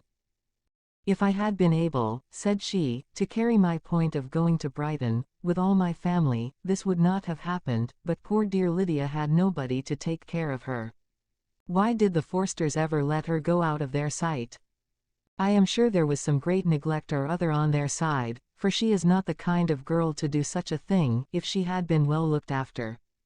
I always thought they were very unfit to have the charge of her, but I was overruled, as I always am. Poor dear child. And now here's Mr. Bennet gone away, and I know he will fight Wickham, wherever he meets him, and then he will be killed, and what is to become of us all? The Collinses will turn us out, before he is cold in his grave, and if you are not kind to us, brother, I do not know what we shall do. They all exclaimed against such terrific ideas, and Mr. Gardiner, after general assurances of his affection for her and all her family, told her that he meant to be in London the very next day, and would assist Mr. Bennet in every endeavour for recovering Lydia. Do not give way to useless alarm, added he, though it is right to be prepared for the worst, there is no occasion to look on it as certain. It is not quite a week since they left Brighton. In a few days more, we may gain some news of them, and till we know that they are not married, and have no design of marrying, do not let us give the matter over as lost. As soon as I get to town, I shall go to my brother, and make him come home with me to Gracechurch Street, and then we may consult together as to what is to be done. Oh, my dear brother, replied Mrs. Bennet, that is exactly what I could most wish for. And now do, when you get to town, find them out, wherever they may be, and if they are not married already, make them marry. And as for wedding clothes, do not let them wait for that, but tell Lydia she shall have as much money as she chooses, to buy them, after they are married. And, above all things, keep Mr. Bennet from fighting. Tell him what a dreadful state I am in, that I am frightened out of my wits, and have such tremblings, such flutterings, all over me, such spasms in my side, and pains in my head, and such beatings at heart, that I can get no rest by night nor by day. And tell my dear Lydia not to give any directions about her clothes, till she has seen me, for she does not know which are the best warehouses. Oh, brother, how kind you are! I know you will contrive it all. But Mr. Gardiner, though he assured her again of his earnest endeavours in the cause, could not avoid recommending moderation to her, as well in her hopes as her fears, and, after talking with her in this manner till dinner was on table, they left her to vent all her feelings on the housekeeper, who attended, in the absence of her daughters.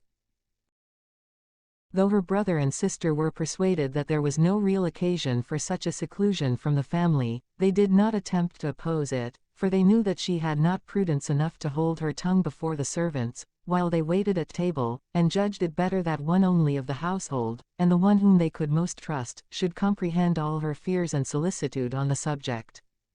In the dining-room they were soon joined by Mary and Kitty, who had been too busily engaged in their separate apartments to make their appearance before. One came from her books, and the other from her toilette. The faces of both, however, were tolerably calm, and no change was visible in either, except that the loss of her favourite sister, or the anger which she had herself incurred in the business, had given something more of fretfulness than usual to the accents of Kitty.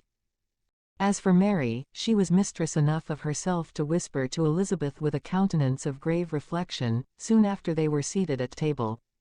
"This is a most unfortunate affair, and will probably be much talked of. But we must stem the tide of malice, and pour into the wounded bosoms of each other the balm of sisterly consolation." Then, perceiving in Elizabeth no inclination of replying, she added, "Unhappy as the event must be for Lydia, we may draw from it this useful lesson, that loss of virtue in a female is irretrievable, that one false step involves her in endless ruin, that her reputation is no less brittle than it is beautiful, and that she cannot be too much guarded in her behavior towards the undeserving of the other sex." Elizabeth lifted up her eyes in amazement, but was too much oppressed to make any reply. Mary, however, continued to console herself with such kind of moral extractions from the evil before them. In the afternoon, the two elder Miss Bennets were able to be for half an hour by themselves, and Elizabeth instantly availed herself of the opportunity of making many inquiries, which Jane was equally eager to satisfy.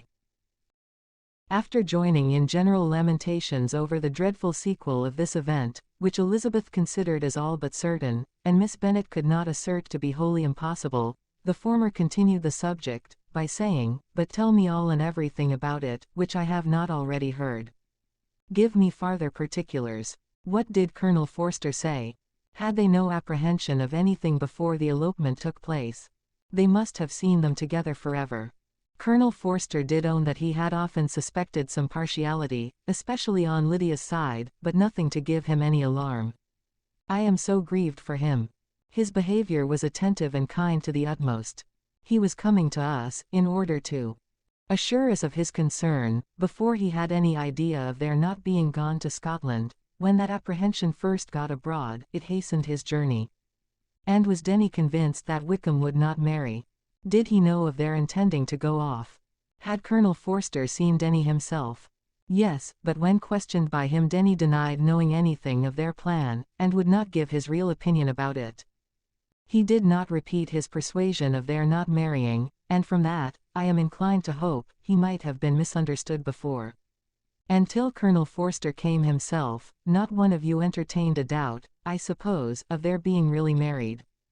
How was it possible that such an idea should enter our brains? I felt a little uneasy, a little fearful of my sister's happiness with him in marriage, because I knew that his conduct had not been always quite right. My father and mother knew nothing of that, they only felt how imprudent a match it must be. Kitty then owned, with a very natural triumph on knowing more than the rest of us, that in Lydia's last letter, she had prepared her for such a step. She had known, it seems, of their being in love with each other, many weeks. But not before they went to Brighton. No, I believe not. And did Colonel Forster appear to think ill of Wickham himself? Does he know his real character? I must confess that he did not speak so well of Wickham as he formerly did. He believed him to be imprudent and extravagant. And since this sad affair has taken place, it is said, that he left Meryton greatly in debt, but I hope this may be false. Oh, Jane, had we been less secret, had we told what we knew of him, this could not have happened. Perhaps it would have been better, replied her sister. But to expose the former faults of any person, without knowing what their present feelings were, seemed unjustifiable. We acted with the best intentions. Could Colonel Forster repeat the particulars of Lydia's note to his wife? He brought it with him for us to see. Jane then took it from her pocketbook, and gave it to Elizabeth. These were the contents. My dear Harriet, you will laugh when you know where I am gone, and I cannot help laughing myself at your surprise tomorrow morning, as soon as I am missed. I am going to Gretna Green, and if you cannot guess with who, I shall think you a simpleton, for there is but one man in the world I love, and he is an angel. I should never be happy without him, so think it no harm to be off. You need not send them word at Longbourn of my going, if you do not like it, for it will make the surprise the greater, when I write to them, and sign my name Lydia Wickham. What a good joke it will be! I can hardly write for laughing. Pray make my excuses to Pratt, for not keeping my engagement, and dancing with him tonight. Tell him I hope he will excuse me when he knows all, and tell him I will dance with him at the next ball we meet, with great pleasure. I shall send for my clothes when I get to Longbourn, but I wish you would tell Sally to mend a great slit in my worked muslin gown, before they are packed up. Goodbye. Give my love to Colonel Forster. I hope you will drink to our good journey. Your affectionate friend, Lydia Bennet. Oh, thoughtless, thoughtless Lydia, cried Elizabeth when she had finished it. What a letter is this, to be written at such a moment. But at least it shows that she was serious in the object of her journey. Whatever he might afterwards persuade her to, it was not on her side a scheme of infamy. My poor father, how he must have felt it. I never saw anyone so shocked. He could not speak a word for full 10 minutes. My mother was taken ill immediately, and the whole house in such confusion. Oh, Jane, cried Elizabeth, was there a servant belonging to it, who did not know the whole story before the end of the day? I do not know. I hope there was. But to be guarded at such a time, is very difficult. My mother was in hysterics, and though I endeavored to give her every assistance in my power, I am afraid I did not do so much as I might have done. But the horror of what might possibly happen, almost took from me my faculties. Your attendance upon her, has been too much for you. You do not look well. Oh, that I had been with you, you have had every care and anxiety upon yourself alone. Mary and Kitty have been very kind, and would have shared in every fatigue, I am sure, but I did not think it right for either of them. Kitty is slight and delicate, and Mary studies so much, that her hours of repose should not be broken in on. My Aunt Phillips came to Longbourn on Tuesday, after my father went away, and was so good as to stay till Thursday with me. She was of great use and comfort to us all, and Lady Lucas has been very kind. She walked here on Wednesday morning to condole with us, and offered her services, or any of her daughters, if they could be of use to us. She had better have stayed at home, cried Elizabeth. Perhaps she meant well, but, under such a misfortune as this, one cannot see too little of one's neighbors. Assistance is impossible, condolence insufferable. Let them triumph over us at a distance, and be satisfied. She then proceeded to inquire into the measures which her father had intended to pursue, while in town, for the recovery of his daughter. He meant, I believe, replied Jane, to go to Epsom, the place where they last changed horses, see the postilions, and try if anything could be made out from them. His principal object must be, to discover the number of the hackney coach which took them from Clapham. It had come with a fare from London, and as he thought the circumstance of a gentleman and ladies removing from one carriage into another, might be remarked, he meant to make inquiries at Clapham. If he could anyhow discover at what house the coachman had before set down his fare, he determined to make inquiries there, and hoped it might not be impossible to find out the stand and number of the coach. I do not know of any other designs that he had formed, but he was in such a hurry to be gone, and his spirits so greatly discomposed, that I had difficulty in finding out even so much as this. XLVIII. The whole party were in hopes of a letter from Mr. Bennet the next morning, but the post came in without bringing a single line from him. His family knew him to be on all common occasions a most negligent and dilatory correspondent, but at such a time, they had hoped for exertion. They were forced to conclude that he had no pleasing intelligence to send, but even of that they would have been glad to be certain. Mr. Gardiner had waited only for the letters before he set off. When he was gone, they were certain at least of receiving constant information of what was going on, and their uncle promised, at parting, to prevail on Mr. Bennet to return to Longbourn, as soon as he could, to the great consolation of his sister, who considered it as the only security for her husband's not being killed in a duel. Mrs. Gardiner and the children were to remain in Hertfordshire a few days longer, as the former thought her presence might be serviceable to her nieces. She shared in their attendance on Mrs. Bennet, and was a great comfort to them, in their hours of freedom. Their other aunt also visited them frequently, and always, as she said, with the design of cheering and heartening them up, though as she never came without reporting some fresh instance of Wickham's extravagance or irregularity, she seldom went away without leaving them more dispirited than she found them. All Meryton seemed striving to blacken the man, who, but 3 months before, had been almost an angel of light. He was declared to be in debt to every tradesman in the place, and his intrigues, all honored with the title of seduction, had been extended into every tradesman's family. Everybody declared that he was the wickedest young man in the world, and everybody began to find out, that they had always distrusted the appearance of his goodness. Elizabeth, though she did not credit above half of what was said, believed enough to make her former assurance of her sister's ruin still more certain, and even Jane, who believed still less of it, became almost hopeless, more especially as the time was now come, when if they had gone to Scotland, which she had never before entirely despaired of, they must in all probability have gained some news of them. Mr. Gardiner left Longbourn on Sunday. On Tuesday, his wife received a letter from him. It told them, that on his arrival, he had immediately found out his brother, and persuaded him to come to Gracechurch Street. That Mr.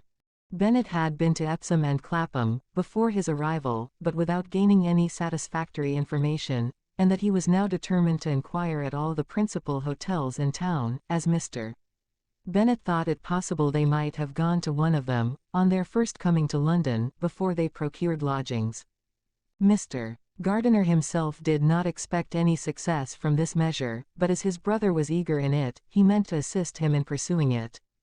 He added that Mr. Bennet seemed wholly disinclined at present to leave London, and promised to write again very soon. There was also a postscript to this effect. I have written to Colonel Forster to desire him to find out, if possible, from some of the young man's intimates in the regiment, whether Wickham has any relations or connections who would be likely to know in what part of the town he has now concealed himself. If there were anyone that one could apply to with a probability of gaining such a clue as that, it might be of essential consequence. At present we have nothing to guide us. Colonel Forster will, I dare say, do everything in his power to satisfy us on this head. But, on second thoughts, perhaps Lizzie could tell us what relations he has now living, better than any other person. Elizabeth was at no loss to understand from whence this deference for her authority proceeded, but it was not in her power to give any information of so satisfactory a nature as the compliment deserved. She had never heard of his having had any relations, except a father and mother, both of whom had been dead many years.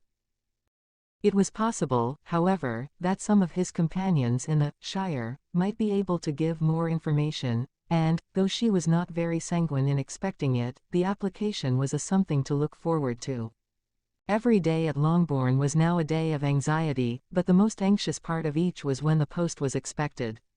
The arrival of letters was the first grand object of every morning's impatience. Through letters, whatever of good or bad was to be told, would be communicated, and every succeeding day was expected to bring some news of importance. But before they heard again from Mr.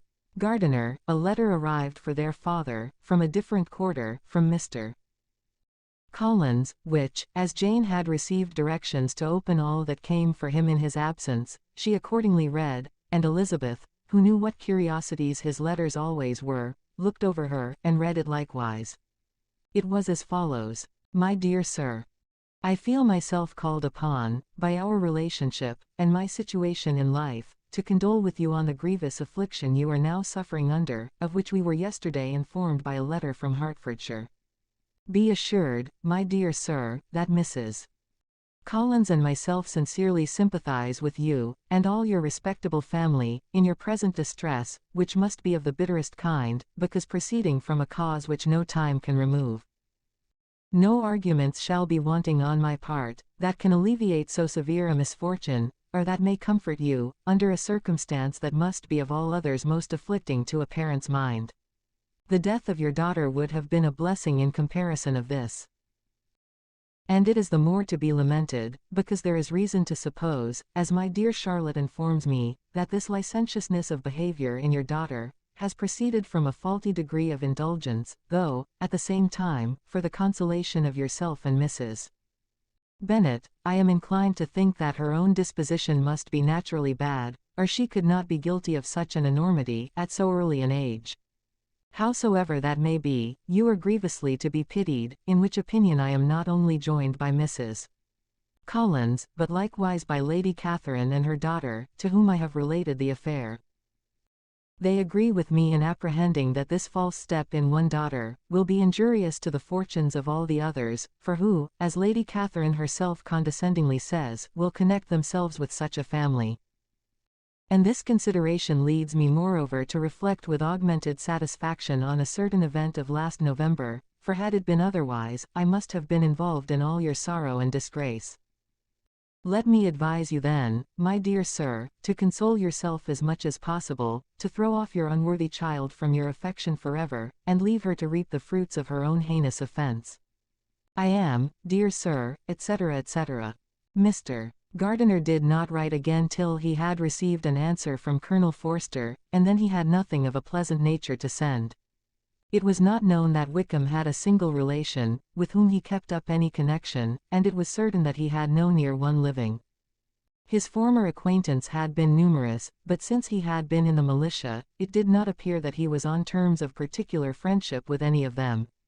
There was no one, therefore, who could be pointed out, as likely to give any news of him. And in the wretched state of his own finances, there was a very powerful motive for secrecy, in addition to his fear of discovery by Lydia's relations, for it had just transpired that he had left gaming debts behind him, to a very considerable amount. Colonel Forster believed that more than £1,000 would be necessary to clear his expenses at Brighton. He owed a good deal in the town, but his debts of honor were still more formidable. Mr. Gardiner did not attempt to conceal these particulars from the Longbourn family. Jane heard them with horror. "A gamester!" she cried. "This is wholly unexpected. I had not an idea of it." Mr. Gardiner added in his letter, that they might expect to see their father at home on the following day, which was Saturday. Rendered spiritless by the ill success of all their endeavours, he had yielded to his brother-in-law's entreaty that he would return to his family, and leave it to him to do whatever occasion might suggest to be advisable for continuing their pursuit.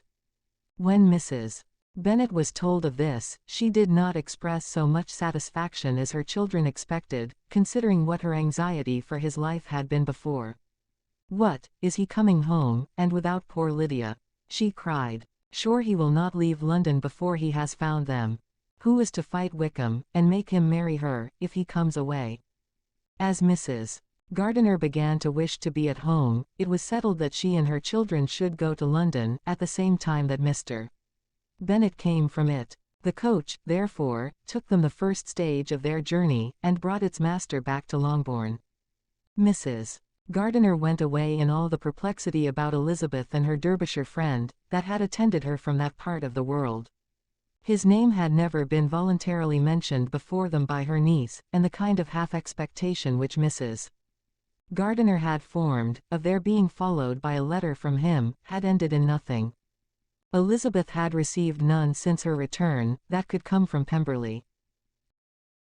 The present unhappy state of the family rendered any other excuse for the lowness of her spirits unnecessary. Nothing, therefore, could be fairly conjectured from that, though Elizabeth, who was by this time tolerably well acquainted with her own feelings, was perfectly aware, that, had she known nothing of Darcy, she could have borne the dread of Lydia's infamy somewhat better. It would have spared her, she thought, one sleepless night out of two. When Mr. Bennet arrived, he had all the appearance of his usual philosophic composure. He said as little as he had ever been in the habit of saying, made no mention of the business that had taken him away, and it was some time before his daughters had courage to speak of it. It was not till the afternoon, when he joined them at tea, that Elizabeth ventured to introduce the subject, and then, on her briefly expressing her sorrow for what he must have endured, he replied, "Say nothing of that. Who should suffer but myself? It has been my own doing, and I ought to feel it." "You must not be too severe upon yourself," replied Elizabeth. "You may well warn me against such an evil. Human nature is so prone to fall into it. No, Lizzie, let me once in my life feel how much I have been to blame. I am not afraid of being overpowered by the impression. It will pass away soon enough. Do you suppose them to be in London?" "Yes, where else can they be so well concealed? And Lydia used to want to go to London," added Kitty. "She is happy, then," said her father, dryly, "and her residence there will probably be of some duration." Then, after a short silence, he continued, "Lizzie, I bear you no ill will for being justified in your advice to me last May, which, considering the event, shows some greatness of mind." They were interrupted by Miss Bennet, who came to fetch her mother's tea. "This is a parade," cried he, "which does one good, it gives such an elegance to misfortune. Another day I will do the same. I will sit in my library, in my nightcap and powdering gown, and give as much trouble as I can, or, perhaps, I may defer it till Kitty runs away." "I am not going to run away, papa," said Kitty, fretfully. "If I should ever go to Brighton, I would behave better than Lydia." "You go to Brighton? I would not trust you so near it as Eastbourne for £50. No, Kitty, I have at last learned to be cautious, and you will feel the effects of it. No officer is ever to enter my house again, nor even to pass through the village. Balls will be absolutely prohibited, unless you stand up with one of your sisters. And you are never to stir out of doors, till you can prove that you have spent 10 minutes of every day in a rational manner." Kitty, who took all these threats in a serious light, began to cry. "Well, well," said he, "do not make yourself unhappy. If you are a good girl for the next 10 years, I will take you to a review at the end of them. XLIX. 2 days after Mr.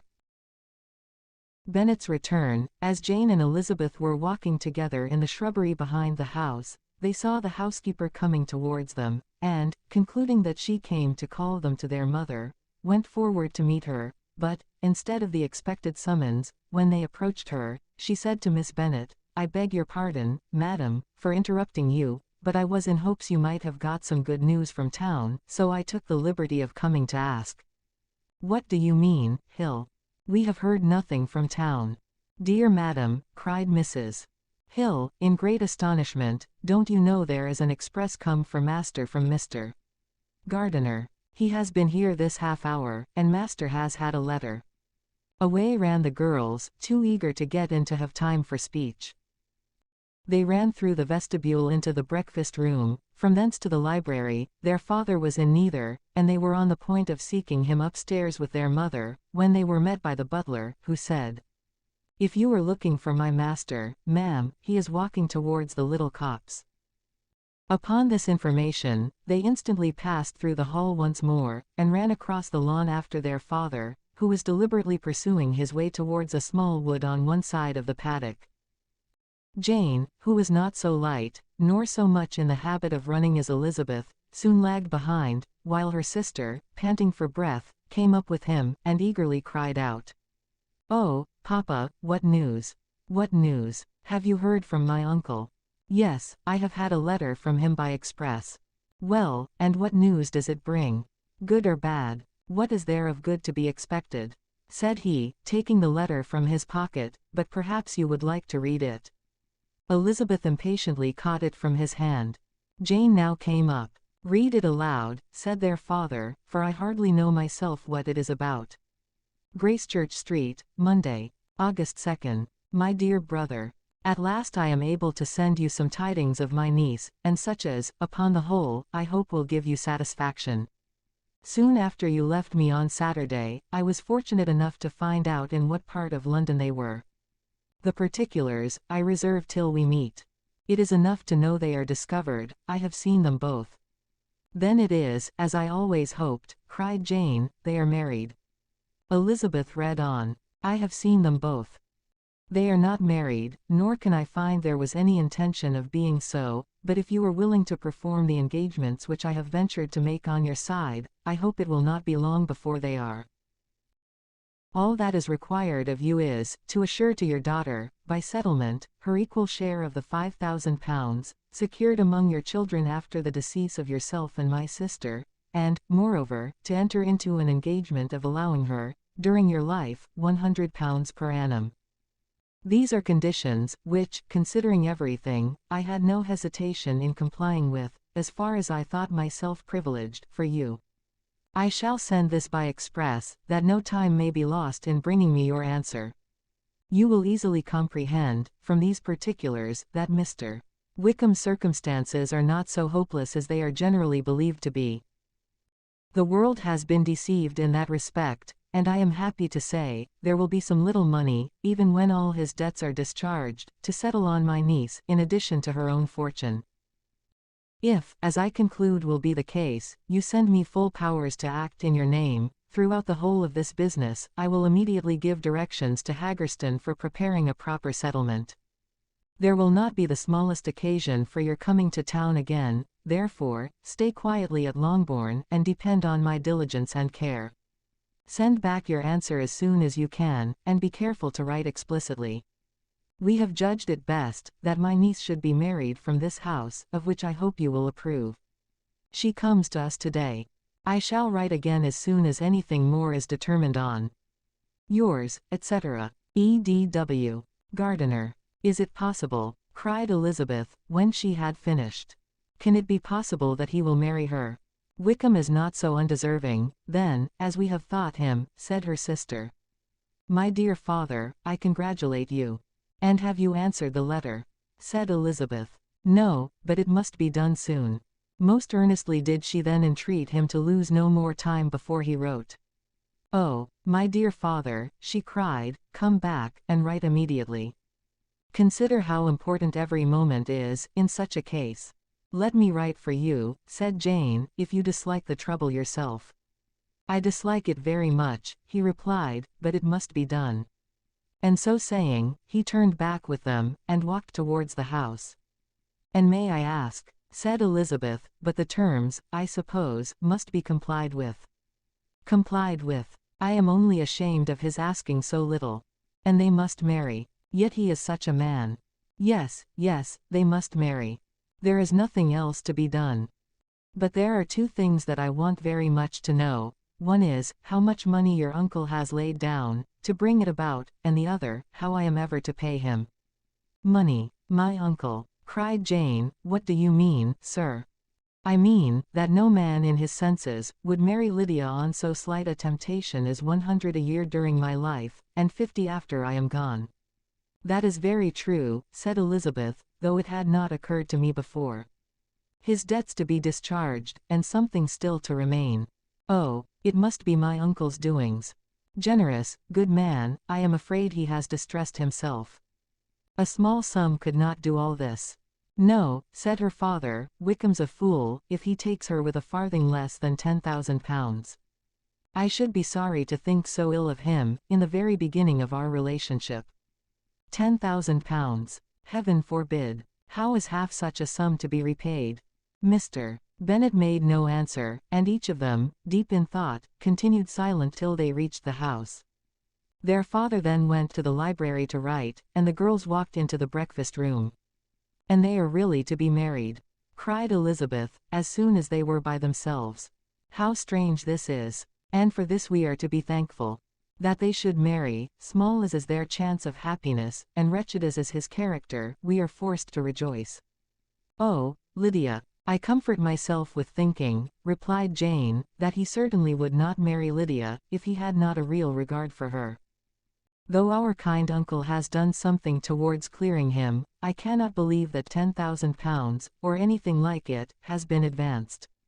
He has children of his own, and may have more. How could he spare half £10,000? If we are ever able to learn what Wickham's debts have been, said Elizabeth, and how much is settled on his side on our sister, we shall exactly know what Mr. Gardiner has done for them, because Wickham has not sixpence of his own. The kindness of my uncle and aunt can never be requited. Their taking her home, and affording her their personal protection and countenance, is such a sacrifice to her advantage as years of gratitude cannot enough acknowledge. By this time she is actually with them. If such goodness does not make her miserable now, she will never deserve to be happy. What a meeting for her, when she first sees my aunt.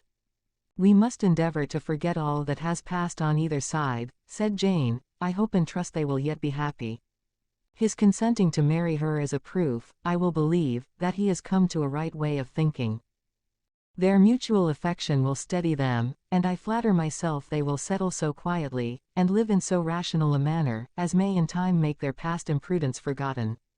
Their conduct has been such, replied Elizabeth, as neither you, nor I, nor anybody, can ever forget. It is useless to talk of it. It now occurred to the girls that their mother was in all likelihood perfectly ignorant of what had happened. They went to the library, therefore, and asked their father whether he would not wish them to make it known to her.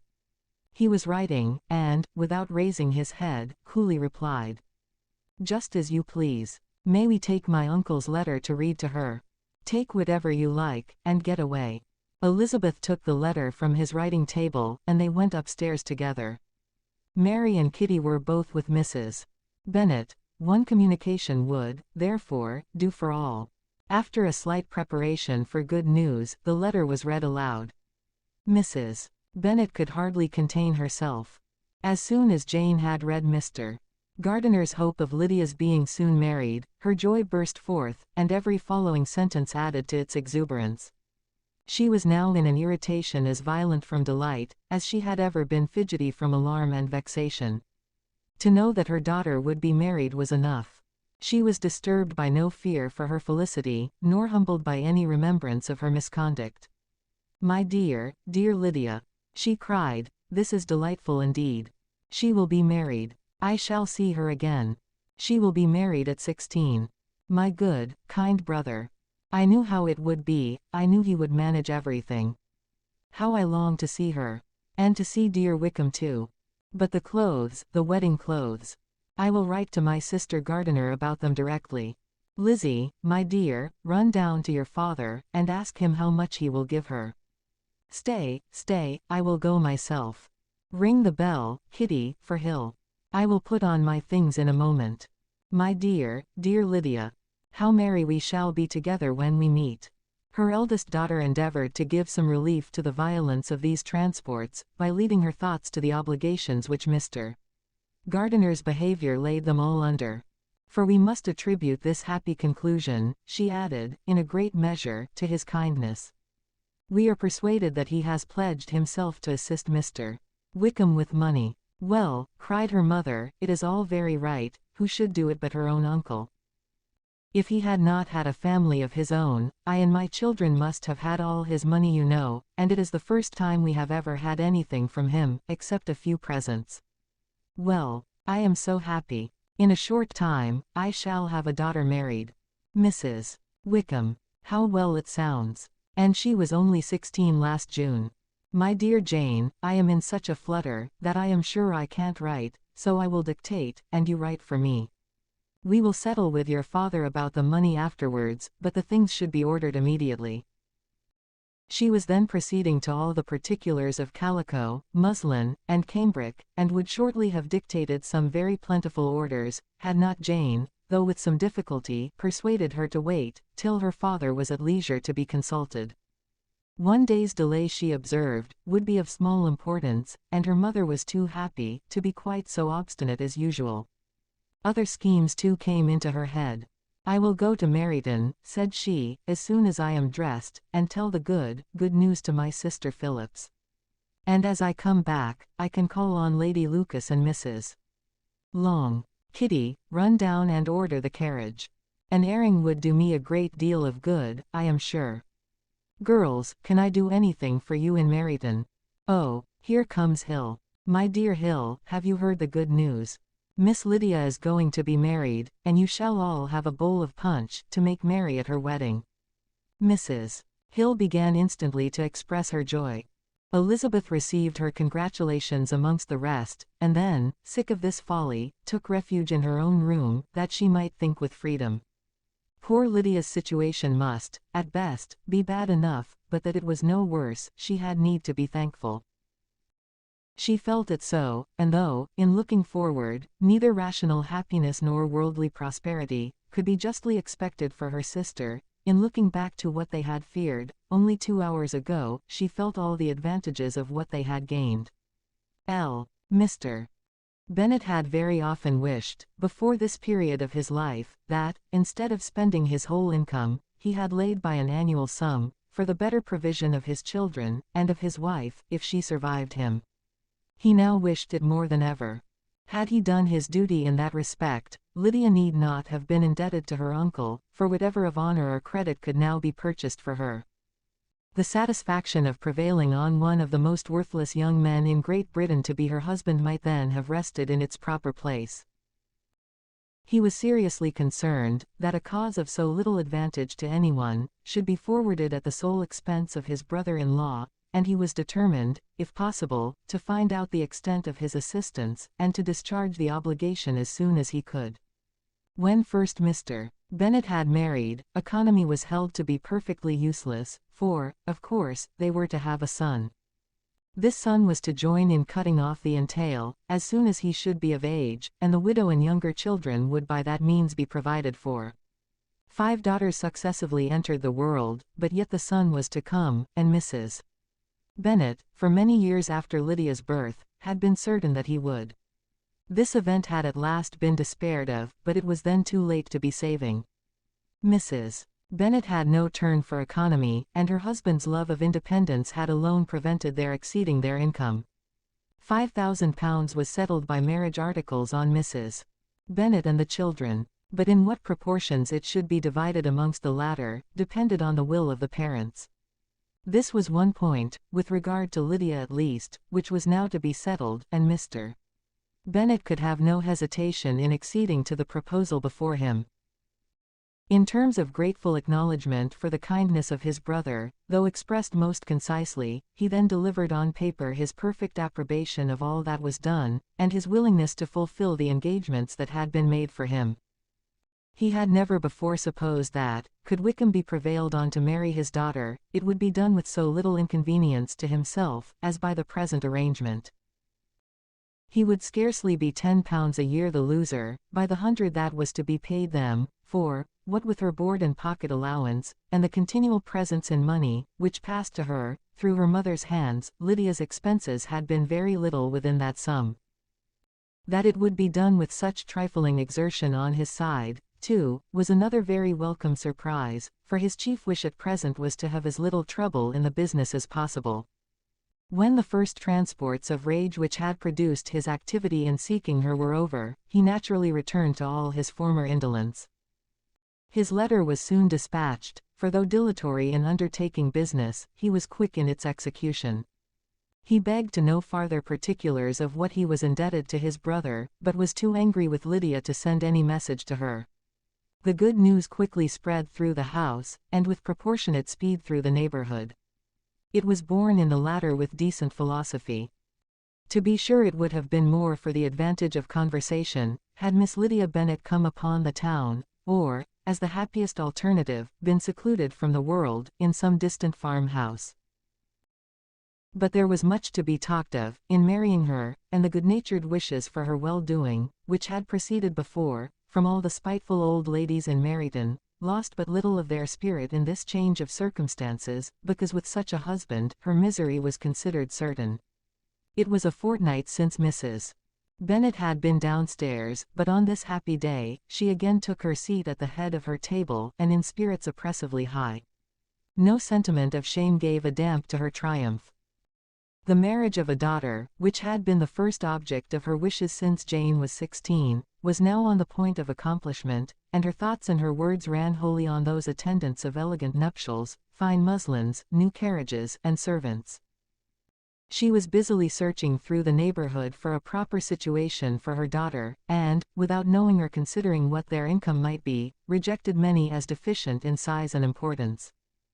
Hay Park might do, said she, if the Goldings would quit it, or the great house at Stoke, if the drawing-room were larger, but Ashworth is too far off.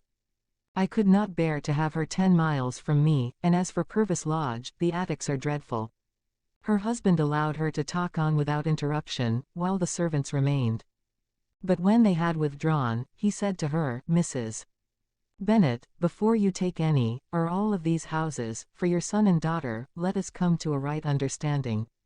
Into one house in this neighbourhood, they shall never have admittance. I will not encourage the impudence of either, by receiving them at Longbourn. A long dispute followed this declaration, but Mr. Bennet was firm. It soon led to another, and Mrs. Bennet found, with amazement and horror, that her husband would not advance a guinea to buy clothes for his daughter. He protested that she should receive from him no mark of affection whatever, on the occasion. Mrs. Bennet could hardly comprehend it. That his anger could be carried to such a point of inconceivable resentment, as to refuse his daughter a privilege, without which her marriage would scarcely seem valid, exceeded all that she could believe possible. She was more alive to the disgrace, which the want of new clothes must reflect on her daughter's nuptials, than to any sense of shame at her eloping and living with Wickham, a fortnight before they took place. Elizabeth was now most heartily sorry that she had, from the distress of the moment, been led to make Mr. Darcy acquainted with their fears for her sister, for since her marriage would so shortly give the proper termination to the elopement, they might hope to conceal its unfavourable beginning, from all those who were not immediately on the spot. She had no fear of its spreading farther, through his means. There were few people on whose secrecy she would have more confidently depended, but at the same time, there was no one, whose knowledge of a sister's frailty would have mortified her so much. Not, however, from any fear of disadvantage from it, individually to herself, for at any rate, there seemed a gulf impassable between them. Had Lydia's marriage been concluded on the most honourable terms, it was not to be supposed that Mr. Darcy would connect himself with a family, where to every other objection would now be added, an alliance and relationship of the nearest kind with the man whom he so justly scorned. From such a connection she could not wonder that he should shrink. The wish of procuring her regard, which she had assured herself of his feeling in Derbyshire, could not in rational expectation survive such a blow as this. She was humbled, she was grieved, she repented, though she hardly knew of what. She became jealous of his esteem, when she could no longer hope to be benefited by it. She wanted to hear of him, when there seemed the least chance of gaining intelligence. She was convinced that she could have been happy with him, when it was no longer likely they should meet. What a triumph for him, as she often thought, could he know that the proposals which she had proudly spurned only 4 months ago, would now have been gladly and gratefully received. He was as generous, she doubted not, as the most generous of his sex. But while he was mortal, there must be a triumph. She began now to comprehend that he was exactly the man, who, in disposition and talents, would most suit her. His understanding and temper, though unlike her own, would have answered all her wishes. It was an union that must have been to the advantage of both. By her ease and liveliness, his mind might have been softened, his manners improved, and from his judgment, information, and knowledge of the world, she must have received benefit of greater importance. But no such happy marriage could now teach the admiring multitude what connubial felicity really was. An union of a different tendency, and precluding the possibility of the other, was soon to be formed in their family. How Wickham and Lydia were to be supported in tolerable independence, she could not imagine. But how little of permanent happiness could belong to a couple who were only brought together because their passions were stronger than their virtue, she could easily conjecture. Mr. Gardiner soon wrote again to his brother. To Mr.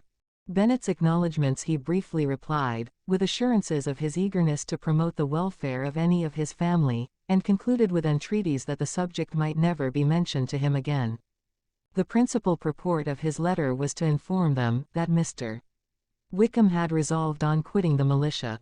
It was greatly my wish that he should do so, he added, as soon as his marriage was fixed on.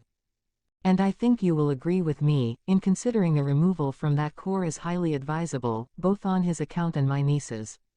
It is Mr. Wickham's intention to go into the regulars, and, among his former friends, there are still some who are able and willing to assist him in the army. He has the promise of an ensigncy in General S. Regiment, now quartered in the north. It is an advantage to have it so far from this part of the kingdom.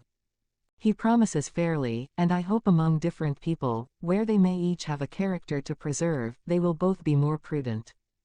I have written to Colonel Forster, to inform him of our present arrangements, and to request that he will satisfy the various creditors of Mr. Wickham in and near Brighton, with assurances of speedy payment, for which I have pledged myself. And will you give yourself the trouble of carrying similar assurances to his creditors in Meryton, of whom I shall subjoin a list, according to his information. He has given in all his debts, I hope at least he has not deceived us. Haggerston has our directions, and all will be completed in a week. They will then join his regiment, unless they are first invited to Longbourn, and I understand from Mrs. Gardiner, that my niece is very desirous of seeing you all, before she leaves the south. She is well, and begs to be dutifully remembered to you and her mother. Yours, etc., E. Gardiner. Mr. Bennet and his daughters saw all the advantages of Wickham's removal from the shire, as clearly as Mr. Gardiner could do. But Mrs. Bennet's was not so well pleased with it. Lydia's being settled in the north, just when she had expected most pleasure and pride in her company, for she had by no means given up her plan of their residing in Hertfordshire, was a severe disappointment, and besides, it was such a pity that Lydia should be taken from a regiment where she was acquainted with everybody, and had so many favourites. She is so fond of Mrs. Forster, said she, it will be quite shocking to send her away. And there are several of the young men, too, that she likes very much. The officers may not be so pleasant in General S. regiment. His daughter's request, for such it might be considered, of being admitted into her family again, before she set off for the north, received at first an absolute negative.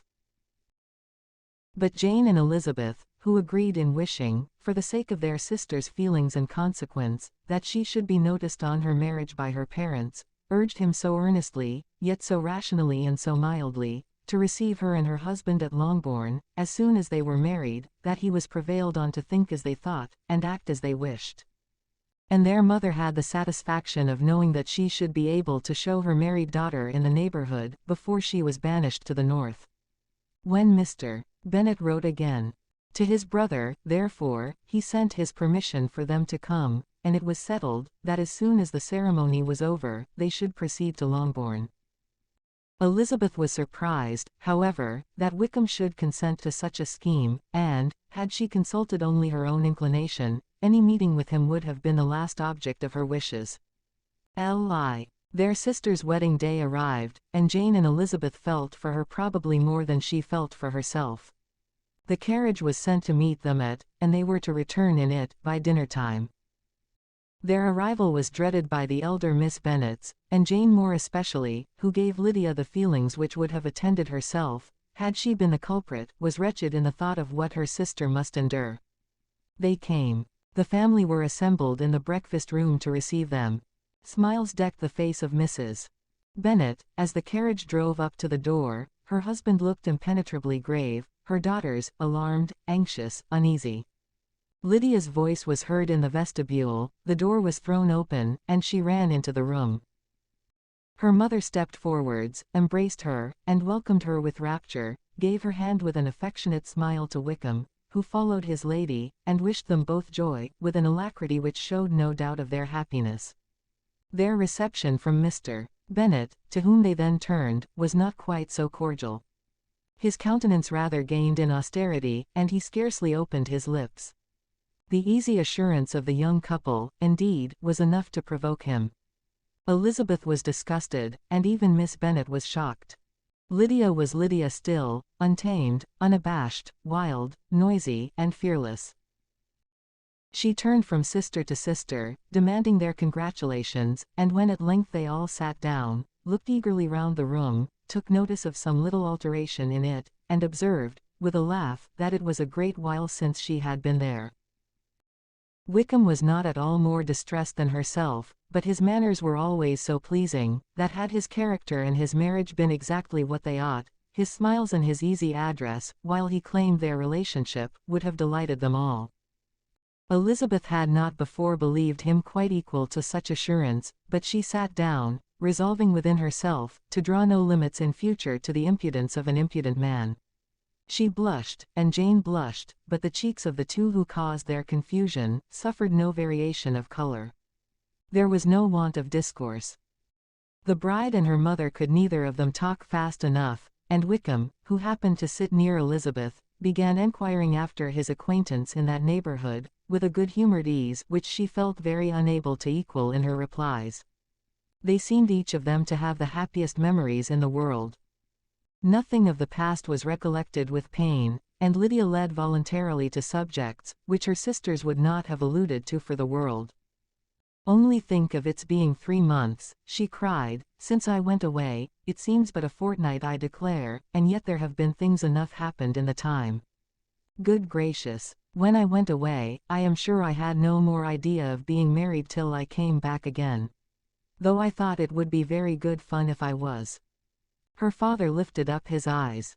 Jane was distressed. Elizabeth looked expressively at Lydia, but she, who never heard nor saw anything of which she chose to be insensible, gaily continued, "Oh, mamma, do the people hereabouts know I am married today? I was afraid they might not, and we overtook William Golding in his curricle, so I was determined he should know it, and so I let down the side glass next to him, and took off my glove, and let my hand just rest upon the window frame, so that he might see the ring, and then I bowed and smiled like anything." Elizabeth could bear it no longer. She got up, and ran out of the room, and returned no more, till she heard them passing through the hall to the dining parlour. She then joined them soon enough to see Lydia, with anxious parade, walk up to her mother's right hand, and hear her say to her eldest sister, "Ah, Jane, I take your place now, and you must go lower, because I am a married woman." It was not to be supposed that time would give Lydia that embarrassment, from which she had been so wholly free at first. Her ease and good spirits increased. She longed to see Mrs. Phillips, the Lucases, and all their other neighbors, and to hear herself called Mrs. Wickham by each of them, and in the meantime, she went after dinner to show her ring and boast of being married to Mrs. Hill and the 2 housemaids. "Well, mamma," said she, when they were all returned to the breakfast room, "and what do you think of my husband? Is not he a charming man? I am sure my sisters must all envy me. I only hope they may have half my good luck. They must all go to Brighton. That is the place to get husbands. What a pity it is, mamma, we did not all go. Very true, and if I had my will, we should. But my dear Lydia, I don't at all like your going such a way off. Must it be so? Oh, Lord, yes, there is nothing in that. I shall like it of all things. You and Papa, and my sisters, must come down and see us. We shall be at Newcastle all the winter, and I dare say there will be some balls, and I will take care to get good partners for them all. I should like it beyond anything, said her mother. And then when you go away, you may leave one or two of my sisters behind you, and I dare say I shall get husbands for them before the winter is over. I thank you for my share of the favor, said Elizabeth, but I do not particularly like your way of getting husbands. Their visitors were not to remain above 10 days with them. Mr. Wickham had received his commission before he left London, and he was to join his regiment at the end of a fortnight. No one but Mrs. Bennet regretted that their stay would be so short, and she made the most of the time, by visiting about with her daughter, and having very frequent parties at home. These parties were acceptable to all. To avoid a family circle was even more desirable to such as did think, than such as did not. Wickham's affection for Lydia was just what Elizabeth had expected to find it, not equal to Lydia's for him.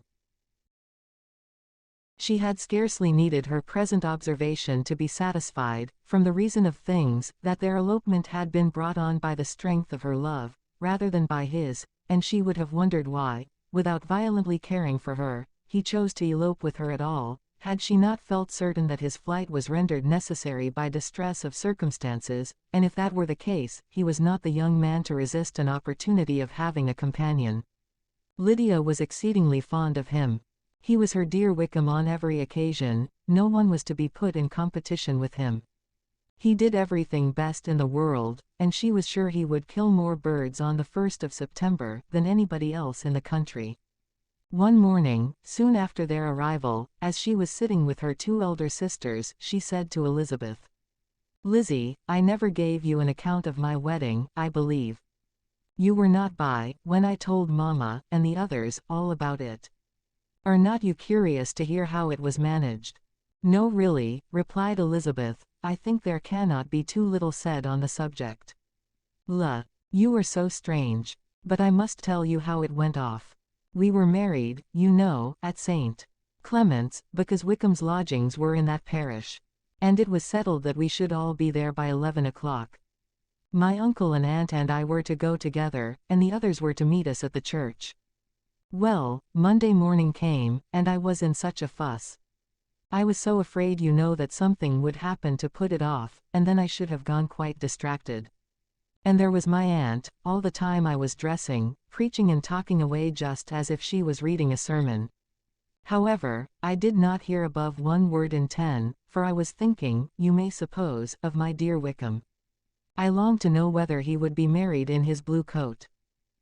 Well, and so we breakfasted at 10 as usual. I thought it would never be over, for, by the by, you are to understand, that my uncle and aunt were horrid unpleasant all the time I was with them. If you'll believe me, I did not once put my foot out of doors, though I was there a fortnight. Not one party, or scheme, or anything.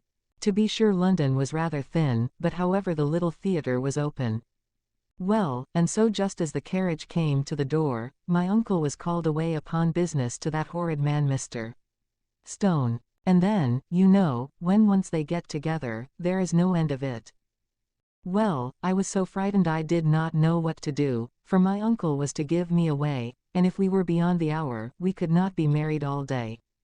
But, luckily, he came back again in 10 minutes' time, and then we all set out.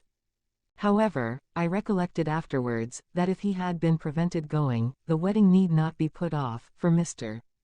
Darcy might have done as well. Mr. Darcy, repeated Elizabeth, in utter amazement. Oh, yes, he was to come there with Wickham, you know. But gracious me, I quite forgot. I ought not to have said a word about it. I promised them so faithfully. What will Wickham say? It was to be such a secret. If it was to be secret, said Jane, say not another word on the subject. You may depend upon my seeking no further. Oh, certainly, said Elizabeth, though burning with curiosity, we will ask you no questions. Thank you, said Lydia, for if you did, I should certainly tell you all, and then Wickham would be angry. On such encouragement to ask, Elizabeth was forced to put it out of her power, by running away. But to live in ignorance on such a point was impossible, or at least it was impossible not to try for information. Mr. Darcy had been at her sister's wedding. It was exactly a scene, and exactly among people, where he had apparently least to do, and least temptation to go. Conjectures as to the meaning of it, rapid and wild, hurried into her brain, but she was satisfied with none. Those that best pleased her, as placing his conduct in the noblest light, seemed most improbable. She could not bear such suspense, and hastily seizing a sheet of paper, wrote a short letter to her aunt, to request an explanation of what Lydia had dropped, if it were compatible with the secrecy which had been intended. You may readily comprehend, she added, what my curiosity must be to know how a person unconnected with any of us, and comparatively speaking, a stranger to our family, should have been amongst you at such a time. Pray write instantly, and let me understand it, unless it is, for very cogent reasons, to remain in the secrecy which Lydia seems to think necessary, and then I must endeavour to be satisfied with ignorance. Not that I shall though, she added to herself, as she finished the letter, and my dear aunt, if you do not tell me in an honourable manner, I shall certainly be reduced to tricks and stratagems to find it out. Jane's delicate sense of honour would not allow her to speak to Elizabeth privately of what Lydia had let fall. Elizabeth was glad of it, till it appeared whether her inquiries would receive any satisfaction, she had rather be without a confidant. Elizabeth had the satisfaction of receiving an answer to her letter, as soon as she possibly could. She was no sooner in possession of it, than hurrying into the little copse, where she was least likely to be interrupted, she sat down on one of the benches, and prepared to be happy, for the length of the letter convinced her that it did not contain a denial. Gracechurch Street, Sept. 6. My dear niece. I have just received your letter, and shall devote this whole morning to answering it, as I foresee that a little writing will not comprise what I have to tell you. I must confess myself surprised by your application, I did not expect it from you. Don't think me angry, however, for I only mean to let you know, that I had not imagined such inquiries to be necessary on your side. If you do not choose to understand me, forgive my impertinence. Your uncle is as much surprised as I am, and nothing but the belief of your being a party concerned, would have allowed him to act as he has done. But if you were really innocent and ignorant, I must be more explicit. On the very day of my coming home from Longbourn, your uncle had a most unexpected visitor. Mr. Darcy called, and was shut up with him several hours. It was all over before I arrived, so my curiosity was not so dreadfully racked as yours seems to have been. He came to tell Mr.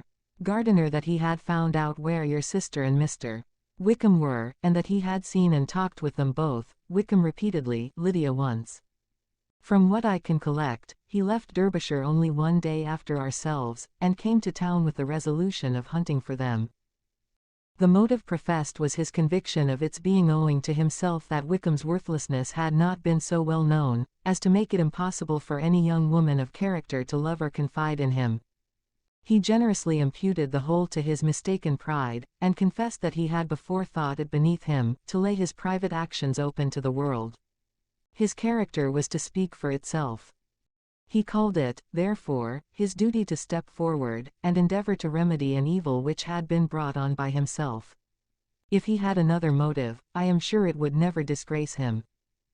He had been some days in town before he was able to discover them, but he had something to direct his search, which was more than we had, and the consciousness of this was another reason for his resolving to follow us.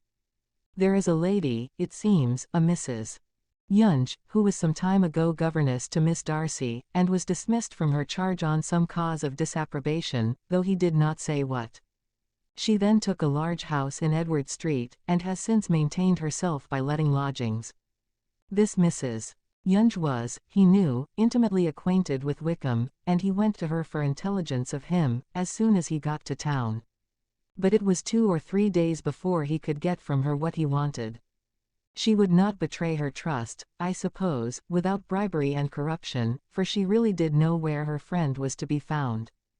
Wickham indeed had gone to her, on their first arrival in London, and had she been able to receive them into her house, they would have taken up their abode with her. At length, however, our kind friend procured the wished-for direction. They were in Street. He saw Wickham, and afterwards insisted on seeing Lydia.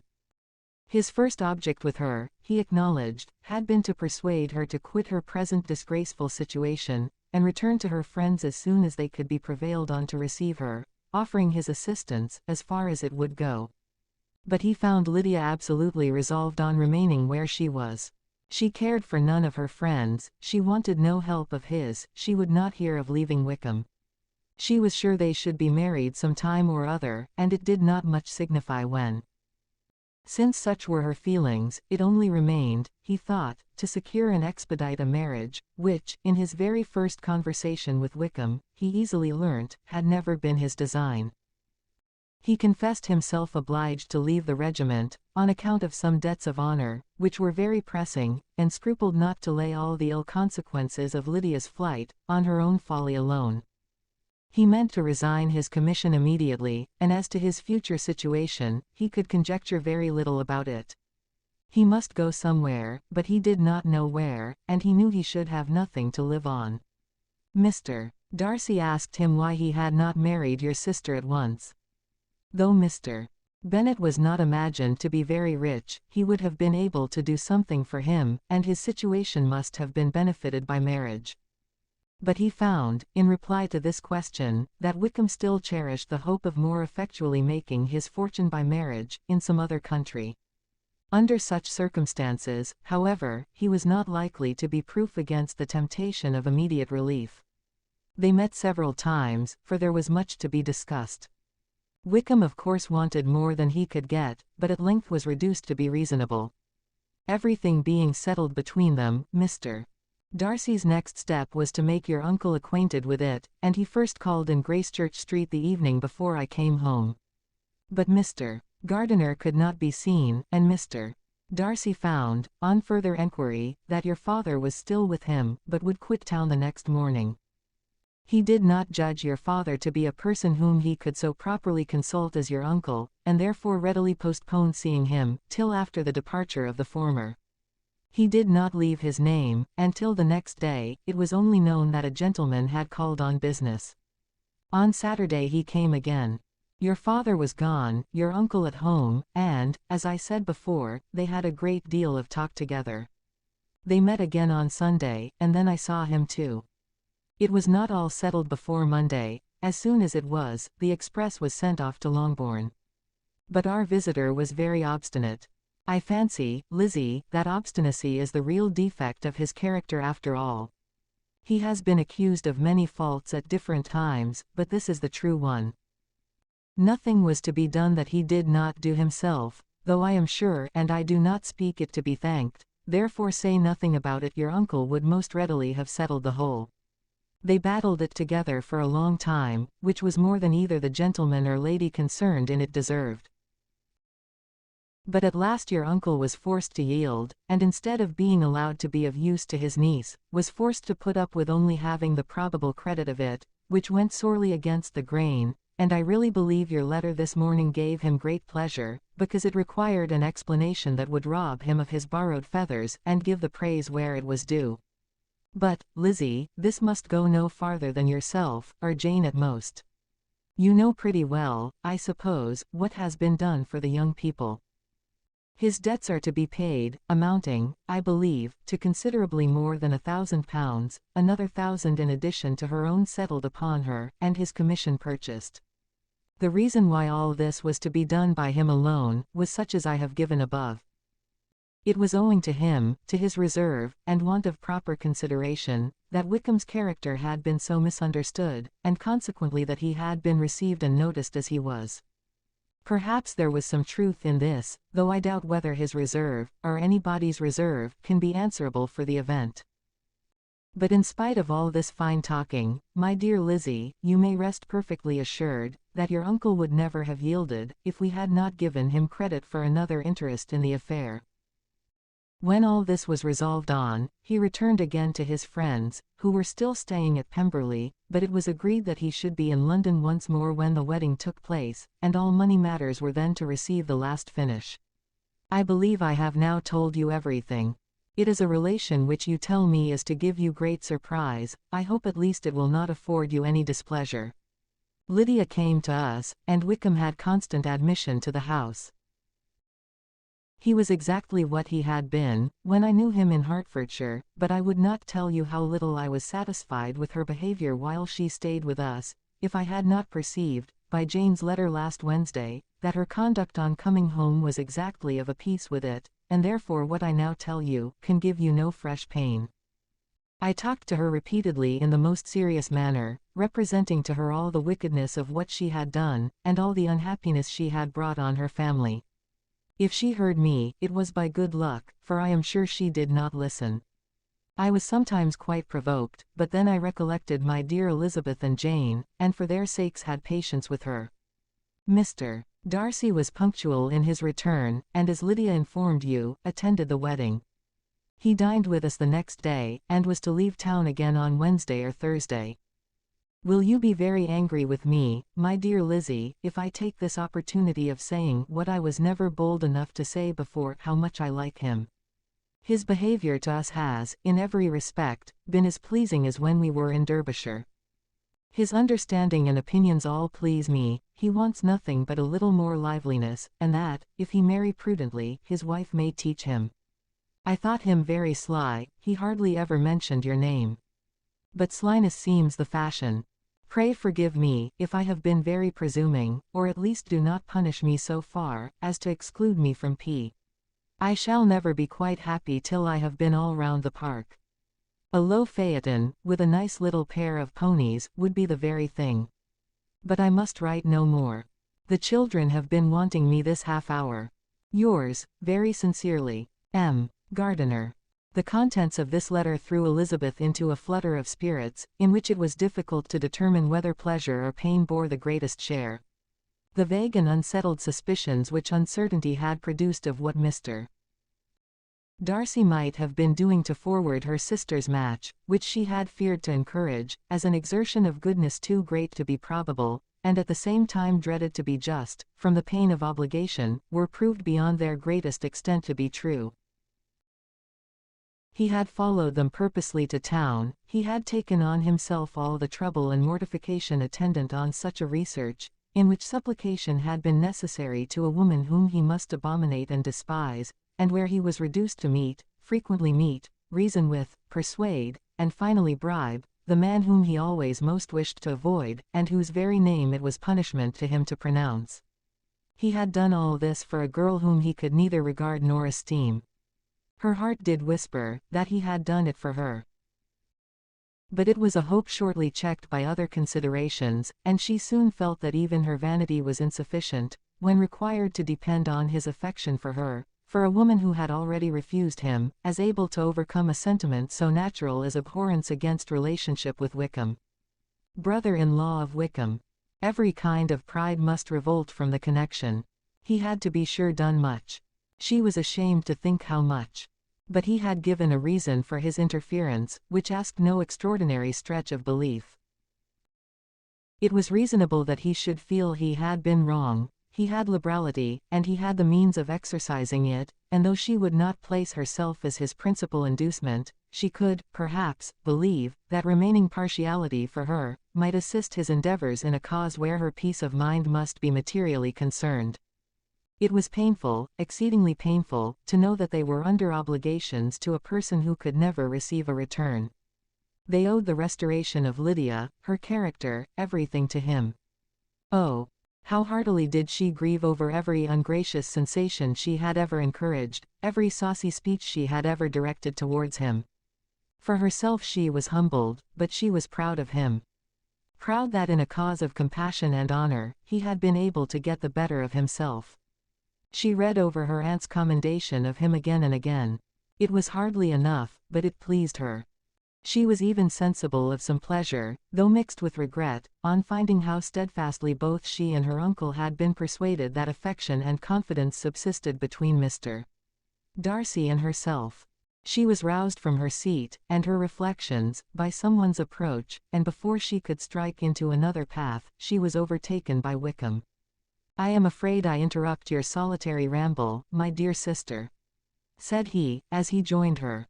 "You certainly do," she replied with a smile, "but it does not follow that the interruption must be unwelcome.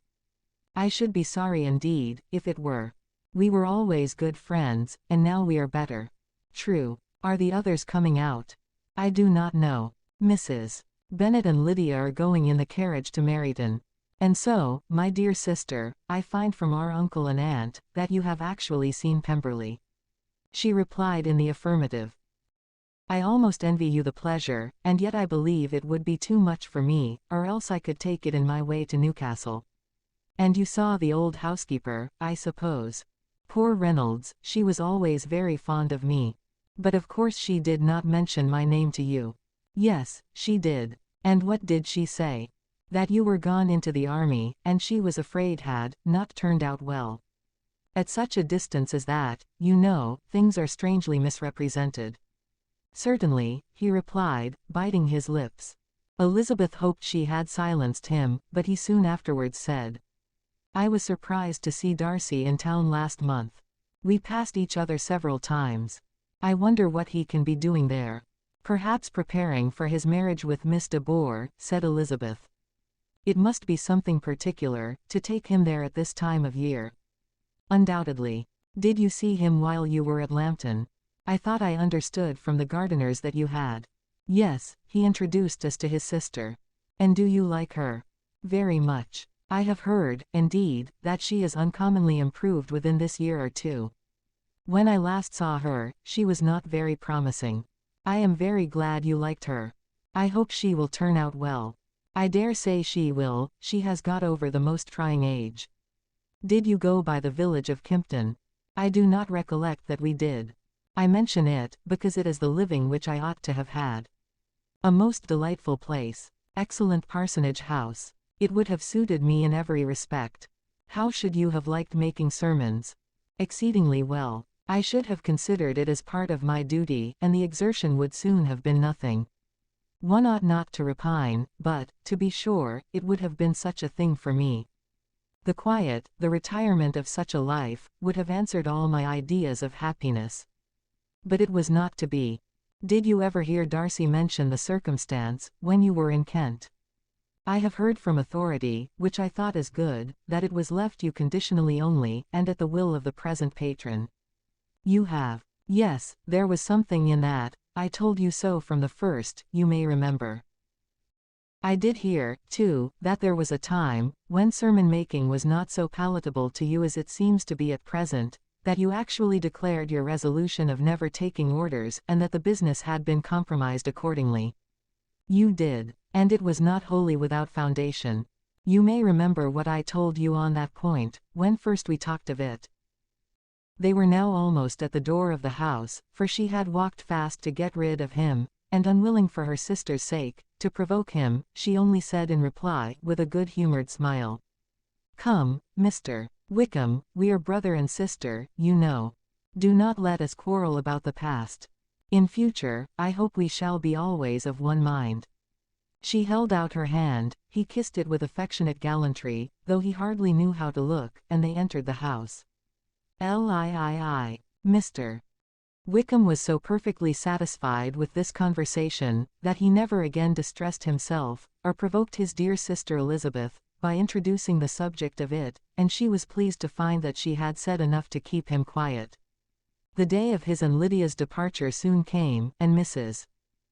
Bennet was forced to submit to a separation, which, as her husband by no means entered into her scheme of their all going to Newcastle, was likely to continue at least a 12-month.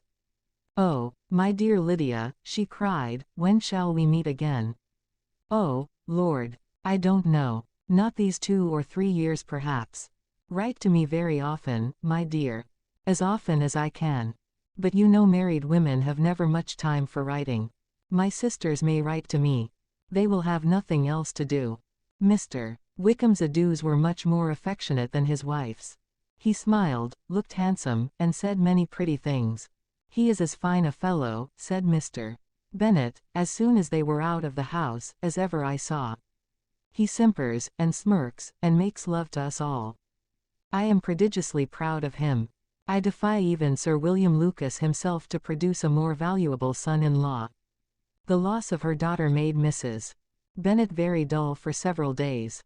"I often think," said she, "that there is nothing so bad as parting with one's friends. One seems so forlorn without them."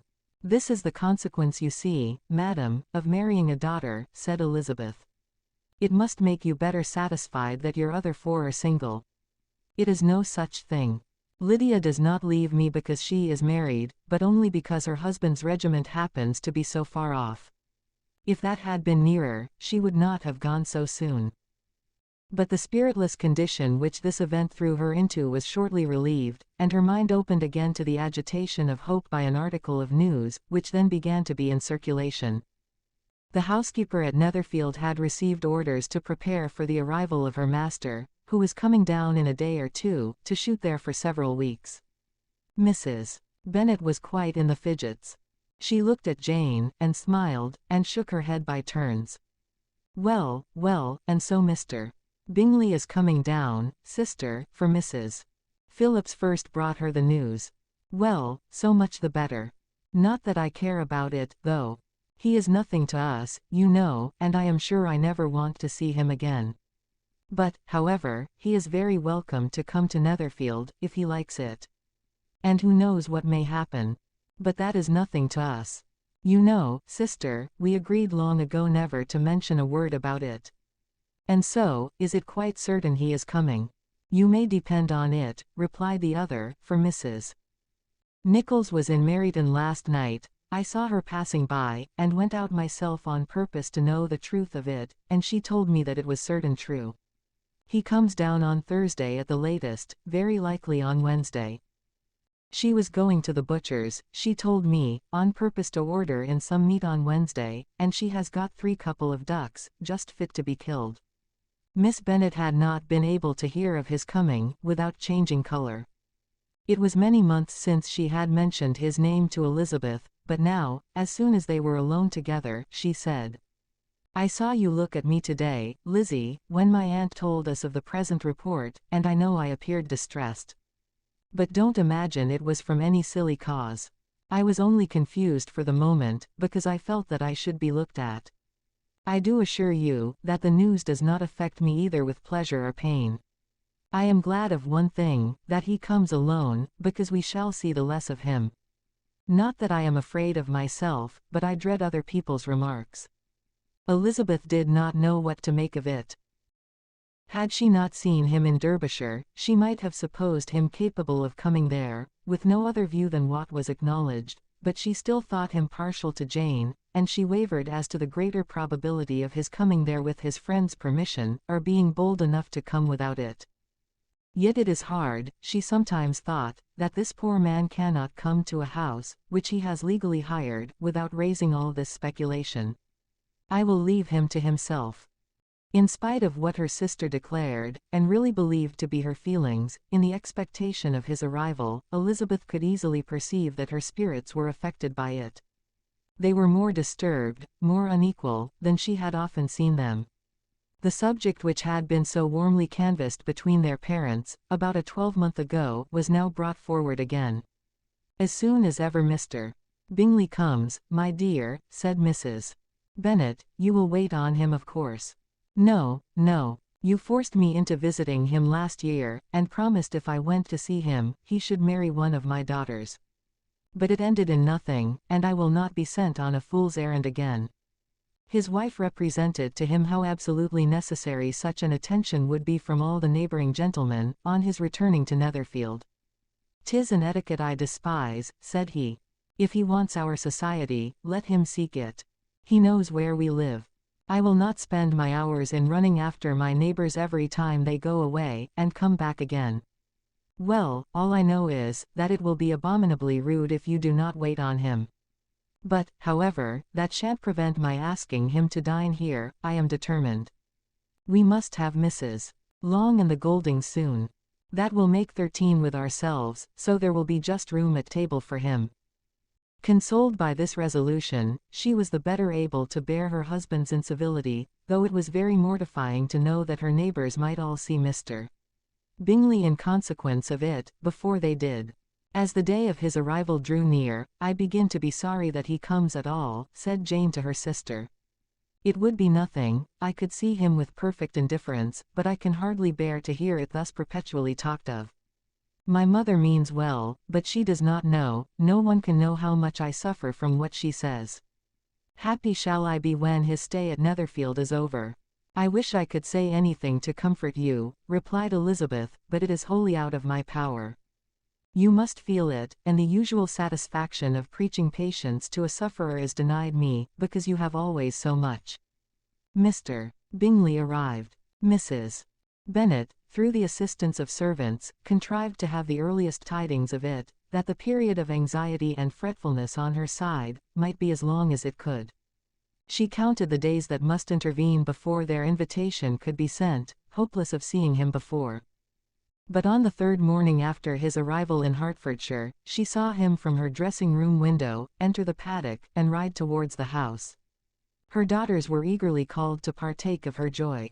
Jane resolutely kept her place at the table, but Elizabeth, to satisfy her mother, went to the window. She looked, she saw Mr. Darcy with him, and sat down again by her sister. There is a gentleman with him, mamma, said Kitty. Who can it be? Some acquaintance or other, my dear, I suppose. I am sure I do not know. La, replied Kitty, it looks just like that man that used to be with him before. Mr. What's his name? That tall, proud man. Good gracious. Mr. Darcy, and so it does I vow. Well, any friend of Mr. Bingley's will always be welcome here to be sure, but else I must say that I hate the very sight of him. Jane looked at Elizabeth with surprise and concern. She knew but little of their meeting in Derbyshire, and therefore felt for the awkwardness which must attend her sister, in seeing him almost for the first time after receiving his explanatory letter. Both sisters were uncomfortable enough. Each felt for the other, and of course for themselves, and their mother talked on, of her dislike of Mr. Darcy, and her resolution to be civil to him only as Mr.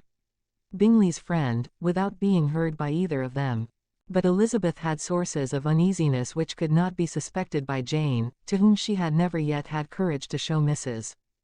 Gardiner's letter, or to relate her own change of sentiment towards him. To Jane, he could be only a man whose proposals she had refused, and whose merit she had undervalued, but to her own more extensive information, he was the person, to whom the whole family were indebted for the first of benefits, and whom she regarded herself with an interest, if not quite so tender, at least as reasonable and just, as what Jane felt for Bingley. Her astonishment at his coming to Netherfield, to Longbourn, and voluntarily seeking her again, was almost equal to what she had known on first witnessing his altered behaviour in Derbyshire. The colour which had been driven from her face returned for half a minute with an additional glow, and a smile of delight added lustre to her eyes, as she thought for that space of time, that his affection and wishes must still be unshaken. But she would not be secure. Let me first see how he behaves, said she, it will then be early enough for expectation. She sat intently at work, striving to be composed, and without daring to lift up her eyes, till anxious curiosity carried them to the face of her sister, as the servant was approaching the door. Jane looked a little paler than usual, but more sedate than Elizabeth had expected. On the gentleman's appearing, her colour increased, yet she received them with tolerable ease, and with a propriety of behaviour equally free from any symptom of resentment, or any unnecessary complaisance.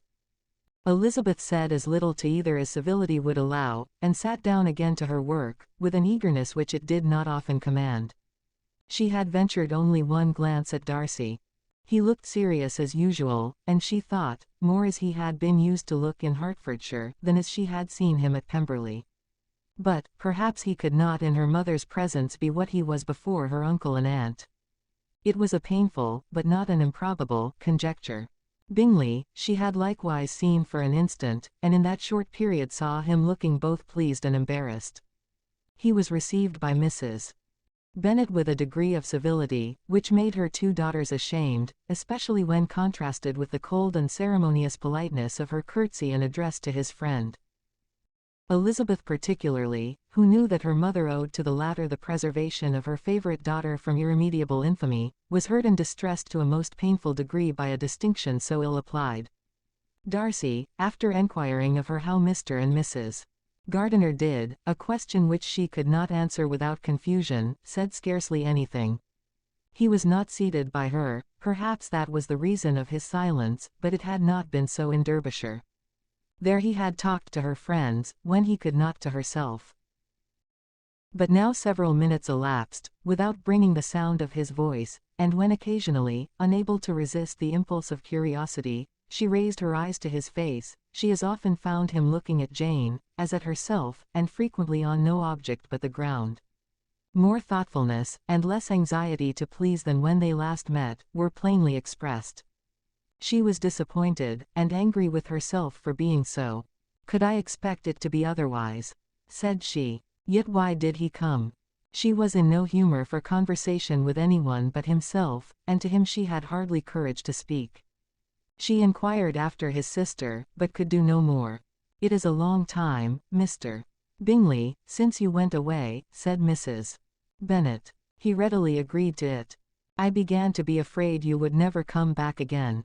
People did say, you meant to quit the place entirely at Michaelmas, but, however, I hope it is not true. A great many changes have happened in the neighbourhood, since you went away. Miss Lucas is married and settled. And one of my own daughters. I suppose you have heard of it, indeed, you must have seen it in the papers. It was in the Times and the Courier, I know, though it was not put in as it ought to be. It was only said, lately, George Wickham, Esq., to Miss Lydia Bennet, without there being a syllable said of her father, or the place where she lived, or anything. It was my brother Gardiner's drawing up too, and I wonder how he came to make such an awkward business of it. Did you see it?" Bingley replied that he did, and made his congratulations. Elizabeth dared not lift up her eyes. How Mr. Darcy looked, therefore, she could not tell. "It is a delightful thing, to be sure, to have a daughter well married," continued her mother, "but at the same time, Mr. Bingley, it is very hard to have her taken such away from me. They are gone down to Newcastle, a place quite northward, it seems, and there they are to stay, I do not know how long.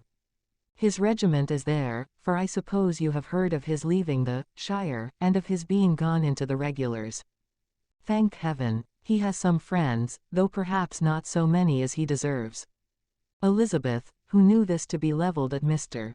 Darcy, was in such misery of shame, that she could hardly keep her seat. It drew from her, however, the exertion of speaking, which nothing else had so effectually done before, and she asked Bingley whether he meant to make any stay in the country at present. "A few weeks, he believed. When you have killed all your own birds, Mr. Bingley," said her mother, "I beg you will come here, and shoot as many as you please, on Mr. Bennet's manor. I am sure he will be vastly happy to oblige you, and will save all the best of the coveys for you." Elizabeth's misery increased, at such unnecessary, such officious attention. Were the same fair prospect to arise at present as had flattered them a year ago, everything, she was persuaded, would be hastening to the same vexatious conclusion.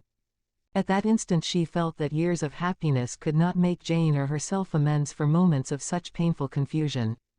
"The first wish of my heart," said she to herself, "is never more to be in company with either of them. Their society can afford no pleasure, that will atone for such wretchedness as this. Let me never see either one or the other again." Yet the misery, for which years of happiness were to offer no compensation, received soon afterwards material relief, from observing how much the beauty of her sister rekindled the admiration of her former lover. When first he came in, he had spoken to her but little, but every 5 minutes seemed to be giving her more of his attention. He found her as handsome as she had been last year, as good-natured, and as unaffected, though not quite so chatty. Jane was anxious that no difference should be perceived in her at all, and was really persuaded that she talked as much as ever. But her mind was so busily engaged, that she did not always know when she was silent.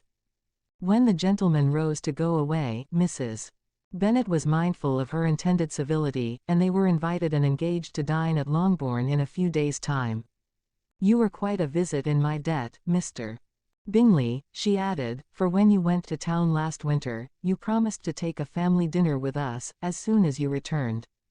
I have not forgot, you see, and I assure you, I was very much disappointed that you did not come back and keep your engagement."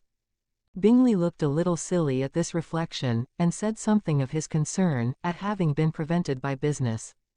They then went away. Mrs. Bennet had been strongly inclined to ask them to stay and dine there that day, but, though she always kept a very good table, she did not think anything less than 2 courses could be good enough for a man on whom she had such anxious designs, or satisfy the appetite and pride of one who had 10,000 a year. Live. As soon as they were gone, Elizabeth walked out to recover her spirits, or in other words, to dwell without interruption on those subjects that must deaden them more. Mr. Darcy's behaviour astonished and vexed her. "Why, if he came only to be silent, grave, and indifferent," said she, "did he come at all? She could settle it in no way that gave her pleasure. He could be still amiable, still pleasing, to my uncle and aunt, when he was in town, and why not to me? If he fears me, why come hither? If he no longer cares for me, why silent? Teasing, man. I will think no more about him." Her resolution was for a short time involuntarily kept by the approach of her sister, who joined her with a cheerful look, which showed her better satisfied with their visitors than Elizabeth. "Now," said she, "that this first meeting is over, I feel perfectly easy. I know my own strength, and I shall never be embarrassed again by his coming. I am glad he dines here on Tuesday. It will then be publicly seen, that on both sides, we meet only as common and indifferent acquaintance." "Yes, very indifferent indeed," said Elizabeth, laughingly. "Oh, Jane, take care. My dear Lizzie, you cannot think me so weak, as to be in danger now. I think you are in very great danger of making him as much in love with you as ever." They did not see the gentleman again till Tuesday, and Mrs. Bennet, in the meanwhile, was giving way to all the happy schemes, which the good humour, and common politeness of Bingley, in half an hour's visit, had revived. On Tuesday there was a large party assembled at Longbourn, and the 2 who were most anxiously expected, to the credit of their punctuality as sportsmen, were in very good time. When they repaired to the dining room, Elizabeth eagerly watched to see whether Bingley would take the place, which, in all their former parties, had belonged to him, by her sister. Her prudent mother, occupied by the same ideas, forbore to invite him to sit by herself. On entering the room, he seemed to hesitate, but Jane happened to look round, and happened to smile. It was decided. He placed himself by her. Elizabeth, with a triumphant sensation, looked towards his friend.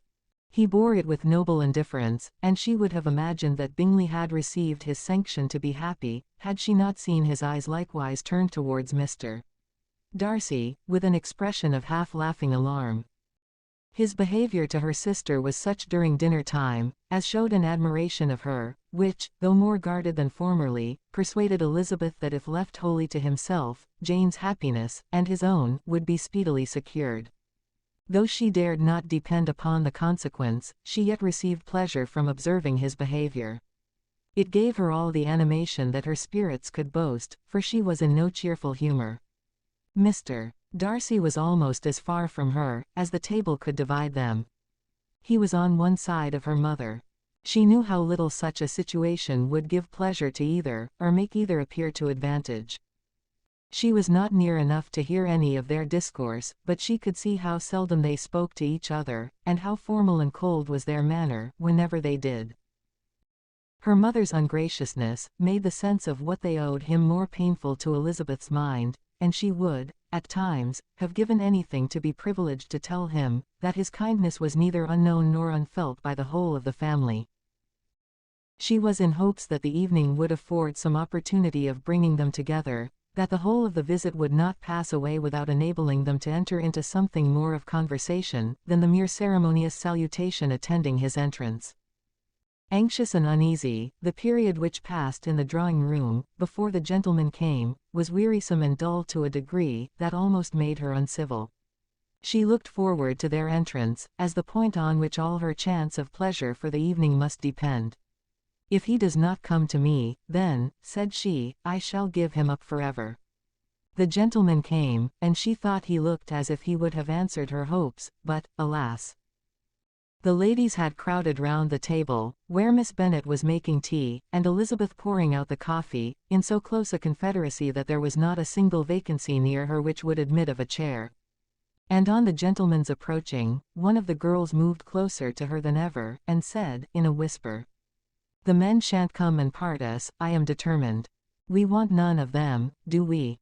Darcy had walked away to another part of the room. She followed him with her eyes, envied everyone to whom he spoke, had scarcely patience enough to help anybody to coffee, and then was enraged against herself for being so silly. A man who has once been refused. How could I ever be foolish enough to expect a renewal of his love? Is there one among the sex, who would not protest against such a weakness as a second proposal to the same woman? There is no indignity so abhorrent to their feelings. She was a little revived, however, by his bringing back his coffee cup himself, and she seized the opportunity of saying, "Is your sister at Pemberley still?" "Yes, she will remain there till Christmas." "And quite alone? Have all her friends left her?" "Mrs. Annesley is with her. The others have been gone on to Scarborough, these 3 weeks." She could think of nothing more to say, but if he wished to converse with her, he might have better success. He stood by her, however, for some minutes, in silence, and, at last, on the young lady's whispering to Elizabeth again, he walked away.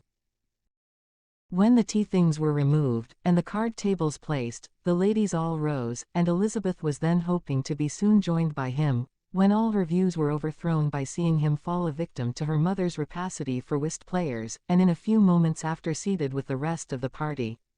She now lost every expectation of pleasure.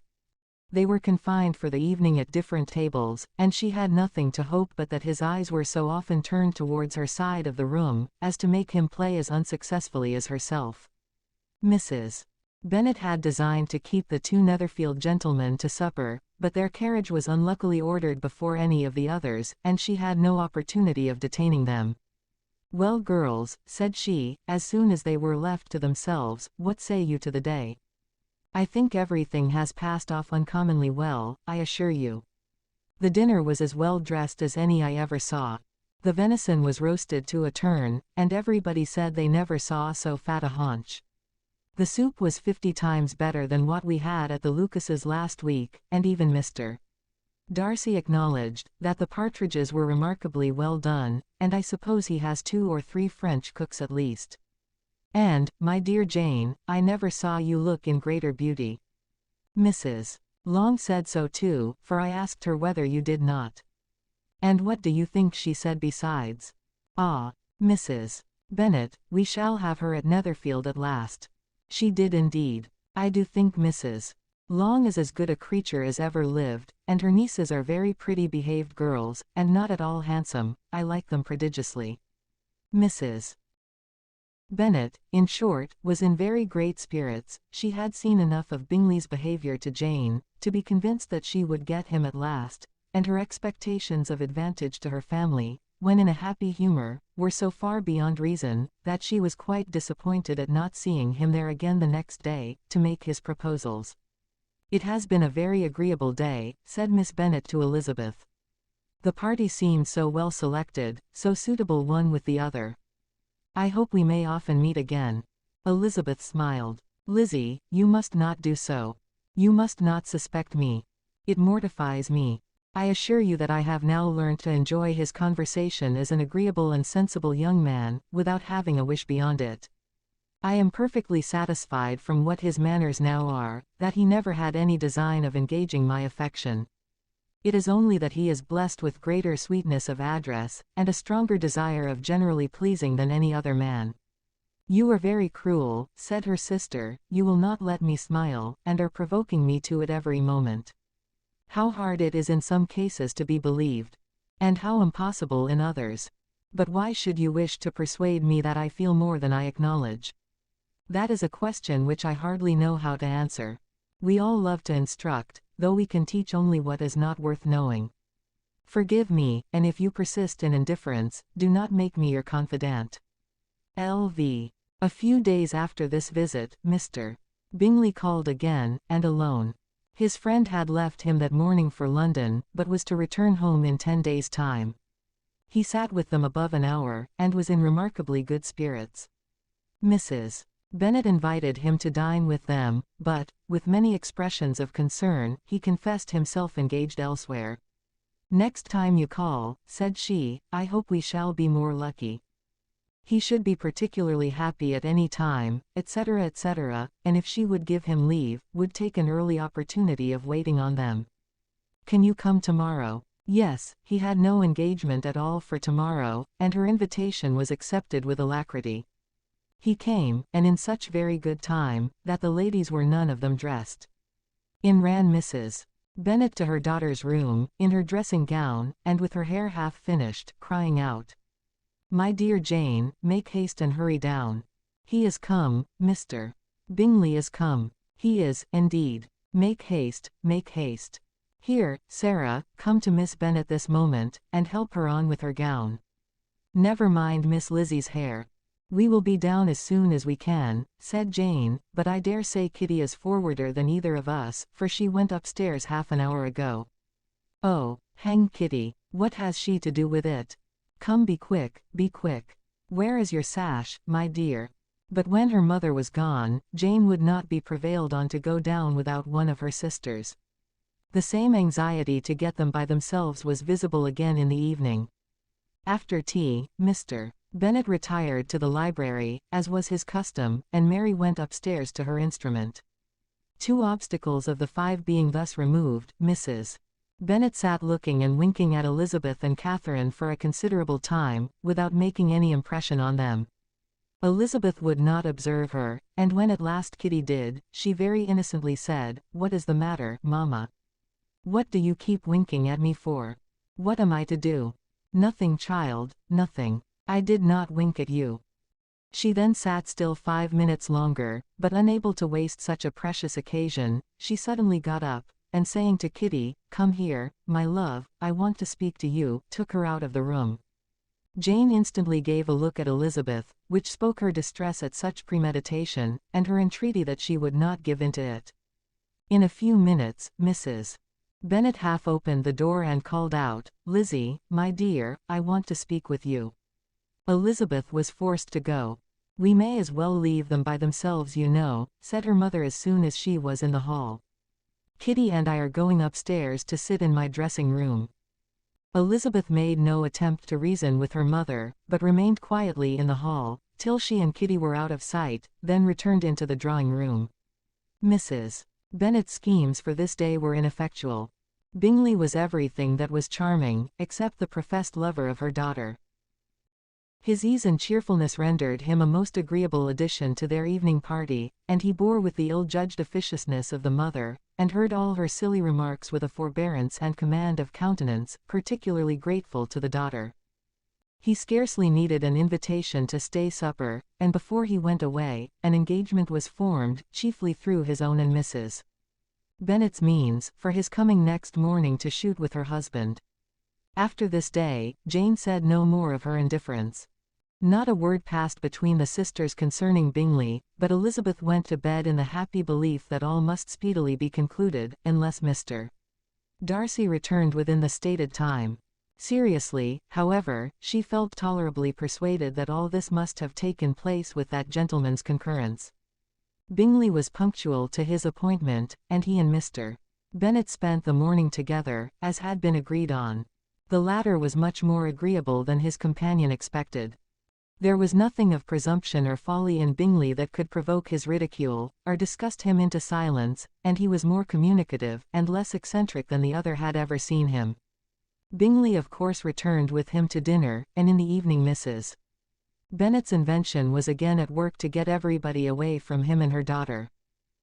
Elizabeth, who had a letter to write, went into the breakfast room for that purpose soon after tea, for as the others were all going to sit down to cards, she could not be wanted to counteract her mother's schemes. But on returning to the drawing-room, when her letter was finished, she saw, to her infinite surprise, there was reason to fear that her mother had been too ingenious for her. On opening the door, she perceived her sister and Bingley standing together over the hearth, as if engaged in earnest conversation, and had this led to no suspicion, the faces of both as they hastily turned round, and moved away from each other, would have told it all. Their situation was awkward enough, but hers she thought was still worse.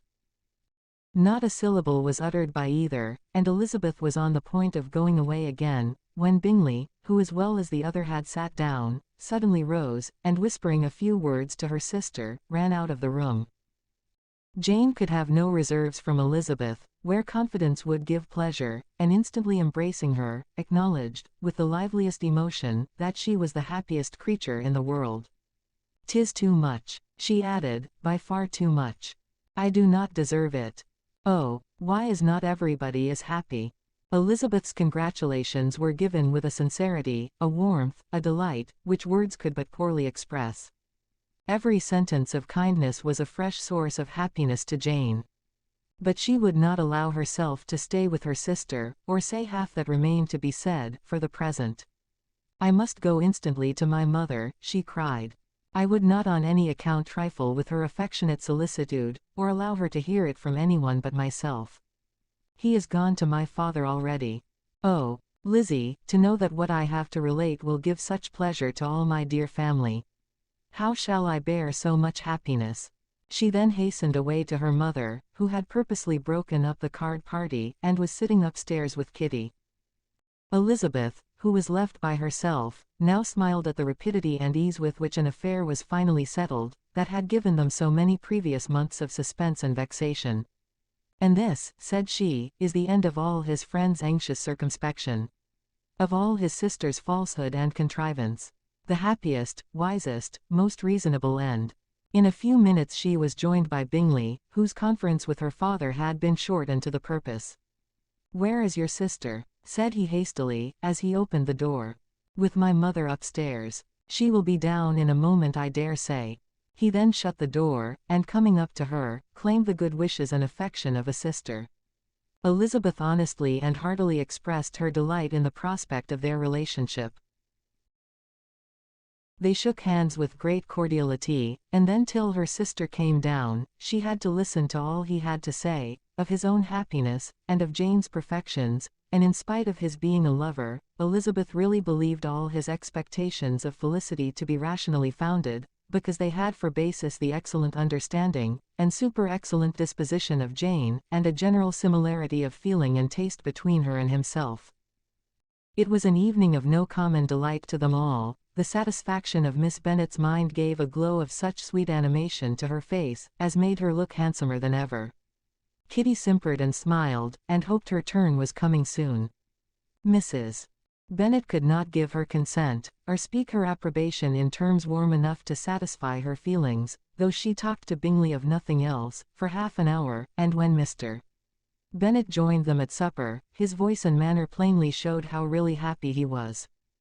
Not a word, however, passed his lips in allusion to it, till their visitor took his leave for the night, but as soon as he was gone, he turned to his daughter and said, "Jane, I congratulate you. You will be a very happy woman." Jane went to him instantly, kissed him, and thanked him for his goodness. "You are a good girl," he replied, "and I have great pleasure in thinking you will be so happily settled. I have not a doubt of your doing very well together. Your tempers are by no means unlike. You are each of you so complying, that nothing will ever be resolved on, so easy, that every servant will cheat you, and so generous, that you will always exceed your income. I hope not so. Imprudence or thoughtlessness in money matters would be unpardonable in me. Exceed their income. My dear Mr. Bennet," cried his wife, "what are you talking of? Why, he has 4,000 or 5,000 a year, and very likely more." Then addressing her daughter, "Oh, my dear, dear Jane, I am so happy. I am sure I shan't get a wink of sleep all night. I knew how it would be. I always said it must be so, at last. I was sure you could not be so beautiful for nothing. I remember, as soon as ever I saw him, when he first came into Hertfordshire last year, I thought how likely it was that you should come together. Oh, he is the handsomest young man that ever was seen. Wickham, Lydia, were all forgotten. Jane was beyond competition her favorite child. At that moment, she cared for no other. Her younger sisters soon began to make interest with her for objects of happiness which she might in future be able to dispense. Mary petitioned for the use of the library at Netherfield, and Kitty begged very hard for a few balls there every winter. Bingley, from this time, was of course a daily visitor at Longbourn, coming frequently before breakfast, and always remaining till after supper, unless when some barbarous neighbour, who could not be enough detested, had given him an invitation to dinner, which he thought himself obliged to accept. Elizabeth had now but little time for conversation with her sister, for while he was present, Jane had no attention to bestow on anyone else, but she found herself considerably useful to both of them, in those hours of separation that must sometimes occur. In the absence of Jane, he always attached himself to Elizabeth, for the pleasure of talking of her, and when Bingley was gone, Jane constantly sought the same means of relief. "He has made me so happy," said she, one evening, by telling me that he was totally ignorant of my being in town last spring. "I had not believed it possible." "I suspected as much," replied Elizabeth. "But how did he account for it? It must have been his sister's doing. They were certainly no friends to his acquaintance with me, which I cannot wonder at, since he might have chosen so much more advantageously in many respects. But when they see, as I trust they will, that their brother is happy with me, they will learn to be contented, and we shall be on good terms again, though we can never be what we once were to each other." "That is the most unforgiving speech," said Elizabeth, "that I ever heard you utter. Good girl. It would vex me, indeed, to see you again the dupe of Miss Bingley's pretended regard. Would you believe it, Lizzie, that when he went to town last November, he really loved me, and nothing but a persuasion of my being indifferent would have prevented his coming down again. He made a little mistake to be sure, but it is to the credit of his modesty." This naturally introduced a panegyric from Jane on his diffidence, and the little value he put on his own good qualities. Elizabeth was pleased to find that he had not betrayed the interference of his friend, for, though Jane had the most generous and forgiving heart in the world, she knew it was a circumstance which must prejudice her against him. "I am certainly the most fortunate creature that ever existed," cried Jane. "Oh, Lizzie, why am I thus singled from my family, and blessed above them all? If I could but see you as happy! If there were but such another man for you! If you were to give me 40 such men, I never could be so happy as you. Till I have your disposition, your goodness, I never can have your happiness. No, no, let me shift for myself, and, perhaps, if I have very good luck, I may meet with another Mr. Collins in time." The situation of affairs in the Longbourn family could not be long a secret. Mrs. Bennet was privileged to whisper it to Mrs. Phillips, and she ventured, without any permission, to do the same by all her neighbours in Meryton. The Bennets were speedily pronounced to be the luckiest family in the world, though only a few weeks before, when Lydia had first run away, they had been generally proved to be marked out for misfortune. Lvi. One morning, about a week after Bingley's engagement with Jane had been formed, as he and the females of the family were sitting together in the dining room, their attention was suddenly drawn to the window by the sound of a carriage, and they perceived a chaise and 4 driving up the lawn. It was too early in the morning for visitors, and besides, the equipage did not answer to that of any of their neighbours. The horses were post, and neither the carriage, nor the livery of the servant who preceded it, were familiar to them. As it was certain, however, that somebody was coming, Bingley instantly prevailed on Miss Bennet to avoid the confinement of such an intrusion, and walk away with him into the shrubbery. They both set off, and the conjectures of the remaining 3 continued, though with little satisfaction, till the door was thrown open, and their visitor entered. It was Lady Catherine de Bourgh. They were of course all intending to be surprised, but their astonishment was beyond their expectation, and on the part of Mrs. Bennet and Kitty, though she was perfectly unknown to them, even inferior to what Elizabeth felt. She entered the room with an air more than usually ungracious, made no other reply to Elizabeth's salutation, than a slight inclination of the head, and sat down without saying a word. Elizabeth had mentioned her name to her mother, on her ladyship's entrance, though no request of introduction had been made. Mrs. Bennet, all amazement, though flattered by having a guest of such high importance, received her with the utmost politeness. After sitting for a moment in silence, she said very stiffly to Elizabeth, "I hope you are well, Miss Bennet. That lady I suppose is your mother." Elizabeth replied very concisely that she was. "And that I suppose is one of your sisters." "Yes, madam," said Mrs. Bennet, delighted to speak to a Lady Catherine. "She is my youngest girl but one. My youngest of all, is lately married, and my eldest is somewhere about the grounds, walking with a young man, who I believe will soon become a part of the family." "You have a very small park here," returned Lady Catherine after a short silence. "It is nothing in comparison of Rosings, my lady, I dare say, but I assure you it is much larger than Sir William Lucas's S. This must be a most inconvenient sitting room for the evening. In summer, the windows are full west." Mrs. Bennet assured her that they never sat there after dinner, and then added, "May I take the liberty of asking your ladyship whether you left Mr. and Mrs. Collins well?" "Yes, very well. I saw them the night before last." Elizabeth now expected that she would produce a letter for her from Charlotte, as it seemed the only probable motive for her calling. But no letter appeared, and she was completely puzzled. Mrs. Bennet, with great civility, begged her ladyship to take some refreshment, but Lady Catherine very resolutely, and not very politely, declined eating anything, and then rising up, said to Elizabeth, "Miss Bennet, there seemed to be a prettyish kind of a little wilderness on one side of your lawn. I should be glad to take a turn in it, if you will favor me with your company." "Go, my dear," cried her mother, "and show her ladyship about the different walks. I think she will be pleased with the hermitage." Elizabeth obeyed, and running into her own room for her parasol, attended her noble guest downstairs. As they passed through the hall, Lady Catherine opened the doors into the dining parlour and drawing room, and pronouncing them, after a short survey, to be decent-looking rooms, walked on. Her carriage remained at the door, and Elizabeth saw that her waiting woman was in it. They proceeded in silence along the gravel walk that led to the copse. Elizabeth was determined to make no effort for conversation with a woman, who was now more than usually insolent and disagreeable. "How could I ever think her like her nephew?" said she, as she looked in her face. As soon as they entered the copse, Lady Catherine began in the following manner. "You can be at no loss, Miss Bennet, to understand the reason of my journey hither. Your own heart, your own conscience, must tell you why I come." Elizabeth looked with unaffected astonishment. "Indeed, you were mistaken, madam. I have not been at all able to account for the honor of seeing you here." "Miss Bennet," replied her ladyship, in an angry tone, "you ought to know that I am not to be trifled with. But however insincere you may choose to be, you shall not find me so. My character has ever been celebrated for its sincerity and frankness, and in a cause of such moment as this, I shall certainly not depart from it.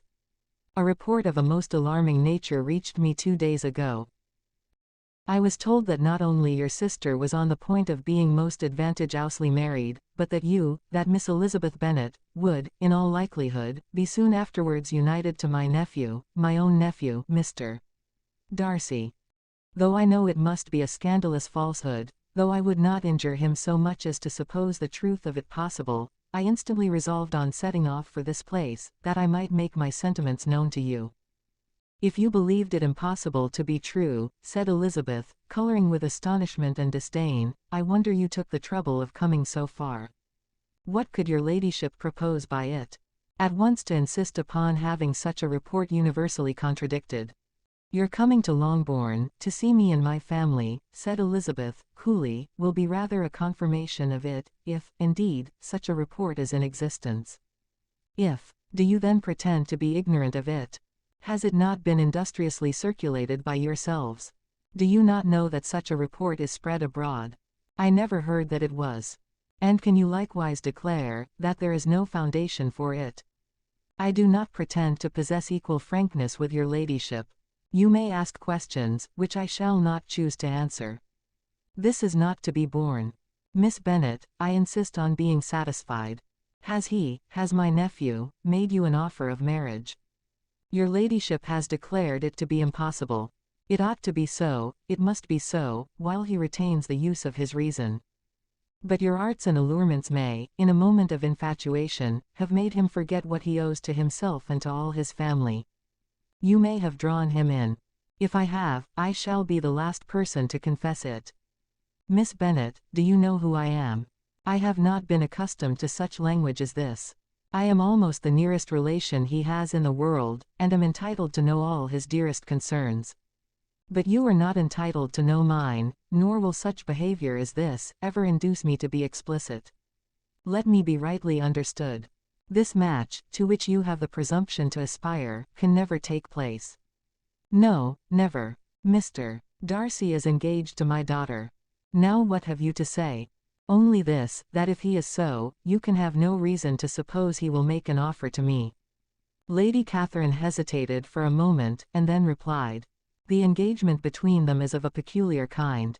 From their infancy, they have been intended for each other. It was the favorite wish of his mother, as well as of hers. While in their cradles, we planned the union, and now, at the moment when the wishes of both sisters would be accomplished, in their marriage, to be prevented by a young woman of inferior birth, of no importance in the world, and wholly unallied to the family. Do you pay no regard to the wishes of his friends? To his tacit engagement with Miss de Bourgh? Are you lost to every feeling of propriety and delicacy? Have you not heard me say, that from his earliest hours he was destined for his cousin? Yes, and I had heard it before. But what is that to me?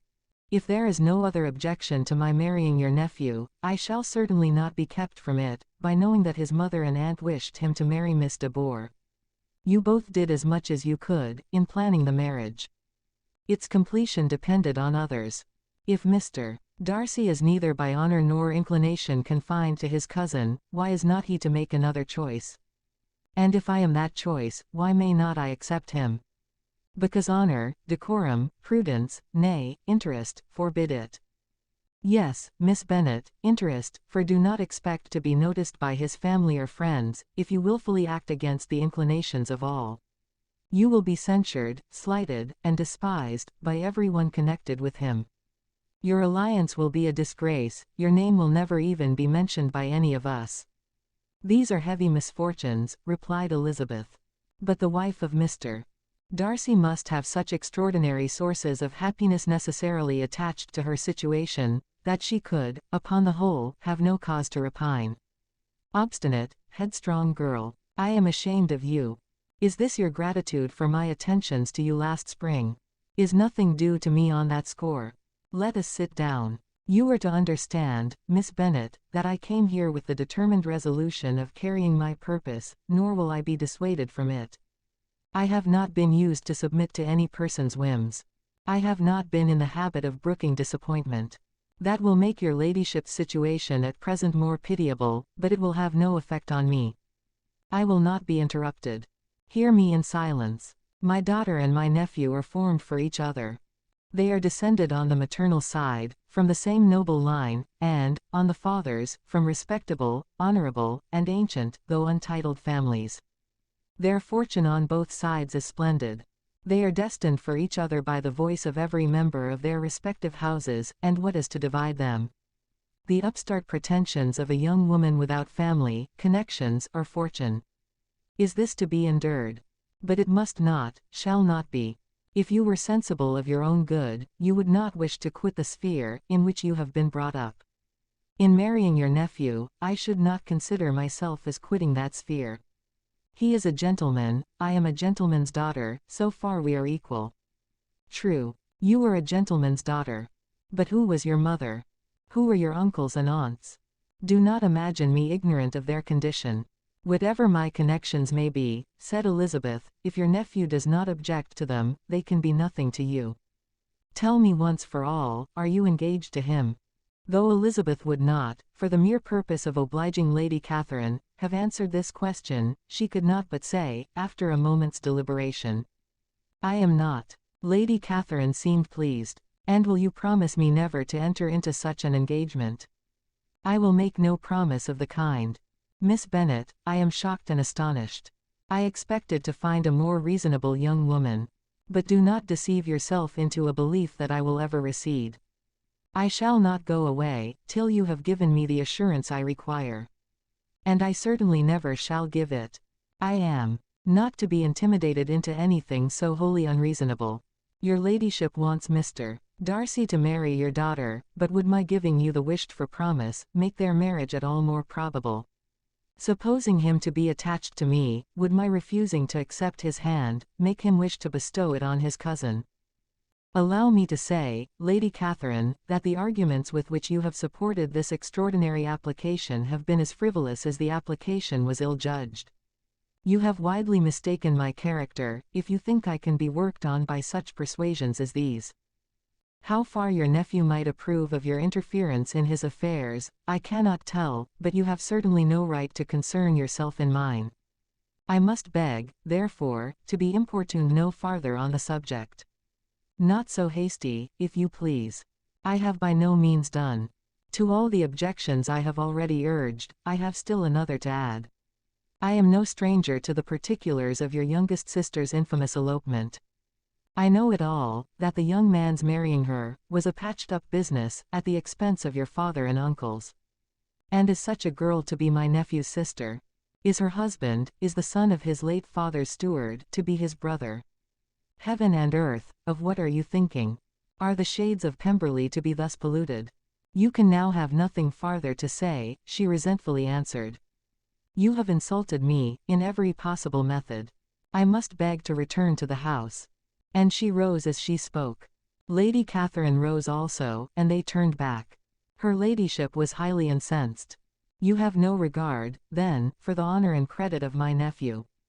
Unfeeling, selfish girl, do you not consider that a connection with you must disgrace him in the eyes of everybody? Lady Catherine, I have nothing further to say. You know my sentiments. You were then resolved to have him. I have said no such thing. I am only resolved to act in that manner which will, in my own opinion, constitute my happiness, without reference to you, or to any person so wholly unconnected with me. It is well. You refuse, then, to oblige me. You refuse to obey the claims of duty, honor, and gratitude. You are determined to ruin him in the opinion of all his friends, and make him the contempt of the world. Neither duty, nor honor, nor gratitude, replied Elizabeth, have any possible claim on me, in the present instance. No principle of either would be violated by my marriage with Mr. Darcy. And with regard to the resentment of his family, or the indignation of the world, if the former were excited by his marrying me, it would not give me one moment's concern, and the world in general would have too much sense to join in the scorn. And this is your real opinion. This is your final resolve. Very well. I shall now know how to act. Do not imagine, Miss Bennet, that your ambition will ever be gratified. I came to try you. I hoped to find you reasonable, but depend upon it I will carry my point. In this manner Lady Catherine talked on, till they were at the door of the carriage, when turning hastily round, she added, I take no leave of you, Miss Bennet. I send no compliments to your mother. You deserve no such attention. I am most seriously displeased. Elizabeth made no answer, and without attempting to persuade her ladyship to return into the house, walked quietly into it herself. She heard the carriage drive away as she proceeded upstairs. Her mother impatiently met her at the door of the dressing-room, to ask why Lady Catherine would not come in again and rest herself. She did not choose it, said her daughter, she would go. She is a very fine-looking woman. And her calling here was prodigiously civil. For she only came, I suppose, to tell us the Collinses were well. She is on her road somewhere, I dare say, and so passing through Meryton, thought she might as well call on you. I suppose she had nothing particular to say to you, Lizzie. Elizabeth was forced to give into a little falsehood here, for to acknowledge the substance of their conversation was impossible. Lvii. The discomposure of spirits which this extraordinary visit threw Elizabeth into could not be easily overcome, nor could she for many hours learn to think of it less than incessantly. Lady Catherine, it appeared, had actually taken the trouble of this journey from Rosings, for the sole purpose of breaking off her supposed engagement with Mr. Darcy. It was a rational scheme, to be sure. But from what the report of their engagement could originate, Elizabeth was at a loss to imagine, till she recollected that his being the intimate friend of Bingley, and her being the sister of Jane, was enough, at a time when the expectation of one wedding made everybody eager for another to supply the idea. She had not herself forgotten to feel that the marriage of her sister must bring them more frequently together. And her neighbours at Lucas Lodge, therefore, for through their communication with the Collinses, the report she concluded had reached Lady Catherine, had only set that down, as almost certain and immediate, which she had looked forward to as possible, at some future time. In revolving Lady Catherine's expressions, however, she could not help feeling some uneasiness as to the possible consequence of her persisting in this interference. From what she had said of her resolution to prevent their marriage, it occurred to Elizabeth that she must meditate an application to her nephew, and how he might take a similar representation of the evils attached to a connection with her, she dared not pronounce. She knew not the exact degree of his affection for his aunt, or his dependence on her judgment, but it was natural to suppose that he thought much higher of her ladyship than she could do, and it was certain, that in enumerating the miseries of a marriage with one, whose immediate connections were so unequal to his own, his aunt would address him on his weakest side. With his notions of dignity, he would probably feel that the arguments, which to Elizabeth had appeared weak and ridiculous, contained much good sense and solid reasoning. If he had been wavering before as to what he should do, which had often seemed likely, the advice and entreaty of so near a relation might settle every doubt, and determine him at once to be as happy as dignity unblemished could make him. In that case he would return no more. Lady Catherine might see him in her way through town, and his engagement to Bingley of coming again to Netherfield must give way. If, therefore, an excuse for not keeping his promise should come to his friend within a few days, she added, I shall know how to understand it. I shall then give over every expectation, every wish of his constancy. If he is satisfied with only regretting me, when he might have obtained my affections and hand, I shall soon cease to regret him at all. The surprise of the rest of the family on hearing who their visitor had been, was very great, but they obligingly satisfied it with the same kind of supposition which had appeased Mrs. Bennet's curiosity, and Elizabeth was spared from much teasing on the subject. The next morning, as she was going downstairs, she was met by her father, who came out of his library with a letter in his hand. Lizzie, said he, I was going to look for you, come into my room. She followed him thither, and her curiosity to know what he had to tell her, was heightened by the supposition of its being in some manner connected with the letter he held. It suddenly struck her that it might be from Lady Catherine, and she anticipated with dismay all the consequent explanations. She followed her father to the fireplace, and they both sat down. He then said, I have received a letter this morning that has astonished me exceedingly. As it principally concerns yourself, you ought to know its contents. I did not know before, that I had 2 daughters on the brink of matrimony. Let me congratulate you on a very important conquest.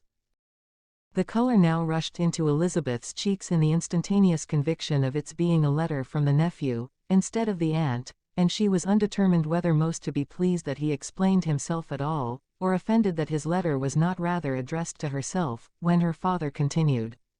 You look conscious. Young ladies have great penetration in such matters as these, but I think I may defy even your sagacity to discover the name of your admirer. This letter is from Mr. Collins. From Mr. Collins. And what can he have to say? Something very much to the purpose, of course. He begins with congratulations on the approaching nuptials of my eldest daughter, of which it seems he has been told, by some of the good-natured, gossiping Lucases. I shall not sport with your impatience by reading what he says on that point.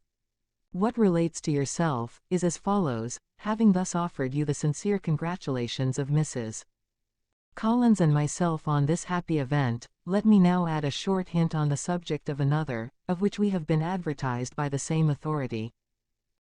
Your daughter Elizabeth, it is presumed, will not long bear the name of Bennet, after her elder sister has resigned it, and the chosen partner of her fate, may be reasonably looked up to, as one of the most illustrious personages in this land.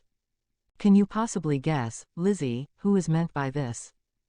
This young gentleman is blessed in a peculiar way, with everything the heart of mortal can most desire, splendid property, noble kindred, and extensive patronage.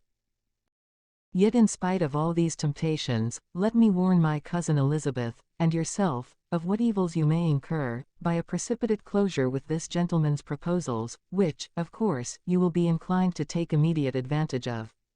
Have you any idea, Lizzie, who this gentleman is?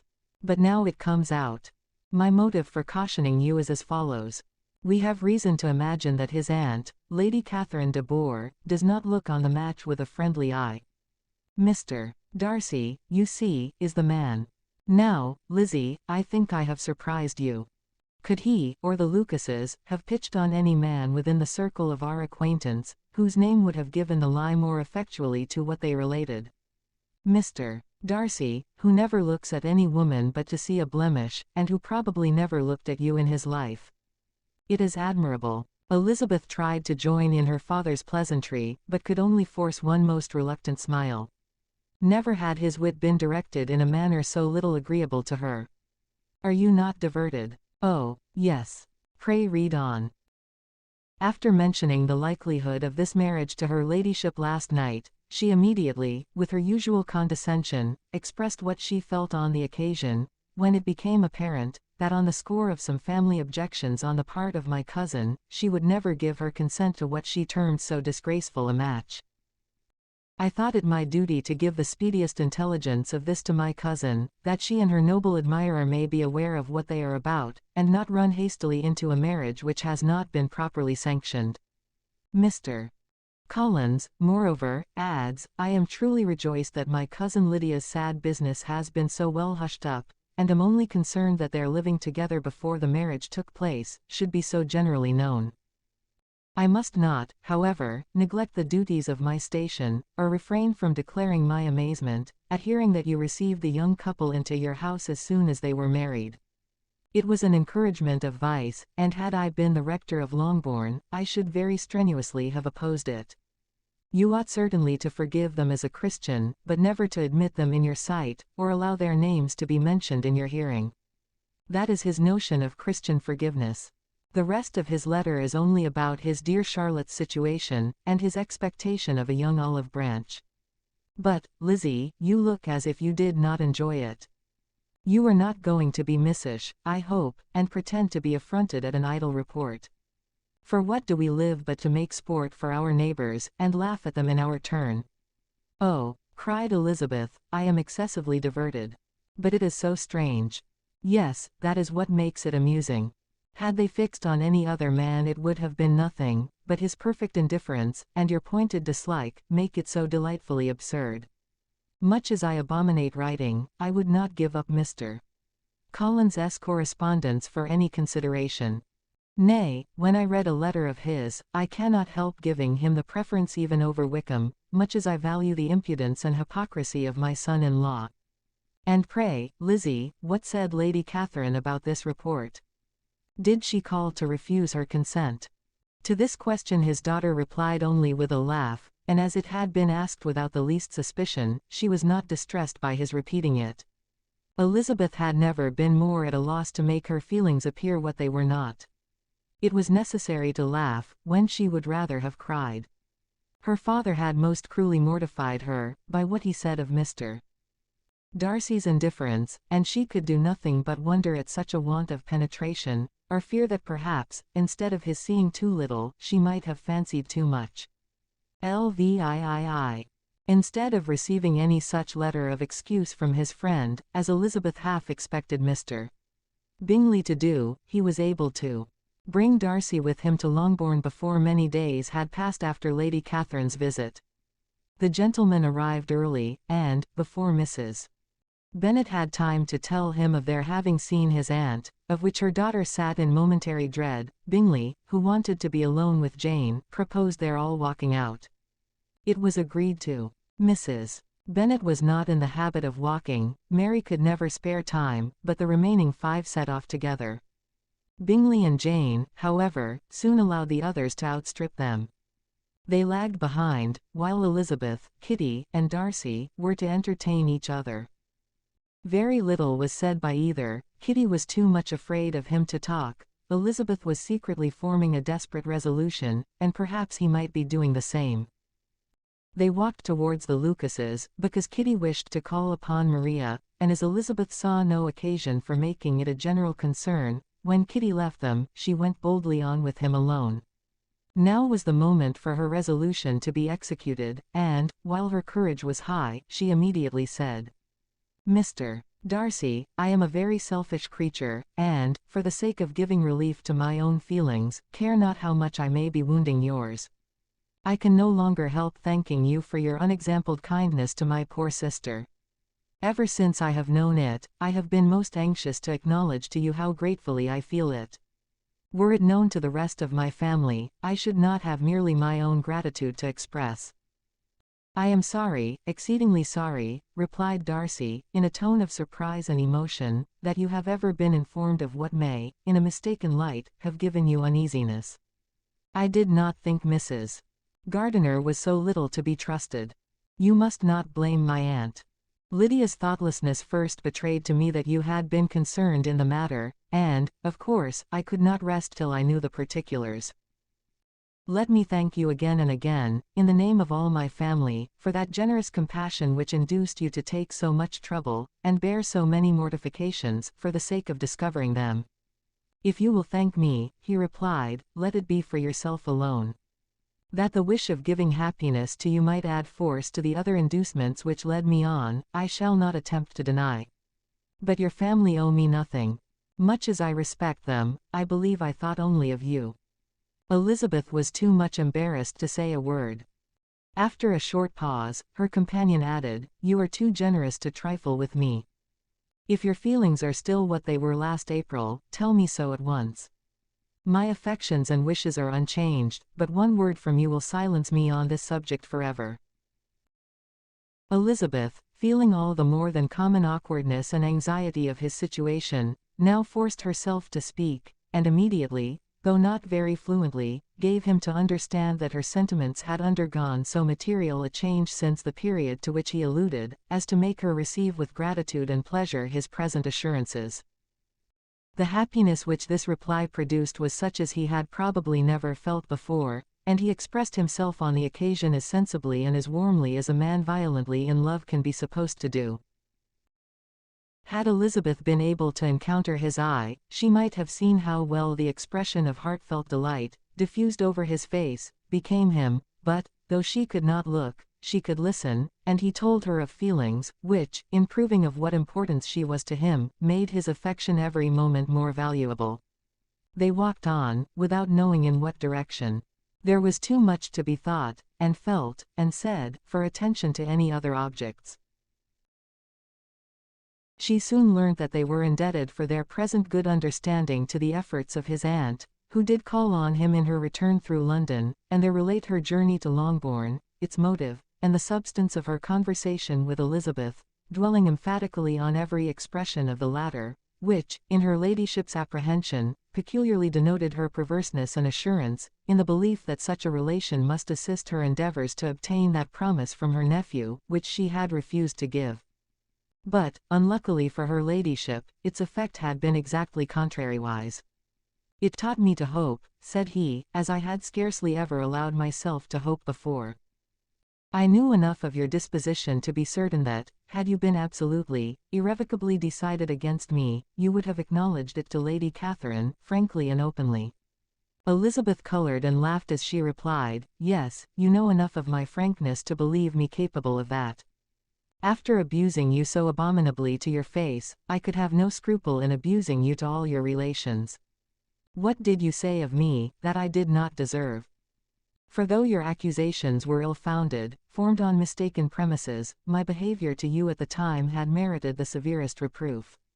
It was unpardonable. I cannot think of it without abhorrence. We will not quarrel for the greater share of blame annexed to that evening," said Elizabeth. "The conduct of neither, if strictly examined, will be irreproachable, but since then we have both, I hope, improved in civility. I cannot be so easily reconciled to myself. The recollection of what I then said, of my conduct, my manners, my expressions during the whole of it, is now, and has been many months, inexpressibly painful to me.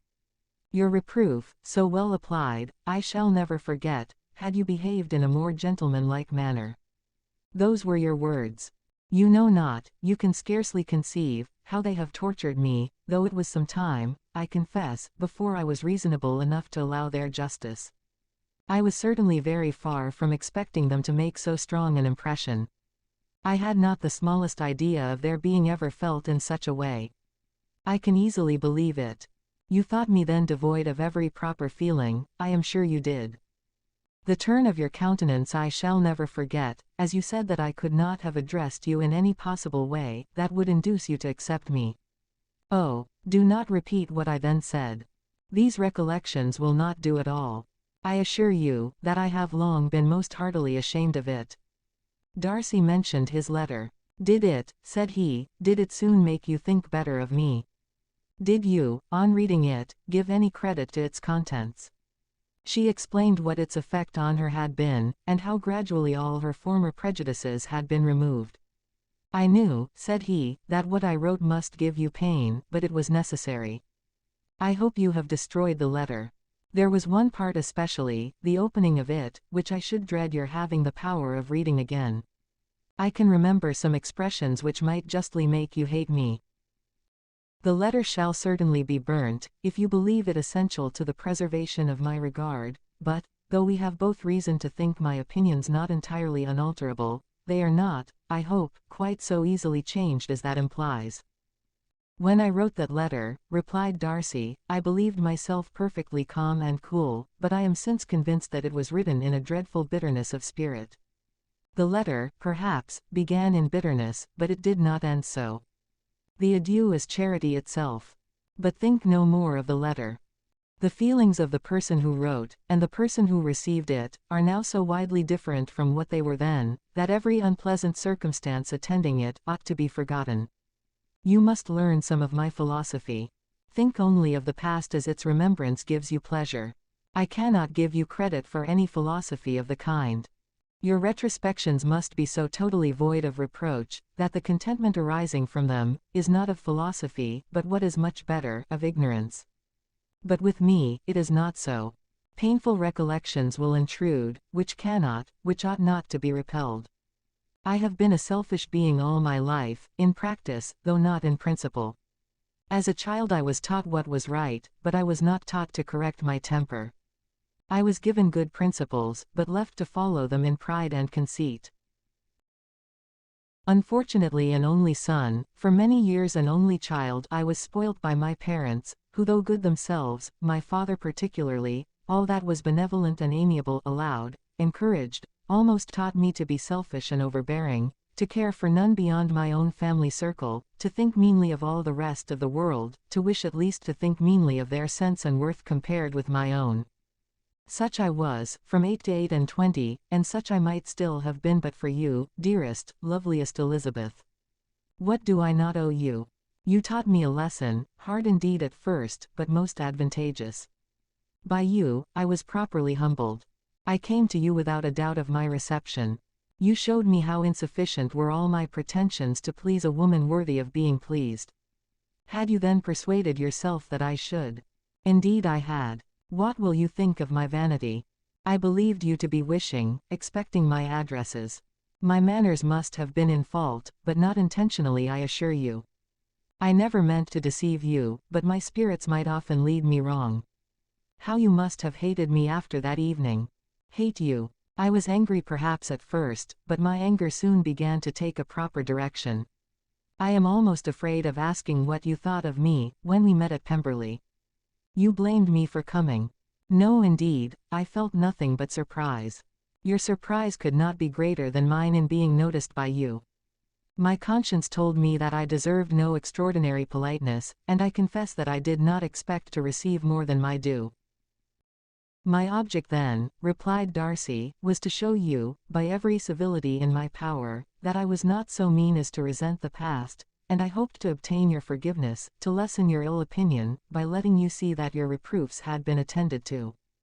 How soon any other wishes introduced themselves I can hardly tell, but I believe in about half an hour after I had seen you." He then told her of Georgiana's delight in her acquaintance, and of her disappointment at its sudden interruption, which naturally leading to the cause of that interruption, she soon learnt that his resolution of following her from Derbyshire in quest of her sister had been formed before he quitted the inn, and that his gravity and thoughtfulness there had arisen from no other struggles than what such a purpose must comprehend. She expressed her gratitude again, but it was too painful a subject to each, to be dwelt on farther. After walking several miles in a leisurely manner, and too busy to know anything about it, they found at last, on examining their watches, that it was time to be at home. What could become of Mr. Bingley and Jane, was a wonder which introduced the discussion of their affairs. Darcy was delighted with their engagement, his friend had given him the earliest information of it. "I must ask whether you were surprised," said Elizabeth. "Not at all. When I went away, I felt that it would soon happen." "That is to say, you had given your permission." "I guessed as much." And though he exclaimed at the term, she found that it had been pretty much the case. "On the evening before my going to London," said he, "I made a confession to him, which I believe I ought to have made long ago. I told him of all that had occurred to make my former interference in his affairs absurd and impertinent. His surprise was great. He had never had the slightest suspicion. I told him, moreover, that I believed myself mistaken in supposing, as I had done, that your sister was indifferent to him, and as I could easily perceive that his attachment to her was unabated, I felt no doubt of their happiness together." Elizabeth could not help smiling at his easy manner of directing his friend. "Did you speak from your own observation," said she, "when you told him that my sister loved him, or merely from my information last spring?" "From the former. I had narrowly observed her during the 2 visits which I had lately made her here, and I was convinced of her affection." "And your assurance of it, I suppose, carried immediate conviction to him?" "It did. Bingley is most unaffectedly modest. His diffidence had prevented his depending on his own judgment in so anxious a case, but his reliance on mine made everything easy. I was obliged to confess one thing, which for a time, and not unjustly, offended him. I could not allow myself to conceal that your sister had been in town 3 months last winter, that I had known it, and purposely kept it from him. He was angry. But his anger, I am persuaded, lasted no longer than he remained in any doubt of your sister's sentiments. He has heartily forgiven me now." Elizabeth longed to observe that Mr. Bingley had been a most delightful friend, so easily guided that his worth was invaluable, but she checked herself. She remembered that he had yet to learn to be laughed at, and it was rather too early to begin. In anticipating the happiness of Bingley, which of course was to be inferior only to his own, he continued the conversation till they reached the house. In the hall they parted. "Licks, my dear Lizzie, where can you have been walking to?" was a question which Elizabeth received from Jane as soon as she entered the room, and from all the others when they sat down to table. She had only to say in reply that they had wandered about till she was beyond her own knowledge. She colored as she spoke, but neither that, nor anything else, awakened a suspicion of the truth. The evening passed quietly, unmarked by anything extraordinary. The acknowledged lovers talked and laughed, the unacknowledged were silent. Darcy was not of a disposition in which happiness overflows in mirth, and Elizabeth, agitated and confused, rather knew that she was happy, than felt herself to be so, for, besides the immediate embarrassment, there were other evils before her. She anticipated what would be felt in the family when her situation became known. She was aware that no one liked him but Jane, and even feared that with the others it was a dislike which not all his fortune and consequence might do away. At night she opened her heart to Jane. Though suspicion was very far from Miss Bennet's general habits, she was absolutely incredulous here. "You are joking, Lizzie. This cannot be, engaged to Mr. Darcy. No, no, you shall not deceive me. I know it to be impossible. This is a wretched beginning indeed. My sole dependence was on you, and I am sure nobody else will believe me if you do not. Yet, indeed, I am in earnest. I speak nothing but the truth. He still loves me, and we are engaged." Jane looked at her doubtingly. "Oh, Lizzie, it cannot be. I know how much you dislike him. You know nothing of the matter. That is all to be forgot. Perhaps I did not always love him so well as I do now. But in such cases as these, a good memory is unpardonable. This is the last time I shall ever remember it myself." Miss Bennet still looked all amazement. Elizabeth again, and more seriously assured her of its truth. "Good heaven, can it be really so? Yet now I must believe you," cried Jane. "My dear, dear Lizzie, I do congratulate you, but are you certain? Forgive the question, are you quite certain that you can be happy with him?" "There can be no doubt of that. It is settled between us already that we are to be the happiest couple in the world." "But are you pleased, Jane? Shall you like to have such a brother?" "Very, very much. Nothing could give either Bingley or myself more delight. But we considered it, we talked of it as impossible." "And do you really love him quite well enough?" "Oh, Lizzie, do anything rather than marry without affection. Are you quite sure that you feel what you ought to do?" "Oh, yes. You will only think I feel more than I ought to do, when I tell you all." "What do you mean?" "Why, I must confess, that I love him better than I do Bingley." "I am afraid you will be angry. My dearest sister, now do be serious. I want to talk very seriously. Let me know everything that I am to know, without delay. Will you tell me how long you have loved him? It has been coming on so gradually, that I hardly know when it began. But I believe I must date it from my first seeing his beautiful grounds at Pemberley." Another entreaty that she would be serious, however, produced the desired effect, and she soon satisfied Jane by her solemn assurances of attachment. When convinced on that article, Miss Bennet had nothing farther to wish. "Now I am quite happy," said she, "for you will be as happy as myself. I always had a value for him. Were it for nothing but his love of you, I must always have esteemed him, but now, as Bingley's friend and your husband, there can be only Bingley and yourself more dear to me. But Lizzie, you have been very sly, very reserved with me. How little did you tell me of what passed at Pemberley and Lambton. I owe all that I know of it, to another, not to you." Elizabeth told her the motives of her secrecy. She had been unwilling to mention Bingley, and the unsettled state of her own feelings had made her equally avoid the name of his friend. But now she would no longer conceal from her his share in Lydia's marriage. All was acknowledged, and half the night spent in conversation. "Good gracious!" cried Mrs. Bennet, as she stood at a window the next morning, "if that disagreeable Mr. Darcy is not coming here again with our dear Bingley. What can he mean by being so tiresome as to be always coming here? I had no notion but he would go a-shooting, or something or other, and not disturb us with his company. What shall we do with him? Lizzie, you must walk out with him again, that he may not be in Bingley's way."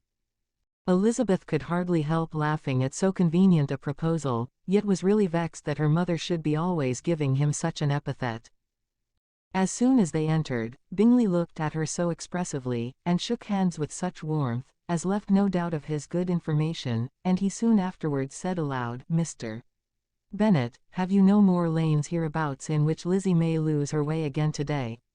"I advise Mr. Darcy, and Lizzie, and Kitty," said Mrs. Bennet, "to walk to Oakham Mount this morning.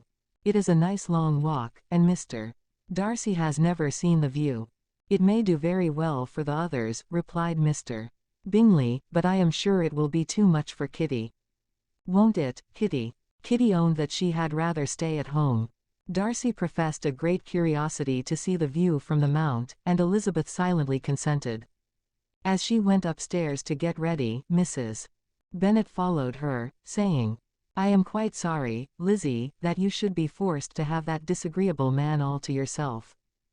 But I hope you will not mind it. It is all for Jane's sake, you know, and there is no occasion for talking to him, except just now and then. So, do not put yourself to inconvenience." During their walk, it was resolved that Mr. Bennet's consent should be asked in the course of the evening. Elizabeth reserved to herself the application for her mother's. She could not determine how her mother would take it, sometimes doubting whether all his wealth and grandeur would be enough to overcome her abhorrence of the man. But whether she were violently set against the match, or violently delighted with it, it was certain that her manner would be equally ill-adapted to do credit to her sense, and she could no more bear that Mr. Darcy should hear the first raptures of her joy than the first vehemence of her disapprobation. In the evening, soon after Mr. Bennet withdrew to the library, she saw Mr. Darcy rise also and follow him, and her agitation on seeing it was extreme.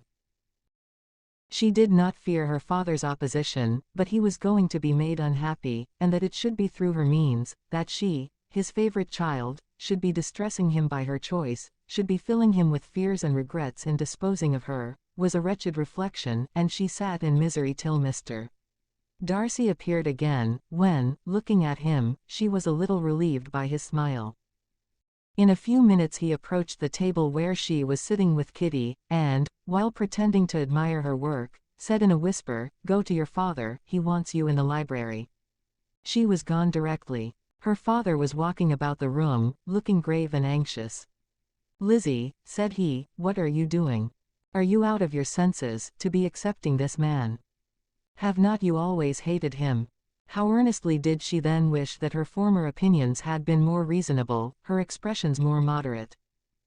It would have spared her from explanations and professions which it was exceedingly awkward to give, but they were now necessary, and she assured him with some confusion of her attachment to Mr. Darcy. Or in other words, you are determined to have him. He is rich, to be sure, and you may have more fine clothes and fine carriages than Jane. But will they make you happy? Have you any other objection, said Elizabeth, than your belief of my indifference? None at all. We all know him to be a proud, unpleasant sort of man, but this would be nothing if you really liked him. I do like him, she replied, with tears in her eyes. I love him. Indeed he has no improper pride. He is perfectly amiable. You do not know what he really is, then pray do not pain me by speaking of him in such terms. Lizzie, said her father, I have given him my consent. He is the kind of man, indeed, to whom I should never dare refuse anything which he condescended to ask. I now give it to you, if you are resolved on having him. But let me advise you to think better of it. I know your disposition, Lizzie. I know that you could be neither happy nor respectable, unless you truly esteemed your husband, unless you looked up to him as a superior. Your lively talents would place you in the greatest danger in an unequal marriage. You could scarcely escape discredit and misery. My child, let me not have the grief of seeing you unable to respect your partner in life. You know not what you are about. Elizabeth, still more affected, was earnest and solemn in her reply, and at length, by repeated assurances that Mr. Darcy was really the object of her choice, by explaining the gradual change which her estimation of him had undergone, relating her absolute certainty that his affection was not the work of a day, but had stood the test of many months' suspense, and enumerating with energy all his good qualities, she did conquer her father's incredulity and reconcile him to the match. Well, my dear, said he, when she ceased speaking, I have no more to say. If this be the case, he deserves you. I could not have parted with you, my Lizzie, to anyone less worthy. To complete the favourable impression, she then told him what Mr. Darcy had voluntarily done for Lydia. He heard her with astonishment. This is an evening of wonders, indeed. And so, Darcy did everything, made up the match, gave the money, paid the fellow's debts, and got him his commission. So much the better. It will save me a world of trouble and economy. Had it been your uncle's doing, I must and would have paid him, but these violent young lovers carry everything their own way. I shall offer to pay him tomorrow, he will rant and storm about his love for you, and there will be an end of the matter. He then recollected her embarrassment a few days before, on his reading Mr. Collins's letter, and after laughing at her some time, allowed her at last to go, saying, as she quitted the room, if any young men come for Mary or Kitty, send them in, for I am quite at leisure. Elizabeth's mind was now relieved from a very heavy weight, and, after half an hour's quiet reflection in her own room, she was able to join the others with tolerable composure. Everything was too recent for gaiety, but the evening passed tranquilly away. There was no longer anything material to be dreaded, and the comfort of ease and familiarity would come in time. When her mother went up to her dressing room at night, she followed her, and made the important communication. Its effect was most extraordinary, for on first hearing it, Mrs. Bennet sat quite still, and unable to utter a syllable.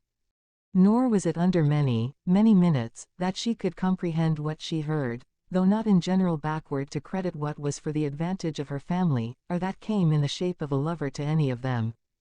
She began at length to recover, to fidget about in her chair, get up, sit down again, wonder, and bless herself. Good gracious! Lord bless me! Only think! Dear me! Mr. Darcy! Who would have thought it? And is it really true? Oh, my sweetest Lizzie, how rich and how great you will be! What pin money, what jewels, what carriages you will have! Jane's is nothing to it, nothing at all. I am so pleased, so happy. Such a charming man, so handsome, so tall. Oh, my dear Lizzie, pray apologize for my having disliked him so much before. I hope he will overlook it. Dear, dear Lizzie, a house in town, everything that is charming, 3 daughters married, 10,000 a year. Oh, Lord, what will become of me? I shall go distracted. This was enough to prove that her approbation need not be doubted, and Elizabeth, rejoicing that such an effusion was heard only by herself, soon went away. But before she had been 3 minutes in her own room, her mother followed her. My dearest child, she cried, I can think of nothing else. 10,000 a year, and very likely more. 'Tis as good as a lord. And a special license. You must and shall be married by a special license. But my dearest love, tell me what dish Mr. Darcy is particularly fond of, that I may have it tomorrow. This was a sad omen of what her mother's behavior to the gentleman himself might be, and Elizabeth found, that though in the certain possession of his warmest affection, and secure of her relations' consent, there was still something to be wished for. But the morrow passed off much better than she expected, for Mrs.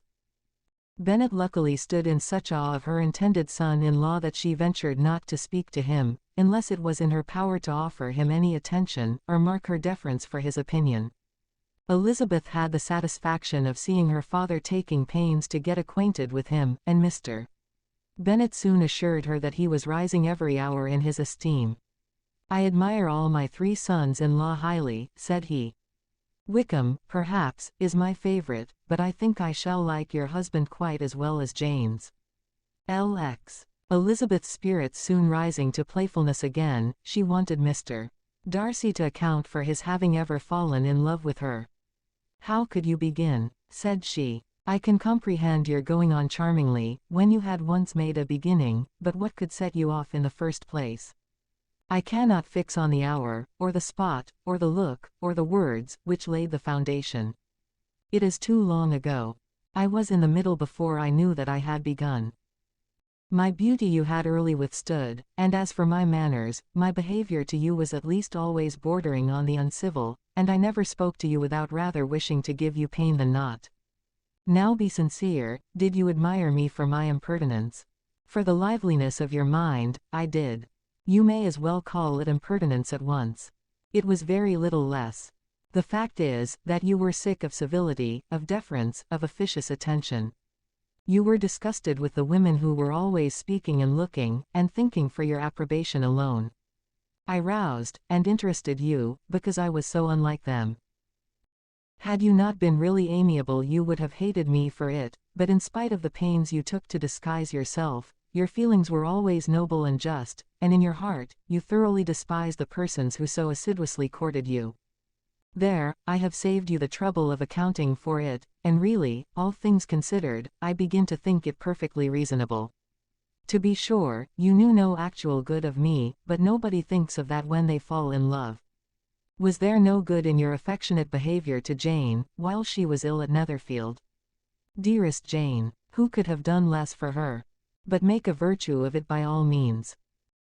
My good qualities are under your protection, and you are to exaggerate them as much as possible, and, in return, it belongs to me to find occasions for teasing and quarreling with you as often as may be, and I shall begin directly by asking you what made you so unwilling to come to the point at last. What made you so shy of me, when you first called, and afterwards dined here? Why, especially, when you called, did you look as if you did not care about me? Because you were grave and silent, and gave me no encouragement.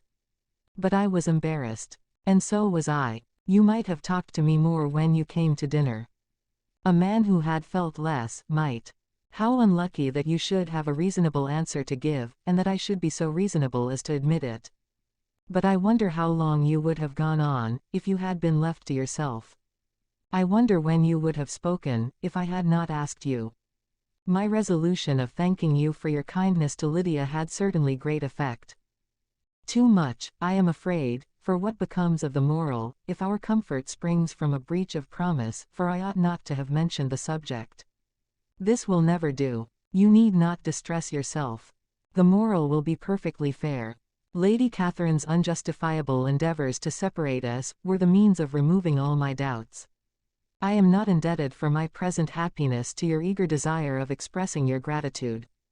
I was not in a humour to wait for any opening of yours.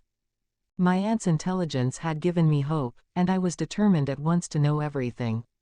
Lady Catherine has been of infinite use, which ought to make her happy, for she loves to be of use. But tell me, what did you come down to Netherfield for? Was it merely to ride to Longbourn and be embarrassed? Or had you intended any more serious consequence? My real purpose was to see you, and to judge, if I could, whether I might ever hope to make you love me. My avowed one, or what I avowed to myself, was to see whether your sister were still partial to Bingley, and if she were, to make the confession to him which I have since made. Shall you ever have courage to announce to Lady Catherine what is to befall her? I am more likely to want time than courage, Elizabeth. But it ought to be done, and if you will give me a sheet of paper, it shall be done directly. And if I had not a letter to write myself, I might sit by you, and admire the evenness of your writing, as another young lady once did. But I have an aunt, too, who must not be longer neglected. From an unwillingness to confess how much her intimacy with Mr. Darcy had been overrated, Elizabeth had never yet answered Mrs. Gardiner's long letter, but now, having that to communicate which she knew would be most welcome, she was almost ashamed to find that her uncle and aunt had already lost 3 days of happiness, and immediately wrote as follows. I would have thanked you before, my dear aunt, as I ought to have done, for your long, kind, satisfactory detail of particulars, but to say the truth, I was too cross to write. You supposed more than really existed. But now suppose as much as you choose, give a loose to your fancy, indulge your imagination in every possible flight which the subject will afford, and unless you believe me actually married, you cannot greatly err. You must write again very soon, and praise him a great deal more than you did in your last. I thank you, again and again, for not going to the lakes. How could I be so silly as to wish it? Your idea of the ponies is delightful. We will go round the park every day. I am the happiest creature in the world. Perhaps other people have said so before, but not one with such justice.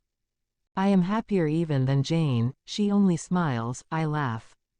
Mr. Darcy sends you all the love in the world, that he can spare from me. You are all to come to Pemberley at Christmas. Yours, etc. Mr. Darcy's letter to Lady Catherine was in a different style, and still different from either was what Mr. Bennet sent to Mr. Collins, in reply to his last. Dear Sir, I must trouble you once more for congratulations. Elizabeth will soon be the wife of Mr. Darcy. Console Lady Catherine as well as you can. But, if I were you, I would stand by the nephew. He has more to give. Yours sincerely, etc. Miss Bingley's congratulations to her brother, on his approaching marriage, were all that was affectionate and insincere. She wrote even to Jane on the occasion to express her delight, and repeat all her former professions of regard. Jane was not deceived, but she was affected, and though feeling no reliance on her, could not help writing her a much kinder answer than she knew was deserved. The joy which Miss Darcy expressed on receiving similar information, was as sincere as her brother's in sending it.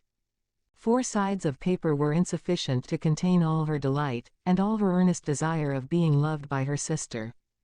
Before any answer could arrive from Mr. Collins, or any congratulations to Elizabeth, from his wife, the Longbourn family heard that the Collinses were come themselves to Lucas Lodge. The reason of this sudden removal was soon evident.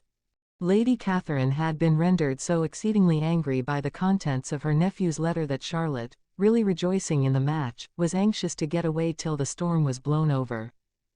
At such a moment, the arrival of her friend was a sincere pleasure to Elizabeth, though in the course of their meetings she must sometimes think the pleasure dearly bought, when she saw Mr. Darcy exposed to all the parading and obsequious civility of her husband.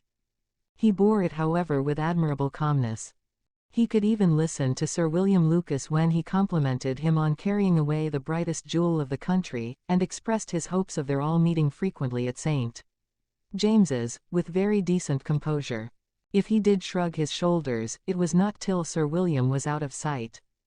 Mrs. Phillips's vulgarity was another, and perhaps a greater tax on his forbearance, and though Mrs. Phillips, as well as her sister, stood in too much awe of him to speak with the familiarity which Bingley's good humour encouraged, yet, whenever she did speak, she must be vulgar. Nor was her respect for him, though it made her more quiet, at all likely to make her more elegant. Elizabeth did all she could to shield him from the frequent notice of either, and was ever anxious to keep him to herself, and to those of her family with whom he might converse without mortification, and though the uncomfortable feelings arising from all this took from the season of courtship much of its pleasure, it added to the hope of the future, and she looked forward with delight to the time when they should be removed from society so little pleasing to either, to all the comfort and elegance of their family party at Pemberley. LXI. Happy for all her maternal feelings was the day on which Mrs. Bennet got rid of her two most deserving daughters. With what delighted pride she afterwards visited Mrs. Bingley and talked of Mrs. Darcy may be guessed.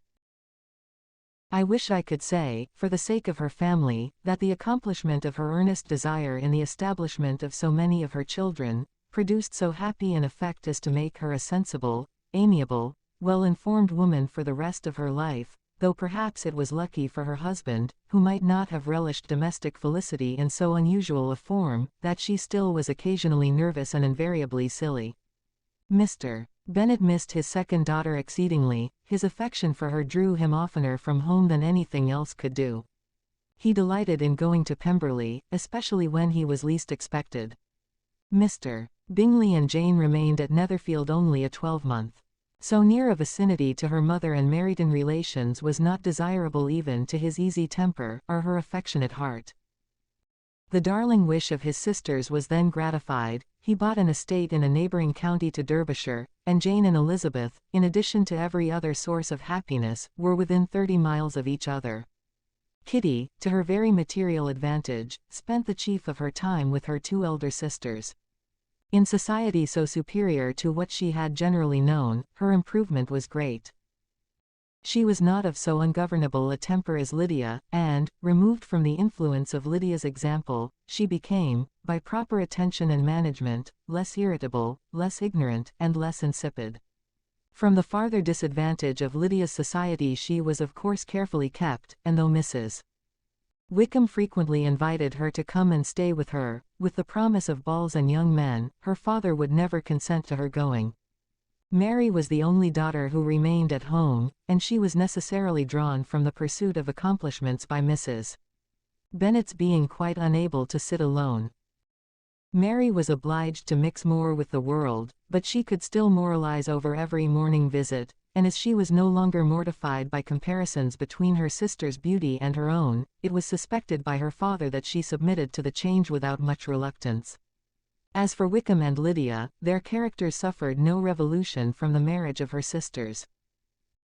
He bore with philosophy the conviction that Elizabeth must now become acquainted with whatever of his ingratitude and falsehood had before been unknown to her, and in spite of everything, was not wholly without hope that Darcy might yet be prevailed on to make his fortune. The congratulatory letter which Elizabeth received from Lydia on her marriage explained to her that, by his wife at least, if not by himself, such a hope was cherished. The letter was to this effect: My dear Lizzie, I wish you joy. If you love Mr. Darcy half as well as I do my dear Wickham, you must be very happy. It is a great comfort to have you so rich, and when you have nothing else to do, I hope you will think of us. I am sure Wickham would like a place at court very much, and I do not think we shall have quite money enough to live upon without some help. Any place would do, of about 300 or 400 a year, but, however, do not speak to Mr. Darcy about it, if you had rather not. Yours, etc. As it happened that Elizabeth had much rather not, she endeavoured in her answer to put an end to every entreaty and expectation of the kind. Such relief, however, as it was in her power to afford, by the practice of what might be called economy in her own private expenses, she frequently sent them. It had always been evident to her that such an income as theirs, under the direction of two persons so extravagant in their wants, and heedless of the future, must be very insufficient to their support, and whenever they changed their quarters, either Jane or herself were sure of being applied to, for some little assistance towards discharging their bills. Their manner of living, even when the restoration of peace dismissed them to a home, was unsettled in the extreme.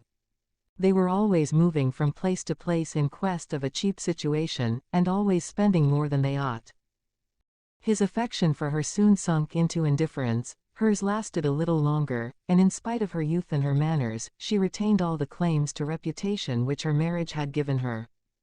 Though Darcy could never receive him at Pemberley, yet, for Elizabeth's sake, he assisted him farther in his profession.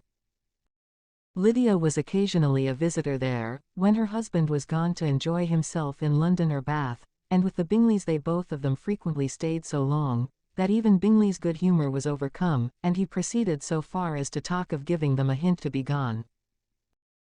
Miss Bingley was very deeply mortified by Darcy's marriage, but as she thought it advisable to retain the right of visiting at Pemberley, she dropped all her resentment, was fonder than ever of Georgiana, almost as attentive to Darcy as heretofore, and paid off every arrear of civility to Elizabeth. Pemberley was now Georgiana's home, and the attachment of the sisters was exactly what Darcy had hoped to see. They were able to love each other, even as well as they intended. Georgiana had the highest opinion in the world of Elizabeth, though at first she often listened with an astonishment bordering on alarm, at her lively, sportive, manner of talking to her brother. He, who had always inspired in herself a respect which almost overcame her affection, she now saw the object of open pleasantry. Her mind received knowledge which had never before fallen in her way. By Elizabeth's instructions she began to comprehend that a woman may take liberties with her husband, which a brother will not always allow in a sister more than 10 years younger than himself. Lady Catherine was extremely indignant on the marriage of her nephew, and as she gave way to all the genuine frankness of her character, in her reply to the letter which announced its arrangement, she sent him language so very abusive, especially of Elizabeth, that for some time all intercourse was at an end. But at length, by Elizabeth's persuasion, he was prevailed on to overlook the offence, and seek a reconciliation, and, after a little farther resistance on the part of his aunt, her resentment gave way, either to her affection for him, or her curiosity to see how his wife conducted herself, and she condescended to wait on them at Pemberley, in spite of that pollution which its woods had received, not merely from the presence of such a mistress but the visits of her uncle and aunt from the city. With the Gardiners, they were always on the most intimate terms. Darcy, as well as Elizabeth, really loved them, and they were both ever sensible of the warmest gratitude towards the persons who, by bringing her into Derbyshire, had been the means of uniting them.